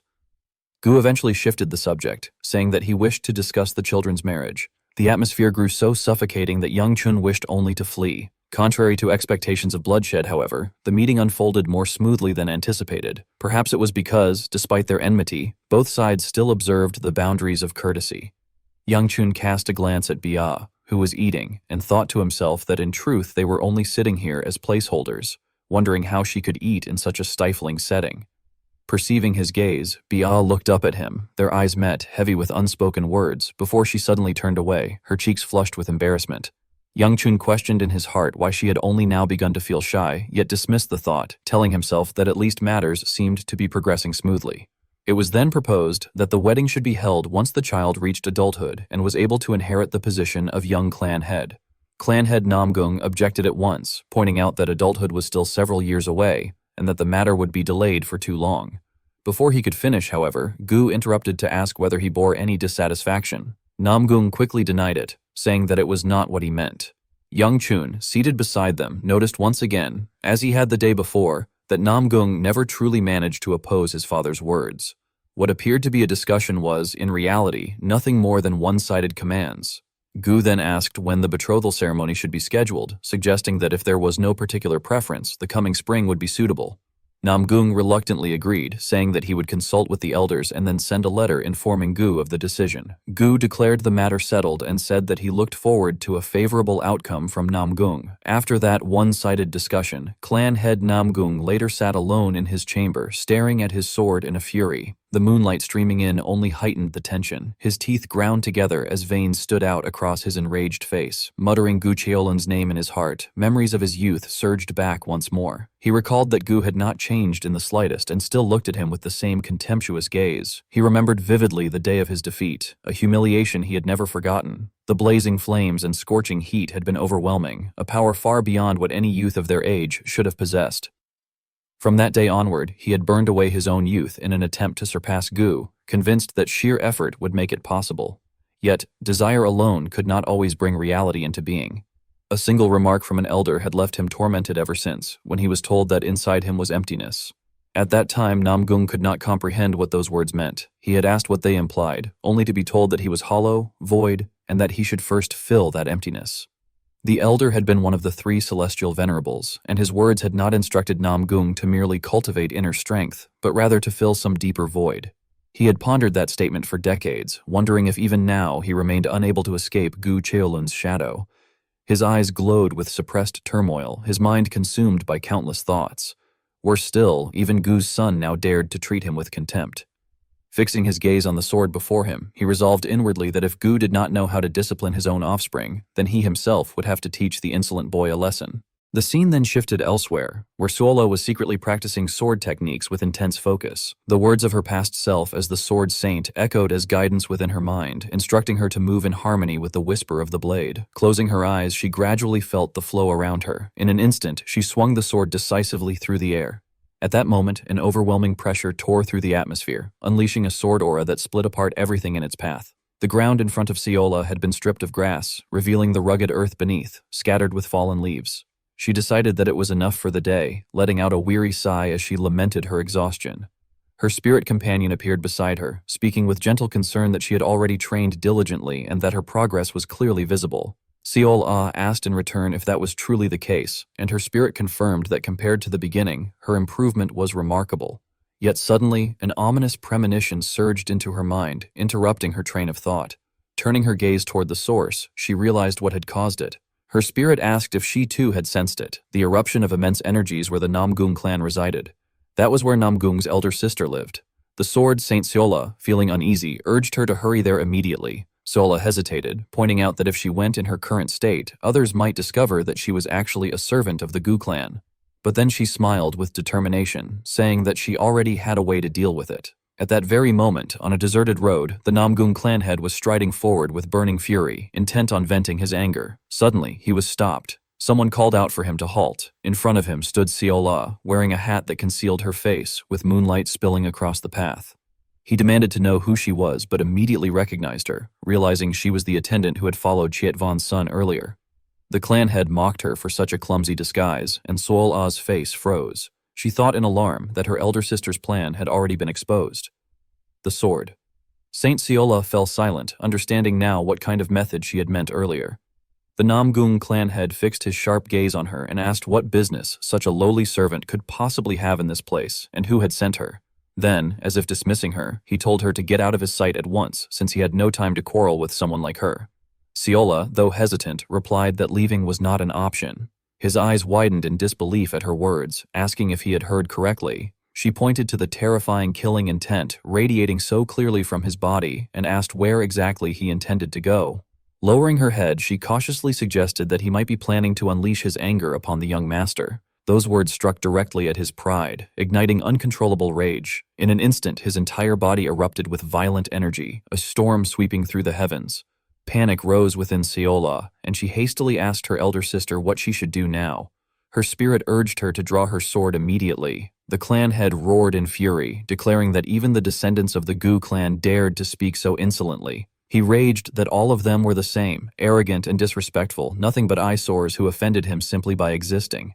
Clutching his sword tightly, lightning surged around him like torrents crashing down from a waterfall, devouring everything in their path.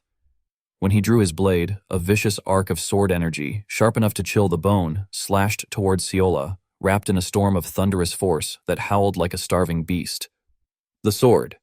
Saint Seola urged her to act according to what she had practiced, and Seola answered with resolve. Drawing her sword, she sliced the ferocious strike into 4 separate fragments with effortless precision. The cut was light and graceful, yet refined and deadly. The Namgung clan head froze in astonishment at what he had just witnessed. His overwhelming sword strike had been shattered into countless fragments of energy that exploded harmlessly behind Seola. His body stiffened as chaotic thoughts swirled through his mind. He wondered in disbelief if she had truly managed to block his attack. Narrowing his eyes warily, anxiety crept through every fiber of his being. He demanded to know who she really was, but Seola gave no answer. She simply remained silent, her gaze fixed intently on her opponent with unwavering concentration. A figure walked through a dark, torchlit dungeon and stopped before a prison cell where an old man was being held captive. The visitor asked the old man if he had called for him. The old man looked up from the floor, examined the visitor's appearance, and remarked whether the man had grown fond of the clan he was imitating. The visitor touched his face and replied that after hiding for so long, it had simply become a habit. Growing impatient, he pressed the old man to explain why he had been summoned.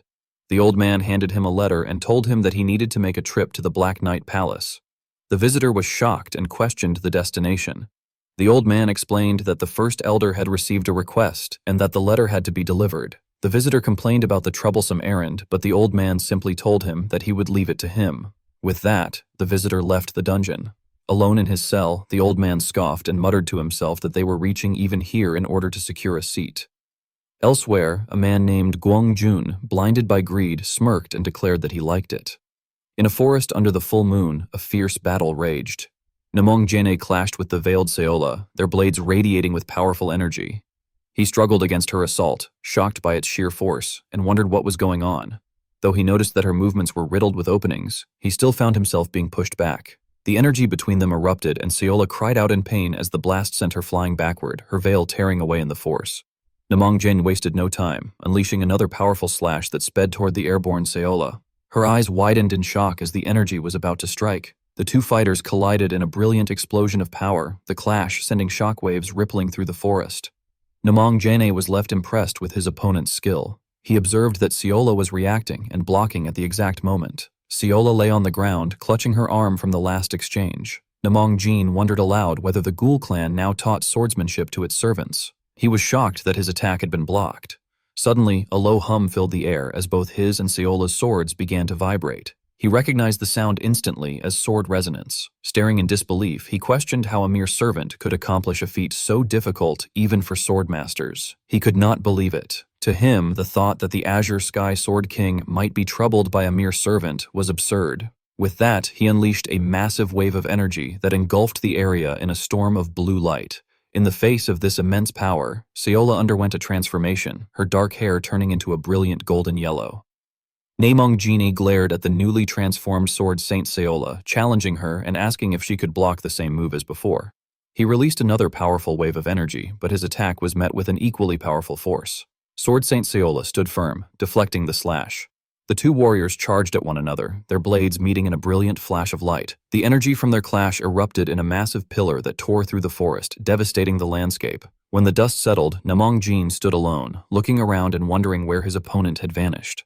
Suddenly, sensing something, he looked upward in shock. Sword Saint Seola was now above him, her golden hair and sword glowing with immense power.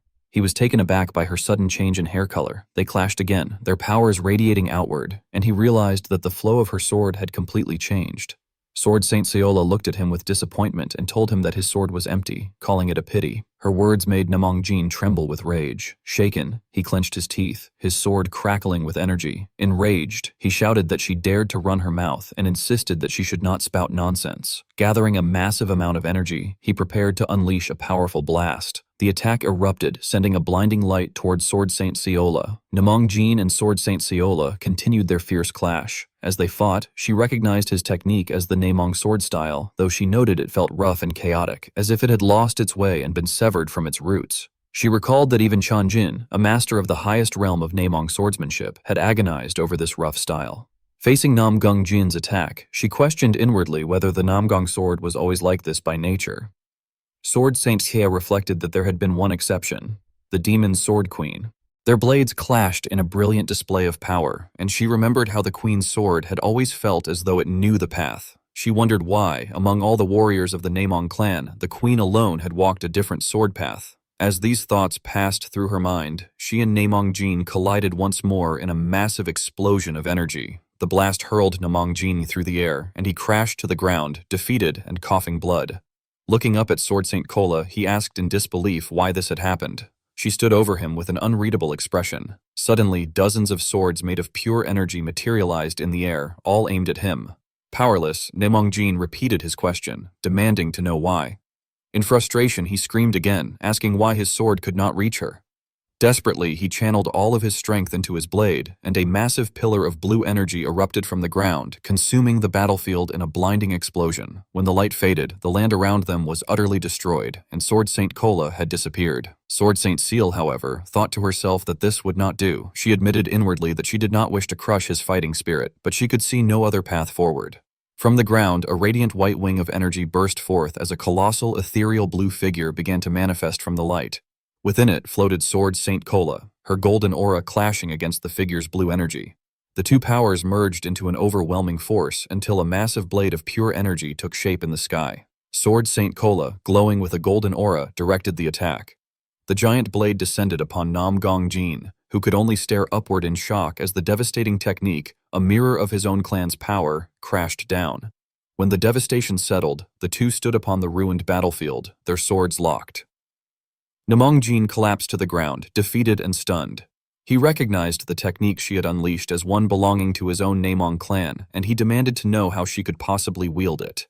Sword Saint Kola remained standing over him, her golden hair shining beneath the pale light of the moon. Seola stood tall under the moonlight, her sharp gaze fixed directly on the head of the Namgung clan. She demanded to know who he really was and how he could possibly wield the Namgung sword technique. The Sword Saint narrowed his eyes in thought, finding it curious that despite witnessing a servant displaying the martial arts of such a renowned family, the clan head only asked how it was possible. It became clear that his curiosity as a martial artist outweighed his killing intent. The clan head, kneeling on the ground, implored Seola to explain how she could use the sword art of the Namgung family. Yet almost immediately, he admitted that the origins no longer mattered and pleaded instead to be taught the technique, saying he needed it to reach a higher realm. Looking down at him, Seola told him that it was enough, urging him to stand.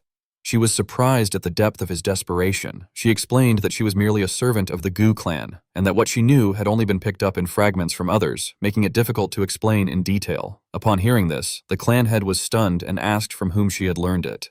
Sola smiled, relieved that she could finally shift the responsibility elsewhere, and suggested that if she were to say it was her young master, would he believe it?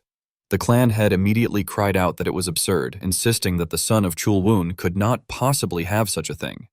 He remarked that he had only heard rumors of them obtaining the lost Namgung technique by chance. Seola told him that whether he believed it or not was his choice, and that she cared little about it.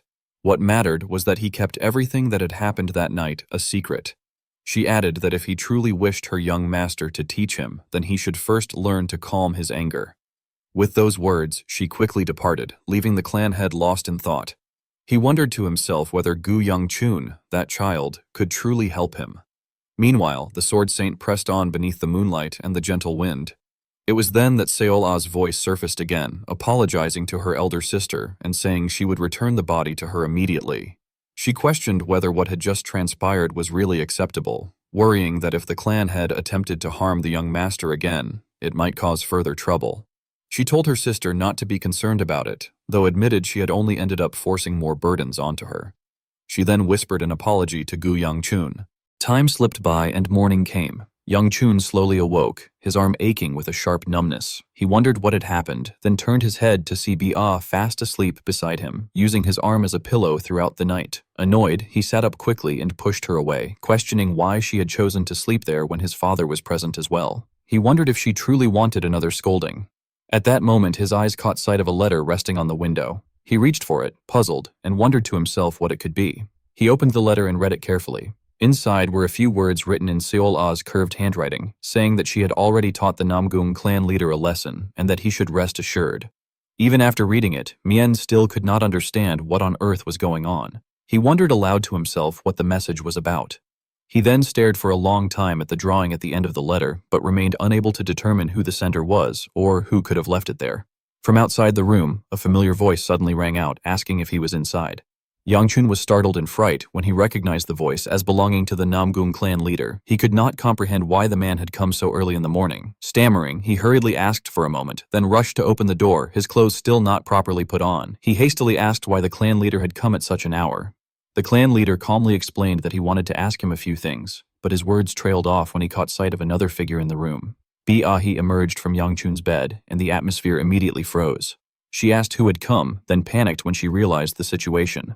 Rage flared once again on the clan leader's face, and he inwardly cursed her for waking up at such a critical moment. His murderous gaze turned toward Young-chun, as if he wished to tear him apart, though he restrained his fury for the sake of the larger matters at hand. He instead suggested that if Young-chun had no pressing business, they should speak outside. Young-chun stood there in shock, but then quickly changed his clothes and followed the clan leader out. He could not fathom why the man had chosen to speak at the training grounds.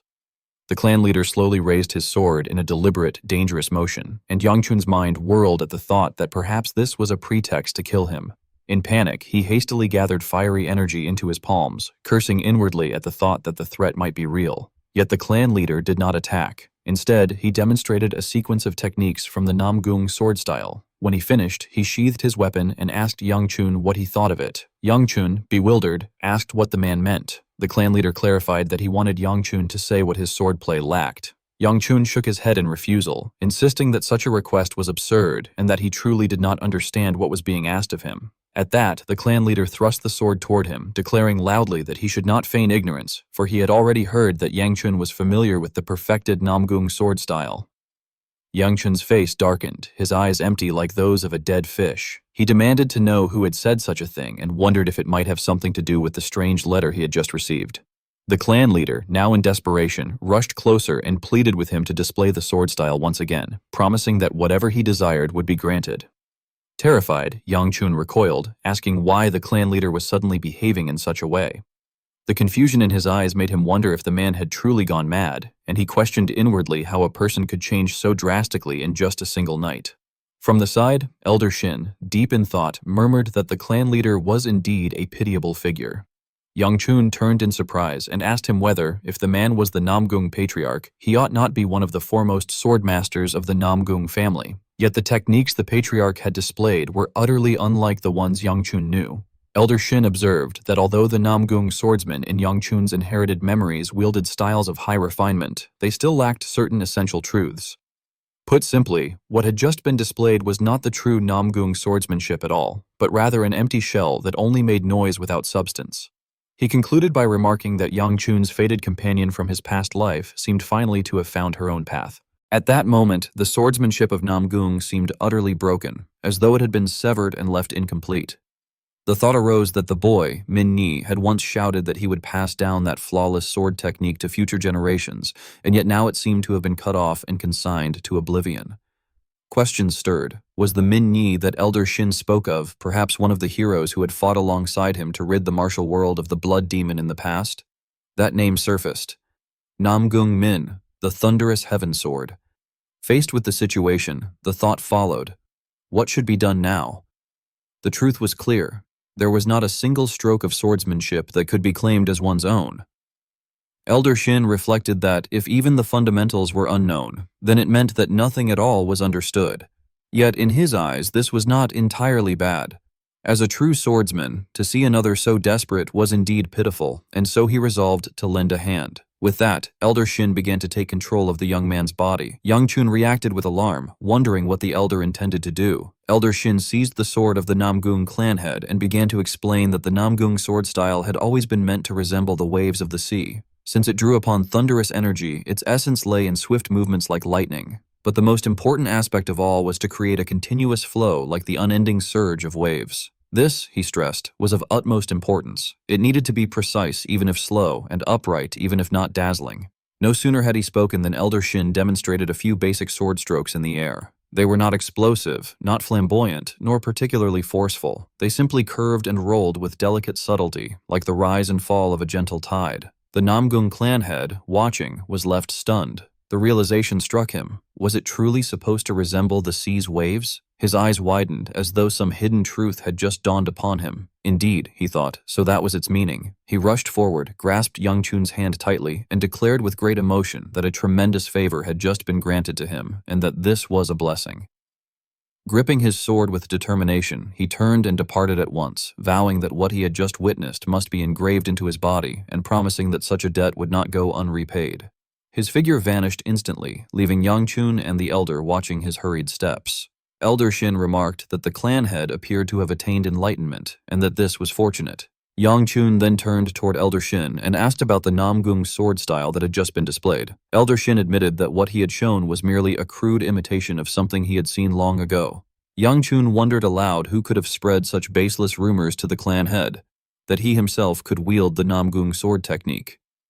Elder Shin confessed he did not know. At the very least, Yang Chun acknowledged, the clan head was no longer hostile toward him, which in itself was a good thing.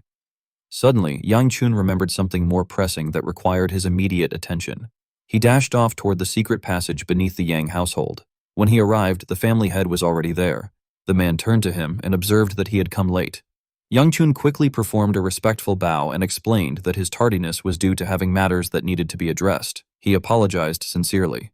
His father accepted the apology without reproach and asked whether the steward had guided him here, then urged that they descend together. Yang Chun's expression grew tense as both men proceeded down a long staircase leading deep underground. After a considerable passage of time, they finally reached the lowest level. The father announced that they had arrived at the place his son had wished to see. Before Yang Chun stretched a row of prison cells that seemed endless, the flickering firelight only heightening the dreadful atmosphere. The thought arose, from where should they begin? In the next scene, we see some demons with glowing red eyes yell that someone has come. The monsters were behind bars. They were all excited to see who it was. One of the monsters told another monster known as Dakibi that there is a small human accompanying the man. The Dakibi asked Yang Chun to let it outside. It screamed that it was going to kill everyone. Chiol became nervous. He asked Yang Chun about what was happening. Our boy reminded his father that he told him that this is the reason that the Gu clan exists. It is the karma of the patriarch which Yang Chun would eventually inherit. Yang Chun asked his father to explain what he meant. Chiolun walked past the cells and revealed to his son that these monsters are beings from the other world. He explained to him that they came from the demonic realm. The gates to the demonic realm are shut in order to stop these beings from crossing over. The ones that manage to cross over are locked up in this underground prison. This is the duty and karma of the Gu clan. Chiolun asked his son if he knows why they must take on this karma. He revealed to Yang Chun that the person who opened the gates of the demon realm was the founding patriarch of the Gu clan. His actions plunged Zhongyuan into great chaos. The Gu clan is still being punished for its founder's actions. Chiol couldn't believe what he was hearing.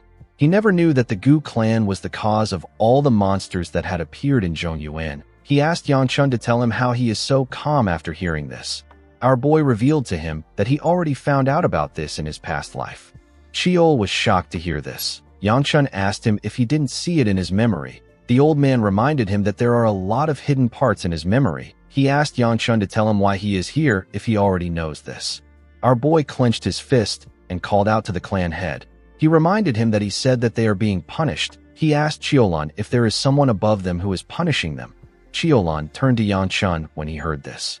Yangchun learnt so many things as the heir of his clan in his past life. However, he never found out about the person punishing them. Chiolan called out his son's full name and told him that he can't answer this question right now. He told him that he will tell him about it once he becomes the young clan head. Yangchun nervously agreed to his father's offer. The other world beings laughed at Yangchun for getting rejected. Our boy already knew that his father would give him this answer. He didn't completely hate it because his father didn't deny that there was someone punishing them. This was enough for him. Chiolan walked past his son and told him that they have been there long enough. He told his son that they are leaving. Yangchun called out to the clan head and told him that he would like to look around on his own. A while later, we see Yangchun breathing heavily as he walked deeper into the prison. Chiol told him that he doesn't look well. He told him that he has been in there for too long. He advised our boy to leave now. Yangchun put himself together and said that he needs to go a bit further. He recalled that the first elder used the monster he is searching for to execute his plan. He wanted to see the being while he was there. He walked up to a cell and spoke an unknown language. Chiol asked him about what he just said. The being was in shackles and he was naked. He grabbed the bars of the cell when he heard what our boy said. The being transformed into Yangchun and smiled at him. He asked Yangchun to tell him why he said his name. He asked him to tell him how he knows his name. Chiol didn't understand what was happening.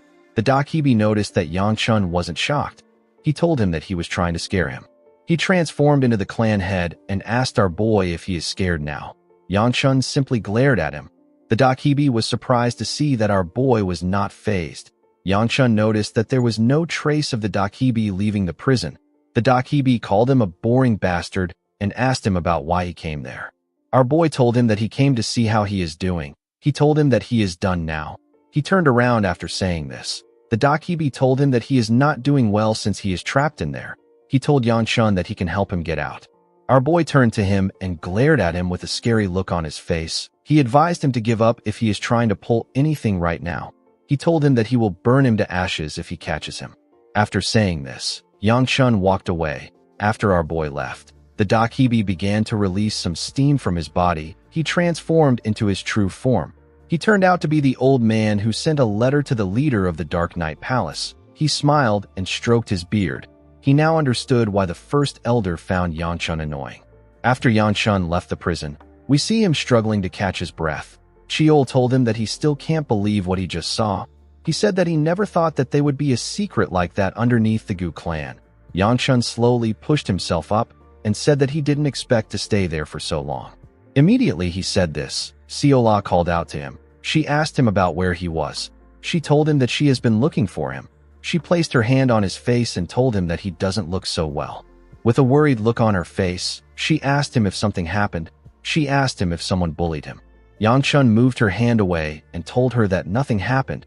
He asked her about why she was looking for him. Siola informed him that the young lady and the pretty lady wanted to ask him to have dinner with them.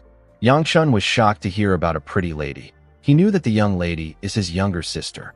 He quickly realized that the pretty lady Siola was referring to was the Sword Queen. He grabbed our girl and asked her if she called the Sword Queen pretty lady to her face. Siola smiled and told him that the Sword Queen said that the name is nice, and she even asked her to keep calling her this. Yangchun told her that it is good if she doesn't mind. He realized that he hasn't eaten a single meal today. He decided to join them. He walked forward and asked Siola about where Baya is. Our girl informed him that Baya is talking to the lady of the Tang clan.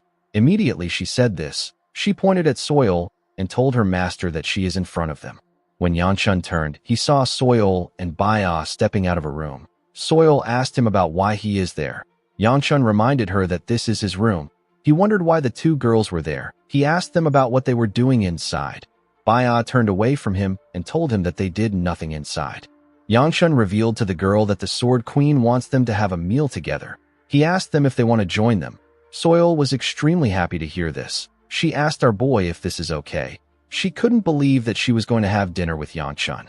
The moment she thought of this, she realized something. She asked Yangchun about who they will be having dinner with.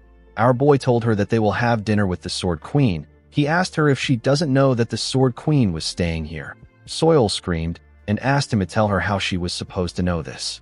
The girl wondered about what she should do. She didn't expect to meet the Sword Queen. While she was talking, the Sword Queen arrived and waved at them.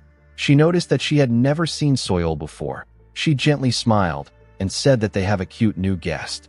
Soil smiled like a crazy fangirl when she saw the Sword Queen. She nervously put her hands together and introduced herself as the Sichuan Tang clan's first daughter. The Sword Queen smiled brightly and welcomed her. She said that it is a bit odd to keep talking. She suggested that they all go to the dining hall.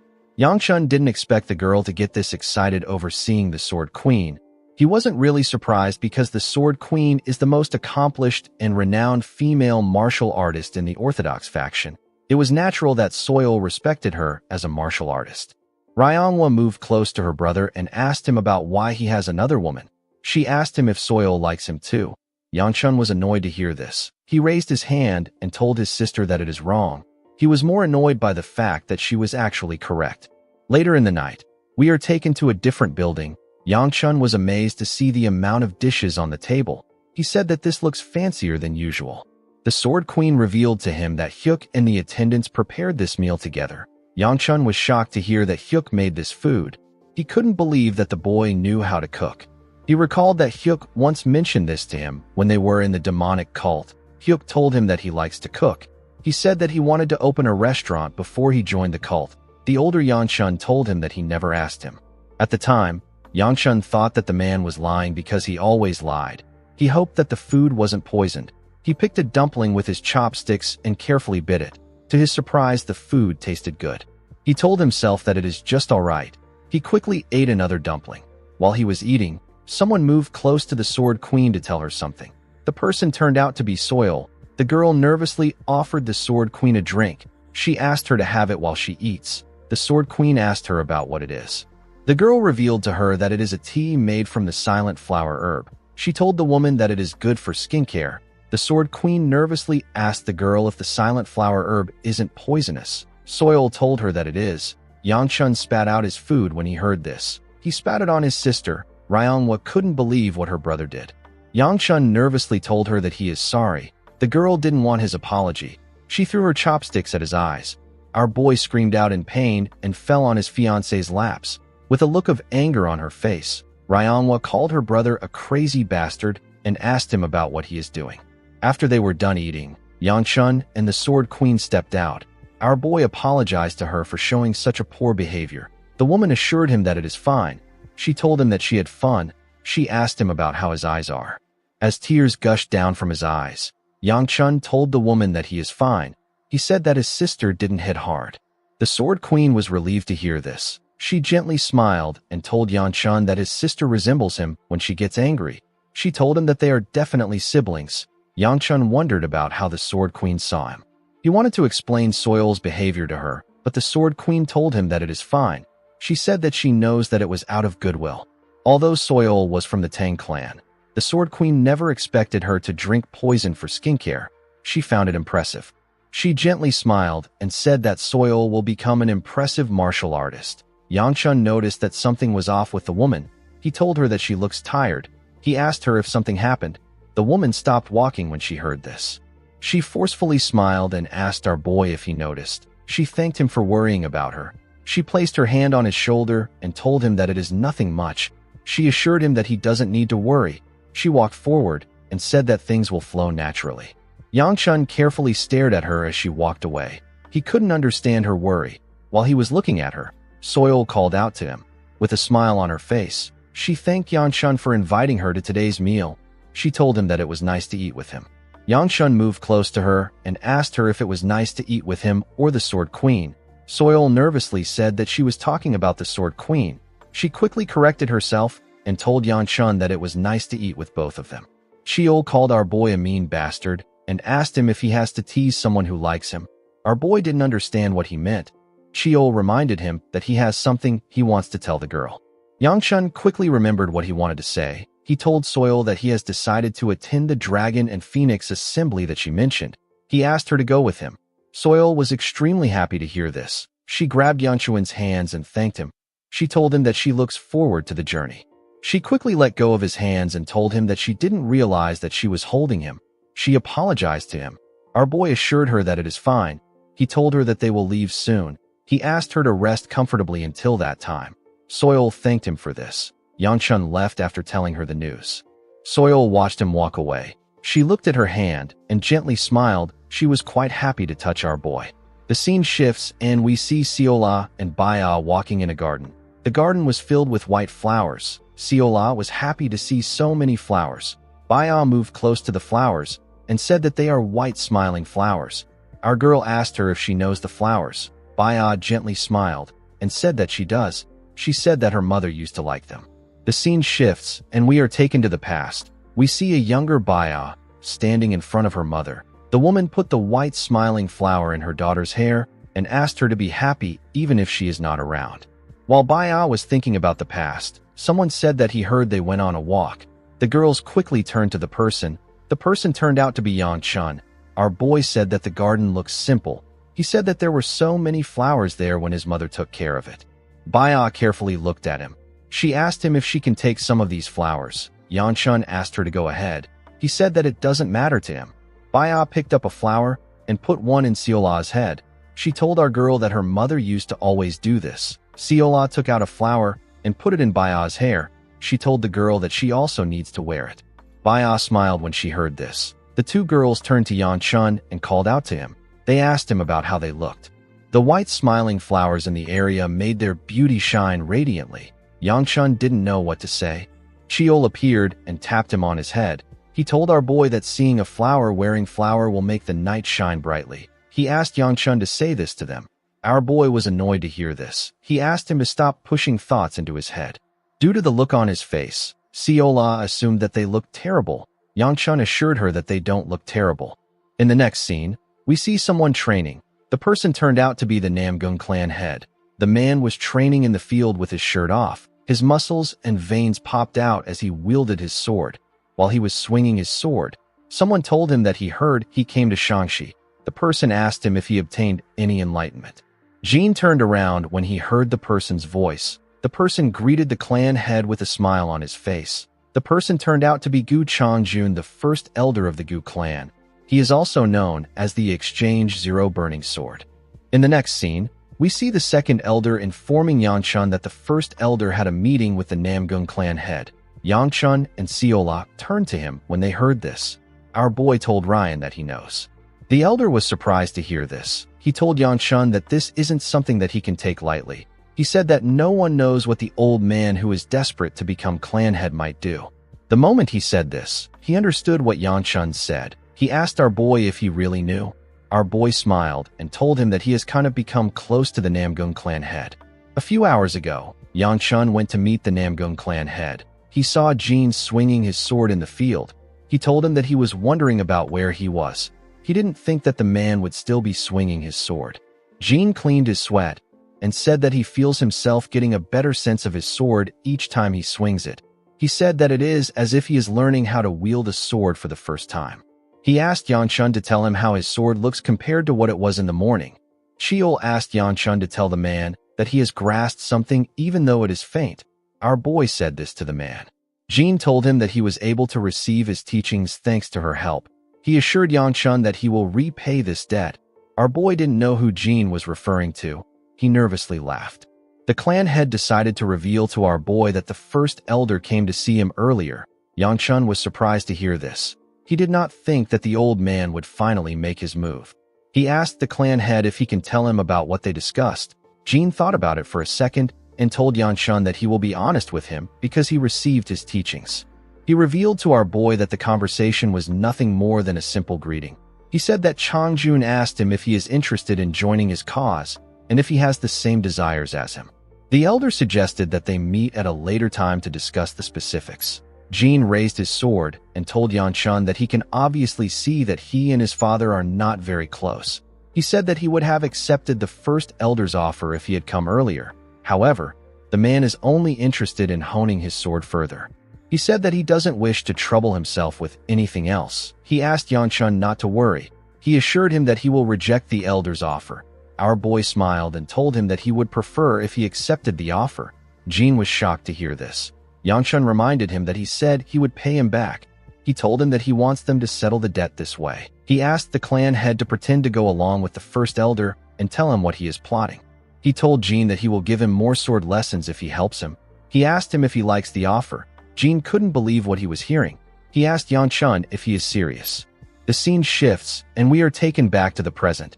Yan Chun was relieved to see that the clan head was only interested in his sword right now. He was happy to see that he was able to turn a disaster into an opportunity. He told the second elder that he doesn't need to worry about the first elder for a while. Ryan told him that he is even more worried after hearing this. He asked our boy if he will soon be leaving since he is participating in the Dragon and Phoenix Assembly. Yan Chun told him that he is correct. He said that an invitation should have come for him. He asked the elder if he has heard anything. The elder put his hand into his clothes. He told Yan Chun that he wanted to give it to him as a present. He took out a cookie and gave it to Siola. Our girl began to drool. She told the man that she thinks she likes him. The elder took out a paper and gave it to Yan Chun. Our boy thanked him. Immediately he did this. He saw something shocking on the letter. With a smile on his face, the elder told Yan Chun that he got this 2 years ago, and he has been waiting for the chance to use it. He said that he is quite touched. Yan Chun told the man that this isn't an invitation letter. The elder explained to him that the character written on the paper is the character for defeat. He told our boy that it is a recommendation letter from the Aura Supreme. The Aura Supreme is one of the 3 great Supremes. He survived numerous defeats and persevered. He ended up eliminating a large number of unorthodox sects with his fist alone. Yan Chun wondered why the Aura Supreme would take interest in someone like him. He asked the second elder about where he got it. The old man told him that it is from the Aura Supreme. Our boy asked him about why it is from the Aura Supreme. Most recommendations are written by clans. The second elder pressed Yan Chun's head and asked him to shut up. He told him that he should just accept anything an adult gives him. He turned around and asked Yan Chun to tear his opponents to shreds. Our boy wondered about how the elder was disconnected. He didn't like this situation at all. Worrying about the first elder was already enough for him. He knew that things would be bad if people at the assembly found out about this. Siola moved close to him and told him that he looks tired. Yang Chun told her that he is actually very tired. He said that he is going for a walk. He turned to Siola and asked her if she wants to join him. Our girl was very happy to hear his offer. She quickly accepted it. They walked in the town. Siola ran freely in the town. It had been a while since she last came there. Yang Chun advised her to slow down. He did not expect her to be so excited. Our girl quickly went to a stall and greeted the owners. The woman there told her that it has been so long. The man told her that she has gotten prettier. Siola smiled and thanked him. Yang Chun recalled that our girl said that she used to like walking around here. The moment he thought of this, he wondered about what she meant when she said this. While he was thinking, Siola bought 2 candy sticks from the store owners. She took one to Yan Chun and told him that it is her treat. Our boy was surprised to hear this. He asked Siola if she has money. Our girl revealed to him that she gets paid as a servant. Our boy couldn't believe that this was the same girl that begged for all those treats. Due to how she spoke with the merchants, Yan Chun realized that our girl has changed. He believed that she will soon become her past self. Immediately he thought of this. Siola referred to him as Gu Clan Heir. Our boy was shocked to hear this. He asked her about what she just called him. Siola called him the Gu Clan Heir again. She told him that this is what everyone calls him. She smiled and said that she wanted to try calling him this, but it might not suit her. She told Yan Chun that it seemed cool when other people said it. The moment he heard this, Yan Chun remembered something. This thing happened long before the heavenly demon appeared. The scene shifts, and we are taken to the past. We see an older Yan Chun sitting at the edge of a cliff in another world. Our boy had not yet joined the demonic cult at this point. Someone came to meet him. The person referred to him as Gu Clan Heir. Yan Chun turned to the person and asked her if something is wrong. He told her that they still have some time before they switch. He asked her about why she is out. The person turned out to be the older Siola. Our girl asked him if he wouldn't like someone to talk to while standing guard. She asked him if she can sit next to him. Yang Chun asked her to do something about her messy hair if she wants to sit beside him. Siola told him that she doesn't have anything that she can use to tie it back. Our boy did not like this. He tore a part of his clothes and offered it to her. Siola was surprised to see this. She gently smiled. She tied her hair and asked Yan Chun about what he's going to do when he gets out of this world. Our boy did not expect this question. He didn't understand why she brought something like this up when they have been transported to the demonic realm for 3 years. He reminded her that half of the talented martial artists at the Dragon and Phoenix Assembly died to demonic beasts immediately after being transported here. He asked Seola if she doesn't find it weird to still have hope about them getting out. He said that he should have never participated in the stupid event. He got pushed into it because he is the heir of his clan. Seola asked him if he has some dreams that he wants to achieve. She told him that she wants to hear about them. Yangchun dismissively waved his hands and said that he has never thought about it. Seola seemed a bit disappointed. Our boy turned to her and asked her about what she wants to do when she gets out of there. Seola smiled and said that she wants to tour the world. She said that she wants to go to a place where many people live in. She wanted to explore their own world. The scene shifts and we are taken back to the present. We see Seola staring at Yangchun. She wondered about what he was thinking about. She asked him if he is angry because she addressed him as Gu Clan heir. She told him that she won't do it again. Yangchun dragged her cheek and asked her not to do it again. Seola told him that he is so mean. Our boy watched her run forward. He wished she could stay this innocent forever. 7 weeks passed, and it was finally time to head to Hunan. The second elder left to the battlefront because there was a problem with the 5th Sword Squad. Since Wibby is the squad leader of this group, something must be really wrong for her to call the elder. Before leaving, the second elder gave Yangchun some pocket money and asked him to spend it wisely. Our boy was surprised to get some money from the elder. The elder informed him that his sisters will be participating in the Unified Dragon Assembly this winter. He asked Yangchun not to worry about it. Our boy asked the man if he is really talking about his second sister and his younger sister. The second elder told him that he is. Yangchun's second sister was actually also in the clan. However, our boy wasn't able to meet her because she was in solitary training. He realized that Yanxio decided to participate in the Unified Dragon Assembly after hearing that he will be at the Dragon and Phoenix Assembly. In the end, Yangchun will be leaving the clan with Soil, Muyun, Seola, and Baya. Baya was able to get permission from her father to go to the event. The Sword Queen and the Divine Physician decided to stay in the clan for some time. Hyuk was also there, but Yangchun had still not verified if he was dangerous or not.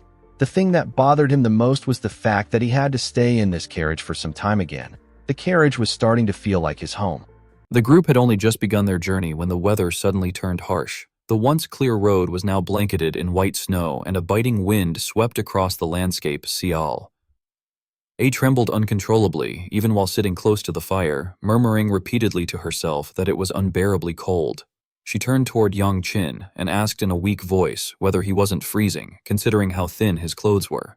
Yang Qin, remaining calm, replied that he actually found the temperature rather cool and comfortable. Both Sial A and Namangbai were shivering from the cold, and Namangbai remarked that the young master must have an internal fire energy flowing within him, keeping him warm. She added that it was truly admirable and asked if she might sit closer to him. Yang Qin responded indifferently, telling her to do whatever she wished. No sooner had he spoken than the 2 seats beside him were immediately taken by Sial A and Nam Gungbai. Sial A's face lit up with happiness as she exclaimed how warm his hand was. Nam Gungbai also leaned against him with visible satisfaction, leaving Yang Qin momentarily speechless and helpless. He wondered aloud whether they thought of him as some sort of mobile heater. As he looked at the girl holding his hand tightly, his thoughts drifted elsewhere. He reflected that the Sword Venerable's absence from the journey had been unexpected, perhaps a sign that the old man finally trusted him to travel alone without concern. He recalled having occasionally seen the Venerable speaking with the Divine Doctor before disappearing again, seemingly preoccupied with other matters.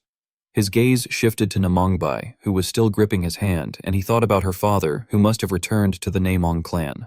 Before Yang Qin's departure, the man had been endlessly insistent that he continue teaching him swordsmanship until the very last moment. Yang Qin felt relieved that, thanks to the old master, he had been able to fabricate a convincing excuse. But just as that thought crossed his mind, the old master suddenly appeared beside him with a displeased expression. The old man scolded him, accusing him of being an ungrateful brat who had tried to push all responsibility onto him, even though he himself had never intended to rely on anyone else. Startled, Yang Qin stammered an awkward explanation, greeting the old master nervously and suggesting that since they had survived a dangerous ordeal, perhaps they should simply consider it good luck. He crossed his arms over his chest and, with a short grunt, made it clear that they should leave the matter at that. He added that what surprised him even more was Yang Qin's subsequent actions, how the very monster that had once sought to devour him was now the thing he was determined to seek out, and wondered aloud what kind of hero would behave that way. When the scene moved back to the time before Youngchin left the Young family, Youngchin had a tense conversation with the Great Elder. The Elder's face had darkened when he heard what Youngchin had said, and he demanded to know what Youngchin had meant.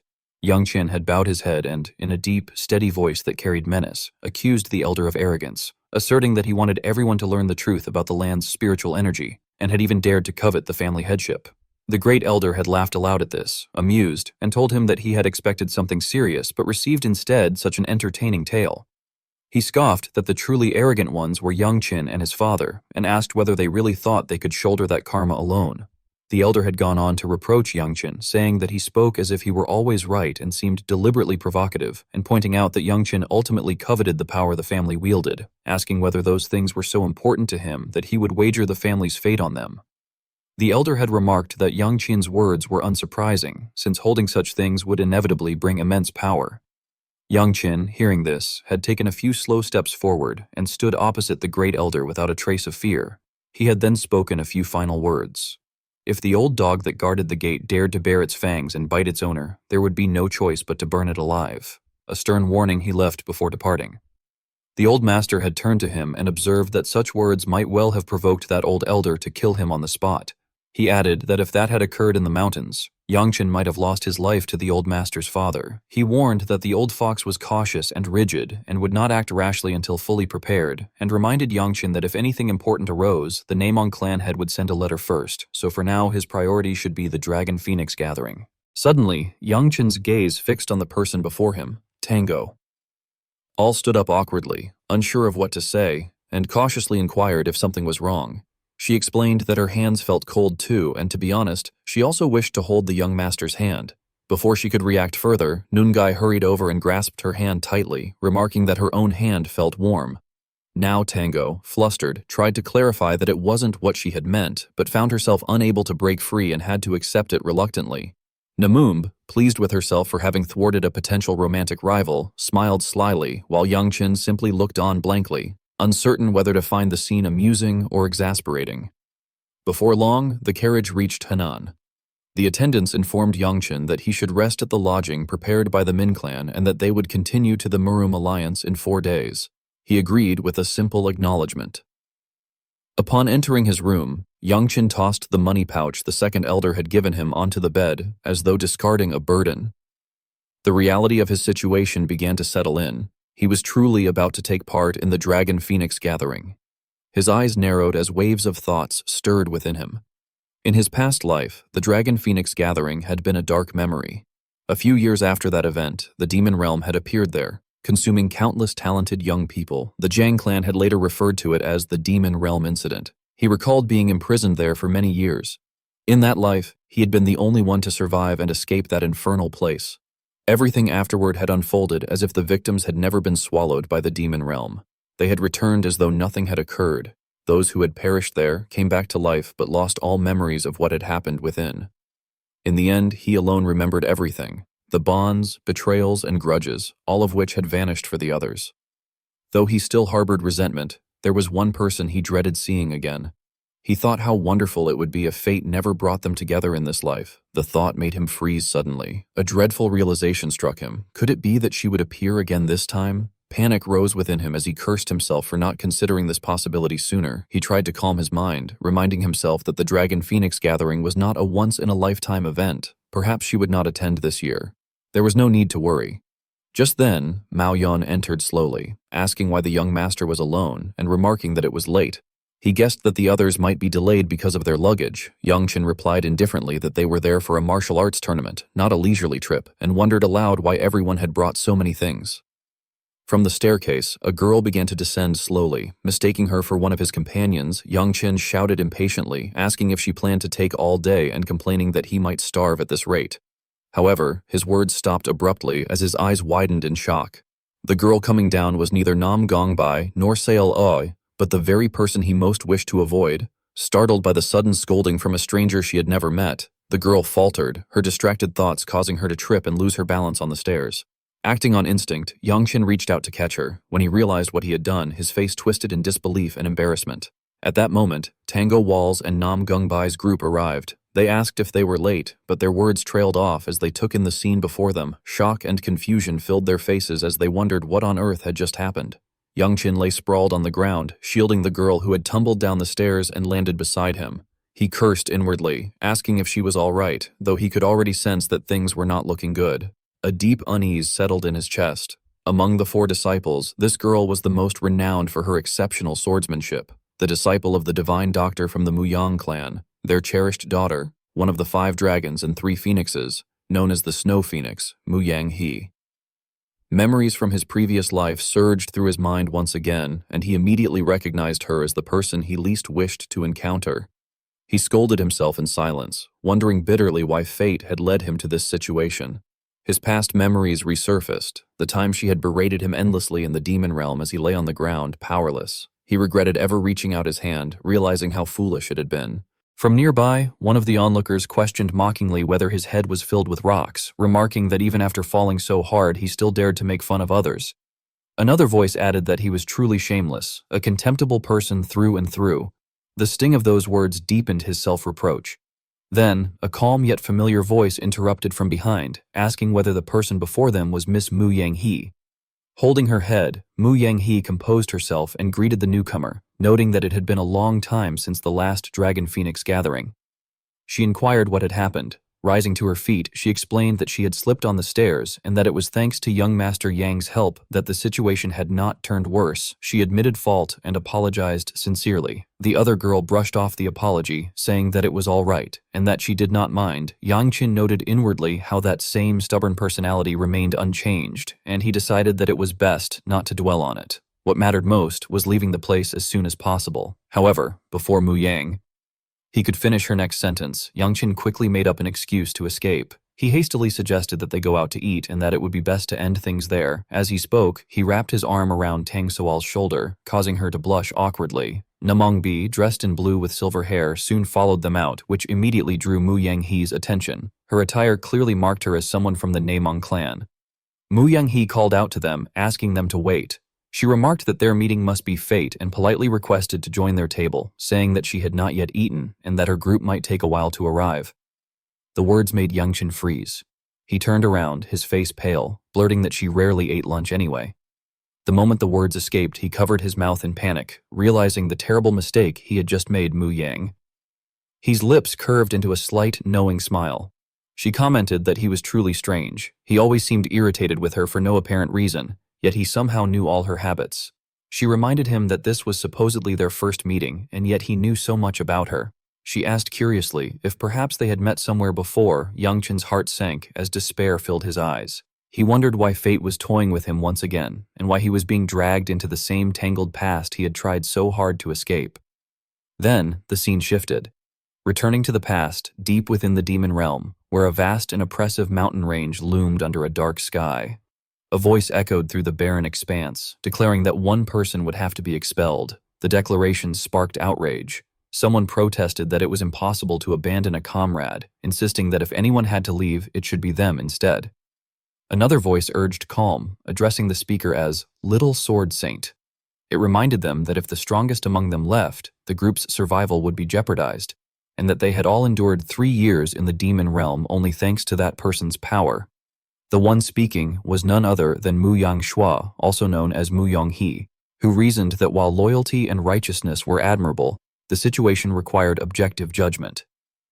Not everyone held the same value, she said coldly. Though her words were harsh, she maintained that ensuring the survival of the majority was the only choice they had left. The Sword Saint's face narrowed and she asked with concern who it could be, but before anyone could answer, Yangqin stepped forward from behind and interrupted, asking rhetorically what was wrong and insisting the answer was obvious. After all, hadn't they been saying that someone like him, whom no one would miss even if he died, should just disappear? Ninth young master Muang Shua met Yangqin calmly and assured him there was no personal grudge, hoping he would not misunderstand. He explained that he knew Yangqin had been chosen because he was the weakest and most useless, and that, conversely, if Yangqin were in his position, he would also be ready to leave, since Muang Shua was cold-blooded and strict even with himself. After speaking, Muang Shua quickly walked past the group and told them to take care, saying that if he died, they would see him in the underworld. Yang Qin's small figure gradually faded into the chilling snow of the demon realm as he walked away, truly appearing lost. The sword saint watched him go, her eyes filling with tears of sorrow, and Muang Shua gripped her fan tightly. Trembling, she murmured an inaudible apology. Outside the building, back in reality, the snow had stopped falling and the group had finished their meal together. One of them thanked the young master for allowing them to share the table and said the meal had been very pleasant. Muang Shua turned to Yang Qin and cheerfully asked if she might call him ninth young master, promising she would repay the favor when he attended the Mu Yang clan's banquet. His face darkened and he answered with bored sarcasm that he was very much looking forward to going, though when pressed about why he would go, he merely thought it strange that Muang Shua, who was not the sort to accept favors without reason, was suddenly acting so obliging toward a stranger she had just met. She wondered what she could possibly gain, and then considered whether the ninth young master might be a descendant of the Shaniju family, and perhaps also wield fire energy. When that possibility occurred to her, her expression brightened and she looked clearly satisfied, realizing she would be able to observe it during the martial arts tournament. Their conversation was cut off by a voice from behind. Someone addressed Miss Muyang, remarking that they had wondered where she was and noting that she had arrived first. Yang Qin's eyes widened when he saw the newcomer and recognized Namong Chun-jun, who was also participating in the tournament. The two immediately exchanged looks, full of killing intent, each wanting to tear the other apart. Namongbai greeted them and called out hello to the younger brother. Yang Qin stared at the brat and mentally cursed him, thinking the boy's face contorted at the sight of him as if he were displeased that Yang Qin was with his sister. He clenched his teeth, anger rising, and vowed that if they met in the tournament he would beat the boy so badly he would not be able to lift his head. At that moment, another person leaned close to Yang Qin and remarked that they had arrived too, pretending to be startled and pointing at Yang Qin's face while scolding him for going too far, saying they had sent invitations to the Zhu family many times and wondering why no one had ever visited Yang Qin's eyes darkened with annoyance, but the other laughed it off as a joke and begged the ninth young master not to be angry, noting that it had been a while since they last saw each other and asking if they were both well. Ping Xiaoheap muddled over whether to call her sister-in-law. Memories from that time still haunted Namong Chun-jun, who ground his teeth and roared a warning not to bring that subject up again. Ping Xiaoheap immediately intervened to stop the situation from getting worse, telling Rai Long that it was not the right time for such matters. Realizing the implication behind those words, Rai Long quickly suppressed his killing intent and forced himself to calm down. He then plastered an obviously fake smile on his face, remarking that he had heard the two of them had already set an engagement date, and offering a hollow congratulation to both. Yang Qin thought to himself that just looking at Rai Long's ever-changing expression made him sick. Rai Long then turned toward Tang So Wall, greeting her with feigned familiarity, saying it had been a long time since they last met. Tang So Wall covered her mouth as though she were about to vomit and explained that she was simply allergic to overly sentimental scenes, so her stomach felt uneasy. Her biting remark left Rai Long speechless. Yang Qin then asked young Master Ping why he was there with Rai Long and inquired about the whereabouts of Hua and the people from the Pang clan. Ping Xiaoheap replied that it was nothing but a coincidence. He explained that this time, he was the only representative of the Pang clan attending and that on the way there, he happened to overhear that Rai Long was picking up his fiancée, so he decided to tag along out of curiosity. Yang Qin's expression turned confused, while Miss Muang suddenly stood up, saying it was perfect timing since young Master Namong had just arrived. She quickly excused herself, saying it was a pleasure to meet everyone and that she would be leaving first. Before departing, she bid farewell to the ninth young master. Only then did Yang Qin remember that Mu Yangshua and Rai Long were actually betrothed. As Rai Long was being dragged away by young Master Peng, he still tried to shout back that they would have to have a serious talk later, as brother and sister. Namong Bai merely waved her hand lightly and told him to be careful. Yang Qin then realized the reason Mu Yangshua had been so attentive to Namong Bai during the meal. It had all been to build a relationship with the family she was engaged to. He finally understood. But then he wondered why he himself couldn't establish a connection with the Namong clan as well, since he too had some ties to them. Still, he knew that her main motive wasn't that simple. The real reason, he suspected, had to do with what had happened earlier. He recalled the moment when the two of them had tripped before and remembered the incurable illness that caused cold energy to accumulate within her body. The absolute meridian sickness. It became clear that her true goal was to find a cure for that disease. He remembered that she had mentioned something about fire energy, and it all connected in his mind. Mu Yangshua had spent her entire life searching for a cure and had learned to fabricate emotions to achieve what she desired. That, he concluded, was her true nature. Weeks passed, and 4 weeks later, the opening day of the Dragon Phoenix Gathering arrived. Yongchen and the others hurried toward their carriage. He urged everyone to get in quickly, scolding Seal-A and Nungai for still not being ready despite him reminding them that there was a banquet that day and they needed to reach the Murum Alliance before dark. Sayala defended herself, saying that since it was winter, her elder sister had forgotten to hibernate. Yongchen snapped back, asking if she was a bear to be talking about hibernation, cursing under his breath that at this rate they would be late and wondering what they should do. When he turned around, he was surprised to find Mu Young Sehua still standing there. He asked why she hadn't left yet. She smiled softly and explained that the 9th young master and she had met again by chance. She added that young master Noon had been careless and gone ahead without her, so they would have to share a carriage. Hearing that, Yongchen could immediately smell deceit. It was clearly a lie. The carriage soon rolled toward the Murum Alliance. As they arrived, Yongchen remarked that they had made it just in time. Mu Young Sehua quickly excused herself, suggesting that they all head to their rooms to change and then meet again at the banquet. When Yongchen called out to her, she turned back and asked blankly if something was the matter. He hesitated and said it was nothing, thinking that she had misunderstood his intentions. She then told him that since they were both busy people, it would be better not to waste each other's time, and walked away. Right after she spoke, the old master appeared beside Yongchen, scolding him for being a frivolous brat who had barely been gone and already managed to acquire another girl. The old man remarked that it was not the right time to talk about such matters and teased that the two of them seemed quite compatible. He admitted he had thought their relationship was not good, but now wondered why they cared for each other so much. Yongchen replied calmly that this was a matter of human life, and he could not allow personal emotions to interfere. The old master agreed and thought to himself that it was fortunate he had not mentioned the cursed disease, or he would have been accused of meddling. He reflected that neither the Zhu family's fire energy technique nor the Namong clan's constitution could cure the absolute meridian sickness. If the girl failed to find the right path, she would not live long. Time passed quickly, and Yongchen soon changed into formal clothes for the banquet. Someone reminded him that there was no need for trivial decorations and told him to remove all the gold and silver. Yongchen replied that he disliked such ornaments, so he had not brought any from the beginning. The person teasingly said that it was a little disappointing. Seal-A then cheerfully offered to fix the young master's hair, to which Yongchen hesitated before giving permission. Outside, a figure approached his room. One of Yongchen's guards widened his eyes in surprise as the man opened the door and stepped inside. Yongchen turned around and asked if something was wrong with his hair. The man assured him there was no problem, but Yongchen, sensing the lie, threatened playfully that if the man lied again, he would have his hair turned the same way. The maid, startled, quickly shouted an apology and admitted there was indeed a problem. At that moment, the man behind them spoke, asking if the 9th young master was inside, as he had something important to discuss. The newcomer was none other than the Murum Alliance leader, Southern Sword Jiang Qin. Meanwhile, Xiao-A had styled Yongchen's hair into 2 ridiculous-looking buns. Feeling embarrassed, Yongchen awkwardly requested that they quickly change his hair back to normal. After fixing it, he saluted respectfully and greeted the alliance leader. Jiang Qin waved off the formalities, saying there was no need for such politeness and admitting that he had been the one rude first. His face turned slightly red with embarrassment, realizing how awkward the situation had become. Yongchen asked what had brought the alliance leader there in person. Jiang Qin slowly took out a letter from his inner pocket and explained that it was none other than the recommendation letter Yongchen had submitted. He asked whether it had been personally written by the fallen venerable. Yongchen admitted that he had suspected something unusual about it, but had not dared to throw it away, since it had come from an elder.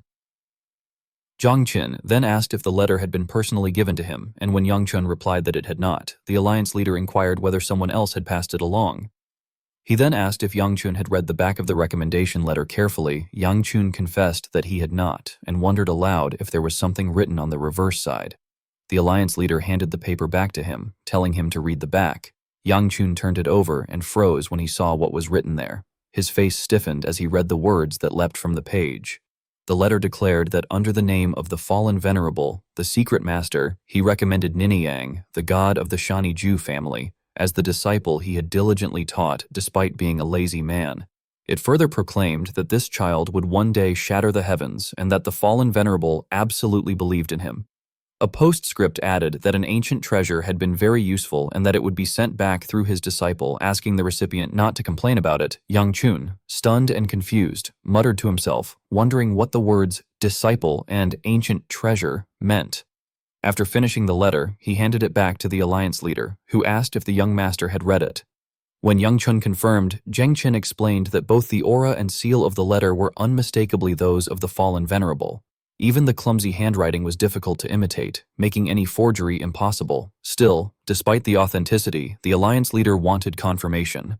He then looked directly at Yang Chun and asked solemnly whether he was truly the disciple of the fallen venerable. The question struck Yang Qin like a powerful psychological blow, leaving him standing in the middle of the room with his thoughts in turmoil. He pondered over the term, fallen venerable's disciple, realizing that whether in his previous life or the present, he had never even heard of such an existence, yet somehow he had suddenly been labeled as one. To him, it felt utterly absurd, nothing short of a ridiculous joke. Forcing himself to calm down, he decided that he should not lie and would have to tell the truth.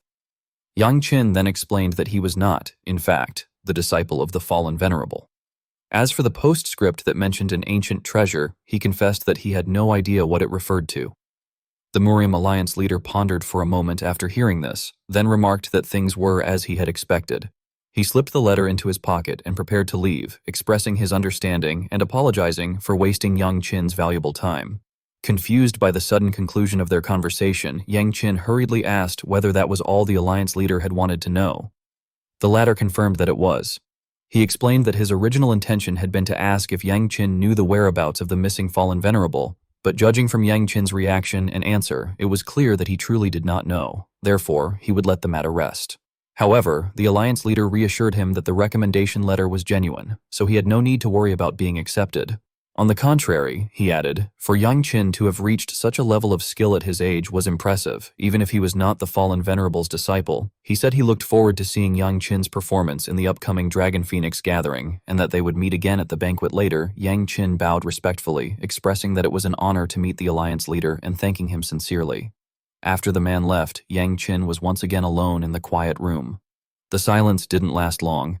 Frustration overwhelmed him, and he began pulling at his hair, muttering in agony that he was going insane because of that damned old man. His outburst was so loud that it startled Maon outside. He cursed the elder who had written the recommendation, shouting that no one had given permission to call him the fallen venerable's disciple. Clearly, those old men must have made some ridiculous bet with each other and decided to write such nonsense. Exhausted, he held his head in his hands, wondering who he should even blame. Now, he admitted to himself that he had expected something like this might happen, and that it was ultimately his own fault for letting things reach this point. Though he had never imagined he would be called by such a title, he began to wonder if the Murium Alliance leader truly had only that one question in mind. One of the three great masters who had vanished years ago had suddenly sent a letter claiming to have a disciple. Perhaps that was the only reason the alliance leader had taken an interest. Yet what bothered Yang Qin most was the fact that the fallen venerable was actually that man's father. He reflected that he did, in fact, know where the fallen venerable was and what he was currently doing. He could have answered truthfully, but doing so would have made him look like a real disciple. Besides, even if he did know, it would be difficult for anyone to recognize the fallen venerable's current form. Then a new thought crossed his mind, the ancient treasure mentioned in the letter. The fallen venerable had clearly said it would be sent through his disciple. At that moment, Yang Qin remembered the pouch the second elder had given him before he left, along with the words telling him to take it and spend it carefully.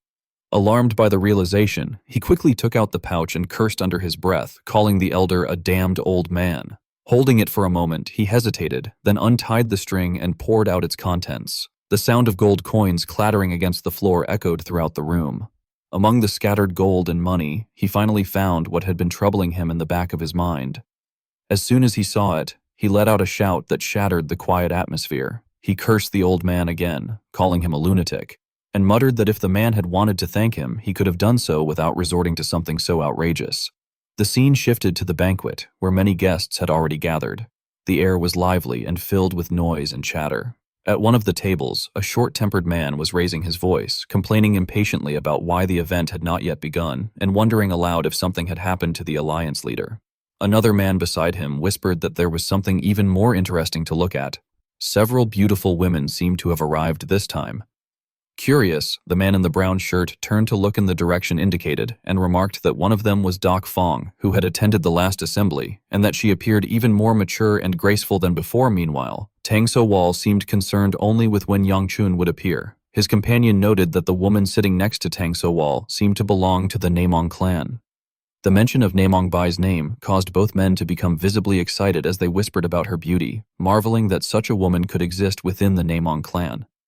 They speculated about her relationship with Ryong, noting that despite her modest attire, her natural elegance surpassed even that of Snow Phoenix.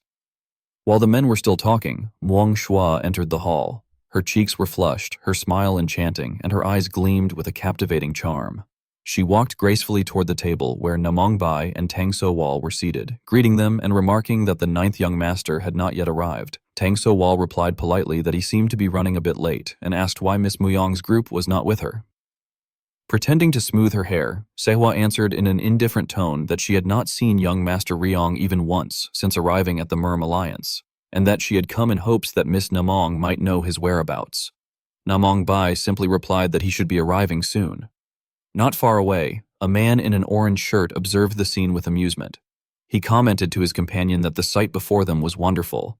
3 beautiful women gathered together in one place, and noted that there seemed to be several empty seats beside them. He then wondered aloud if he should go and sit with them. His companion hastily tried to stop him, warning that the alliance leader would soon arrive and that it was not the time to cause trouble. However, the man, Huangbo Chiwi, only laughed arrogantly, declaring that only the brave could win true love and that he would prove it through his actions. With a confident stride, he approached the table where the 3 women sat and asked politely, though with ill intent, if he might take one of the empty seats. Muang Shua turned to look at him with clear disdain, recognizing his clothing as belonging to the Huangbo clan, a reputable family, but still several ranks below the 4 great houses. Tang So-wal's expression hardened with irritation as she thought to herself that she was constantly being approached by lecherous men like him whenever she went to public gatherings. Namong Bai said nothing, but her demeanor made her discomfort obvious.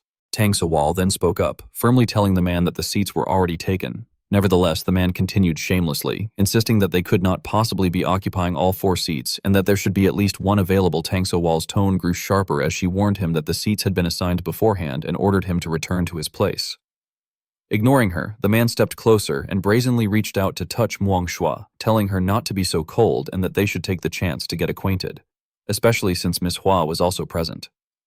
Before he could finish his sentence, however, Muang Sewa struck his hand away and told him icily not to touch others so casually, questioning whether his clan's moral education was so poor.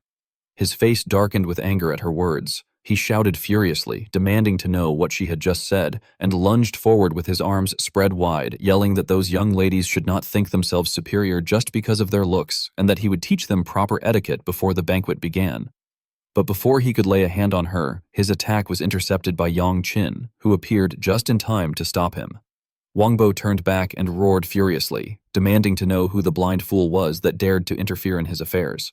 However, his words were abruptly cut short when a sharp pain struck his head. Looking down at his arm, he realized with horror that it had already been broken. A scream of agony escaped him, echoing throughout the banquet hall. Behind him, Agla and Mao Yan were both visibly thrilled, remarking with satisfaction that the man had finally gotten what he deserved.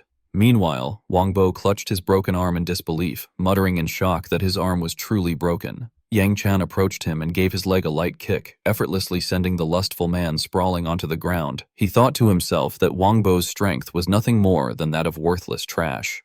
After finishing what he had to do, Yang Chan turned to the others and instructed someone to spread the word that the man was already drunk before the banquet had even begun, and that he would be forfeiting the martial arts tournament scheduled for the next day. He then approached Muang Zhua's group, asking if everyone was unharmed. One of them replied gratefully that they were fine, thanks to the young master standing behind them. C appeared quite satisfied with how things had turned out, remarking that the young master's single strike just now had been truly impressive. Yang Chan corrected that such an act was necessary, given the man's audacity to behave so recklessly in front of so many people, and added that the world indeed seemed to be full of strange individuals. He then turned toward CA and commented that compared to the last time he had seen her at the waterfall, her body now seemed almost as well developed as his own. However, Xiao A deliberately avoided the subject, pretending not to know what waterfall he was referring to, claiming that Sael A had no memory of any such place. Suddenly, the sound of applause came from behind them, accompanied by a voice praising the scene, saying that they had almost allowed the alliance leader to witness something unsightly, but the young master had handled the matter exceptionally well. Yang Chan slowly turned around, and upon seeing the person approaching, he could not suppress the anger rising within him. He recognized the man immediately and cursed inwardly, thinking that it was that damned bastard again.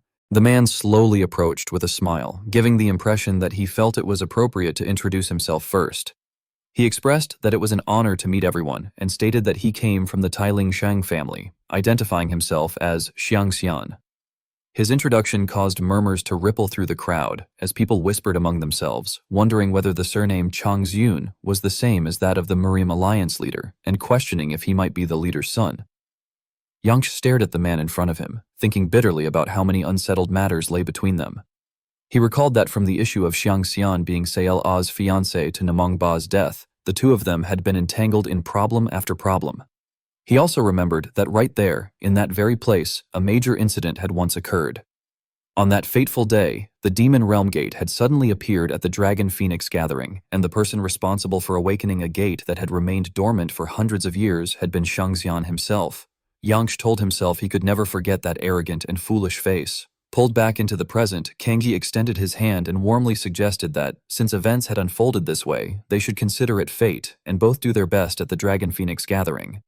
Yang Qin looked down at the hand and repeated the word fate inwardly before cracking a smile. He replied in a tone suggesting that the idea sounded amusing, adding to himself that Xiang Xian was stepping right into a trap and should not blame him for what came next. He admitted that he had introduced himself somewhat late and identified himself as Niang God, Yang Chan of the Shaniju family. The two then shook hands.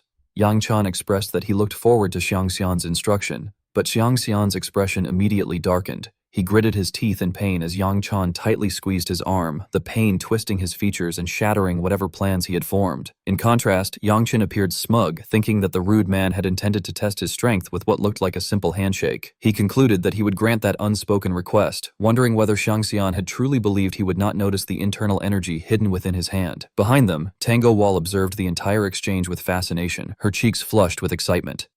Yangsh looked directly at his opponent with open challenge and wondered aloud whether Xiangxian could still endure the pressure or whether he should increase his force. But before he could escalate further, Nungai stepped forward from behind and demanded to know what he was doing, firmly telling him to stop. Almost immediately, Zany clutched his hand and remarked that Yang Chan's etiquette was stronger than expected. His thoughts raced as he questioned how an individual, only at the late stage of the elite, could possess such strength. He recalled that Yang Chan had introduced himself as coming from the Shaniju family, a family not counted among the major powers. That meant Yang Chan certainly should not have received the Grandmaster's inheritance, yet he was still capable of unleashing power comparable to someone at the peak stage. As these thoughts swirled in his mind, his eyes were drawn to someone in the distance, none other than his fiancée from his previous life. Seol Ah, or Seol Ah, was staring at him with intense killing intent. He wondered what was wrong and why she was looking at him with such murderous hostility. He questioned why everything seemed to turn out this way no matter where he went, insisting internally that he did not recall making enemies with anyone. Suddenly a voice cut through his thoughts, instructing everyone to remain silent and return to their seats because the Murim Alliance leader had arrived. The leader slowly entered the banquet hall and apologized sincerely for making their distant guests wait. He then noted that, since it was already late, the banquet should begin immediately. Seeing this, Yang Qin and Zuni ended their confrontation and returned to their seats. A few guards then announced that, although it was a banquet, everyone's attention was required for a moment. They explained that the lottery draw for the next day's tournament opponents would now commence and asked participants to step forward in the designated order to draw their lots. People began gathering around Xiangxian after discovering his identity. They expressed admiration toward him and asked whether it was his first time attending the banquet. He admitted that it indeed was and added that everything felt new to him, which made him a bit embarrassed. Some people then insisted that he should visit their clan's banquet the next time. Tango, clearly irritated, walked away while questioning what was so impressive about a flirtatious man like that. She felt that young Master Yang had been the one who handled the situation earlier, yet everyone only mentioned Xiangxian. The atmosphere of the banquet grew lively again after Yang Qin's earlier confrontation. Some people nearby began discussing the young master who had subdued Zhang XY, noting that he had introduced himself as Yang Qin. They wondered whether he came from the bloodline of the Savage Gate and remarked that his aggressive demeanor made sense if he indeed belonged to that lineage. Others claimed they had heard that a disciple from an evil sect had registered for the tournament using the same name.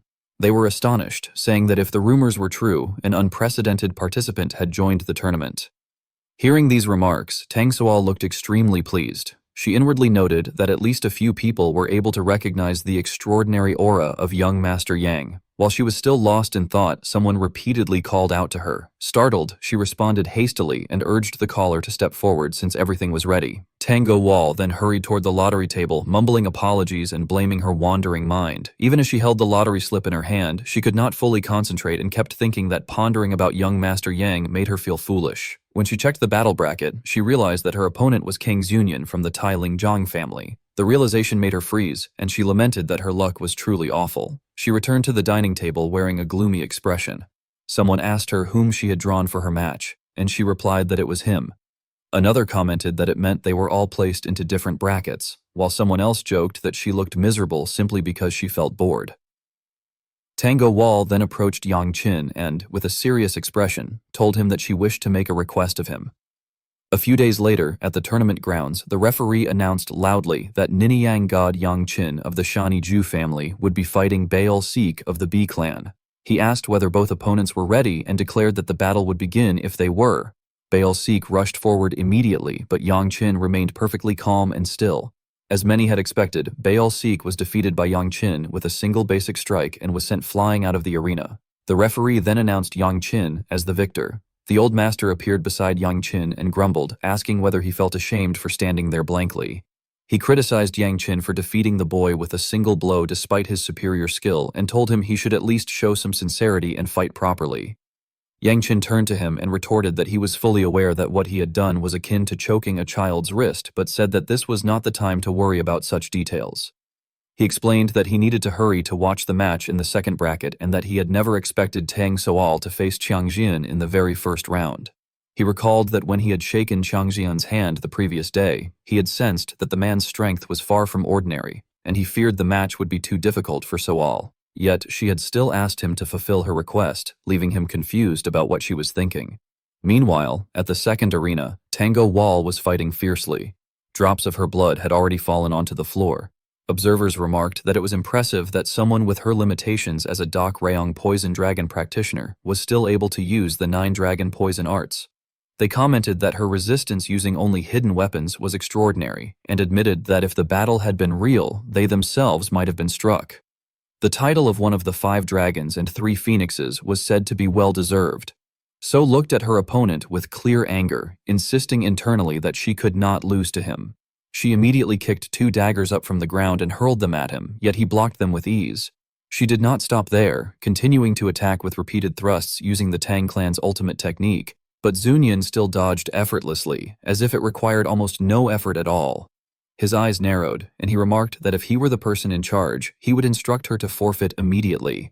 The moment he finished speaking, he countered with a kick that struck her directly in the stomach, sending her body flying backward. She hit the ground harshly and slid across it before coming to a stop. Blood spilled from the corner of her mouth, accompanied by a sharp burst of pain, clear signs of internal injury. She began to think that perhaps she should give up. She told herself that even if she continued fighting, the outcome was obvious. Her opponent was, after all, the Alliance leader's son. She wondered how she could possibly stand a chance against him. But then, something in her vision made her pause. On the distant wall, Yang Qin was standing, watching the match with full attention. She wondered why he was there and what had happened to his own match, even questioning if he had run over because he was worried about her. As she crouched to pick up her dagger, she thought that it was outrageous. Under normal circumstances, he would never care about anything she did.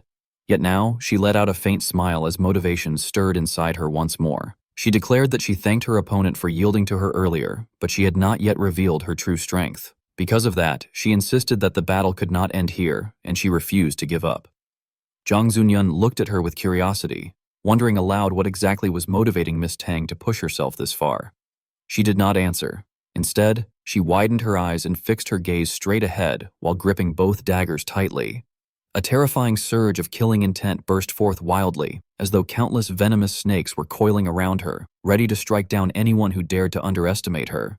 Seeing the sudden rise of murderous intent, Zuyan's expression turned tense, as if he could hardly believe what he was witnessing. He seemed to question in shock what was happening. The scene opened by taking the audience back to the day before the tournament. In a rare quiet moment after practice, Tang Soal gently pulled young Master Yang Qin to a corner. Her voice was small but filled with determination as she told him that she wanted to say something. Yang Qin raised an eyebrow, his sharp eyes reflecting curiosity, as he asked what could possibly require her to drag him all the way out there.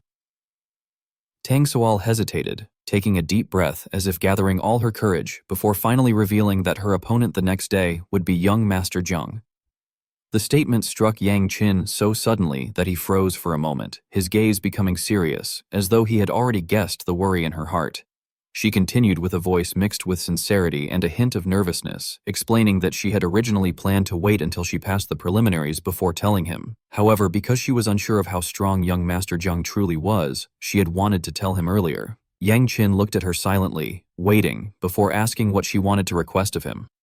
Tang Soal clenched the hem of her clothes, her shoulders trembling slightly as she focused every breath and word into her plea. She asked whether, if she managed to defeat young Master Jiang and was lucky enough to advance and meet him in the arena, he could treat her as intimately as he treated Sister Namong or Seala.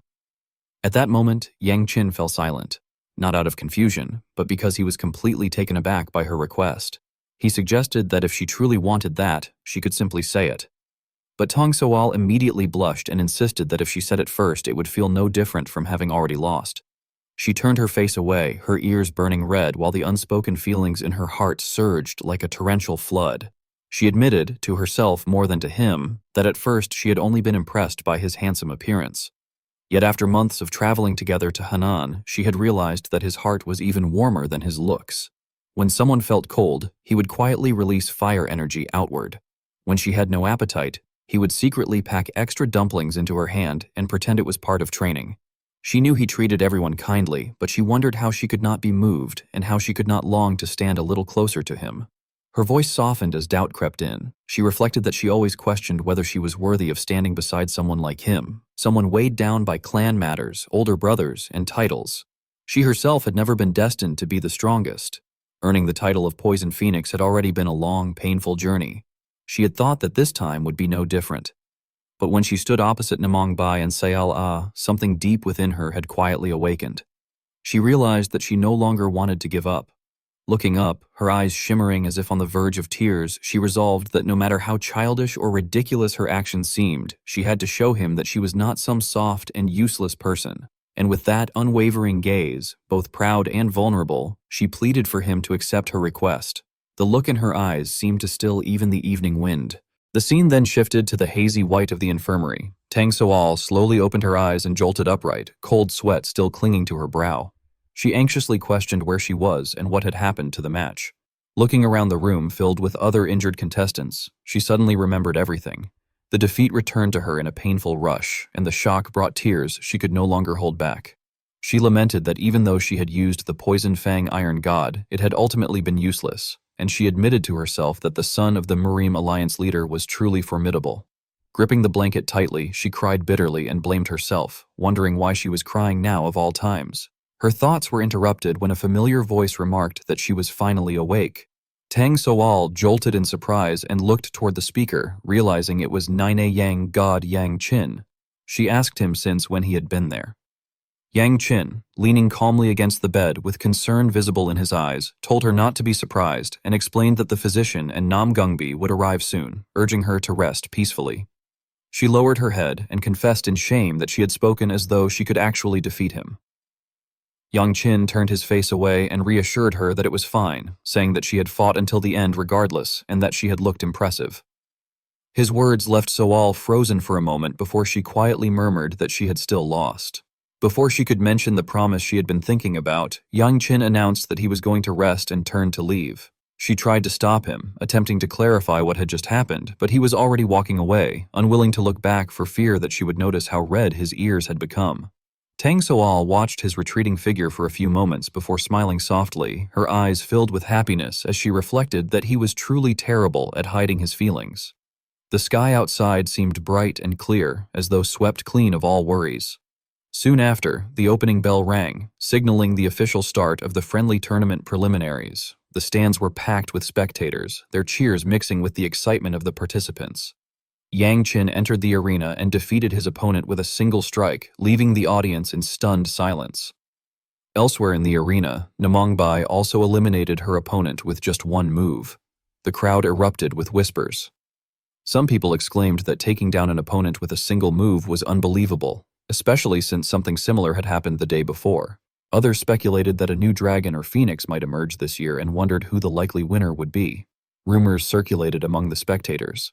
Some remarked that the young man who had defeated Doc Bong Poison Phoenix the previous day was clearly extraordinary and claimed to have heard that he possessed the bloodline of the Murim Alliance leader, insisting he should not be underestimated. When asked who might win, others responded that Niang god Yang Qin of the Zhu family was also a strong contender, noting that he inherited the bloodline of the savage tribe and was rumored to be the disciple of the fallen venerable. Suddenly, young Master Peng appeared behind them, startling the group. He stated that he too believed young Master Gu would win. The two men he had been speaking to recoiled in shock, exclaiming that he had frightened them, and then realized who he was. They questioned whether he was really Peng Wu-jun, the former divine dragon, and pointed out in confusion that the Hue branch had not even entered the tournament. Peng Wu-jun only smiled calmly, explaining that he had merely happened to stop by the alliance on business. On the other side, Namong Bai approached Yang Qin with eyes full of challenge, remarking that he had won easily again. Yang Qin returned her look with a calm expression, saying that she had also won and reminding her to at least remember whom she had fought. Nami only shrugged with a bored look, saying that fighting those people felt dull and that she simply wanted to hurry and duel him. In that moment, Yang Qin briefly wondered why she was so obsessed with fighting him. He glanced around and asked the others if they had seen the little girl, noting that she must have gone outside again just like the previous day. Scratching his chin in thought, he considered reminding Hunghua to keep a closer eye on the child. The scene abruptly shifted to a dark, oppressive space. A man clutching his bleeding arm was overwhelmed with panic as screams echoed endlessly behind him and blood stained the ground like the depths of hell. Corpses were piled and scattered everywhere, creating a horrific sight. He desperately tried to escape the dark cave, thinking that it was a nightmare, haunting memories of the Shani branch being wiped out because of one wrong decision to ignore the palace lord's orders. Yet here, everything was supposed to be strictly controlled.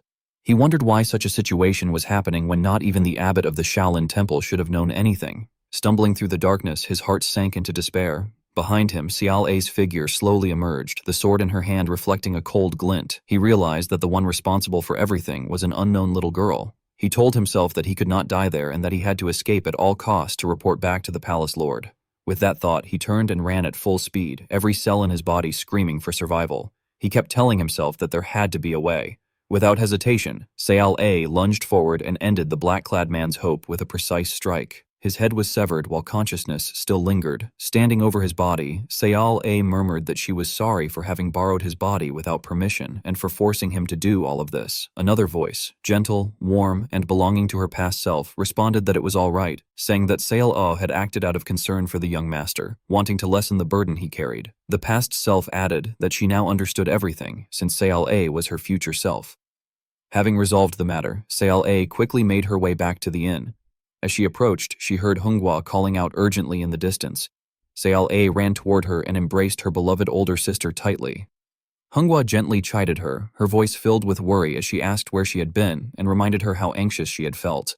A only smiled innocently, explaining that she had merely gone out to look around for a bit, but had ended up getting lost.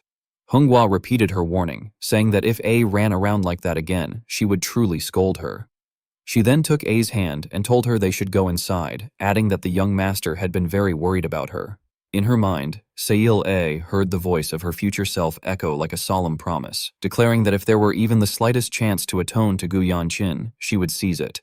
On the third day of the martial arts tournament's group stage, Yang Chun stepped out of his room while stretching tiredly. As he did, the sound of an argument drew his attention. He soon found Namun Bai and Namun Chen Jun locked in a tense confrontation. Chen Jun was urging his sister to stop what she was doing and return with him, insisting that her behavior would bring serious trouble upon the Zhu family. Namun Bai retorted in irritation, questioning why he was so determined to come to her when they already had separate living arrangements. She demanded that he let go of her hand. Chen Jun pressed further, saying he could not understand why she was taking things so far when the matter was simply a marriage arranged by the family, and he questioned what kind of engagement could push her to this extreme. Bai's expression immediately darkened. She tore her arm free from his grip with anger, surprising him enough that he called out to her in shock. She responded with a cold voice, warning him to choose his words carefully and declaring that she never wanted to hear those words again. As she spoke, lightning-infused qi erupted from her body like a violent electrical storm. Across from her, Chen Jun stood stunned by her fierce reaction. At that moment, Yang Chun approached, remarking that he had wondered who was causing a disturbance and remarking that it turned out to be the brother-in-law. He looked at Chen Jun and asked what the two of them were doing there. Chen Jun avoided the question, saying it was nothing important and that they would be leaving.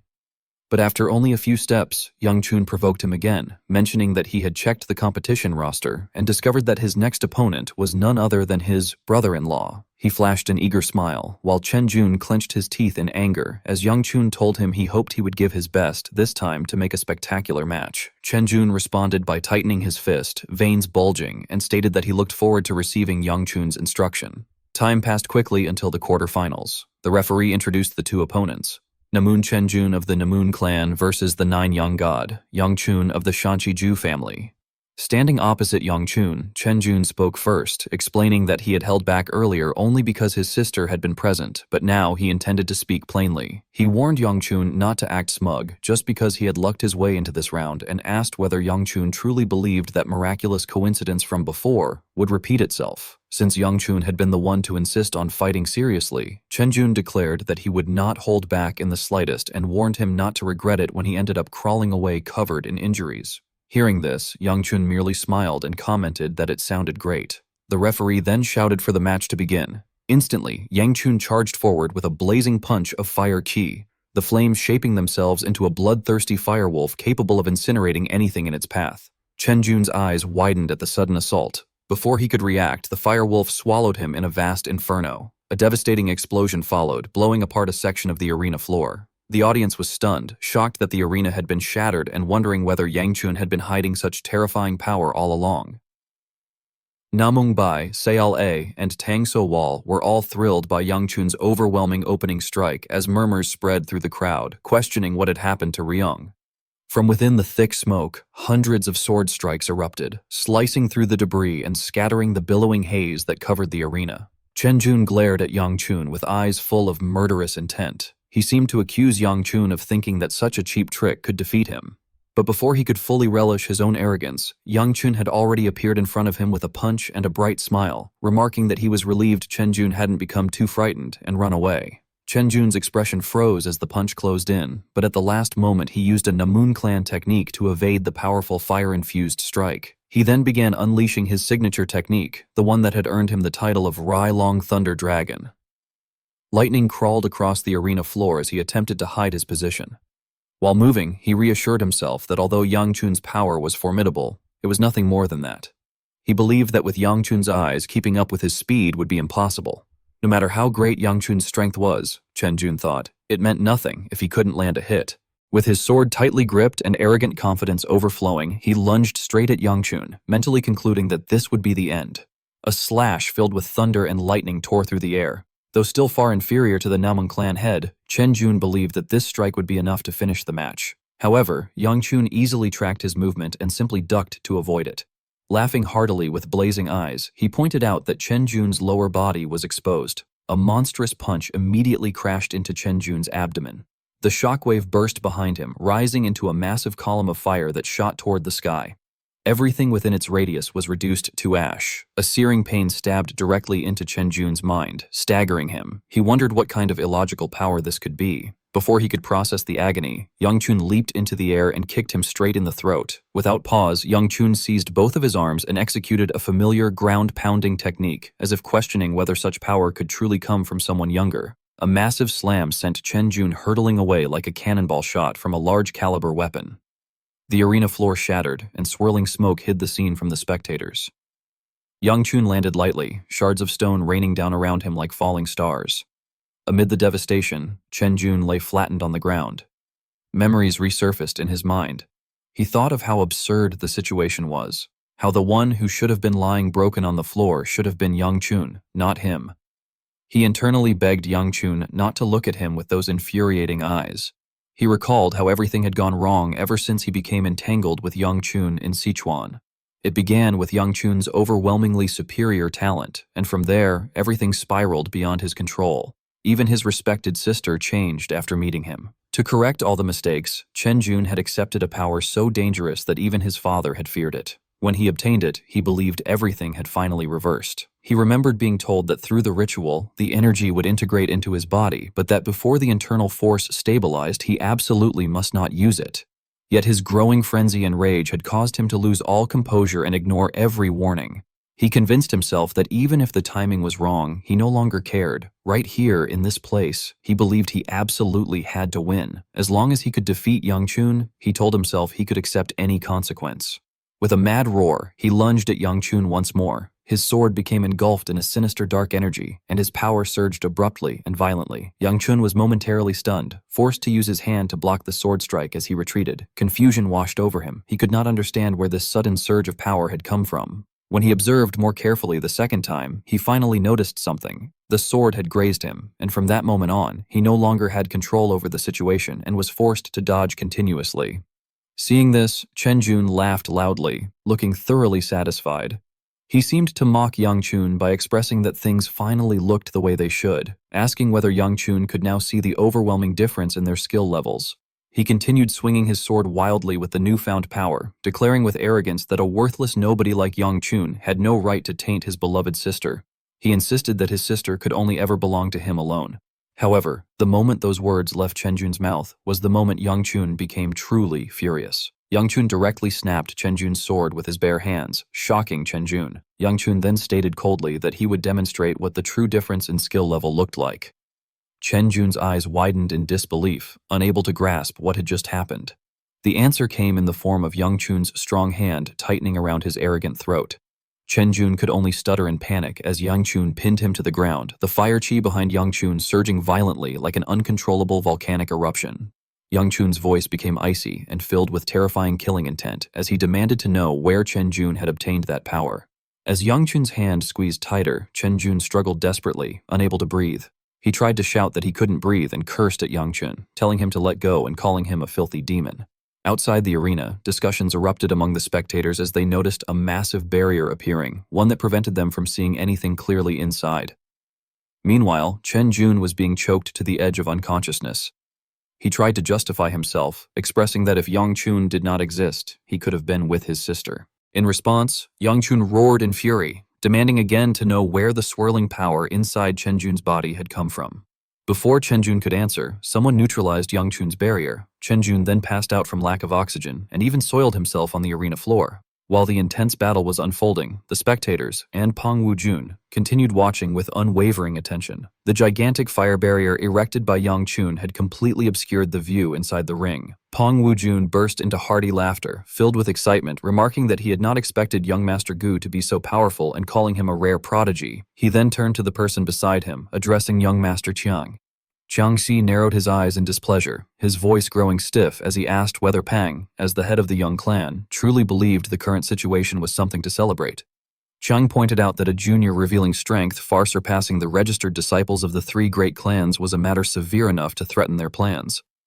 Peng Wu-jun replied more gravely, suggesting that the situation was only happening because that young master had forced himself to use unstable internal energy in order to win. He then turned to Chiang Xian again and stated that this was precisely why he had doubts. He wanted to know why Chiang had dragged Namong into this matter. Chiang Xian responded softly that he had done so because Namong had utilitarian value. In contrast, Peng Wu-jun scoffed, implying disbelief by remarking that someone with such mediocre talent hardly seemed valuable. Chiang Xian countered that Ryong was not mediocre and questioned whether Peng was dissatisfied because Ryong had been granted power first. Hearing this, Peng Wu-jun's expression turned dark before he suddenly burst into booming laughter that startled everyone around him.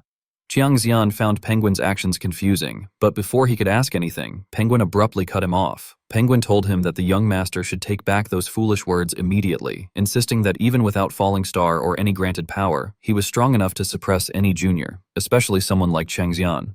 Chiang Xian remained calm and said he truly could not understand why Penguin kept trying to draw such a clear boundary between them, even though they were all in the same situation. He wondered aloud if they had really offended Penguin that much. Peng Wu-jun stayed silent for a moment before flashing his usual smile. He said that perhaps Chiang Xian had misunderstood something, and that, at the very least, he actually had quite a favorable impression of the young master. He claimed he had merely spoken the truth earlier. Chiang Xian then asked why, in that case, Peng Wu-jun was acting so close to the nine-yang master Yang Chun. Peng Wu-jun's eyes widened as he looked toward the arena, explaining that, to him, the world seemed to have faded of all color, leaving only a dull gray, as though he were wandering aimlessly through a barren place. He said that one day, a dazzling, exquisite light had suddenly appeared before his eyes, something even brighter than he could describe, powerful enough to dye everything around it and fill the world with color. He asked how he could possibly ignore such light once he had found it. He added that Qiang Xian also shone in his own way, which was why he had said he held a good impression of him. However, he noted that young Master Gu simply emitted more heat. The moment he finished speaking, an explosion shook the arena. The barrier Yang Chun had erected collapsed, releasing a tremendous amount of heat into the stands. Everyone instinctively covered their eyes and noses. Whispers began to rise everywhere as people questioned what was happening, asking what all the steam was, why it was so hot, and why the smell was so pungent. Some even remarked that it smelled like urine. Qiang Xian stared toward the arena in utter disbelief, while Ping Wujian looked openly delighted. He seemed astonished as he questioned what exactly had happened. Below the arena, smoke and dust obscured the scene, plunging everything into chaos. But once the barrier dissolved, the smoke quickly dispersed, revealing the winner and the loser of the battle. The referee's voice rang out like a wake-up call, declaring that the winner was Nine-Yong Master Yang Chun. The entire stadium erupted with sound, like a massive tremor breaking through the silence. People shouted that Yang Chun had defeated Rai Long and marveled that he was truly worthy of being the younger brother of Sword Peak. Ping Wujian clenched his hand in satisfaction, inwardly declaring that this was what he had always yearned for. He told himself that Nine-Yang Master Yang Chun should continue to shine brightly so that one day he might fill his world with color. Meanwhile, below, Yang Chun was looking at his hand, which was overflowing with the strange qi he had just absorbed. His expression was tense, sweat beading on his face from exhaustion as he silently cursed the situation. Time continued to pass. From inside the treatment room, frantic screams echoed without pause. Chen Zhen, who had just awakened, was clutching his head and shouting in despair. He kept repeating that his internal energy, his mai qi, was gone, questioning why such a thing had happened. As he recalled the earlier battle with Yang Chun, he insisted to himself that such an outcome could not be real and that he absolutely would not accept it. Manhwa sat nearby, nervously biting her nails as she thought that everything seemed to be falling apart. She reflected on how hard she had worked to secure her engagement with him, only to face such a disastrous situation now. She told herself that if this continued, she would be in far greater trouble than simply having to seek help from the Namen clan. More precisely, she would need help from the Heavenly Venerable. Letting out a tired sigh, she wondered how long this terrible drama would last, and when she could finally escape the constant worry of her vein-blocking disease. She wished it could simply melt away like snow in spring. Memories of her first encounter with Yang Chun surfaced, and she considered that perhaps she still had another option, if only she could verify it again. The scene then returned to Yang Chun, who was walking down the mansion hallway with Muon. Muon expressed, with deep admiration, that the young master had been truly brilliant and asked how long he had been that strong, saying he was deeply moved. Yang Chun dismissed the flattery and then remarked to his bodyguard that Muon too had apparently surpassed the threshold of the peak stage realm when he wasn't paying attention. Muon scratched his head awkwardly and replied that such progress was simply the natural duty of a bodyguard of the Ju family. He then asked how the match earlier had ended, explaining that he had been unable to see clearly because of the steam. Hearing this, Yang Chun's face turned pale as he hurried to come up with an excuse. He claimed that he had simply finished the opponent off with the fire wheel technique. Internally, he wondered how he could possibly reveal the truth, knowing it had been a complete mess inside. He recalled that he had generated heat only to dry the urine of that terrified child who had wet his pants from fear. If not for his consideration of his position as a potential son-in-law to the Namong clan, he would have let the boy be mocked forever. Fortunately, he had put up a barrier in time to keep the incident from being exposed. Laughing loudly, Yang Chun continued walking and stated that he was exhausted and needed to rest. Muon agreed respectfully, saying the young master had worked hard. But when Yang Chun reached for the door, he hesitated. He had never expected events to unfold like this and wondered what was wrong with his strange body. He recalled that the entity inside him had reappeared and unilaterally absorbed all that unusual qi from Rai Long. He questioned where the boy could even have obtained such energy. Despite his efforts to investigate, he had found no useful clues. At first glance, the qi was not demonic. Instead, it felt oddly familiar, the type of qi that counteracted his own internal qi. He realized it felt similar to the qi he had sensed from Seale. Just as Yang Chun opened the door, Seale jumped up with a cheerful smile, expressing warmly that she welcomed him home and that his match that day had been truly outstanding. But Yang Chun immediately stepped back in surprise, causing Seale to fall flat on her face. Yang Chun was told that he had been running around outside too often lately, and Seale asked whether he had properly watched the martial arts matches that day. She looked up at him in pain as she explained that she had indeed watched them, saying she had heard all the upcoming matches would be important ones, so she had gone with the sisters to observe. She quickly stood and moved closer to Yang Chun, adding that she had learned how to braid hair from Sister Ling Hua and asking him to allow her to braid his hair. Yang Chun reacted with flustered confusion and wondered aloud whether such a thing was really necessary at that moment, since it was not a special occasion. Seol immediately put on her familiar pout and insisted that he let her try just once, saying she was very confident this time. Her plea left both Yang Chun and Mu Yun momentarily speechless. Yang Chun glanced at his bodyguard and asked if it was true that Ling Hua had taught her. Mu Yun confirmed that it was, saying the subordinates had seen CLA practicing every night after the banquet. With no other choice, Yang Chun reluctantly agreed.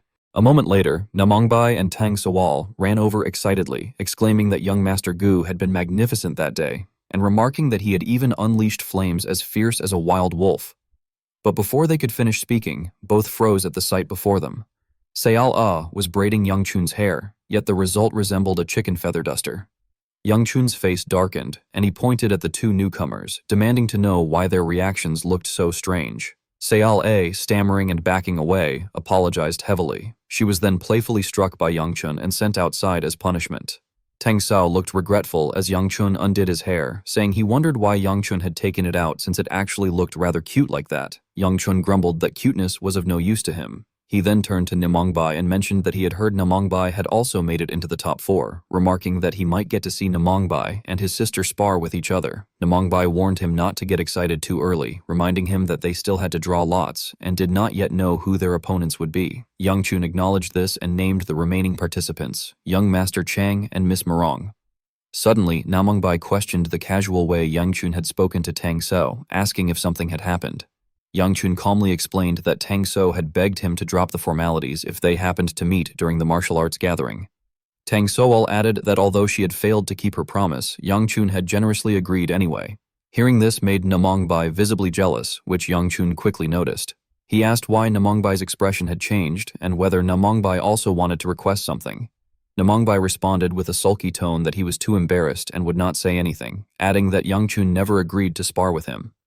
Yang Chun scratched his head awkwardly and apologized if it was about that, reassuring him that, just as Tang Sao had said, they might meet in the main arena this time and that Yang Chun absolutely could not avoid it. Namongbai accepted this with a smile. However, things did not unfold the way Namongbai had hoped. The opponent lists were announced for the Friendly Martial Arts Tournament quarterfinals. 9 Young Master Yang Chun of the Shaniju family was assigned to face Morong Silhua of the Morong clan, while Namongbai of the Namong clan was to face Yang Zuni of the Tai Lingjiang family. Meanwhile, Chang Xian stepped onto the arena with an expression full of conceit, believing that the stage meant solely for him had finally arrived before his eyes. Yang Chun stood silently while examining the opponent roster, thinking to himself that Nini Yang, Master Yang Chun of the Shaniju family, would face Morang Hua of the Mairong clan, while Namong Bai of the Namong clan would be matched against Zhang Xian of the Tai Lingxiang family. His expression remained somber as he reflected that, considering Tang Sawal's situation, it would have been better if he had faced him earlier. He had never expected such an incident to occur. At that moment, Namong Bai approached him from the side and asked why his expression was so heavy. Startled, Yang Chun turned toward her and denied that anything was wrong, asking when she had arrived. She replied that she had only just arrived and remarked that he did not seem concerned about his own match, instead asking whether he was worried that she might fail. Hearing this, Yang Chun felt a sharp sense of guilt and hesitantly explained that it was not because her strength was inferior to the others, but rather because that man, Zhang Xian, appeared to be hiding something suspicious, which made him feel deeply uneasy. Suddenly, Namong Bai reached out and took his hand, gently telling him not to worry. With a soft smile and a warm voice, she assured him that he did not need to concern himself and that he should simply trust her and watch. As the battle began, time quickly advanced to the next match. Namong Bai prepared herself to seize victory, releasing a breath as she regained her composure. She thought that although she was surrounded by many people, she still felt relaxed, reasoning that it must have been because Yang Chun was watching her from somewhere. Her thoughts were abruptly interrupted by Chiang Xian, who remarked that he had not expected Ryong to have such a beautiful older sister. He stepped into the arena with his usual refined and dignified bearing, stating that they seemed to have met briefly at the banquet and introducing himself as Xiang Zunyan, a descendant of the Tai Lingjiang family, before saying that he looked forward to receiving her guidance. Namong Bai replied in an indifferent tone, introducing herself, but a strange sensation suddenly arose in her mind, causing her to reflect. She felt that although this man could not be compared to Yang Chun, there was something unsettling about him. Despite his almost imperceptible presence, she could not understand why she instinctively did not want to get close to him. Soon after, the referee's announcement echoed throughout the arena, declaring the quarterfinal match between Namongbai and Zhang Zunyan, instructing both sides to prepare and signaling the beginning of the fight. Instantly, Changxian prepared to charge forward, gripping his sword tightly. However, an overwhelming pressure emanating from his opponent forced him to stop. His body froze in place, and anxiety slowly flooded his mind as he wondered what that pressure was and why his legs felt so heavy that he could not lift them at all. He clenched his teeth in frustration and looked up when Namongbai's voice echoed, remarking that since he did not seem intent on advancing, she would make the first move instead. At that moment, her body was engulfed in a violent surge of demonic energy. Lightning tore through the surrounding space like a raging storm, sweeping everything aside. Namongbai slowly approached while Tiangxian was pressed to his knees by the destructive force. She raised her sword unhurriedly, her gaze sharp and utterly devoid of mercy. Tiangxian's face turned pale as sweat streamed down, the blade drawing ever closer. In his mind, he cursed desperately and urged his body to move faster. At the final instant, he managed to dodge aside, narrowly avoiding Namongbai's immensely powerful slash. The ground shattered from what had been nothing more than a basic attack, debris scattering in all directions. Changxian slid backward before forcefully pushing off the ground and lunging forward with a counterattack. Namongbai merely glanced over calmly, without the slightest hint of vigilance or concern. With a simple twist of her sword, she effortlessly deflected Changxian's strike and knocked him back. His expression twisted as his thoughts descended into chaos, realizing that his entire body felt unbearably heavy, as though weighed down by lead, and that despite expending a vast amount of internal energy, this was all he could manage. Before he could regain his composure, Namongbai's sword was already close to his waist, electrical currents swirling around it like a miniature storm. He gripped his sword with both hands and slashed downward in an attempt to defend himself, but even that was insufficient to halt her power. In his mind, he acknowledged that this strength was on a completely different level compared to Rai Long, and he questioned whether this was the true sword technique lineage of the Namong clan.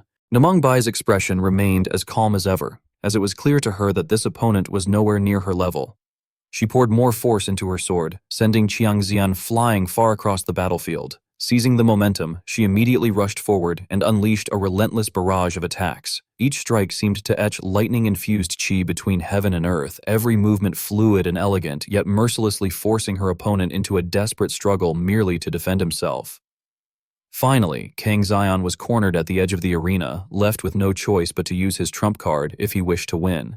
He could hardly believe the situation and was unwilling to accept defeat there, thinking that the place had been prepared for him to shine and that it could not possibly end that way. Namongbai leapt toward him, her slash aimed straight at Changxian. However, at the very last moment, everything was completely reversed in what could only be described as a dark reversal. In the stands, Yang Chun's eyes darkened as the rage he had felt earlier surged up once again.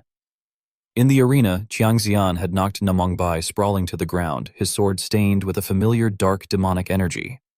Yang Chun wondered what kind of move that had been, then tightly clenched his hand in fury, crushing the chair beneath him. He realized that Chiang Zunyan had used the exact same type of chi as Ri Long.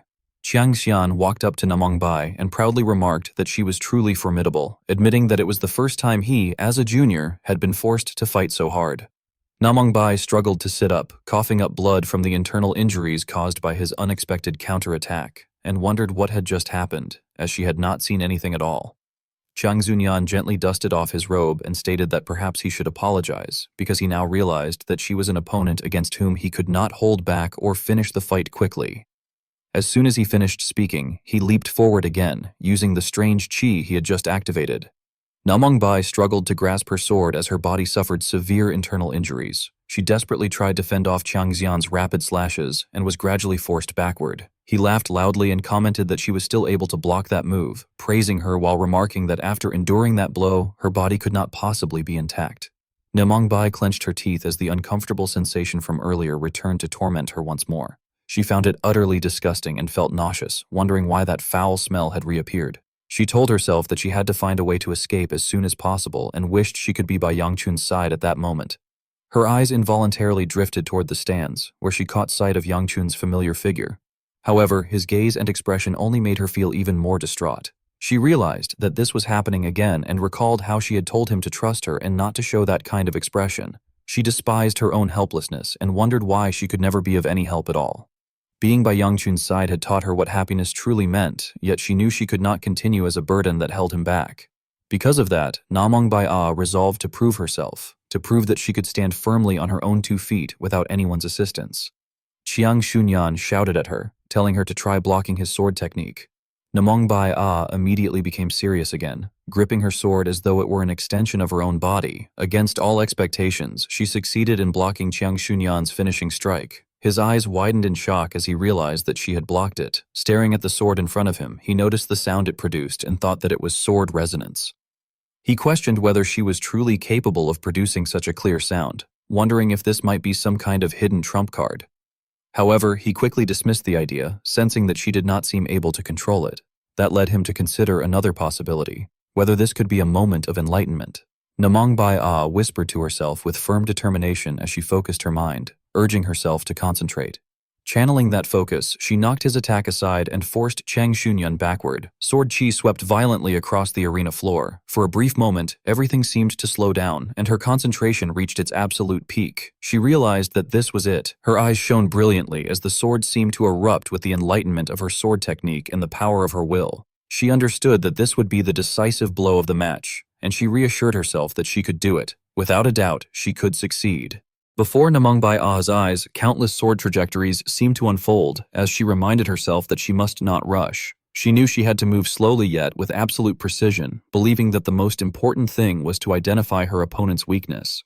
At that moment, the memories of her ancestor were being passed down to her as the true successor of the Namong sword technique.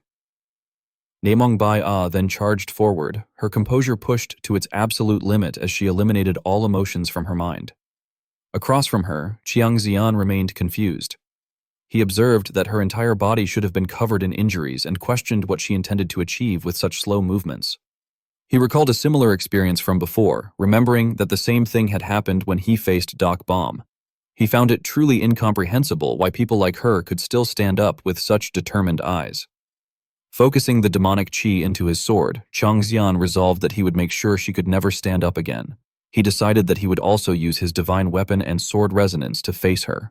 With that resolve, both sides charged forward with all their might. The space between them seemed to split apart like heaven and earth, and time itself appeared to slow down in anticipation of the impending explosion. One side wielded demonic chi borrowed from a devil, while the other carried the power of enlightenment belonging to a true genius. The two forces stood in opposition, like yin and yang or fire and water, utterly irreconcilable. It was clear that only one person could emerge victorious from this battle. When the two finally collided, the air seemed to burst, drawing every gaze in the arena toward them.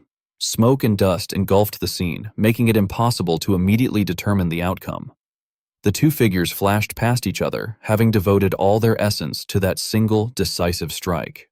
As expected, the sword in Namongbai Ah's hand shattered. Her body fell onto the broken arena floor behind Chiang Xian. The referee's voice rang out, breaking the suffocating tension, and announced that the winner was Chiang Xian. The entire stands erupted into cheers. Despite her defeat, Namongbai Ah smiled with satisfaction. In her mind, the voice of her Namong ancestor seemed to echo, affirming that this was indeed the path she was meant to take. Bia slowly regained consciousness, a faint sense of confusion drifting through her mind as she dimly wondered what was happening and what had occurred just moments before. At that moment, Siona quickly noticed the change and exclaimed in surprise that Bia's eyes were moving. Soyeol, equally delighted, cheerfully added that it was true and greeted her enthusiastically, calling out to her by name. Still dazed and unable to grasp the situation, Bia vaguely registered the unfamiliar voices around her and wondered what they were. When she fully opened her eyes, she saw Soyeol tightly holding her hand and calling to her with clear relief. With a dull, unfocused expression, Bia weakly asked whether Seola and Soyeol were there and where she was. Soyeol promptly explained that they were currently in the infirmary and that after her duel with young Master Zhang, Bia had collapsed and lost consciousness. Hearing this, Bia pushed herself up slightly, let out a quiet sigh, and concluded that if that was the case, then she must have lost the match. Sensing Bia's spirits sinking, Siona hurried to encourage her, insisting that despite the outcome, Bia had been incredible. She excitedly described how Bia's sword had resonated as if it were singing, speaking rapidly while waving her hands animatedly to illustrate the scene. She went on to say that Bia's final movements had looked astonishingly smooth, like flowing waves moving through the air. Soyeol, equally energized, eagerly agreed and added that Bia had looked as though she were dancing. Curious, she asked when Bia had learned such a technique. At that, Bia lowered her gaze and murmured that she did not know either. Deep inside, she felt just as confused, silently questioning what had truly happened at that moment. She recalled the sensations she had felt during the duel, wondering when her sword had begun to resonate at all. She remembered how everything had suddenly faded from her vision, leaving only the gentle, winding path of her blade before her eyes. Something seemed to flash through Bia's mind. She recalled the figure who had stood at the far end of that sword path, and she began questioning herself about who that person could have been. She was certain it was neither her father nor her grandfather, and she realized that she had never known anyone like that within the Namgung clan. Utterly confused, Bia continued to question herself, wondering why she had been able to hear that person's voice at all, and whether everything she had experienced had felt more like a dream than reality. Seeing Bia lost in deep thought, Soyeol grew concerned and gently asked whether she was all right and why she looked so downcast. Only then did Bia calm herself and reassure Soyeol that she was fine, before asking where that person was now. Soyeol quickly replied that young Master Gu had been there just moments earlier but had already left, carefully explaining that it was because the next match was about to begin soon. Upon hearing this, Bia froze for a moment before letting out a faint sound of realization. She then attempted to force herself up despite the pain, indicating that if that was the case, she intended to do the same, but she was immediately overwhelmed by pain. Both Soyeol and Seona cried out in alarm. Soyeol hurried to her side and urgently warned her that she could not get up yet, reminding her that she was still injured and that the physician had said she needed to complete her recovery period first. However, Bia stubbornly tried to object. At that moment, Seona intervened to stop her, telling her not to worry because young master had said he would return soon. Smiling, she added that he had also instructed them to pass along a message once Bia woke up. Seon-ah relayed that before leaving, Yang Chun had said that Bia had fought very well and that now it was his turn to demonstrate his abilities, so he wanted her to rest until later. Suddenly, Bia fell silent again, momentarily stunned. Shortly after, she lay back down on the bed and pulled the blanket over herself to rest. Witnessing this entire scene, Soyeol could not hide her confusion and let out a bewildered sound before asking why Bia had suddenly decided to lie down again. Bia calmly explained that since he had told her to rest, she simply needed to rest. With that, she closed her eyes and firmly reaffirmed her decision. Hearing this, Soyeol could only mutter to herself that Bia never listened when it was she who spoke, but when it was him, the outcome was entirely different. Meanwhile, outside the room, the referee loudly announced the semi-final round, formally declaring the upcoming match between Gu Yangchun of the Gu clan of Shanxi and Moyong Hia of the Moyong clan. Hia stared at Yang Chun with a hint of tension, thinking that she had never intended for things to turn out this way, yet in the end, they had still met here. She carefully assessed him, noting that during his match against the Lightning Dragon, he had clearly been holding back.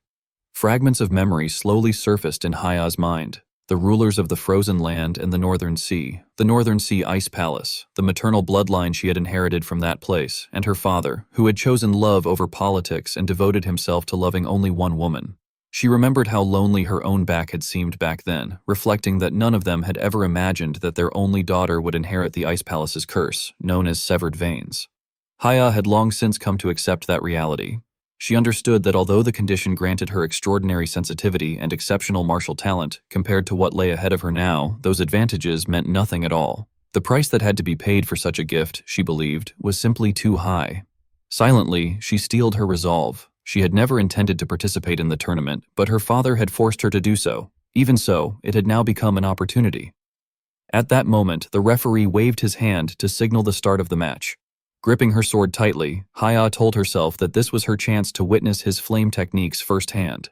In an instant, a massive surge of fiery energy enveloped Yang Chun's entire body and spread outward. Hia's gaze remained fixed on him as she evaluated him closely, realizing that up close, the heat radiating from him was truly extraordinary. However, as she tightened her grip on her sword, she sensed that the cold within her blade had not changed at all. The chill spreading throughout her entire body was still there as well. She concluded that all this time, it had merely been her imagination. Just then, Yang Chun suddenly spoke, saying that he was sorry. Seeing the fireball forming in his hand, Hia froze in confusion, wondering what exactly he was apologizing for. Immediately afterward, Yang Chun clenched his fist with unwavering determination. Hia, meanwhile, could only stand frozen in place, her eyes widening in shock as she exclaimed in disbelief. She felt utterly confused as she sensed the change occurring around her, realizing that the warmth and the cold that had existed inside her body had suddenly vanished. Her eyes flew open even wider as she questioned how such a thing could happen so abruptly. In the end, all she could do was force an awkward smile. expressing her stunned amazement as she stared at what was unfolding before her. Overwhelmed, she muttered inwardly that it all felt far too excessive. Before launching his attack, Young Chun kindly reassured her, telling her not to worry. As he raised his arm and prepared to charge forward, he firmly asserted that it would not hurt.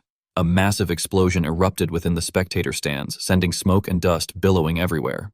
Nearby, Cheon sat facing Seonyeon, silently observing the entire sequence of events. After some time had passed, he finally called out to him. Seonyeon lowered his head and responded respectfully, acknowledging him as his father. Cheon immediately questioned whether Seonyeon had already forgotten their promise. Seonyeon, looking apologetic, replied that he had not forgotten it. Hearing this, Cheon pressed him further, demanding to know why he had still done such a thing. With remarkable patience, Cheon explained that, from what he could tell, Seonyeon had used that energy once again. He reminded him that he had already warned him that the energy could devour him from within and cause Cheon to lose the person he knew as his son. He emphasized that he had only granted permission because Seonyeon had promised not to use it until the necessary conditions had been fulfilled. Avoiding Cheon's gaze under the pressure of the interrogation, Seonyeon was then asked why he could not abide by that agreement. At that moment, Seonyeon became overwhelmed with resentment, biting his lip tightly as the question echoed in his mind. He recalled that instant and silently felt anger rising within him, knowing that there was no way he could explain the truth to his father.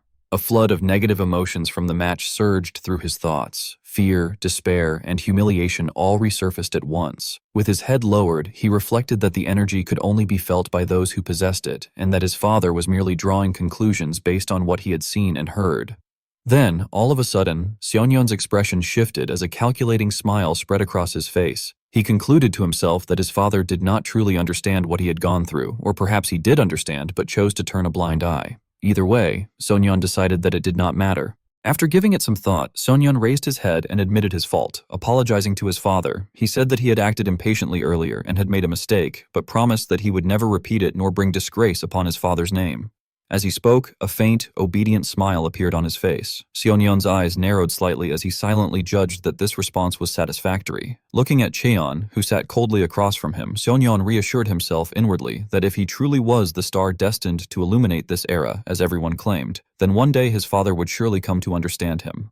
After Seonyeon left, Cheon lowered his head with a troubled expression and fell into deep thought. Stroking his chin in confusion, he reflected that he had always trusted Seonyeon to resolve his own problems, yet recently he had found himself unable to read what was going on inside his son's mind.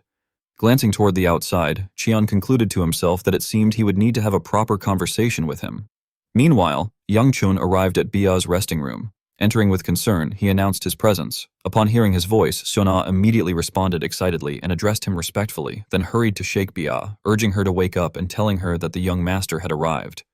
Bia, exhausted, slowly opened her eyes and let out a faint murmur. Seeing Bia sit up, Youngchun began to ask about her condition. Rubbing her eyes in a daze, she complained that the room felt stuffy and said she wanted to go outside. However, Youngchun quickly refused, stating that if she did, she would undoubtedly run straight to the training grounds. Upon hearing this, Bia lifted her sparkling eyes to look at him, which made Youngchun sigh helplessly as he remarked that in her current state, there was no way he would allow it. Bia then confessed honestly that she had thought Soyeol had said she would help her.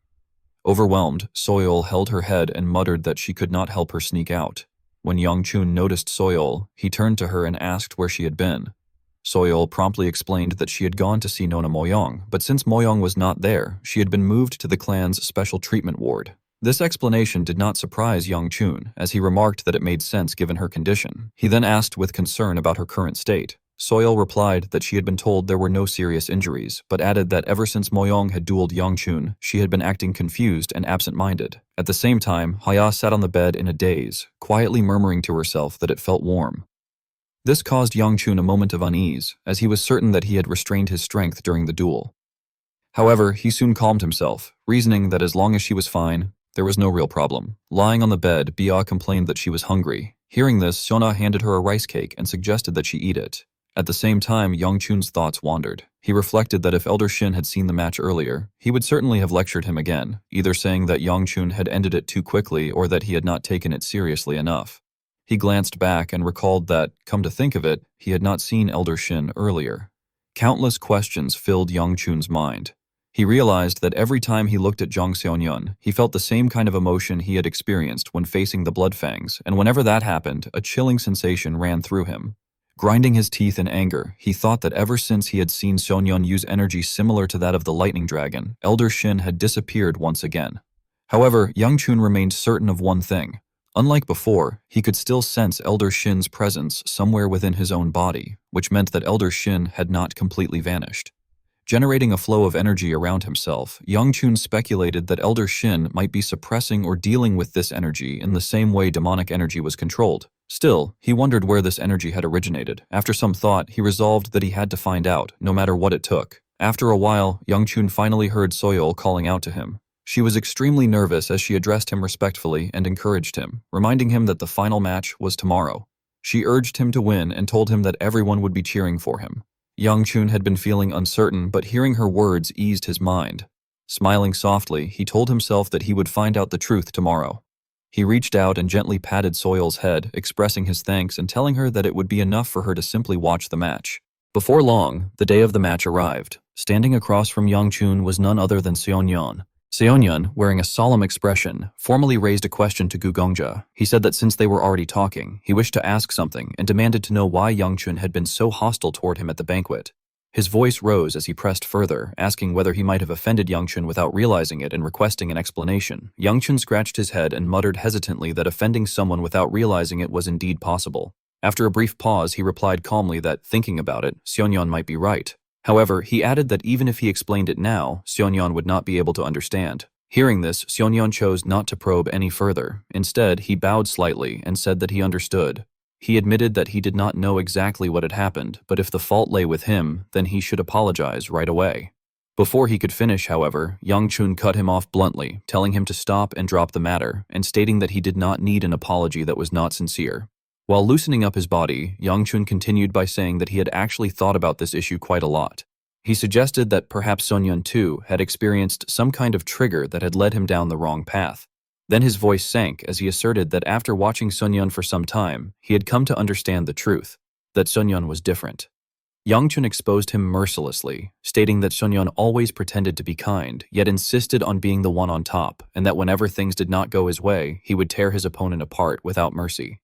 He concluded that Seonyeon had been rotten from birth.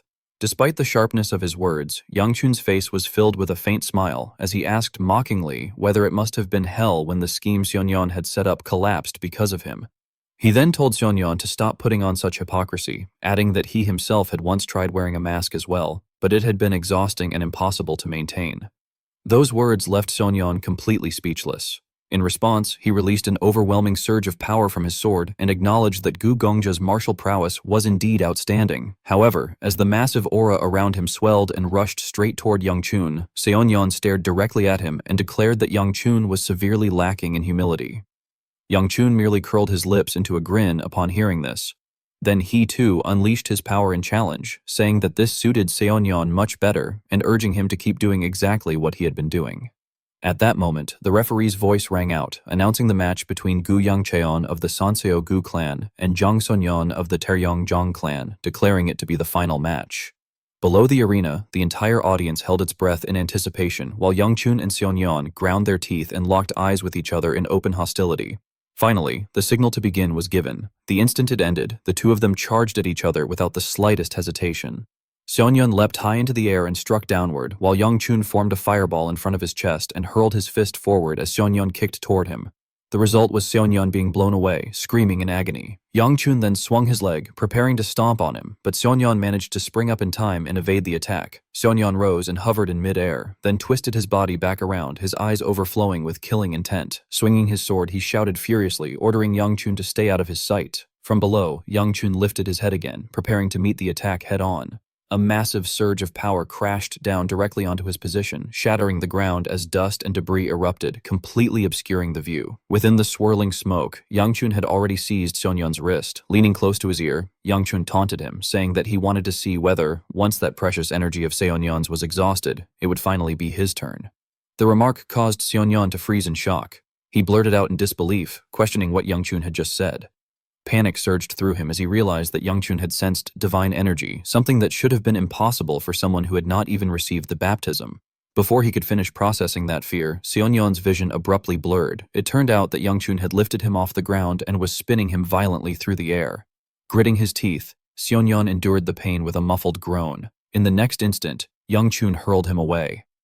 Seonyeon crashed into the wall, blasting a massive hole through it. What followed was a relentless barrage of attacks from Young Chun. By the time Young Chun finally stopped, Seonyeon had completely collapsed, lying motionless on the ground. Calmly, Young Chun formed a fireball in midair. Letting out a thunderous shout, he brought it crashing down onto Seonyeon. The direct hit struck the center of Seonyeon's chest, and towering flames erupted as thick black smoke filled the air. From afar, Cheon was observing the match. Utterly exhausted, he clutched his head and sighed, reflecting that he had warned him repeatedly, yet things had still ended this way.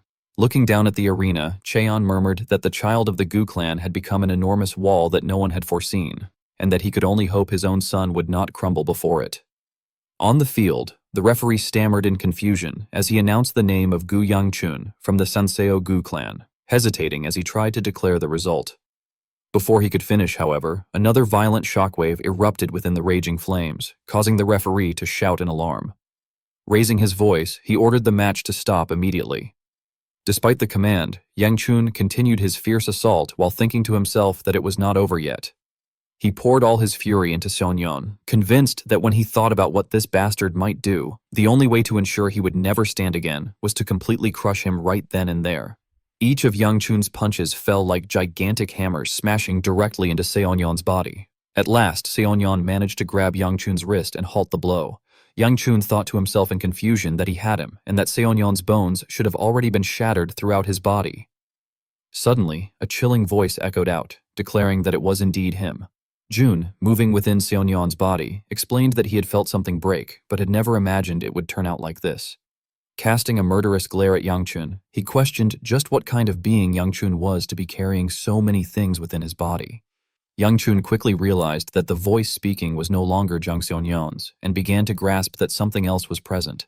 At that moment, another voice whispered directly into his ear, murmuring with unsettling hunger that it was starving and needed to eat that thing. Startled, Yang Chun staggered back and shouted in panic, demanding to know what was happening now. Jun immediately burst into laughter, confirming that the master of the bottomless abyss was indeed there. Stunned, Yang Chun exclaimed in disbelief. Jun continued calmly, stating that although he did not know why the master resided within a child like Yang Chun, the situation worked out perfectly for him. Advancing toward Yang Chun, Jun announced that to commemorate encountering the rift, he would give him a gift. Grasping Yang Chun's wrist, he added that the beast inside Yang Chun's body would surely welcome it. Terrified, Yang Chun shouted for him to stop and demanded to know what he was doing. Immediately afterward, Jun created a protective barrier around them and stepped back.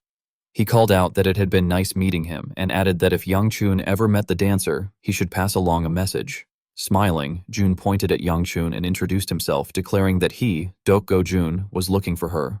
The moment he finished speaking, Jun collapsed forward. The barrier vanished along with him. As the smoke finally dispersed, the referee loudly announced the result, declaring Gu Yang Chun of the Sanseo Gu clan the victor. Yet inside Yang Chun's mind, chaos reigned.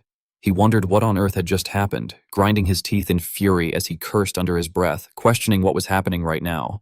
Deep within his body, something stirred, like a bloodthirsty demon awakening. Yang Chun sat alone, gazing toward the rising sun. Lowering his head, he let out a troubled sigh, reflecting that the friendly martial arts tournament had finally come to an end. As he considered everything around him, he reasoned that some of the 5 dragons and 3 phoenixes had not participated, and that this absence might have been precisely why no one had been able to predict the outcome of the Yongbang gathering. He noted that the nearby inns were already buzzing with talk about the tournament. The sheer number of formidable opponents who had appeared in this event weighed heavily on his mind. He recalled that Namgung Bia, whose swordsmanship resembled a graceful dance, had been given the title of the Sword Dance Maiden, while Jang Sonyeon, who had appeared out of nowhere and taken second place, had been dubbed a rising star.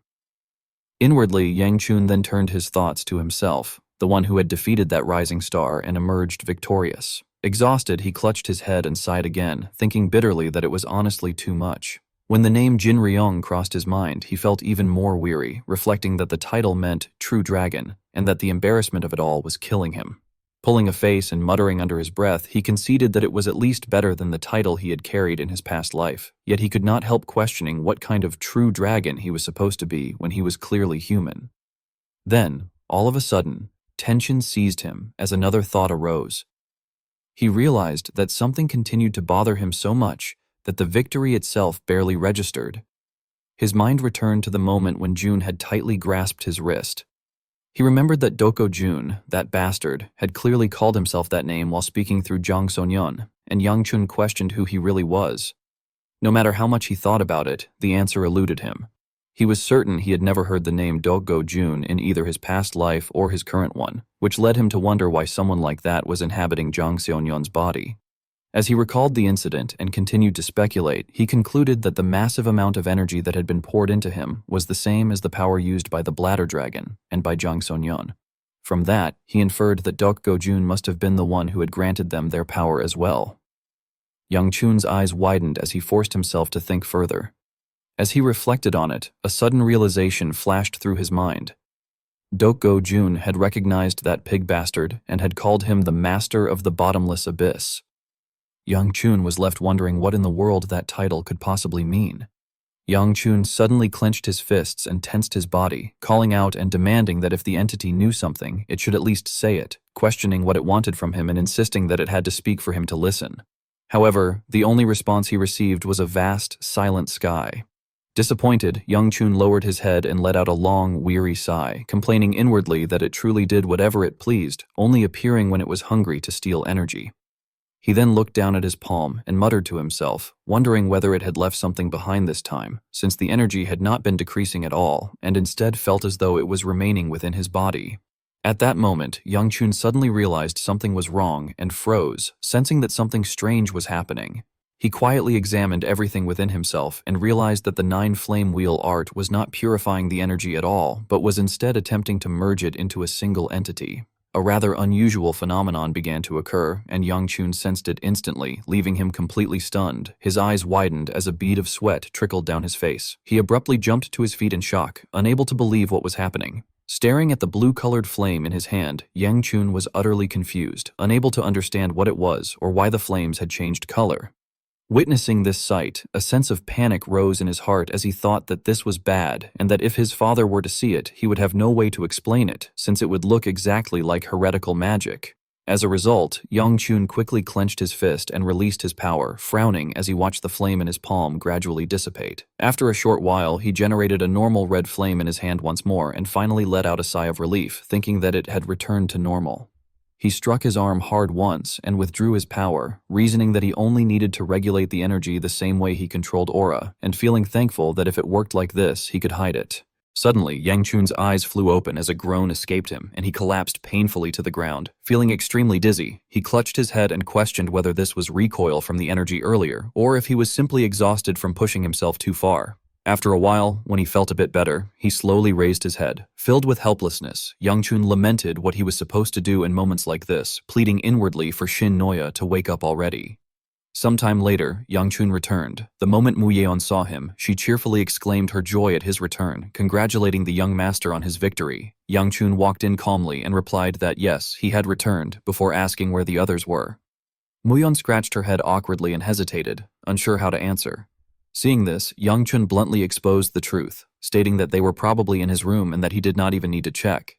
He then raised a finger as a signal, telling her to watch. With complete confidence, Young Chun pulled open the door to his room. The silent and dark space inside left him confused. Turning to the side, he voiced his bewilderment at why it was so quiet. The moment he finished speaking, So-ah suddenly flew out from inside and threw her arms around him, shouting his name. Young Chun was knocked backward by the impact, letting out a muffled groan. So-ah continued to cling tightly to him, asking why he was so late, her concern evident as she held on to him. Young Chun trembled in pain as he stammered an apology, his voice barely steady. Beside him, Mu Yeon could not help feeling flustered, silently thinking that she had arrived a little later than intended.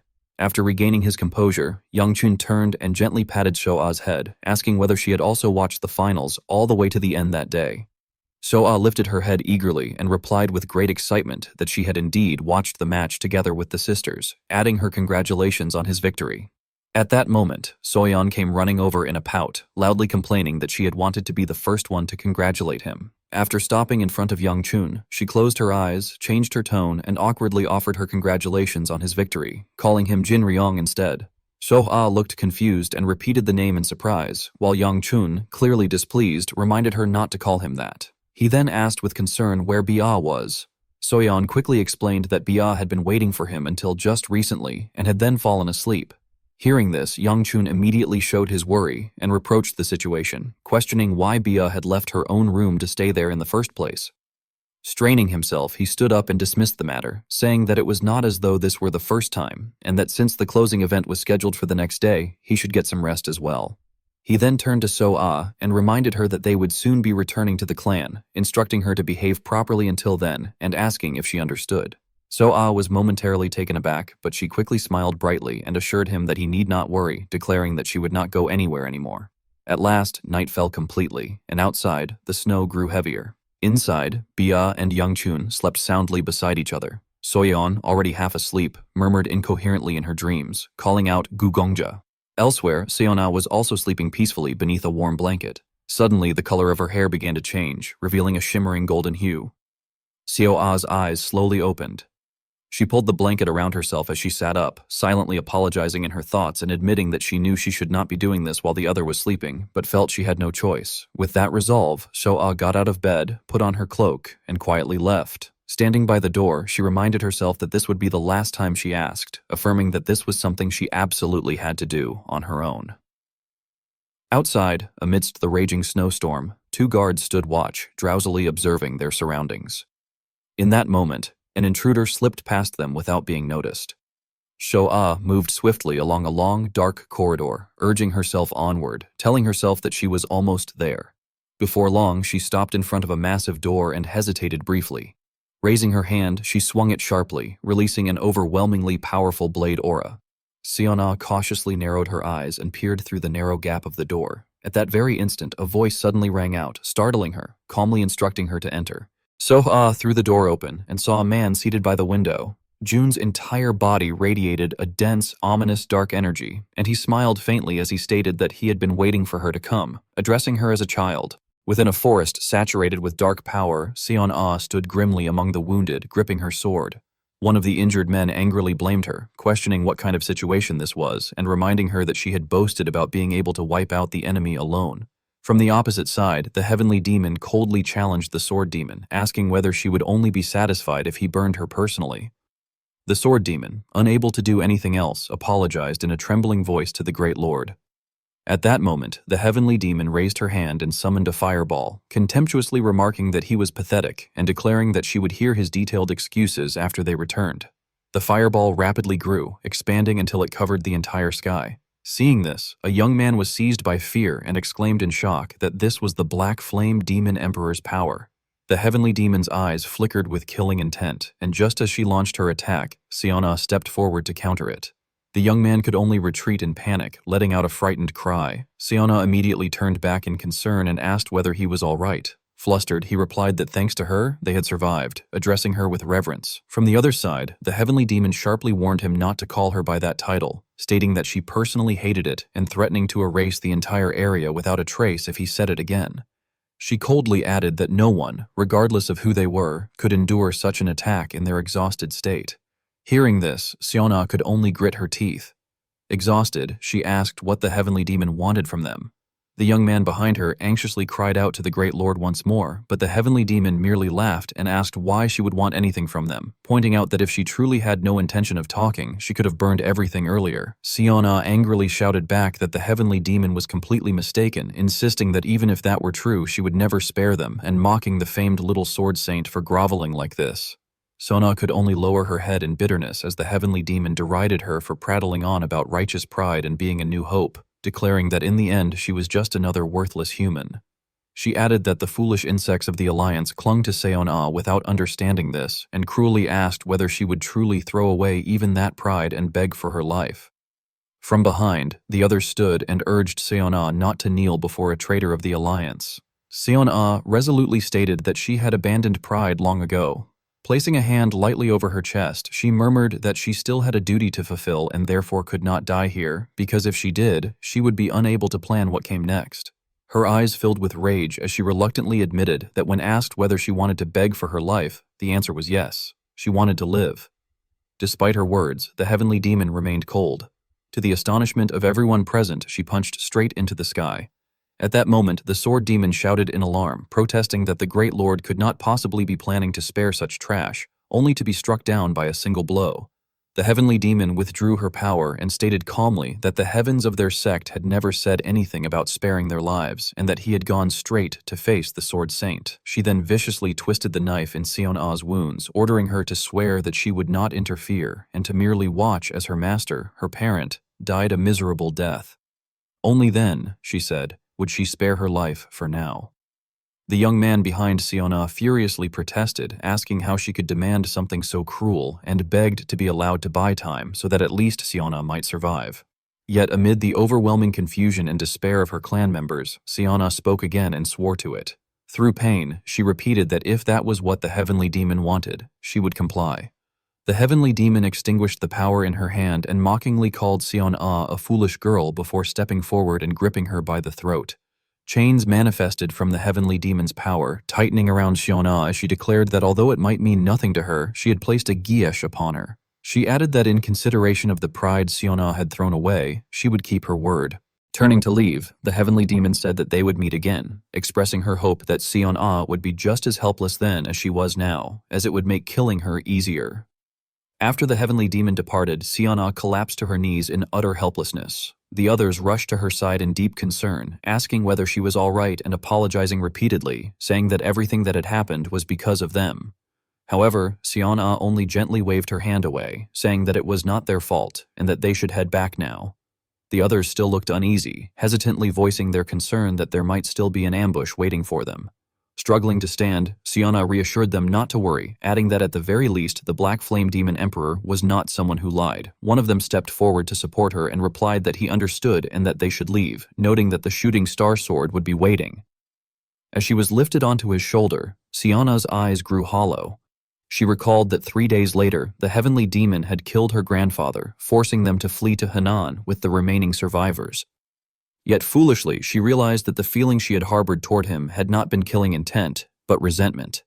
Lost in thought, she blankly questioned whether it had truly been resentment rather than a desire to kill. At that moment, Yang Chun reached out his hand toward her. Sion-Ah froze briefly before smiling, realizing that what she felt had been longing rather than resentment. As the memory ended and she returned to the present, Sion-Ah found herself standing face to face with June. Confused, she demanded to know how he had known she would come. June calmly replied that with killing intent that thick, there was no way he could have failed to notice. His response left Sion-Ah shaken, and she insisted that it could not be possible, claiming that she had hidden it so well that even he had been unable to detect it. June continued, explaining that it was because he could sense things far more keenly than that child. The instant June extended his hand toward her, Shauna slashed it off without hesitation. June reacted with mild surprise, uttering a casual remark of astonishment. Staring at her, he reproached her for being impatient, noting that they had not even properly spoken yet. Shauna bluntly retorted that she had nothing to say to him. June's gaze darkened as he remarked that she spoke as though she already knew him, questioning exactly what she was. Grinding her teeth in irritation, Shauna summoned a surge of power that wrapped around her body. Slightly taken aback, June observed with interest that he now understood what she was. In the next instant, Sion-Ah vanished, charging straight toward June as he sat there. June raised his hand to his chin and smiled faintly, stating that for the sake of Gu Yangchun, the one she cherished, he had planted his seed within him. The revelation shook Sion-Ah, causing her strike to narrowly miss June's head. She pinned him to the ground and demanded to know what he had just said. June, still composed, remarked that she finally seemed willing to listen. Smiling, he cautioned her not to misunderstand, explaining that the power could not harm Yangchun and would instead only help him. He added that it was a gift he had given because he liked the boy, and believed the boy would like it too. The more Sion-Ah listened, the angrier she became. She shouted at him to stop spouting nonsense, accusing him of still saying such things despite the state he was in, declaring that this was already beyond human. Pointing at her, June questioned what she truly knew about that child to speak so lightly, and whether she truly understood herself. He stated that she knew the truth but chose not to think about it, adding that her current attitude stemmed from her desire to be human. Sion-Ah could only stare at him in stunned silence as he continued, asserting that she was the same as him. He acknowledged that she might be brighter and more radiant, but insisted that their beginnings were identical and questioned how they were different. Overwhelmed and desperate, Sion-Ah threatened him to shut up before she descended into his underground nest and tore it apart. June suddenly let out a cold laugh, expressing surprise and noting that it seemed she knew quite a lot about him. However, he confidently added that she still did not understand what truly dwelled inside that child, emphasizing that she had no idea at all and describing it as empty and pitiful.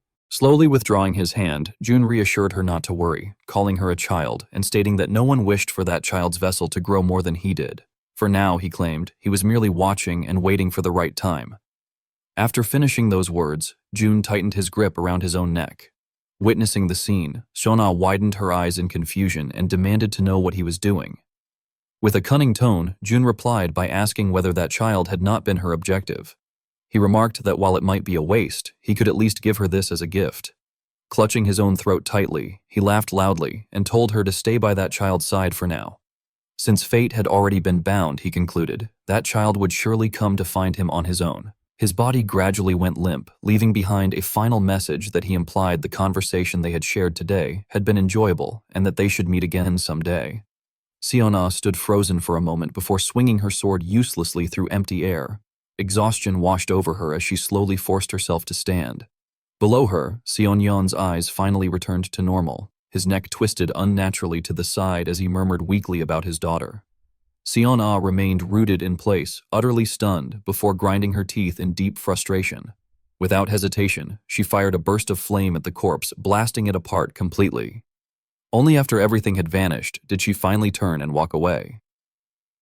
Clutching her own body in pain, Seon-ah bitterly reproached herself, questioning the meaning of being called the Divine Sword, or the greatest under heaven, admitting that once again she had amounted to nothing in the end. Her thoughts drifted back to the words the heavenly demon had once spoken to her, calling her a foolish girl. She bit her lip to keep her tears from falling, lowering her gaze as she silently endured the pain. After leaving the scene, she apologized inwardly, overwhelmed by helpless emotion as she reflected that on the night she had made a great resolve for his sake. Jang Seon-yeon's body had vanished without leaving even a speck of ash behind, and that this outcome had been how things were meant to be. At that moment, Seon-ah stood absent-mindedly to the side, listening to the commentary announcing the birth of new stars and celebrating their emergence, urging them to strive even harder from now on toward an even greater purpose. Looking down at the arena below, she cried out inwardly in confusion, unable to accept what she was seeing and questioning how such a thing could be possible. Despite having suffered only minor injuries, Seon-yeon was standing below and receiving his award, causing Seon-ah to doubt her own eyes as she wondered how he could be standing there completely unharmed. She recalled with disbelief that he had clearly snapped his own neck and had even completely erased his body, leaving her to question what in the world the figure standing there could possibly be. At that very moment, Cheon's voice rang out again as he announced that the speech had concluded. Standing at the center of the arena, Cheon stirred the crowd and called for thunderous applause and cheers for the new stars who had worked hard this time. Immediately, endless sounds of celebration erupted from all around. Yang Chun, standing among them, glanced at Seon-yeon and began to speculate inwardly whether Dokojun was still residing within Jang Seon-yeon. Watching the man waving beside him, Yang Chun grew increasingly confused, questioning why Dokojun was borrowing that man's body at all and whether Seon-yeon even realized that Dokojun was controlling him. The more he thought about it, the more irritated he became, cursing silently that there were simply too many things that differed from his past life. After the match ended, Yang Chun found himself constantly surrounded by people pointing and whispering wherever he went. He overheard them remarking that the boy over there was the winner they had seen at the awards ceremony and noting how he had been like that ever since, making no fuss at all. They speculated whether he was simply humble or whether at his level he considered victory only natural. One particular comment made Yang Chun come to an abrupt halt as someone stated that if he truly was at that level, then the title True Dragon suited him perfectly. A surge of power flared from Yang Chun as he shot a sharp glare at the person who had spoken, causing those nearby to recoil in fear. Startled voices immediately followed, anxiously calling out to him and asking whether they had said something wrong. Just then, Soyeol approached with a bright smile, greeting him as she mentioned that she had been wondering where he was, only to joke about why he was making such a handsome expression. Confused by the remark, Yang Chun calmly replied that he had merely been walking around for a bit and asked whether Bia was still sleeping. Soyeol quickly informed him that Bia was indeed sleeping in his room. Yang Chun felt a flicker of suspicion, thinking to himself that she truly had no sense of propriety, especially since the tournament was already over and she had even skipped the ceremony. He recalled how he had tried to wake Bia early that morning, only for her to react irritably and complain about how annoying it was. Seeing Yang Chun lost in thought, Soyeol asked whether he was not happy despite having won, noting that he had seemed off ever since the ceremony. Not wanting to appear strange, Yang Chun pretended to celebrate, exaggerating his happiness and excitement, which made Soyeol burst into laughter at his over-the-top reaction. Suddenly, Yang Chun realized something and froze. Turning his gaze towards Seona, he noted inwardly that she looked even more downcast than he did and asked her whether something was wrong. Startled, Seona hurriedly waved her hands and denied that anything was wrong with her. Yang Chun's suspicion only deepened as he muttered her name softly before gently patting her head, reassuring her that if something truly was wrong, she should tell him so that he could at least do something to help. She bowed her head happily and agreed. Seeing this, Soyeol felt a flicker of jealousy, then spoke up to ask what young Master Gu planned to do after this. Yang Chun looked confused and asked what she meant. Soyeol clarified that she was referring to his plans, noting that the tournament was already over and wondering if he had anything else scheduled. Only then did Yang Chun begin to think it over.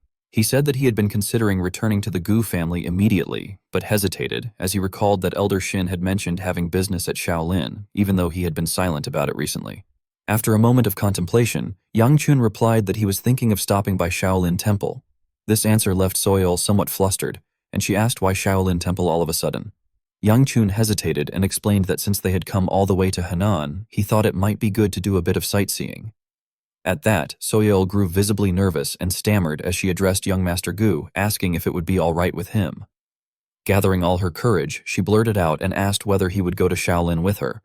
At that exact moment, Hai-Ah suddenly appeared and asked the very same question, wondering if he would go to Shaolin with her instead. Yang Chun answered straightforwardly that he did not see why not, though he turned his head toward Hai-Ah with some confusion. He then noticed her smiling shyly as she explained that she had actually been planning to go to Shaolin Temple as well. 2 days later, Yang Chun was walking alone up a long, seemingly endless staircase. He recalled how tense things had been between Soyeol and Hai-Ah that day, remembering that in the end, it had felt like walking on thin ice, so suffocating that he could barely breathe. Returning to the present, Yang Chun smiled in satisfaction, thinking that coming alone really was easier. Suddenly, Hai-Ah appeared in front of him, feigning surprise as she exclaimed at the unexpected encounter. Yang Chun was startled and cursed inwardly in frustration. He pointed at her in agitation and demanded to know why she was there. Hai-Ah calmly replied by questioning his reaction, explaining that since he had rejected her, she had simply come alone anyway. Covering her mouth, she laughed and claimed that she truly had not expected them to run into each other like this, calling it a coincidence. Without needing her to say more, Yang Chun realized the truth. Grinding his teeth, he cursed inwardly, convinced that she had definitely done it on purpose. In the end, the two had no choice but to walk together. After they arrived, an abbot stepped forward and asked whether they were benefactors Guyang Cheon and Moyong Hai-Ah, then welcomed them warmly and said they had come to the right place. Joining his palms and bowing, he introduced himself as Huyong, explaining that he would be their guide and asking for their understanding despite his shortcomings. Yang Chun, utterly bewildered, pointed at himself and asked Master Huyong why there were two people, stating that in the message he had sent the previous day, he had clearly written that he would be coming alone. Still confused, he asked for clarification.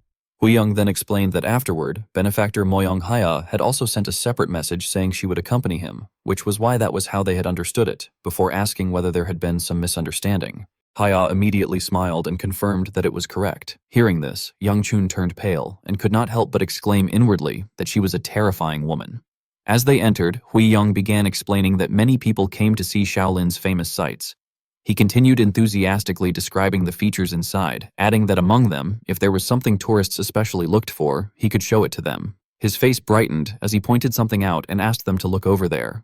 Following the direction he indicated, both Yang Chun and Haya were left stunned. Unable to hold back his amazement, Yang Chun remarked internally that it was enormous and incredibly clear. Seeing their reactions, Huyong merely laughed and commented that the lake was certainly beautiful, but then clarified that what he truly wanted to show them was the carp in the water.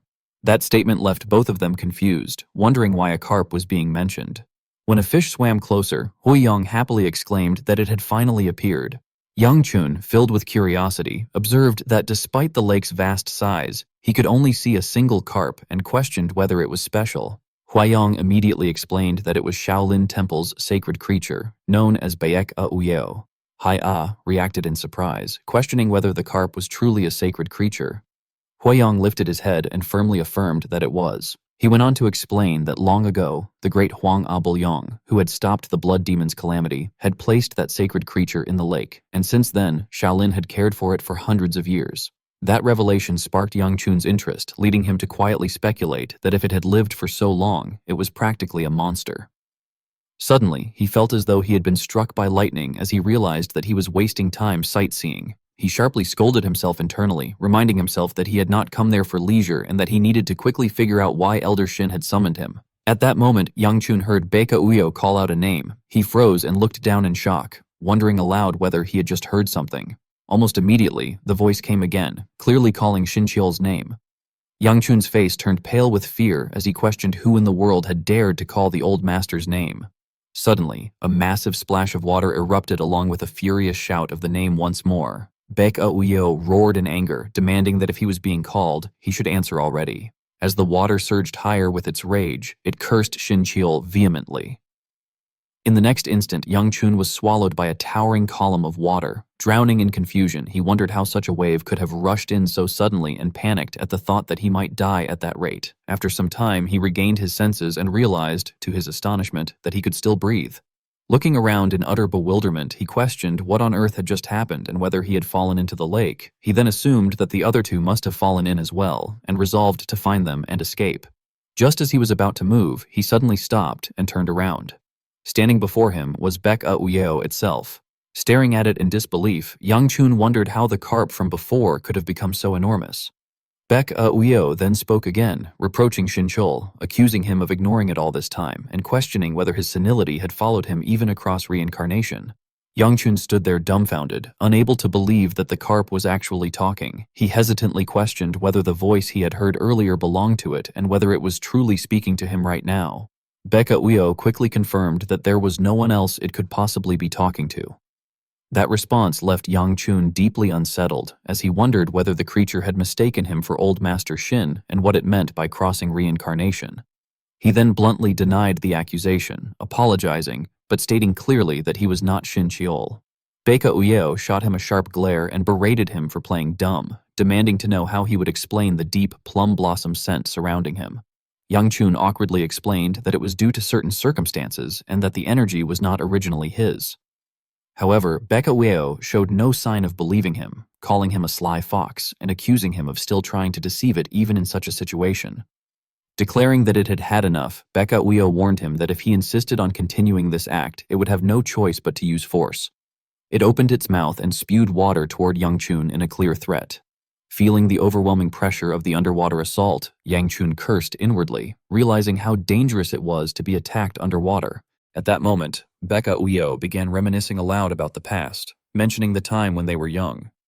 Yang Chun froze in confusion, unable to understand what it was talking about. Baeka Uyo continued, asking whether there had not once been a time when he had chased after a girl from the Moyong family, claiming he liked her. Yang Chun's expression twisted in disbelief as he wondered what on earth the creature was talking about now. Ignoring his reaction, Baeka Uyo kept going, recounting how he had clung to her, confessing non-stop for 3 days and nights, and how his life had nearly ended at that man's hands because of it. At that very moment, Cheol suddenly appeared, erupting in fury and shouting for the bald monk to shut his mouth already. Cheol's sudden appearance left Yang Chun utterly shocked. Staring at the red-faced figure beside him, Yang Chun called out in disbelief, recognizing him as Sinnoh. Yang Chun was utterly shocked and turned to ask the old master how he could have suddenly appeared after disappearing. At that moment, Cheol shouted that he had been wondering what some Crucian carp was doing there, but judging by the way it spoke, it had to be Cheol Young.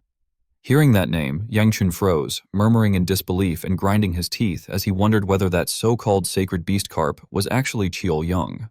He quickly realized that this Cheol Young must be Huang A Bul Young, one of the 5 great masters who had fought alongside Old Master Shin during the Blood Demon War. Cheol Young frowned in irritation and questioned Shin Chiol about what on earth was going on. Cheol calmly stroked his white beard and replied that he did not understand what Cheol Young meant by asking what had happened, explaining that he himself had been treated more or less like a sacred beast as well. He added that, more importantly, things had worked out well since he had not even been sure they would meet if he came there, yet they had encountered each other in the end. Cheol then asked Cheol Young whether he knew why they had remained in that state until the present era. Cheol Young was stunned for a long moment before asking what he meant.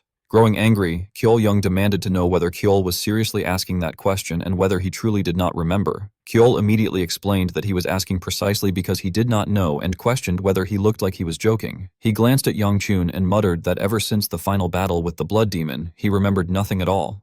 Because of that, he did not even know whether they had truly killed the blood demon, nor why he had ended up inside some sacred beast and then attached to that child. Folding his arms with a grave expression, Chiol said there was one thing he absolutely had to ask. He brought up the blood demon, Doko Jun, prompting Youngchun to react in shock and wonder what he had just heard. Chiol continued, voicing his doubt and asking whether the blood demon had really died back then. Chiol Young responded in a mysterious tone, saying that for now he would only say what he could. He revealed that the blood demon was still alive, more precisely, that he was plotting his revival. He explained that while they had destroyed the blood demon's physical body, the blood demon was an existence that could not be completely killed. In the end, all they had been able to do was seal his body in the demon realm, his soul in the east, and scatter his 5 senses into the heavenly seas. Chiol Young continued cautiously, stating that the blood demon would eventually gather his power and revive in the distant future. Because of that, they had placed their hope in Chiol and waited for many long years, but seeing Chiol now, it seemed their plan had failed. Chiol frowned in confusion and asked what Chiol Young meant by saying it had failed, questioning what part of him Chiol Young was judging and what it meant to place hope in him. He kept pressing, arguing that among them, Yon Ilcheon should clearly have been the right choice, and questioning why it had been him instead, when Ilcheon was the one who had regressed twice. Chiol Young hesitated before saying that he was no longer allowed to speak further.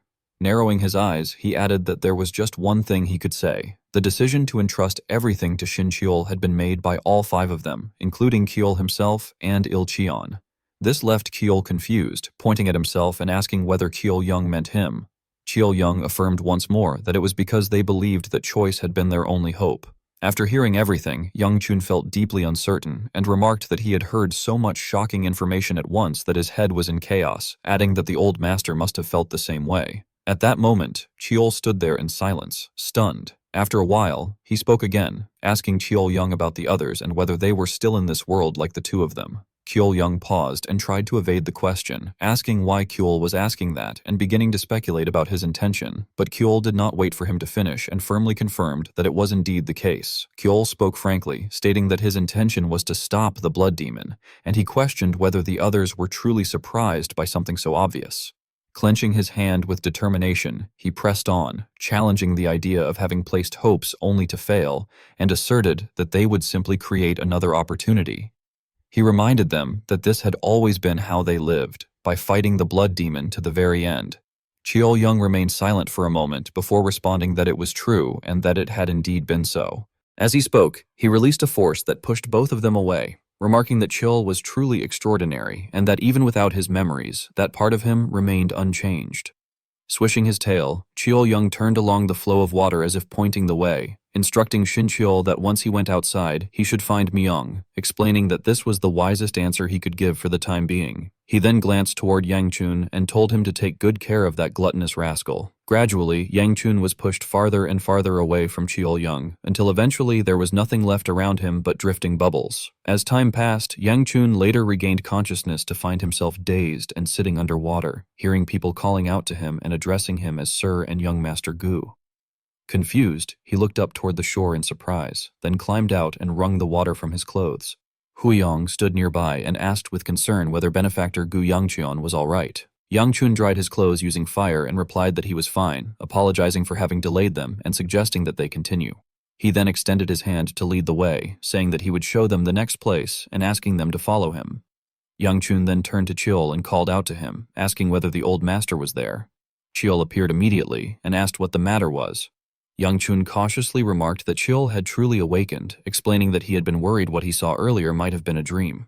Chiol reassured him that there was no need for concern and commented that it might actually have been better if it had been a dream. Frowning seriously, Chiol went on to admonish him, asking whether Yangchun had any idea how chaotic things had been while that strange entity inside him rampaged about, screaming that it was hungry. He explained that it had only just calmed down enough for him to appear, and demanded to know what Yangchun had done this time to cause such a mess. This caused Yangchun to lower his head hesitantly, beginning to respond uncertainly. Before he could continue, Chiol spoke again, stating that he now understood and that the energy Yangchun had swallowed back then really had been the blood demons. He continued speaking with Yangchun, noting that just as Chiol Young had said, this was proof that the blood demon would revive, and expressing disbelief that Yangchun would be the one to confirm it first. Yangchun affirmed his understanding by addressing Chiol as Old Master. Chiol asked what it was, and Yangchun carefully requested permission to ask something. Cheol readily agreed and told him to go ahead. Youngchun then asked whether it was truly the case that Cheol had once clung to the young lady of the Moyong clan and ended up getting her taken away by the Thunder Heaven One Sword. Immediately afterward, Youngchun heard Cheol let out an inhuman growl, prompting Youngchun to freeze and hurriedly claim that he was only joking. Youngchun then continued his inquiry, asking how Cheol had known that the blood demon's name was Dokgo Jun. Cheol irritably questioned what kind of random question that was, pointing out that the blood demon's name was recorded in history. Youngchun explained that while that was true, the records only spoke of how great the master's achievements were during the Blood Demon War. Folding his arms in thought, Cheol then realized aloud that this must have been why Youngchun had looked surprised earlier when he referred to the blood demon as Dokgo Jun. Youngchun went on to ask about Cheol's mention of regression earlier and sought clarification on what that had meant. Cheol answered without hesitation, explaining that he was referring to Yeon Il-cheon, who was known by the title Iron Fist Golden King. He stated that, just as the name implied, Yeon Il-cheon was also a regressor like Youngchun, and revealed that right before the final battle, Yeon Il-cheon had told them so himself. This revelation left Youngchun utterly shocked, and he exclaimed in disbelief that even the Iron Fist Golden King had regressed. Cheol expressed his own confusion as well, saying that this was precisely what he still could not understand. He explained that Yeon Il-cheon not only possessed strength worthy of being called the greatest under heaven, but, having regressed twice, should have had insight that was truly extraordinary. Cheol smiled thoughtfully and muttered to himself that he wondered what kind of judgment had led everyone to place their hopes on him, adding that there was no point in worrying about it anymore. He then turned to remind Youngchun that they would have to act as Cheol Young had said, and instructed him that when they returned, he should prepare to visit his wife's family first, explaining that if he went there, he might be able to pick up some clues from Namgung Mayong. As Youngchun walked ahead, he complained under his breath that, in the end, he was the one who had to look for it. Cheol pointed at him and questioned whether Youngchun really thought he could search for it in his current condition, adding that Youngchun surely did not intend to leave the blood demon unattended either. Youngchun immediately denied that, insisting that of course he did not, and added that it was not something unrelated to him either. At that moment, Haya placed her hand against Youngchun's cheek. Startled, Youngchun shouted that it was cold. Haya laughed cheerfully and told him that there was no need to be so startled. Blushing, she teased him by remarking that although he did not seem bothered by the cold itself, he appeared to be weak to cold things. Youngchun stammered in confusion and asked what that was all of a sudden. Haya calmly explained that she had been calling him earlier but he had not responded, and added that the temple tour was over. Youngchun asked in confusion what she meant and wondered aloud when they had even gotten outside. Haya quickly noticed something was wrong and commented that something seemed to be on his mind, pointing out that he had been walking absent-mindedly for quite a while. Feeling embarrassed, Youngchun scratched his head and explained that he had just had something to think about for a moment. Without pressing him further, Haya turned around with a smile and said that she had enjoyed herself that day, adding that thanks to him, she had been able to see some interesting things. She then mentioned that her attendants were waiting below and that she would take her leave first. Youngchun said nothing and simply stood there watching her retreating figure, noticing that both her cheeks and ears seemed flushed with embarrassment. Absent-mindedly, Youngchun reached out and called after her, addressing her as Miss Moyong. Haya immediately stopped, turned her gaze toward him, and asked what it was. Suddenly, Youngchun reached out and took her hand, which left Haya frozen in surprise. Using his inner fire to warm her hand, Youngchun told her that although he did not know why she had followed him all the way there, she should not put herself through needless hardship, as that would only become a burden to others as well, especially since she was so sensitive to the cold. His words moved Haya slightly. After a moment, Youngchun released her hand. Youngchun waved as he left and said that since he had places to go, he would be leaving first. Still flustered, Haya asked him to wait, but Youngchun had already rushed off at great speed, leaving her standing there in a daze, unable to say anything. After regaining her composure, she smiled happily and murmured that it was just as she had expected. Walking beside Youngchun, Cheol teased him by calling him a sly fox and suggested that at this rate, the two of them might as well return together intimately. Gritting his teeth in irritation, Youngchun retorted that Cheol was talking nonsense and pointed out that if the two of them went down from there, it would take half a day. Casting a worried glance downward, he added that if they did not hurry back now, something serious seemed likely to happen. By then, snow had already begun to fall. When Youngchun returned, Soyeon angrily confronted him and asked whether he had gone to Shaolin with Seolbong. Seola, clearly displeased, joined in by pointing out that he had said he would go alone. Standing between them, Bia muttered in disappointment that it had been just the two of them. Youngchun awkwardly avoided their scrutinizing gazes, while Chol, watching the situation like an entertaining play, mocked him by remarking that it already seemed far too late. Outside, heavy snow was falling relentlessly, and an icy stillness enveloped the entire mansion. Inside the vast estate, Moyong Hee-ah's room was completely silent. She lay wrapped in a thick, warm blanket. Slowly, her eyes fluttered open, and in her heart she repeatedly found herself calling Gu Yangcheon's name, thinking that the more she saw him, the more fascinating he became. As she sensed a lingering warmth spreading through her body, confusion filled her mind. She wondered why, despite having endured flames born of nature, a master's inner energy, the power of demonic beasts, and even treatments that used similar fire-based techniques, the cold had never truly left her before. She questioned why the warmth Gu Yangcheon had given her was still remaining inside her. Memories of Gu Yangcheon surfaced one after another, and Moyong Hee-ah became certain that his warmth truly could drive away her cold. She concluded that it had not been her imagination after all. Along with that realization, she recalled the moment when Gu Yangcheon had held her hand and transferred fire into her body, remembering how gently he had warned her not to put herself through unnecessary hardship. At that thought, her face flushed and her eyes widened in embarrassment. Unable to endure it any longer, Moyong Hee-ah suddenly sat up and threw the blanket aside. She remained seated on the bed, breathing heavily and struggling to catch her breath. Her face grew even redder as her heart pounded so fiercely that she had to press a hand against her chest. She wondered in shock why this reaction had not been part of her expectations. Sweat began to pour down her forehead, but eventually she calmed herself, admitting inwardly that the sensation did not actually feel unpleasant. The following day, Gu Yangcheon once again led Namgung Bia, Tang Soyol, and Wei Sola to Shaolin Temple. Huyong was already waiting for them there, greeting them cheerfully with his palms pressed together and welcoming them, explaining that they had been awaited. He introduced himself again, stating that his name was Hui Yong and that he would be guiding them that day, while also expressing surprise that they had returned so soon and remarking that their companions seemed to have changed. From behind, Namgung Bia let out a soft exclamation, while Wei Sola excitedly looked around and marveled at how high everything was. Huyong's words left Gu Yangcheon feeling awkward, and he muttered that he had not known either. Without lingering on the matter, Huyong gestured forward and informed them that he would guide them along a slightly different route than before, asking them to come inside.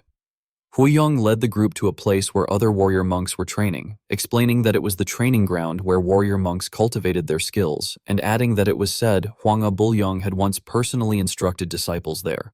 After some time, they stopped at another location, where Huyong continued his explanation, saying that the statue before them depicted Hwang Abulyong and that the temple had done its best to capture the great figure's presence in stone. Next, they arrived at a place filled with profound silence and ancient towers.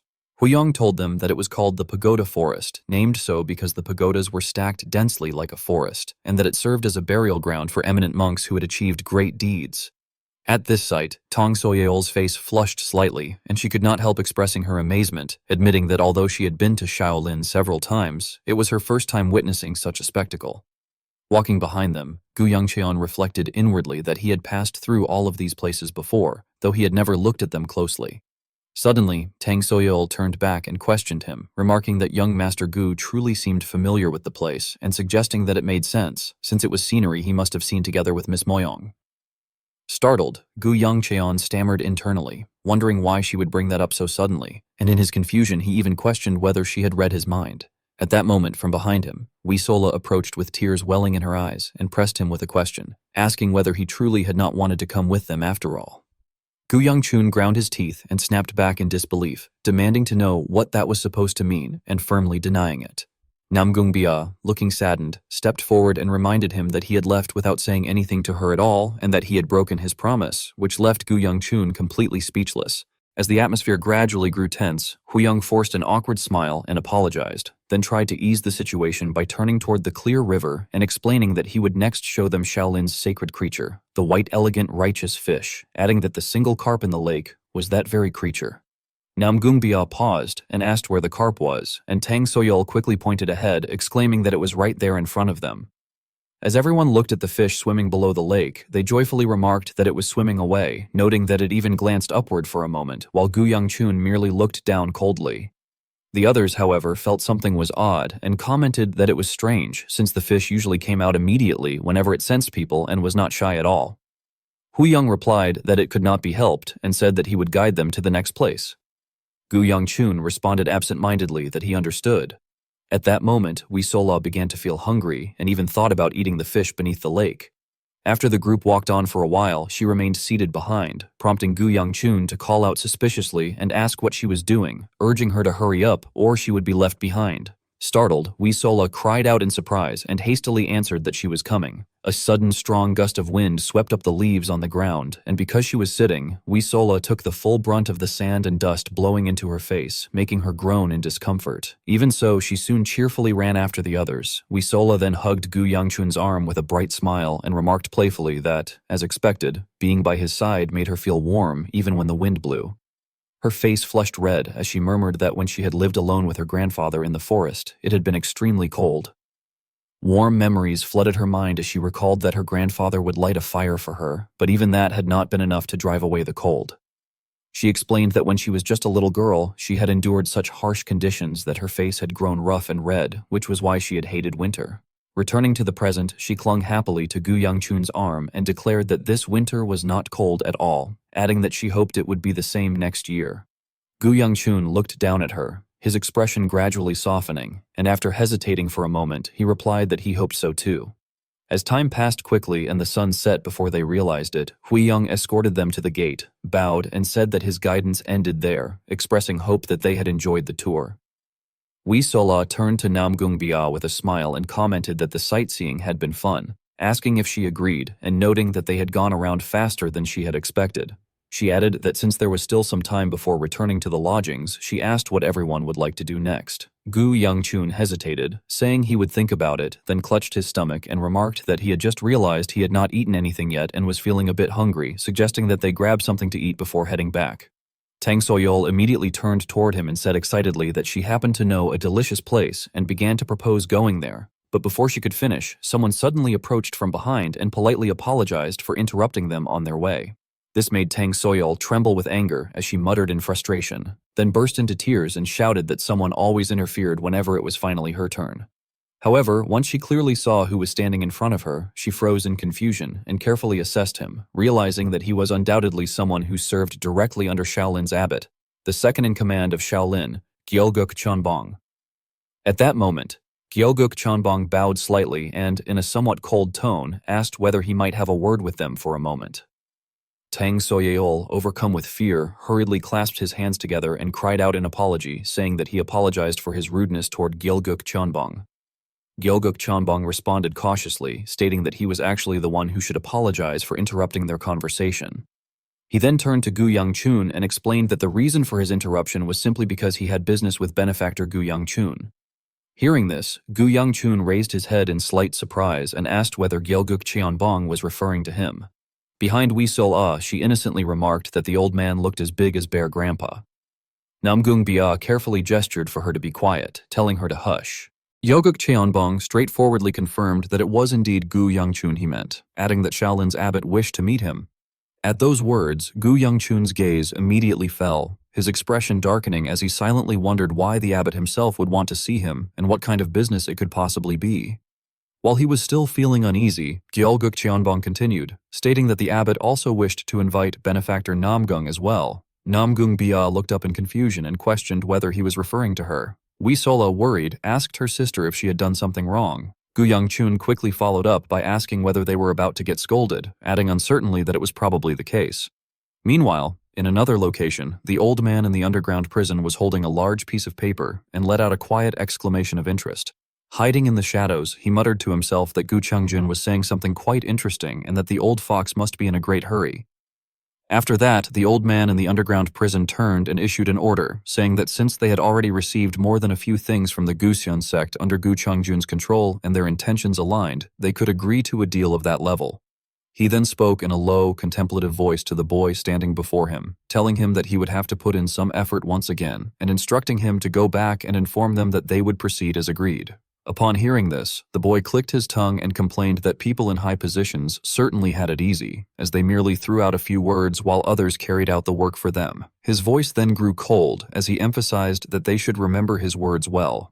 Pointing at the man in front of him, he threatened that the moment he gained his freedom, he would personally kill every last one of them, whether it was the old man in the underground prison or people like him.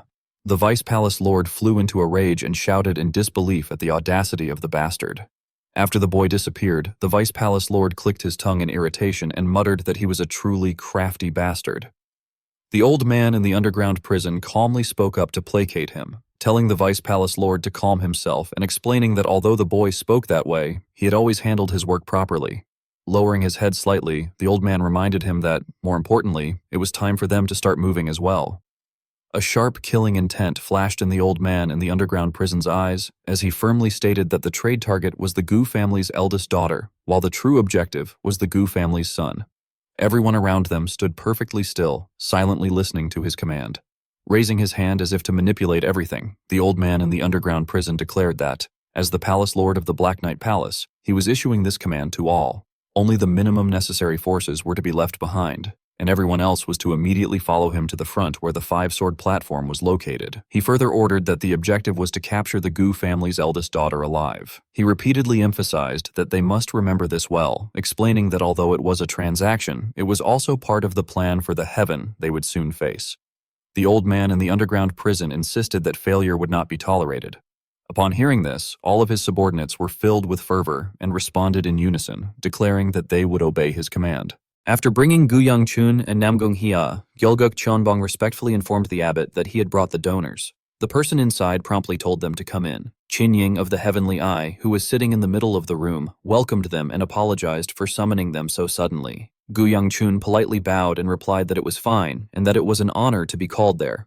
Hearing this, Qin Ying stroked his beard in satisfaction and chuckled, remarking that Gu Yangchun was a polite child. He then invited them to sit comfortably.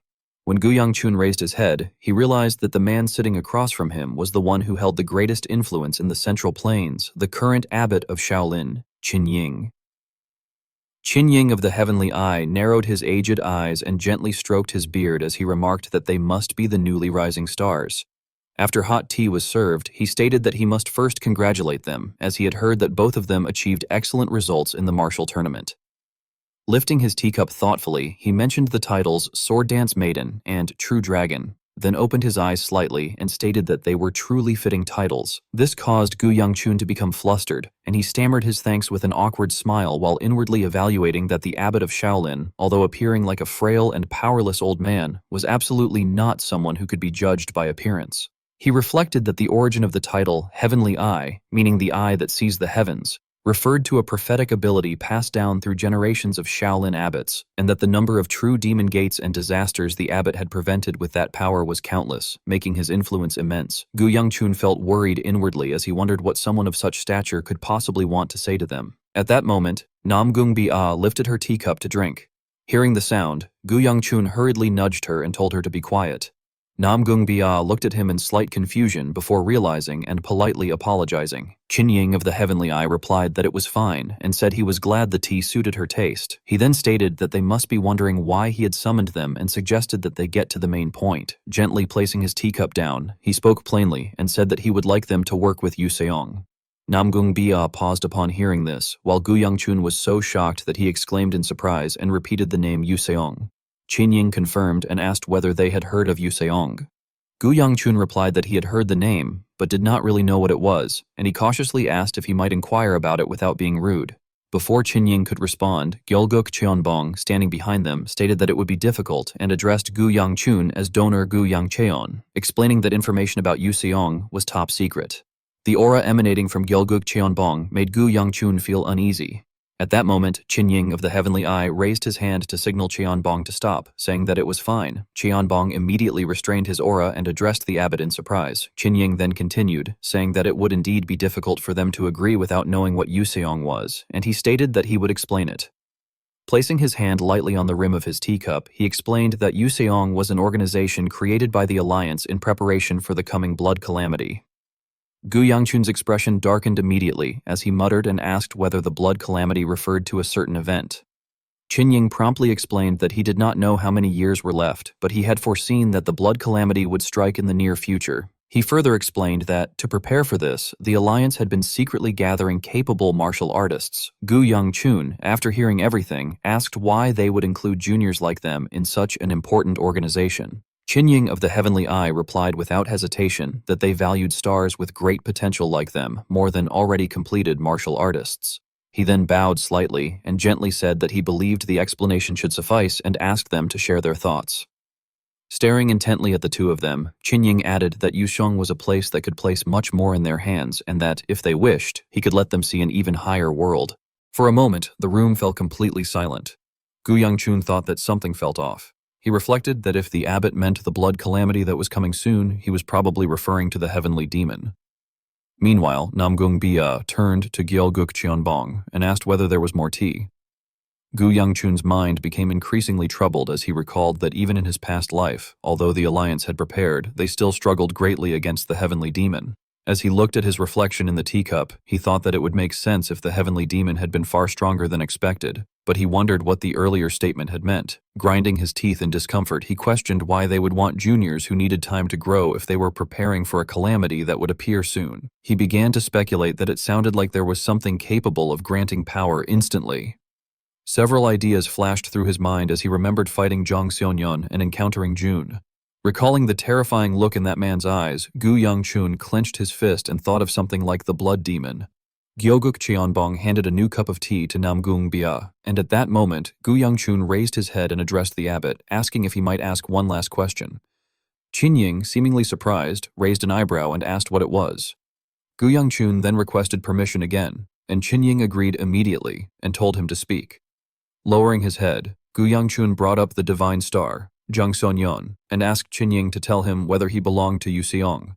Qinying appeared startled by the question and replied that Gu Yangchun would find out if he joined. After a while, Gu Yangchun and Namgung Bia left. Looking at the distant sunset, she remarked that the sun was setting. Gu Yangchun calmly agreed. He then said that the others would be waiting and suggested that they hurry back. But suddenly, Namgung Bia reached out and grabbed his hand.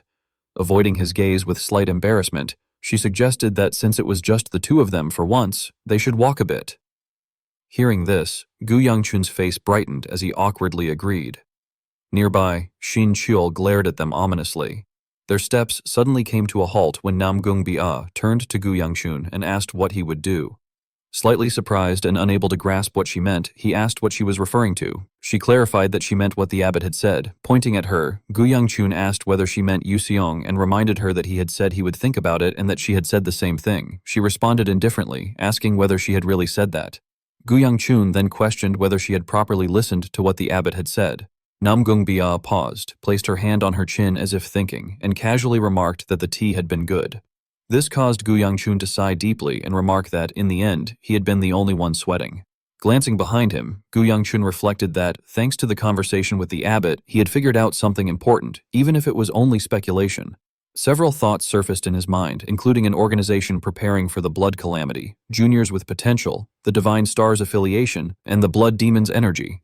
His eyes darkened with calculation as he concluded that the blood demon was connected to the alliance. After the two of them left, Qinying of the Heavenly Eye commented that they had truly been interesting children and asked whether the other person had seen that boy's reaction as well. Gyalguk Cheonbong served him tea and asked what reaction he meant. Qinying of the Heavenly Eye explained that when they had spoken of the blood calamity, the person had remained calm, as if he had already known it would happen, and had seemed more shocked by the mention of Yuseong instead. Hearing this, Gyalguk Cheonbong's eyes froze in astonishment.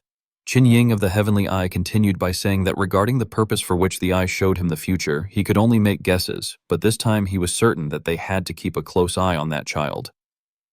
Qinying of the Heavenly Eye then stood up and suggested that it was already late and that they needed to move quickly. He also mentioned that he had heard the Peng clan's young master was currently at the Alliance and asked if that was correct. Gyalguk Cheonbong calmly asked if he meant Peng Wujin, then explained that by now he should be meeting the sword dancer with the Thunder Dragon. Qinying of the Heavenly Eye remarked that he understood and assumed that everyone must be waiting for him. He then instructed Gyalguk Cheonbong that they should depart before the sun fully set and asked whether he could get them to the Alliance quickly. Gyalguk Cheonbong replied without hesitation that he would prepare immediately, then turned around and left. After being left alone, Qinying of the Heavenly Eye frowned in distress, thinking that all of it must be heaven's will for peace, recalling the morning after visiting Shaolin. The next morning, as the sun rose high and cast warm sunlight, Wei Sola pulled back the curtain of the carriage and reported that all the luggage had been loaded. Gu Yangchun responded with satisfaction that it was all right. As he placed his hands on his hips and walked toward the carriage, he kept thinking that they had stayed there for nearly 10 days, yet it felt as though so much had happened, and he wondered what his father would say when they returned. Seeing that Gu Yongchun was taking too long, Wee Sola urged him to come inside quickly, adding that it was freezing inside as well. As he lifted the curtain and entered, Gu Yongchun replied that he had heard her and that he was coming.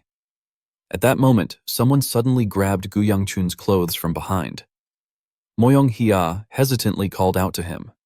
Surprised, Gu Yongchun stopped, turned around, and asked why Lady Moyong had come so suddenly. However, he quickly noticed something unusual and, seeing Moyong Hia's flushed face, asked with concern whether her complexion was all right. Moyong Hia, extremely flustered, stammered in response, asking what he meant and insisting uncertainly that she was fine. The oppressive silence made Gu Yongchun inwardly uneasy, and he wondered what was happening at that moment and what kind of situation it was. When he saw Moyong Hia's face flushed red with embarrassment, he found it hard to understand and reflected that he had never seen her so flustered before, questioning whether something had occurred. While he was still standing outside in confusion, he suddenly sensed 3 pairs of glowing eyes staring at him from behind, which frightened him. Regaining his composure, he stepped forward and politely asked his lady why she had called him there. Moyong Hia, just as flustered, looked up and stammered in surprise before trailing off shyly and covering her mouth, her face reddening again. After a moment, she finally gathered enough courage to explain that she had heard he was already leaving, so she had come to say goodbye, and that she also had something to give him as a memento. Still not understanding the situation, Gu Yongchun asked her to pardon him. In response, Moyong Hia reached into her pocket and took something out. Bashfully extending her hand toward him, she murmured that it was for him. Pointing at the object in confusion, he asked what it was and wondered if it was a jade ring. Moyong Hia quickly clarified that it was a token given to guests of their clan, explaining that it granted special privileges at the Oakshayan merchant guild they operated and would therefore be useful to keep. Upon hearing that, Gu Yongchun candidly replied that he felt he should give her something in return as well, and he turned his head to call for Manhwa. However, before he could finish speaking, Moyong Hia's face turned bright red and she hurriedly interrupted, insisting that it was not necessary. She pressed the ring into his hand and urged him to accept it, saying that it was nothing grand and asking him to take it without hesitation. Then, without waiting for his reaction, she turned away and said that she would be leaving. Before going, she shyly glanced back at him and offered a gentle smile. Left standing blankly in front of the carriage, Gu Yongchun reflected that, in the end, it must have been merely a polite gesture meant to form a light connection between their clans, though he felt she had seemed far too nervous for something so simple. At that moment, a pair of hands suddenly emerged from behind him. Namgung Bia's eyes flashed with killing intent as she wrapped her arms around his neck and told him that if he was finished, he should get on. Startled, Gu Yongchun gasped in fear. When she lifted him by the collar toward the carriage, he hurriedly protested that he would get on himself, insisting that he was climbing in on his own and asking her to wait. After dragging him inside, Wee Sola cheerfully stretched and announced that everyone was aboard. She then commanded the horses to depart for their beloved home. Beneath the blanket of white snow, a martial artist continued training while silently evaluating the situation, thinking that the Dragon Phoenix gathering must have come as a shock to most people.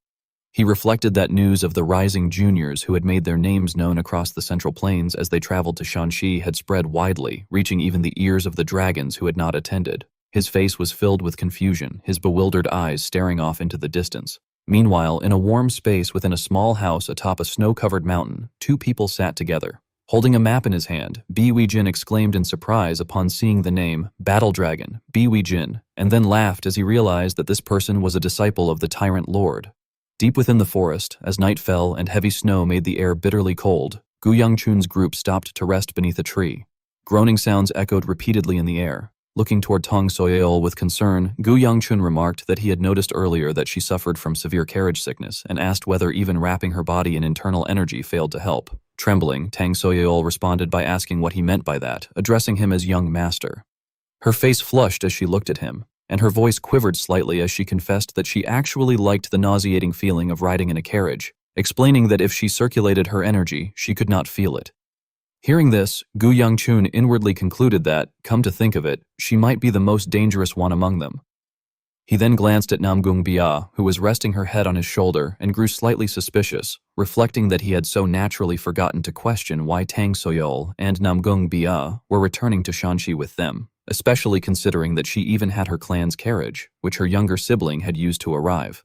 Wee Sola lay on her lap, mumbling in her sleep that she could not eat anymore. Shinchol cleared his throat and said that when they had left, he had been nervous that even the Moyong clan lady might join them. Gu Yangchun shot him a baffled look and asked what nonsense he was talking about and why she would come all the way to Shanxi, before suddenly realizing something and letting out a quiet exclamation of understanding. As he looked at Xinqiu, Gu Yangchun said that it reminded him of the token they had received back then, explaining that he had tucked it away and forgotten about it, but had just remembered it now. Xinqiu folded his arms and sternly asked what one should do if given something important, adding that it should be stored safely in one's pouch or somewhere secure. Hearing that, Gu Yangchun took out a pouch, while Xinqiu watched curiously as he opened it. The moment the mouth of the pouch loosened, both of them widened their eyes in shock, seeing that it was filled to the brim with gold coins. Gu Yangchun suddenly recalled that it was the ring Elder Li had given him and realized he had forgotten that he was supposed to return it to the alliance leader. Xinqiu asked suspiciously whether the color did not look like it had changed. After pondering for a moment, he said it seemed that Qiu Yang had done something to it when they were at Shaolin, adding that he could feel his energy coming from the ring. Gu Yangchun asked if he meant Huang Abul Yang, then concluded that it truly must have been a sacred artifact. Xinqiu lowered his gaze and remarked bitterly that someone had tried to swallow up the alliance's relic of all things. Gu Yangchun responded firmly that for now, there was no way he would hand something like that back so easily. Inwardly, he understood clearly that the alliance was connected to the blood demon. The fire burning nearby suddenly flickered. Muyon was standing guard beside the carriage when a rustling sound drew his attention, as though something had just descended. Instantly on alert, he grabbed the hilt of his sword and shouted loudly to wake everyone, warning that they were under attack. Gu Yangchun jolted awake and sat up, demanding to know what was happening, but his voice trailed off in confusion when he saw two Muyons standing opposite each other. He called out Yon's name in disbelief, while both figures addressed him simultaneously as young master. One of the Muyons frowned and warned him to be careful, saying that the enemy had disguised himself as him. The other retorted angrily, telling him to listen to the fake one running his mouth, insisting that the other was the imposter, and urging them not to be fooled. This left the first Muyon bewildered. Gu Yangchun, overwhelmed, thought that both of their presences felt exactly like Muyon's, and realized that if someone could disguise themselves so perfectly, they must be those bastards from the underground prison, the tribe. As he was lost in thought, another Muyon approached from behind, clutching his stomach and weakly calling out to him as young master. Though injured, he urged Gu Yangchun to run, saying that if he stayed, they would all be wiped out. The other two immediately shouted that this one was fake as well. Standing between three identical figures, Gu Yangchun was stunned, thinking that it was not two but three, and that the situation was insane. Nearby, Namgung Ba frowned cautiously and observed that even knowing they were from the tribe, there was no way to tell which one was the real Muyon. Wisola blinked in confusion and marveled that Brother Muyon had used cloning. Grinding his teeth, Gu Yangchun told himself there had to be some way. At that moment, something in his pouch began to glow, and he suddenly realized the answer. Just then, one of the Muyons urged him to hurry and escape while he held them off. Without hesitation, however, Gu Yangchun threw a punch that blew off the man's head, stunning the other two. He immediately turned and struck another Muyon, sending him flying as well. The last remaining one clicked his tongue in irritation before calling out to him anxiously. Muyon then gave a helpless laugh and said he had known Gu Yangchun would recognize him. Gu Yangchun reflected in surprise that the ring in his pouch had exposed their identities, admitting he had not known it possessed such an ability. Lowering his eyes, he added that more importantly, this was not normal. The clothes and swords the imposters had used were genuine items from the Gu clan, and if someone could supply those so easily, it was deeply troubling. The first face that came to his mind was Gu Changjun's. Rising slowly, Gu Yangchun called Muyon's name. Muyon responded immediately. Gu Yangchun asked how long it would take for them to return to Shanxi, and Muyon answered honestly that it would take at least 2 more months of travel. Gu Yangchun then ordered that they push harder and make it within a month. A fierce killing intent radiated from him as he muttered that he had a bad feeling. Inwardly, he worried why his bad premonitions never failed, and indeed, as if to confirm it, the atmosphere at home was in chaos when they returned. As soon as they stepped inside, Gu Ryonghua ran out sobbing and called desperately for her brother. Gu Yangchun bent down anxiously and asked why she was still there, questioning whether she was not supposed to return to Mount Hua with the Sword Empress. Through tears, Gu Ryonghua told him that something terrible had happened. Unable to steady herself, she cried that Elder Li might die. Gu Yangchun froze on the spot and, unable to believe it, asked in shock what she meant. After receiving the bad news, Gu Yangchun collapsed in front of the door, grinding his teeth as though questioning himself. He recalled that he had hurriedly asked the servant who had attacked them, and the servant had hesitated before answering that it had been the Lord of the Black Knight Palace, explaining that this conclusion was drawn from the testimonies of the 5 sword unit members who had been attacked. Upon hearing this, Gu Yangchun had felt utterly devastated. He anxiously reflected that the attacker was one of the 4 demonic emperors, known as the absolute ruler of the unorthodox faction and the master of the Black Knight Palace. He remembered that in his previous life, the Lord of the Black Knight Palace had never left his palace, not even during the war with the Hao clan or the surprise attack by the Martial World Alliance.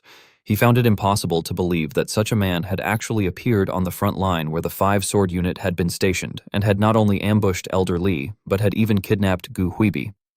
The servant had then bowed his head and cautiously reported that the patriarch had immediately led the 1st sword unit to search, and that the Sword Empress, who had been staying at the clan, had also departed to assist in the search, though they did not know when either of them would return.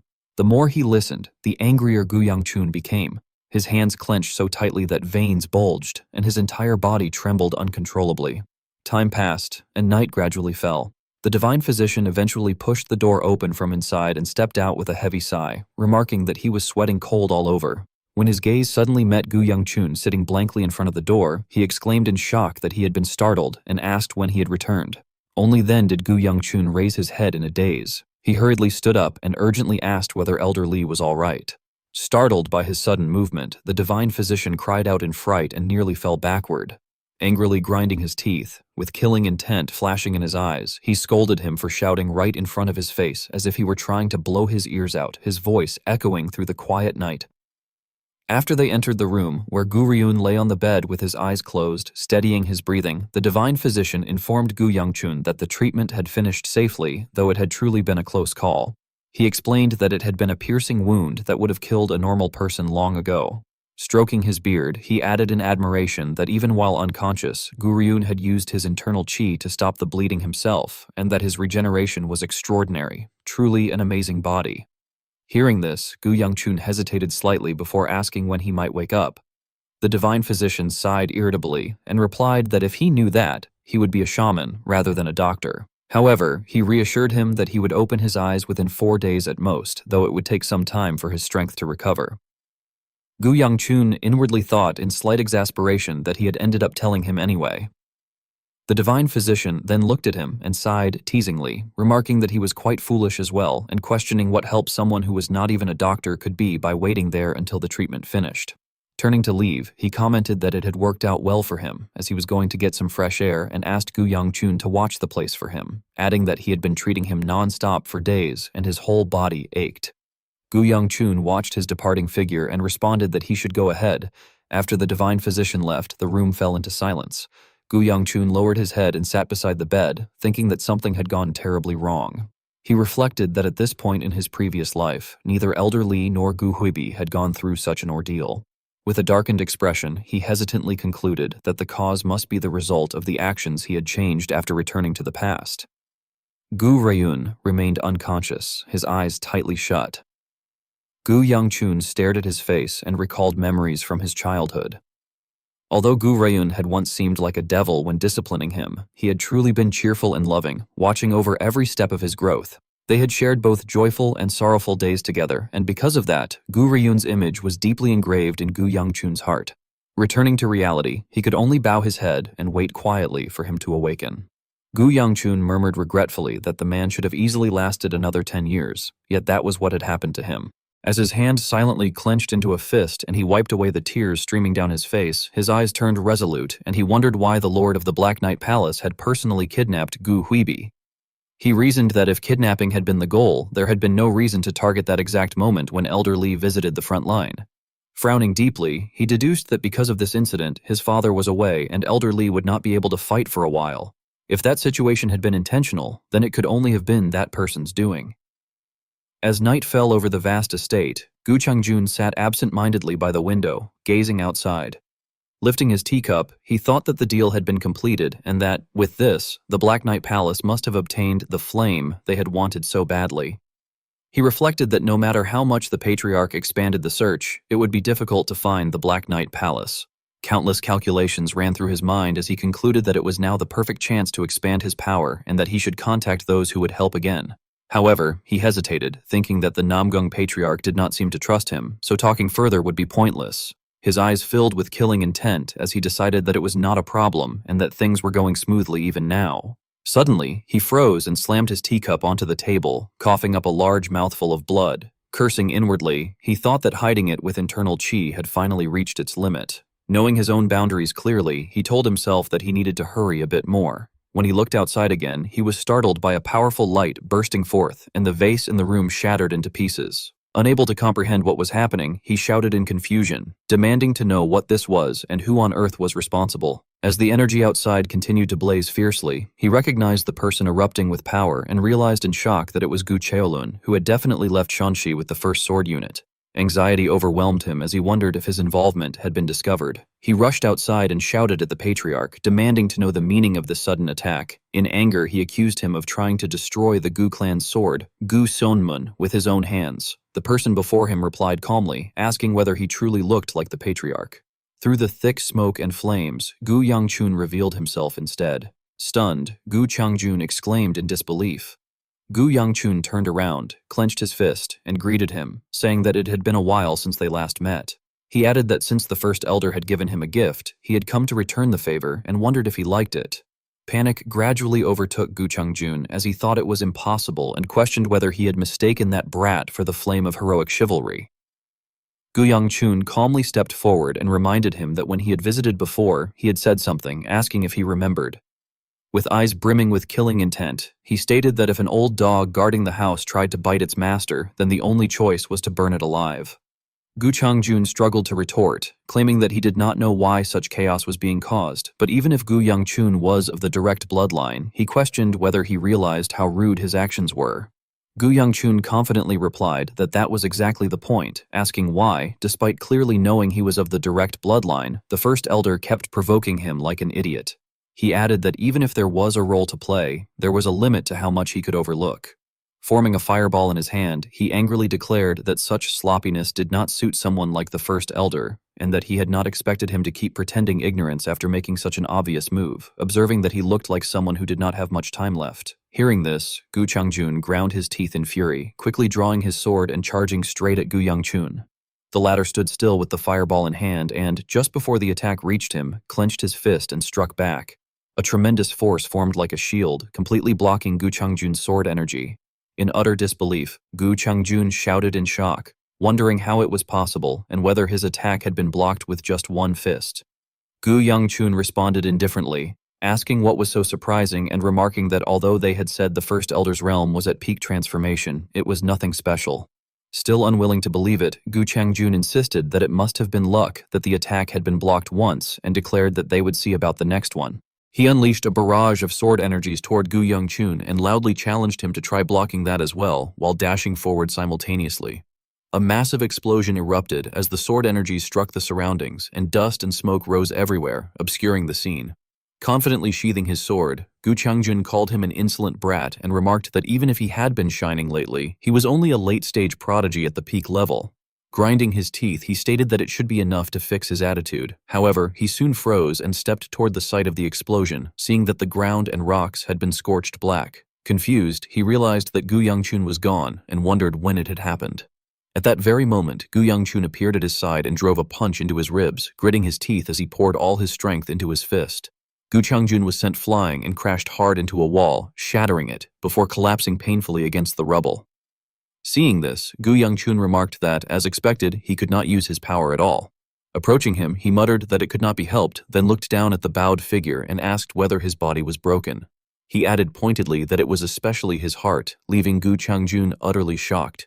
Gu Yangchun's hand slowly tightened, and deep within his heart, turbulent waves began to surge as he recalled that at a point further in the future than now, he still remembered the end the first elder had met in his previous life. He remembered his father, Gu Cheolun, and how the flames of rage his father had unleashed upon the first elder had engulfed the entire Gu clan, and how the first elder had slowly burned under the heat until he became a pile of charcoal beyond recognition, a truly miserable end. He told himself that he could never forget that heat and that his father had never been some old, toothless man. He also understood clearly that the hammer of rage had fallen because the first elder's excessive greed had ultimately crossed the line. Looking at Chang-jun, who appeared utterly helpless before him, Gu Yang-chun thought that even without being burned to death, they had already known he did not have much time left. The old man coughed a few times and angrily muttered what nonsense this was, asking whether he was saying that this old man had grown feeble. As he spoke, Gu Chang-jun reached out and firmly grasped the hilt and scabbard before him. He then slashed fiercely forward, the powerful force forcing Gu Yang-chun to leap quickly into the air to evade.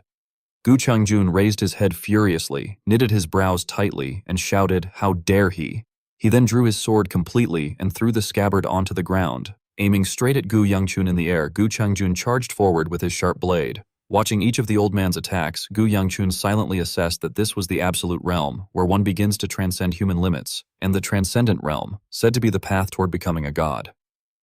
As he continuously twisted his body left and right to avoid each strike, he thought tensely that normally, the gap between them was insurmountable. Suddenly, he was struck across the arm by a horizontal slash. In that brief moment of lost focus, Gu Chang-jun leapt high again and, gnashing his teeth, brought his sword down with a fierce attack, shouting at him to get back. This time, however, Gu Yang-chun did not evade. Instead, he swung his fist like a ferocious tiger in retaliation. A massive explosion erupted, light flaring both in the sky and across the ground. From within the thick cloud of dust and smoke, Gu Yang-chun swiftly flipped several times and retreated backward. After steadying himself, he blankly murmured that it was as expected. Looking at Gu Chang-jun struggling on the opposite side, he calculated inwardly that the first elder was still weakened by his chronic illness, and that at this level, it was barely manageable. Gu Chang-jun panted heavily, yet still growled Gu Yang-chun's name and cursed him as a bastard. After a brief pause, he fiercely pointed his sword at him and demanded that he not think he would get away with this unharmed, questioning whether he thought actions taken without reason or justification would be forgiven. Gu Yang-chun angrily retorted by asking what reason and what justification he was talking about, saying that it was all right there and asking what nonsense he was spouting. His face darkened as he murmured yes, before calmly exposing the old man's secret by asking about the basement hidden behind the bookshelf in his study, remarking that it seemed like the perfect place to reveal his filthy secrets. Upon hearing this, Gu Chang-jun's expression immediately darkened, and a flash of shock crossed his eyes as he demanded to know how he had found out. However, he quickly composed himself and said that no matter how he had discovered it, it did not matter. Gu Chang-jun lowered his body with firm resolve, declaring that those words should never have been spoken aloud. Immediately afterward, his entire body became enveloped in a powerful aura filled with killing intent. He stomped down on the ground, causing everything around him to crack apart, and, as if driven mad, he charged forward to attack while shouting that this old man should not be resented. Gu Yang-chun refused to be outdone and gritted his teeth as he struck back. The two powerful auras collided, tearing through the vast space as though splitting it into two halves. Gu Chang-jun clenched his teeth and poured his strength into his sword, slashing down at Gu Yang-chun's hand. Struggling to endure, Gu Yang-chun let out sounds of strain and pain. Suddenly, he opened his mouth and roared, releasing an immense surge of power that overwhelmed Gu Chang-jun's energy, and his fist drove directly into the latter's abdomen. Gu Chang-jun cried out in agony. Even then, Gu Yang-chun did not relent and continued pressing his attack. After the clash subsided, sweat poured down Gu Yang-chun's face as he panted and thought to himself that he had barely managed to break through. Clutching his trembling wrist in pain, he reflected that the blood demon's energy had been far too dangerous without using blood chi, and that he had avoided using it because of the backlash. At that tense moment, he heard Gu Chang-jun call out hoarsely, coughing, as he demanded to know what that bluish flame was. In response to the question, Gu Yang-chun remained silent. Growing more aggressive, Gu Chang-jun pointed at him and demanded to know how on earth he had done it. Before he could finish, Gu Yang-chun calmly interrupted, addressing him as Gu Chang-jun, Lord of the Gu clan. Step by step, Gu Yang-chun advanced and listed his crimes, stating that he had committed the grave offense of using outside forces to harm the main family, and had even attempted to harm direct blood relatives. Stopping right in front of him, Gu Yang-chun gathered energy into his fist and declared that he was stripped of his position as elder. Witnessing this, Gu Chang-jun seemed to crumble, muttering repeatedly as he asked why it had to be him. His eyes filled with despair as he cursed that such a wretch dared to do this. At that moment, Gu Yang-chun's fist fell, and a massive explosion erupted, illuminating the entire area. From within the dark night, a faint whisper echoed continuously, pleading for Chun, Yang-chun, not to bully Yang-chun. Gu Huibi jolted awake and angrily shouted. Sitting up in irritation, she yelled that only she was allowed to bully him. However, she soon sensed something was wrong as she realized her hands and feet were tightly bound. Confused, she then recognized that it had been a dream and grumbled inwardly that even in her dreams, that annoying she-cat appeared. Suddenly, a voice sounded beside her ear, chuckling that she had finally opened her eyes and remarking that she must have had quite a nasty dream. She quickly turned and demanded to know who he was. From a corner, young Dokebi calmly told her to calm down, explaining that he was merely a powerless old man. With a pitiful tone, he said that since she had just woken up, she must be wondering where she was and asked whether she remembered how she had gotten there. Only then did Gu Huibi calm down and recall that she had been ambushed by the Black Knight Palace Lord, concluding that this must indeed be the Black Knight Palace. Thinking rationally, she decided that she first needed to break her restraints. She released a surge of energy to free herself, but immediately stumbled forward and struck her head against the ground, groaning in pain. Young Dokebi asked helplessly why she was being so cautious and advised her not to overdo it, suggesting that staying quiet would be wiser. Grinding her teeth in anger, she snapped at him. He quickly clarified, telling her not to misunderstand, explaining that he was not the culprit and had also been captured by those Black Knight Palace bastards. However, he added that she was no ordinary martial artist and that this was not something she could endure simply by trying. Confused by what was happening, Gu Huibi wondered what this strange sensation was, noting that it did not feel like pressure point ceiling, yet whenever she tried to raise her chi, unbearable pain surged through her. At that moment, young Dokebi stood up from across the room and said that he was tired and would sleep again. He remarked that since the Sword Phoenix of the world was here, that chivalrous hero would likely appear soon as well. Approaching her, he advised her to conserve her strength and rest, asking what she would do if she lost that item in her possession. Gu Huibi looked at him warily and wondered how this old man knew about her situation. She then cautiously asked who he really was. Walking over to the wall and sitting down beside it, young Dokebi replied by questioning why she kept asking. After gazing upward in thought, he suggested that she simply call him Mook the Old Man.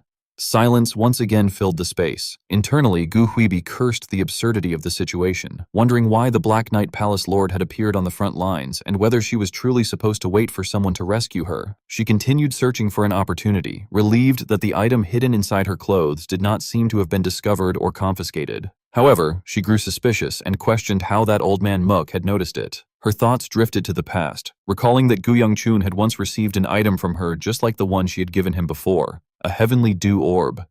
The string before her now held the same kind of heavenly dew orb. Frowning, Gu Huibi muttered inwardly in anxious hope that he did not know what it was for.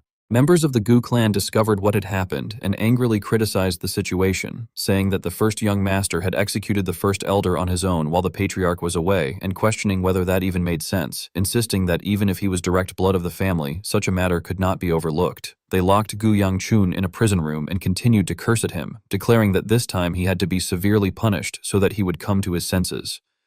While he was sitting there in a daze, Gu Ryun appeared from outside and remarked that he looked terrible. Gu Yangchun quickly raised his head and responded by greeting Elder Li. Gu Ryun then crossed his arms and commented with a smile that the third elder and fourth elder were making a huge fuss, saying they would discipline him. Gu Yangchun bluntly expressed his thoughts, saying that those people were not even active right now. He then asked with concern whether it was really okay for Gu Ryun to be walking around already and added that he should just lie down and rest. However, Gu Ryun simply laughed it off and said that such a thing was nothing, adding that since Gu Yangchun could not come, he had no choice but to come there himself. Gu Yangchun glanced away and teased that he had been planning to go out soon anyway and that Gu Ryun was really impatient. Hearing that, Gu Ryun became so angry he nearly coughed up blood, shouting that it would not end that quickly. Alarmed by his reaction, Gu Yangchun hurriedly asked whether he was all right. Gu Ryun, exhausted, sat down but calmly reassured him that he was fine. Lowering his voice, he remarked that this was what happened when Gu Yangchun caused such trouble while the old man could not help him, adding that it was fortunate that Jolyub was not there at the moment. He then asked how Gu Yangchun planned to explain the situation to that clueless brat. Gu Yangchun lowered his head and hesitantly said that he would explain it to him later. After a moment, he awkwardly addressed Elder Li and asked if he could ask something. Gu Ryun looked up at him with slight surprise, and Gu Yangchun quietly inquired about what exactly had happened on the front line. The time shifted back to when the Dragon Phoenix gathering was being held in Henan, at the front line. Voices were continuously heard in front of a certain gate, with someone saying that it was the first time they had seen something like that and describing a demon realm gate that had turned black. Gu Ryun crossed his arms and asked whether such a phenomenon had occurred anywhere else. Gu Huibi quickly confirmed that no other place had shown the same occurrence and that only that gate had turned black.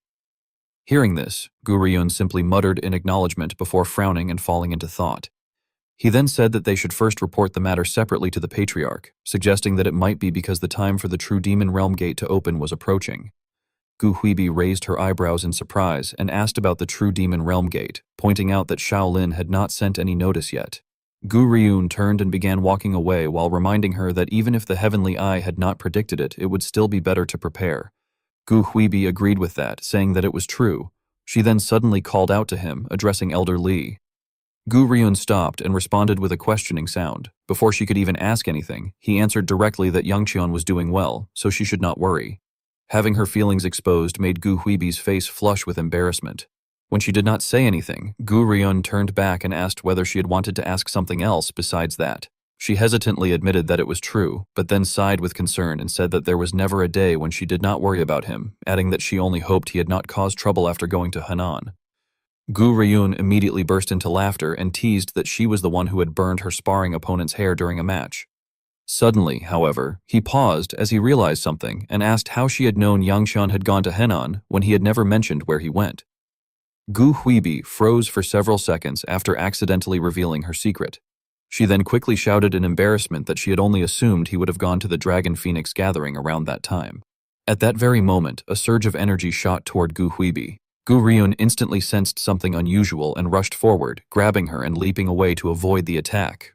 Gu Huibi painfully sat up and questioned why he had suddenly done that. However, the voice that sounded immediately afterward caused her to freeze with her eyes wide open.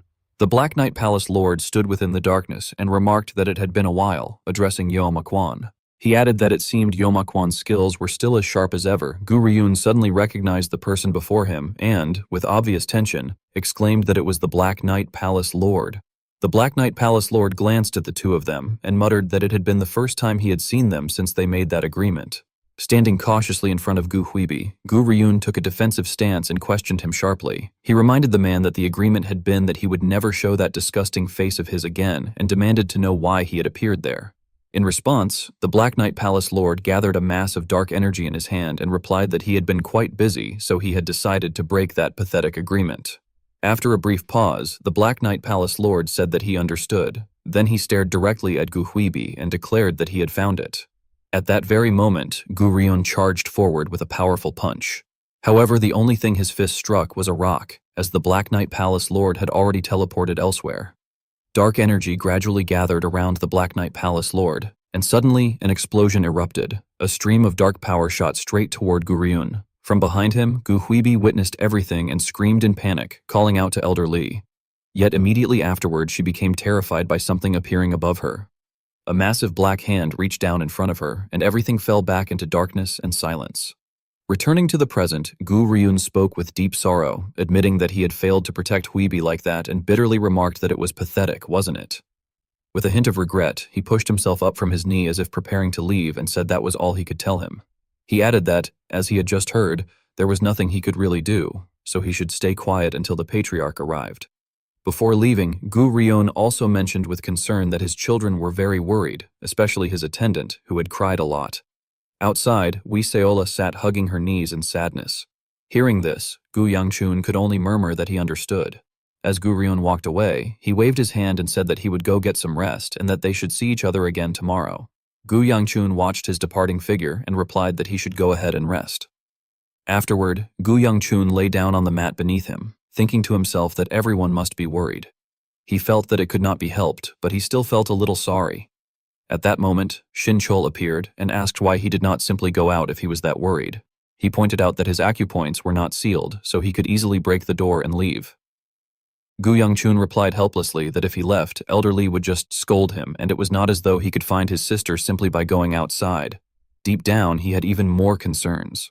He thought that even the Yejok mountain range they had told the Hao sect about earlier had not been the location of the enemy's main palace. Turning over restlessly, he muttered that in the end they just had to wait until his father found his sister and returned. However, lowering his eyes sadly, he reflected that the real problem was how long that would take. As night gradually replaced the warm sunlight, Gu Yangchun leaned wearily against the wall and thought that it had been 3 days already. No, perhaps it was the 4th day. Inwardly, he complained that he could not even sleep because he was worried about what was happening outside and wondered bitterly if this was what severe punishment was like. Just then, something suddenly fell out of his pocket. Confused, he picked it up and realized that it was the bead his sister had given him earlier. He wondered if it had fallen out because the pouch string had come loose. Crawling over to retrieve it, he sighed in frustration and muttered that he had no idea why she had bothered giving him something like that. However, as he grasped the bead in his hand, something suddenly happened. A sensation like an electric current surged through him, causing intense pain. His vision shifted, and he found himself sinking into a dark space. Shocked, he wondered what had just happened, and realized that the moment he picked up the bead, his vision had changed. Lowering his head, he murmured in confusion that this was... At the same time, at the place where Gu Huibi was being imprisoned, she was tightly bound at both the hands and feet. Around her stood towers with a sinister and mysterious design, located deep within a remote mountain area with no sign of human presence. In the next instant, Gu Yangchun's entire body trembled violently. He suddenly collapsed forward and groaned in pain. Seeing this, Xin Qiu was puzzled and asked why he had suddenly become like that. Gu Yangchun was drenched in cold sweat as he cautiously asked his lord in a trembling voice whether he had seen what had just happened, explaining that the scene had shown his sister imprisoned in a jail that led to the Black Knight Palace in a foggy mountain range. His lord replied with confusion that he had not seen anything at all. Hearing this, Gu Yangchun suddenly realized something and repeated in surprise that it was a foggy mountain range. He reasoned that if such a place existed in the Central Plains, there was only one location it could be. He concluded that it must be the Mudong mountain range, the place where the fog released by a 100-rank demonic beast that had been subdued long ago had still not disappeared even after hundreds of years. When Gu Yangchun abruptly stood up, Xin Qiu curiously asked whether he had figured something out from that. Gu Yangchun confidently replied that he had indeed realized something. However, he soon became painfully aware of his own helplessness, thinking that even if he knew the location, there was nothing he could do. The distance alone was a huge obstacle, and there was no way he could deal with the Black Knight Palace Lord. Moreover, there was not enough time to go inform his father. At that moment, the image of Gu Huibi's bright smiling face suddenly appeared in his mind as he remembered her gentle words telling him to be happy.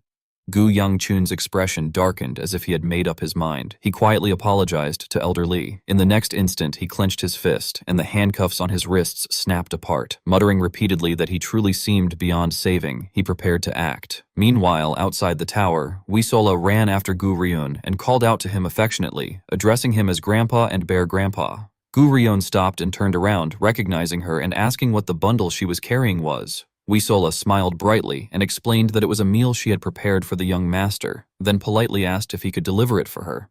Gu Ryun readily agreed, saying that he had been planning to see the young master anyway and that he would give it to him, adding that Yangqian would surely like it. Wisola thanked him politely. After a moment of hesitation, she timidly called out to him again. Gu Ryun responded with a curious hum, prompting her to ask when the young master would be able to come outside again. Gu Ryun fell silent for a moment as he looked at her, then reached out and gently patted her head, reassuring her not to worry because he would be able to come out soon. Her face immediately lit up with excitement as she eagerly asked if that was really true. She then declared that she would keep preparing meals until the young master came out and that she would put in many dumplings, the food he liked the most. Sometime later, Gu Ryun entered the prison cell. He picked up the letter lying on the ground and began to read it. The letter stated that Gu Yangchun had discovered that his sister was in the Mudong mountain range and that he was heading there. It also contained an apology addressed to Elder Li. Gu Ryun felt utterly helpless as he read the message. Anger surged through him as he clenched the paper in his hand and burned it while grinding his teeth. Then he suddenly exploded with fury and turned toward the soldiers, shouting loudly for the warriors of the clan to listen because Gu Yangcheon had escaped. Everyone immediately became tense as they listened. Gu Ryun issued a firm order that Gu Yangcheon must be captured by any means necessary. Hearing this command, all of them were left stunned. Wisola stood frozen on the spot, unable to say anything as she could only whisper in shock, wondering if the young master had truly escaped. Gu Ryun angrily shouted for the clan's warriors to listen, announcing that Gu Yangcheon had escaped and ordered them to capture him by any means. Even after putting some distance between them, Gu Yangchun could still hear his voice and helplessly wondered to himself that Elder Li truly had a loud voice, questioning whether he was really injured. Glancing back with a hint of guilt, Gu Yangchun apologized inwardly to everyone, thinking that it couldn't be helped and that, if he weighed the regrets, the regret of not going would be heavier. He then urged himself to hurry, reasoning that if he stayed any longer, he would be caught. At that moment, someone called out, "Young master," causing Gu Yangchun to stop in surprise.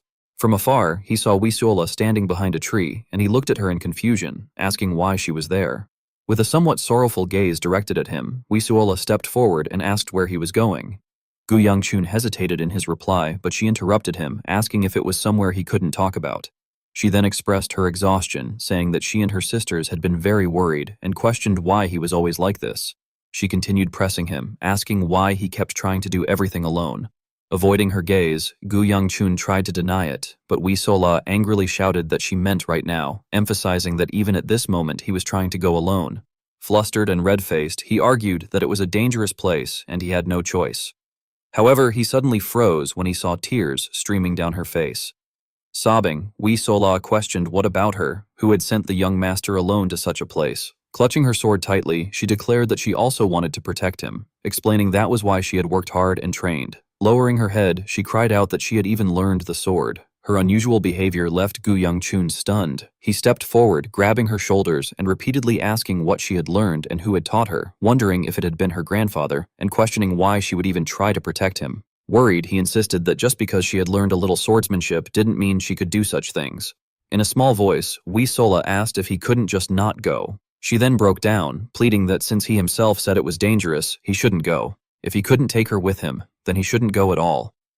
Thinking of her bright and innocent smile, Gu Yangchun firmly told himself not to joke like that, resolving that at least in this life he wanted her to live without ever having to know the sword. At that moment, members of the Gu clan arrived nearby, shouting that someone was over there and that they had heard a voice from that direction.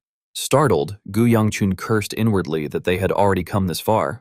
He released Wisuola and apologized, saying he still had to go, but promised he would return quickly so they could talk then. Instead, he took her hand and gave her an item, explaining that it was the bracelet Elder Li had given him before, and asked her to think of it as him and hold on to it for a while, adding that he was counting on her. Still crying, Wisuola tried to call out to him, but before she could finish, Gu Yangchun disappeared in an instant. Just then, Muyon arrived with others, calling out that there was a presence there.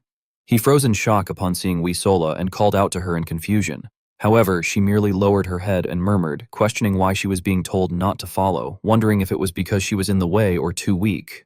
She continued to reason that if it was dangerous, her sister could help like last time, asking why she was being stopped this time. Witnessing this, Muyon became bewildered and asked who she was talking to. Wisuola let her sword fall from her hand and sobbed continuously, saying it was unfair of her sister, accusing her of liking the young master too, but hiding when it truly mattered. Collapsing to the ground and covering her face, she cried out that her sister had clearly said that if she worked hard, she could do it too, that she could protect the young master. At that moment, a figure appeared behind her, likely her sister, silently listening to her cries. Through her tears, Wisuola declared that it had all been a lie and called her sister a liar again and again. Lifting her head as tears streamed down, she cried louder and louder, screaming alone in the forest that her sister was a liar.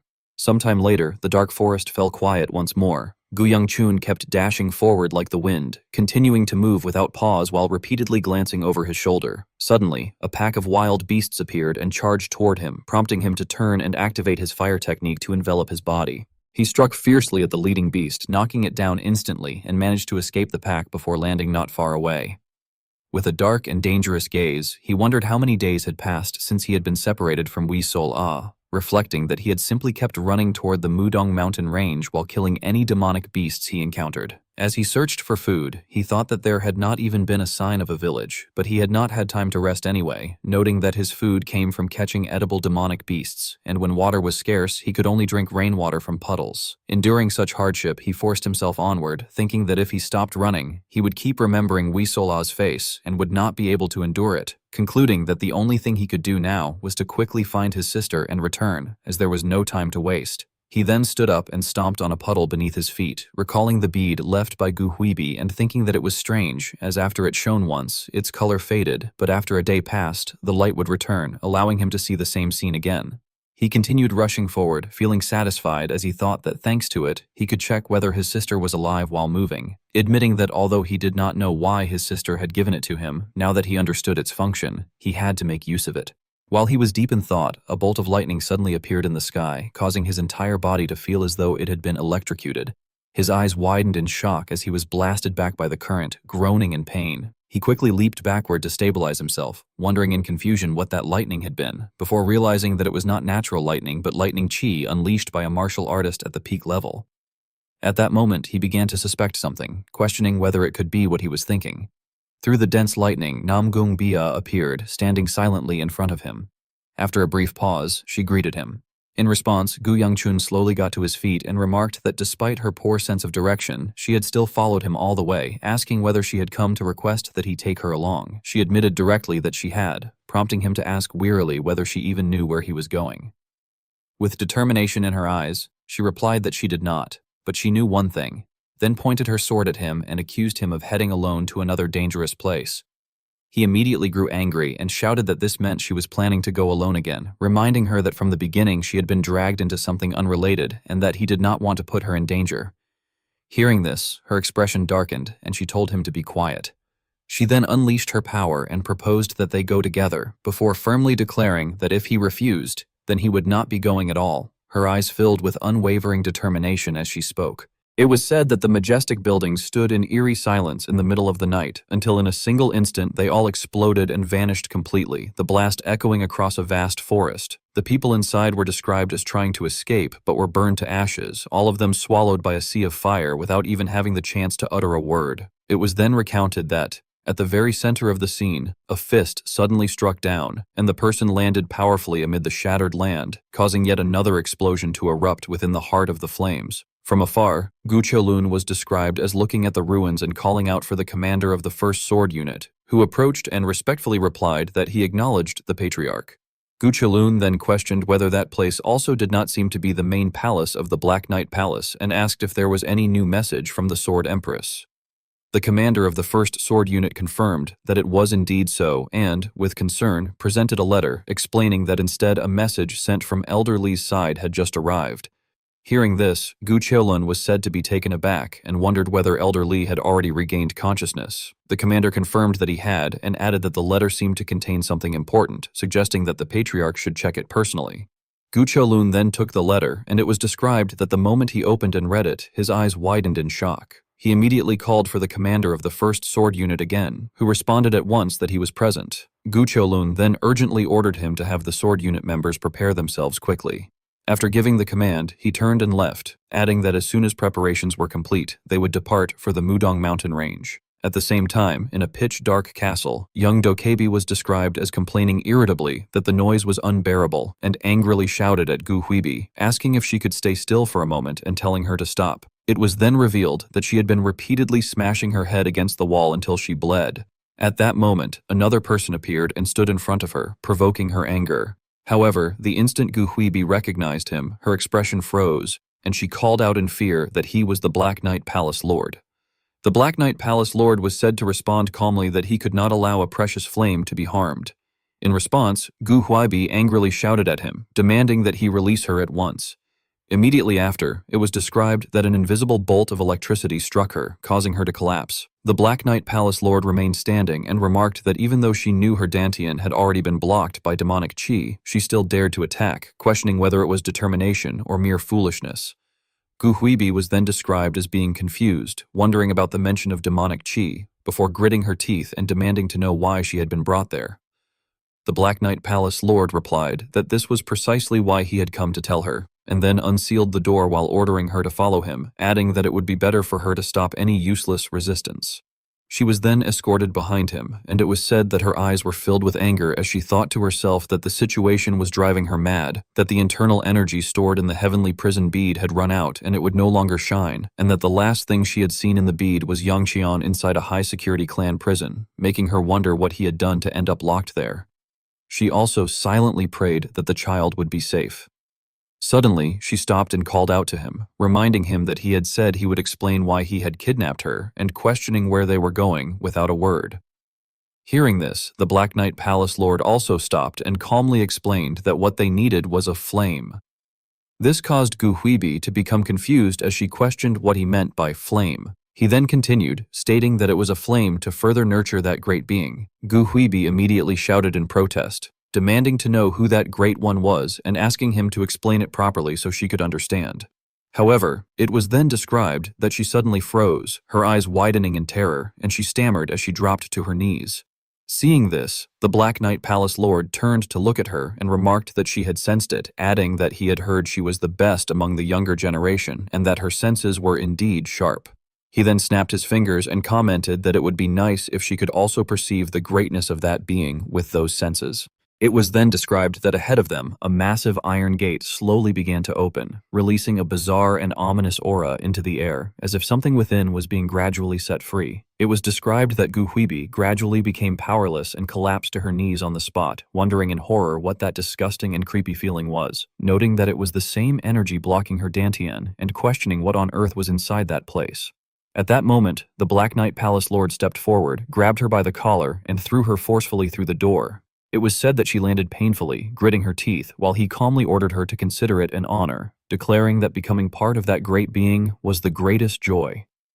As the door slowly began to close, his repulsive voice was said to echo as he bade farewell to Sword Peak, expressing his hope that her flame would serve as a good stimulus. Gu Huibi was described as immediately jumping to her feet and rushing toward the closing gate, shouting out to the Black Knight Palace Lord. However, it was noted that although he cast her a strange gaze, the door shut completely before she could escape. It was then described that Gu Huibi, panting heavily, muttered in frustration not to mess with her, realizing that he was trying to feed her to some kind of monster. She was said to have lifted her head and shouted angrily, refusing to let herself be eaten and vowing that once she tore that thing apart and escaped, she would turn him into dust as well. Her voice was described as echoing throughout the area. Suddenly, it was said that a flickering flame appeared, causing her to freeze. She was described as nervously glancing around, realizing that it was the source of that eerie energy, and concluding that it must be the so-called Great One mentioned by the Black Knight Palace Lord. As sweat rolled down her face, she was said to grit her teeth and steel herself, declaring that being unable to use internal ki was no big deal and challenging the entity to come closer, insisting that she would struggle even if she had to bite it apart. It was then described that the flame grew brighter and a person appeared beside it, approaching Gu Huibi. Upon seeing the figure clearly, she was said to be shocked, realizing that it was just a girl.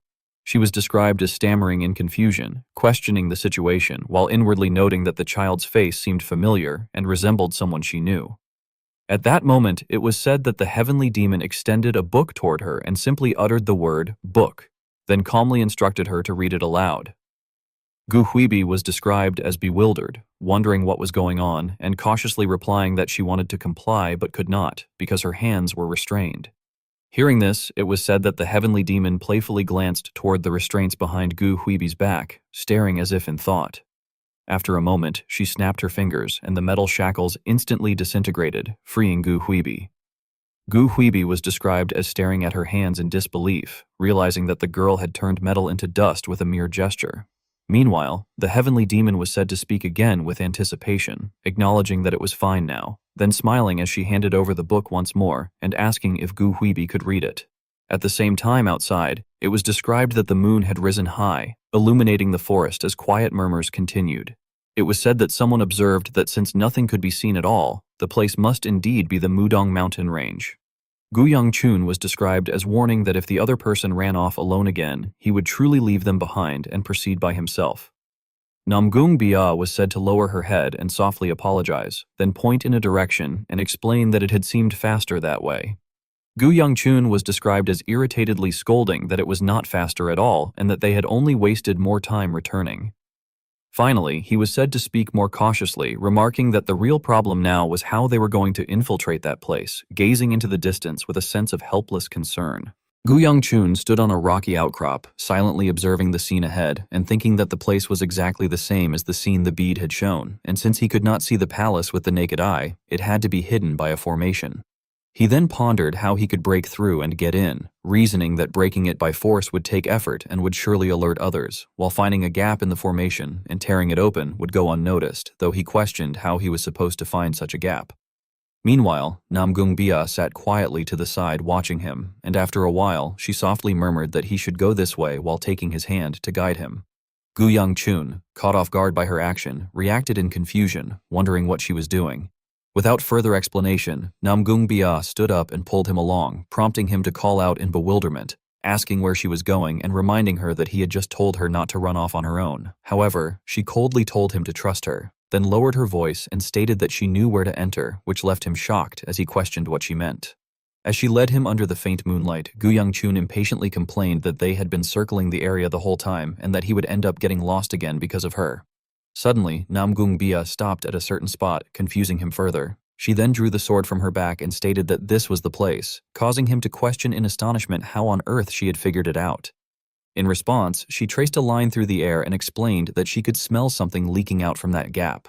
Immediately afterward, she infused her sword with lightning energy and slashed into the spatial gap, releasing such immense power that it seemed capable of tearing the sky apart. Even Gu Young-chun struggled to withstand it and warned her that if she suddenly used lightning chi, they would get caught. However, in the next moment, he was left speechless in shock as he realized that it had worked, remarking in amazement that it was done. Namgung-bia calmly sheathed her sword and told him that they should go in. Gu Young-chun, staring at her back, expressed his astonishment, saying that she had really found a gap and questioning whether her senses were truly that sharp since she always talked about smell. Seeing him still standing there, Namgung-bia urged him to come in and cautioned that she had only just opened it so it would close soon.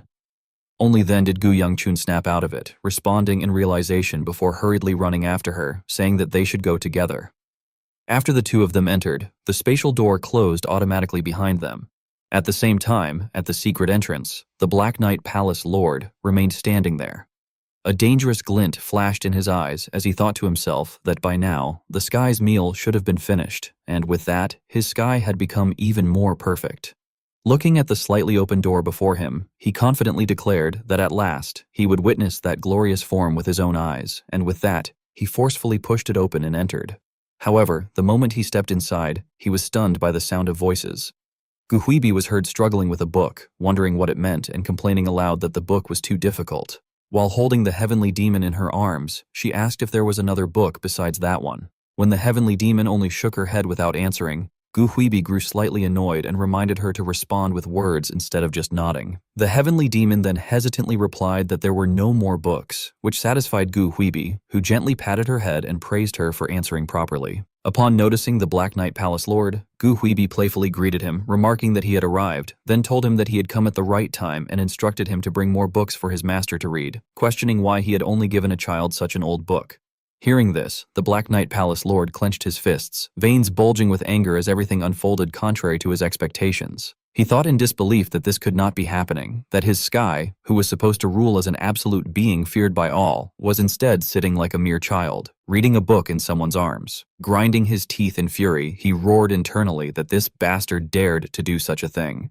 The Black Knight Palace Lord angrily generated a powerful surge of energy and demanded to know who dared to defile his sky, which made Gu Huibi flinch and step back in fear as she gasped. At that moment, the heavenly demon cast her gaze toward the Black Knight Palace Lord and told him not to act, which left him stunned. As a result, his attack halted immediately and did not strike Gu Huibi. Gu Huibi looked at the heavenly demon in confusion, wondering if she had really stopped the Black Knight Palace Lord with just a glance and questioning who that child truly was. Consequently, the Black Knight Palace Lord lowered his head and apologized to the sky, asking if perhaps she had not liked the flame he had prepared. After hearing that, the heavenly demon turned to look at Gu Huibi hesitantly before realizing something and explaining that she could not eat anymore. This response shocked the Black Knight Palace Lord, who exclaimed in disbelief that she could not eat, while inwardly growing irritated and thinking that she was someone who had devoured even greater energy before, yet was now claiming she could not even swallow such a small flame. Grinding his teeth and clenching his fists in anger, he reflected that the sky, who would become the absolute of all things, had to encompass all energies, and that to mix those energies, the most fundamental requirement was a pure flame. He then looked up at the heavenly demon in the distance and assessed that, at this rate, their plan would begin to fall apart. He responded that he understood and proposed finding a book suitable for the flame to read, asking for permission to take her for a moment. Lying in Gu Huibi's arms, the heavenly demon looked up at her expression before ordering that he must return quickly. Immediately afterward, the Black Knight Palace Lord seized Gu Huibi, dragged her outside, and threw her away, causing her to groan in pain. She shouted in frustration, demanding how many times he intended to knock her down. At that moment, the young Dokebi woke up, startled, while Gu Huibi angrily yelled at him, questioning whether he had not wanted the role of a babysitter. The Black Knight Palace Lord, increasingly irritated, told her to be quiet and stated that he did not recall assigning her such a role. Dark streams of demonic energy reappeared, extending their claws toward Gu Huibi as he ordered her to quietly burn as the great being's daily flame. Extending his hand forward, he reasoned that if she could not consume it as it was, then making it into an easier form to swallow would be better, adding that the flame did not have to remain in human form. The demonic energy tightly bound Gu Huibi, causing her intense pain as she groaned, her eyes filled with fury while she screamed out the Black Knight Palace Lord's name. At that moment, everything began to shake violently, causing confusion among everyone present. The Black Knight Palace. Lord grew uneasy and wondered what the vibration was, sensing that it felt like an impact occurring within the mountain range, as though the ground itself was being torn apart in search of something. Closing his eyes to focus, he realized that an entire mountain had exploded, which made him panic and exclaim that it was impossible before immediately disappearing in fear. After he left, Gu Huibi was freed, collapsing to the ground as she breathed in relief, saying that she did not know what had happened but that she had been saved. The young Dokaibi excitedly remarked that someone had arrived and, smiling, told her that she was lucky because it seemed her father had come just in time. Hearing that, Gu Huibi's expression turned to shock as she questioned whether it was truly her father. Outside the mountain, the Gu family had arrived and observed that there was indeed a formation ahead. The commander of the first sword unit began searching for a way to break it quickly, but Gu Qiulun interrupted, telling everyone that it was enough and ordering them to step back, stating that something like this only needed to be smashed. He then created a massive shockwave on the spot, and a great flame burned through the protective barrier. Inside, Gu Yangchun and Namgung Bia witnessed everything, and he exclaimed in astonishment that it was the Red Heaven, questioning whether his father had come all the way from the front line. She, confused, asked if it was truly his father's power, and he immediately began to confirm it before suddenly realizing something and turning back to ask what she had just said. Namgung Bia deflected the question, pretending not to understand. Outside, Gu Qiulun gathered an enormous flame and threw a punch directly into the barrier, causing everything to explode instantly. A massive shockwave spread, shaking the surroundings and forcing those nearby to raise their arms to shield themselves. Cracks spread across the barrier until Gu Qiulun charged forward again with determined eyes, and the powerful flames ultimately shattered the protective layer, leaving everything in ruins. Frowning in irritation, Gu Qiulun heard the Black Knight Palace Lord remark that he had thought him to be a toothless tiger, but that a great tiger was still a great tiger. The Black Knight Palace. Lord then slowly descended under the eerie moonlight, standing atop a pillar as he stared down at Gu Qiulun and remarked that it had been a while, addressing him as Flame Ghost. A man dressed in black with his face completely covered by a mask rushed in panic and reported that it was bad, shouting that the Vice Palace Lord needed to know that the Palace Lord was confronting the Flame Ghost. He then dropped to his knees and urged that the Vice Palace Lord should hurry and assist the Palace Lord. After hearing this, the Black Knight Palace Lord fell silent and cast a cold glance before suddenly flying into a rage. He swung his sword and beheaded the man on the spot, ordering him to shut up and declaring that only the Palace Lord had the authority to give him orders. Using the man's death as a warning, he questioned whether anyone truly believed the Palace Lord would be in danger over something like that, and threatened that if anyone else harbored such weak thoughts, they should speak up so he could cut off their heads immediately. He then firmly stated that there was only one thing they needed to do at that moment, his eyes flashing with anger as he ordered them to kill the rat that had sneaked into the palace.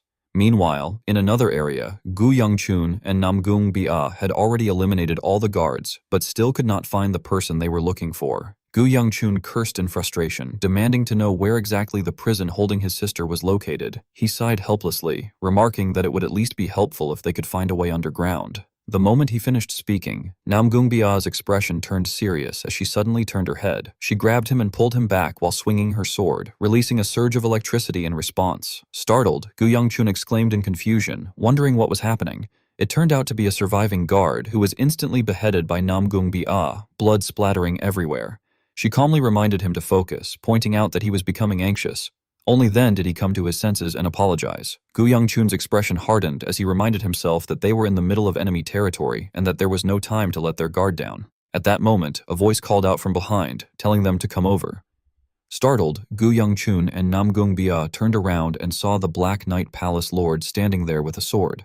He began introducing himself as the Vice Palace Lord of the Black Knight Palace, John O, and asked if they had lost their way. Before he could finish speaking, Gu Yangchun charged forward with a flaming punch, like a wolf lunging to devour its prey.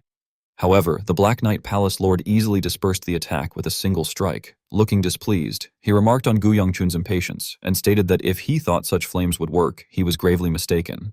The overwhelming pressure radiating from the Black Knight Palace Lord left Gu Yongchun frozen in place.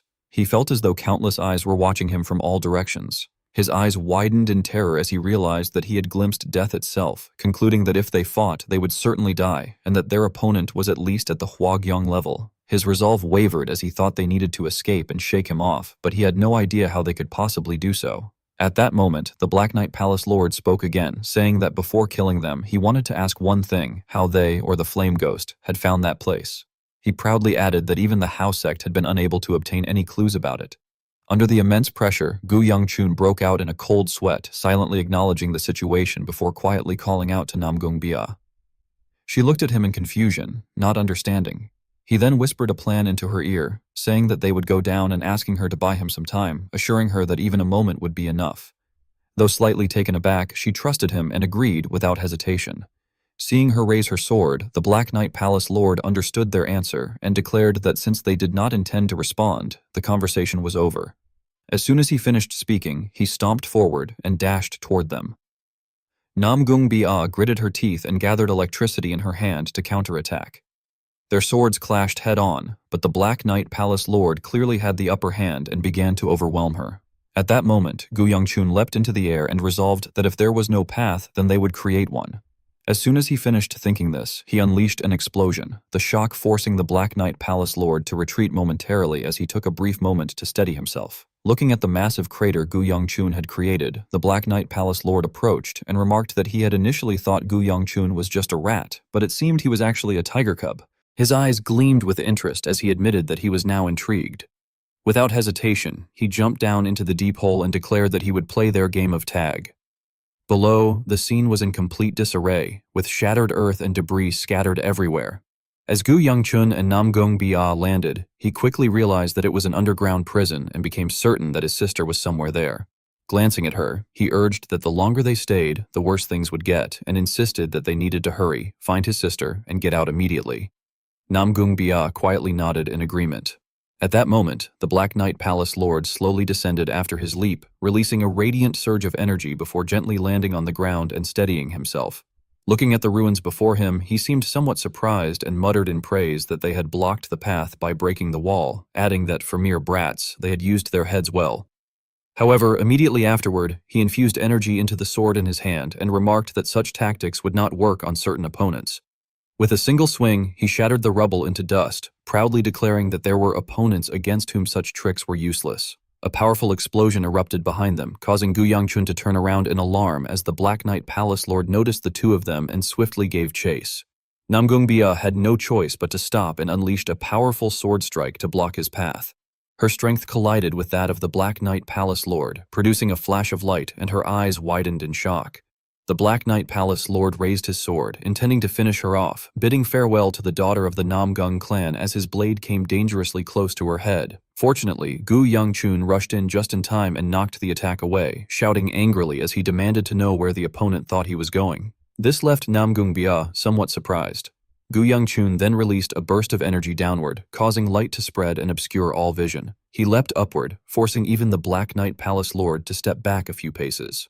Letting out a scoff, the Palace Lord faced Gu Yongchun, whose eyes flashed with killing intent as he began channeling his power, thinking that at the very least he needed to break that sword. He unleashed a flurry of sword strikes too fast to be seen with the naked eye, sending waves of energy crashing toward the Black Knight Palace Lord and triggering another massive explosion. Standing at the center of the blast, the Black Knight Palace Lord appeared irritated and muttered angrily before dispersing the attack with his sword and shouting that it was nothing but a pointless trick.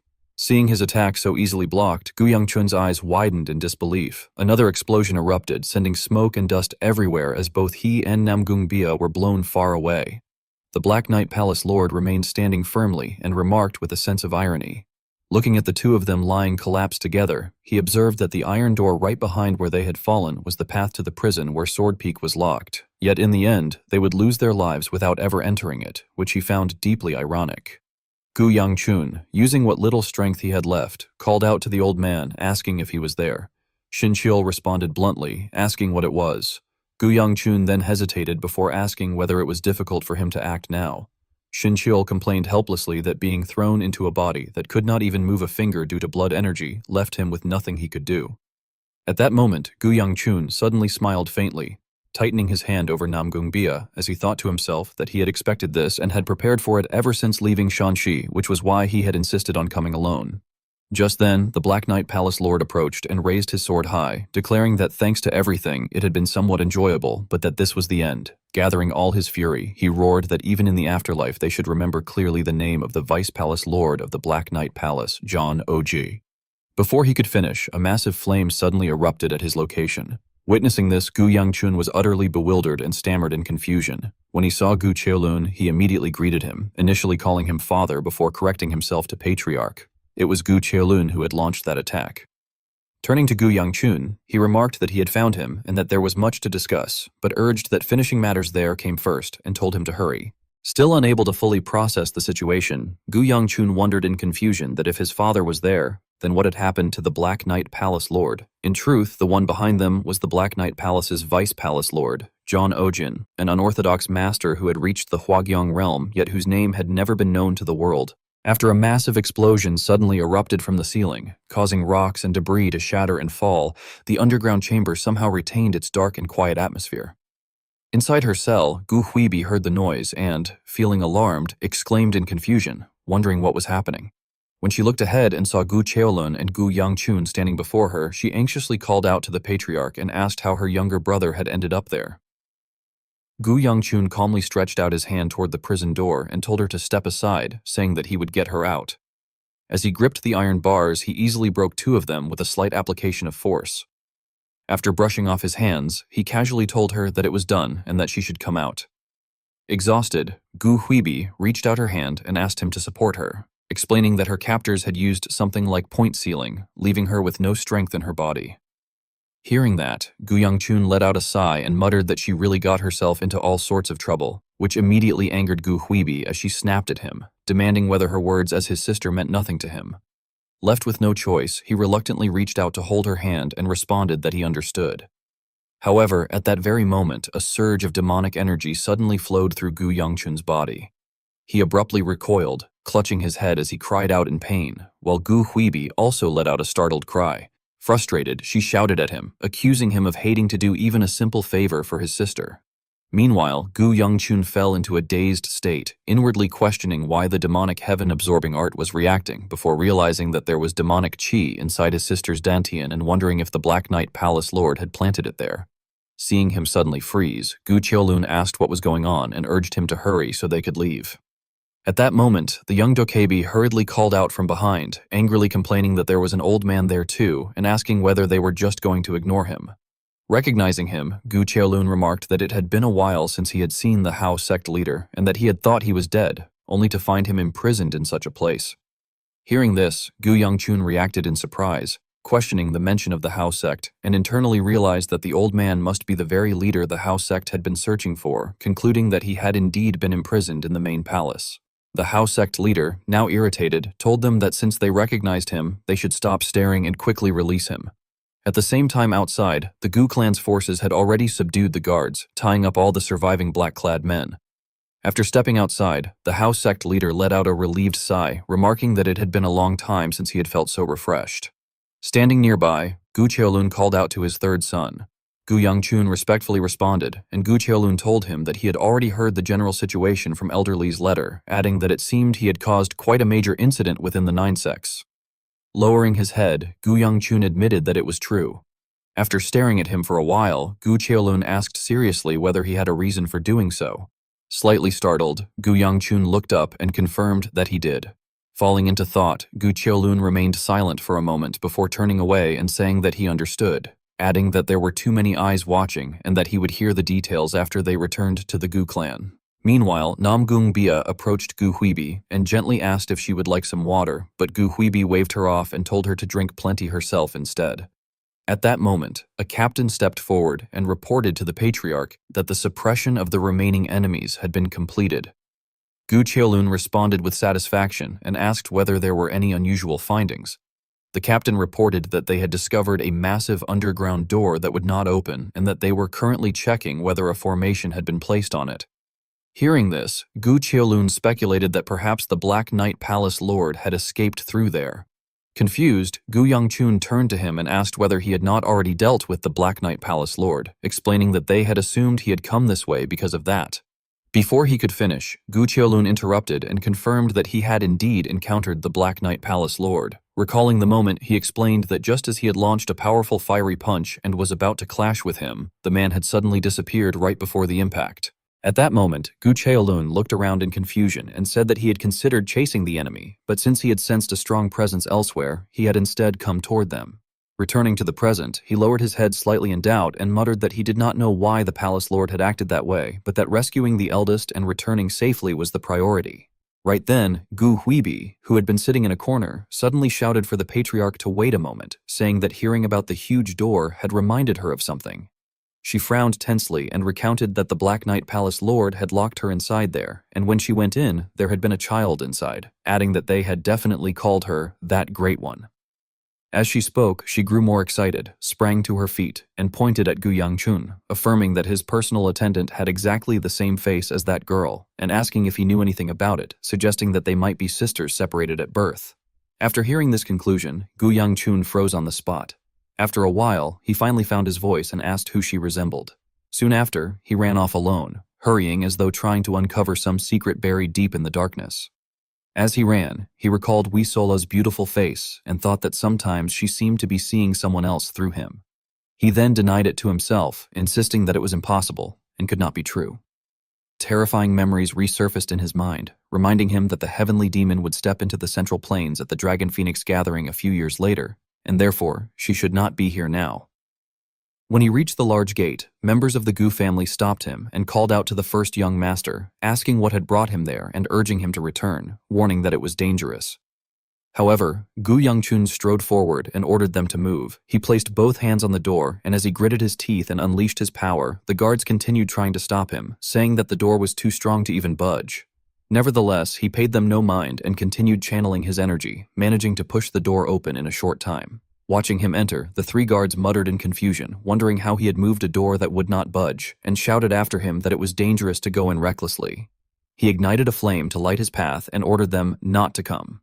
At that moment, Xinqiu also shouted for him to stop, asking what more he was trying to do and warning that his Dantian was already in disarray, and that if he used more energy, his vessel would be destroyed.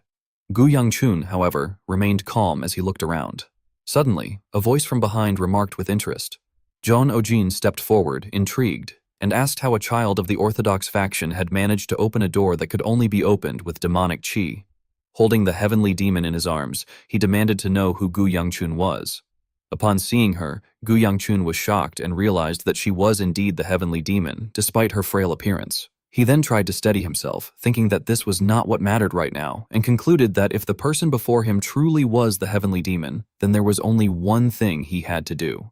He gathered all his strength into his hand, preparing to attack. Witnessing this, Xinqiu shouted in panic for him to stop and repeatedly ordered him to do so.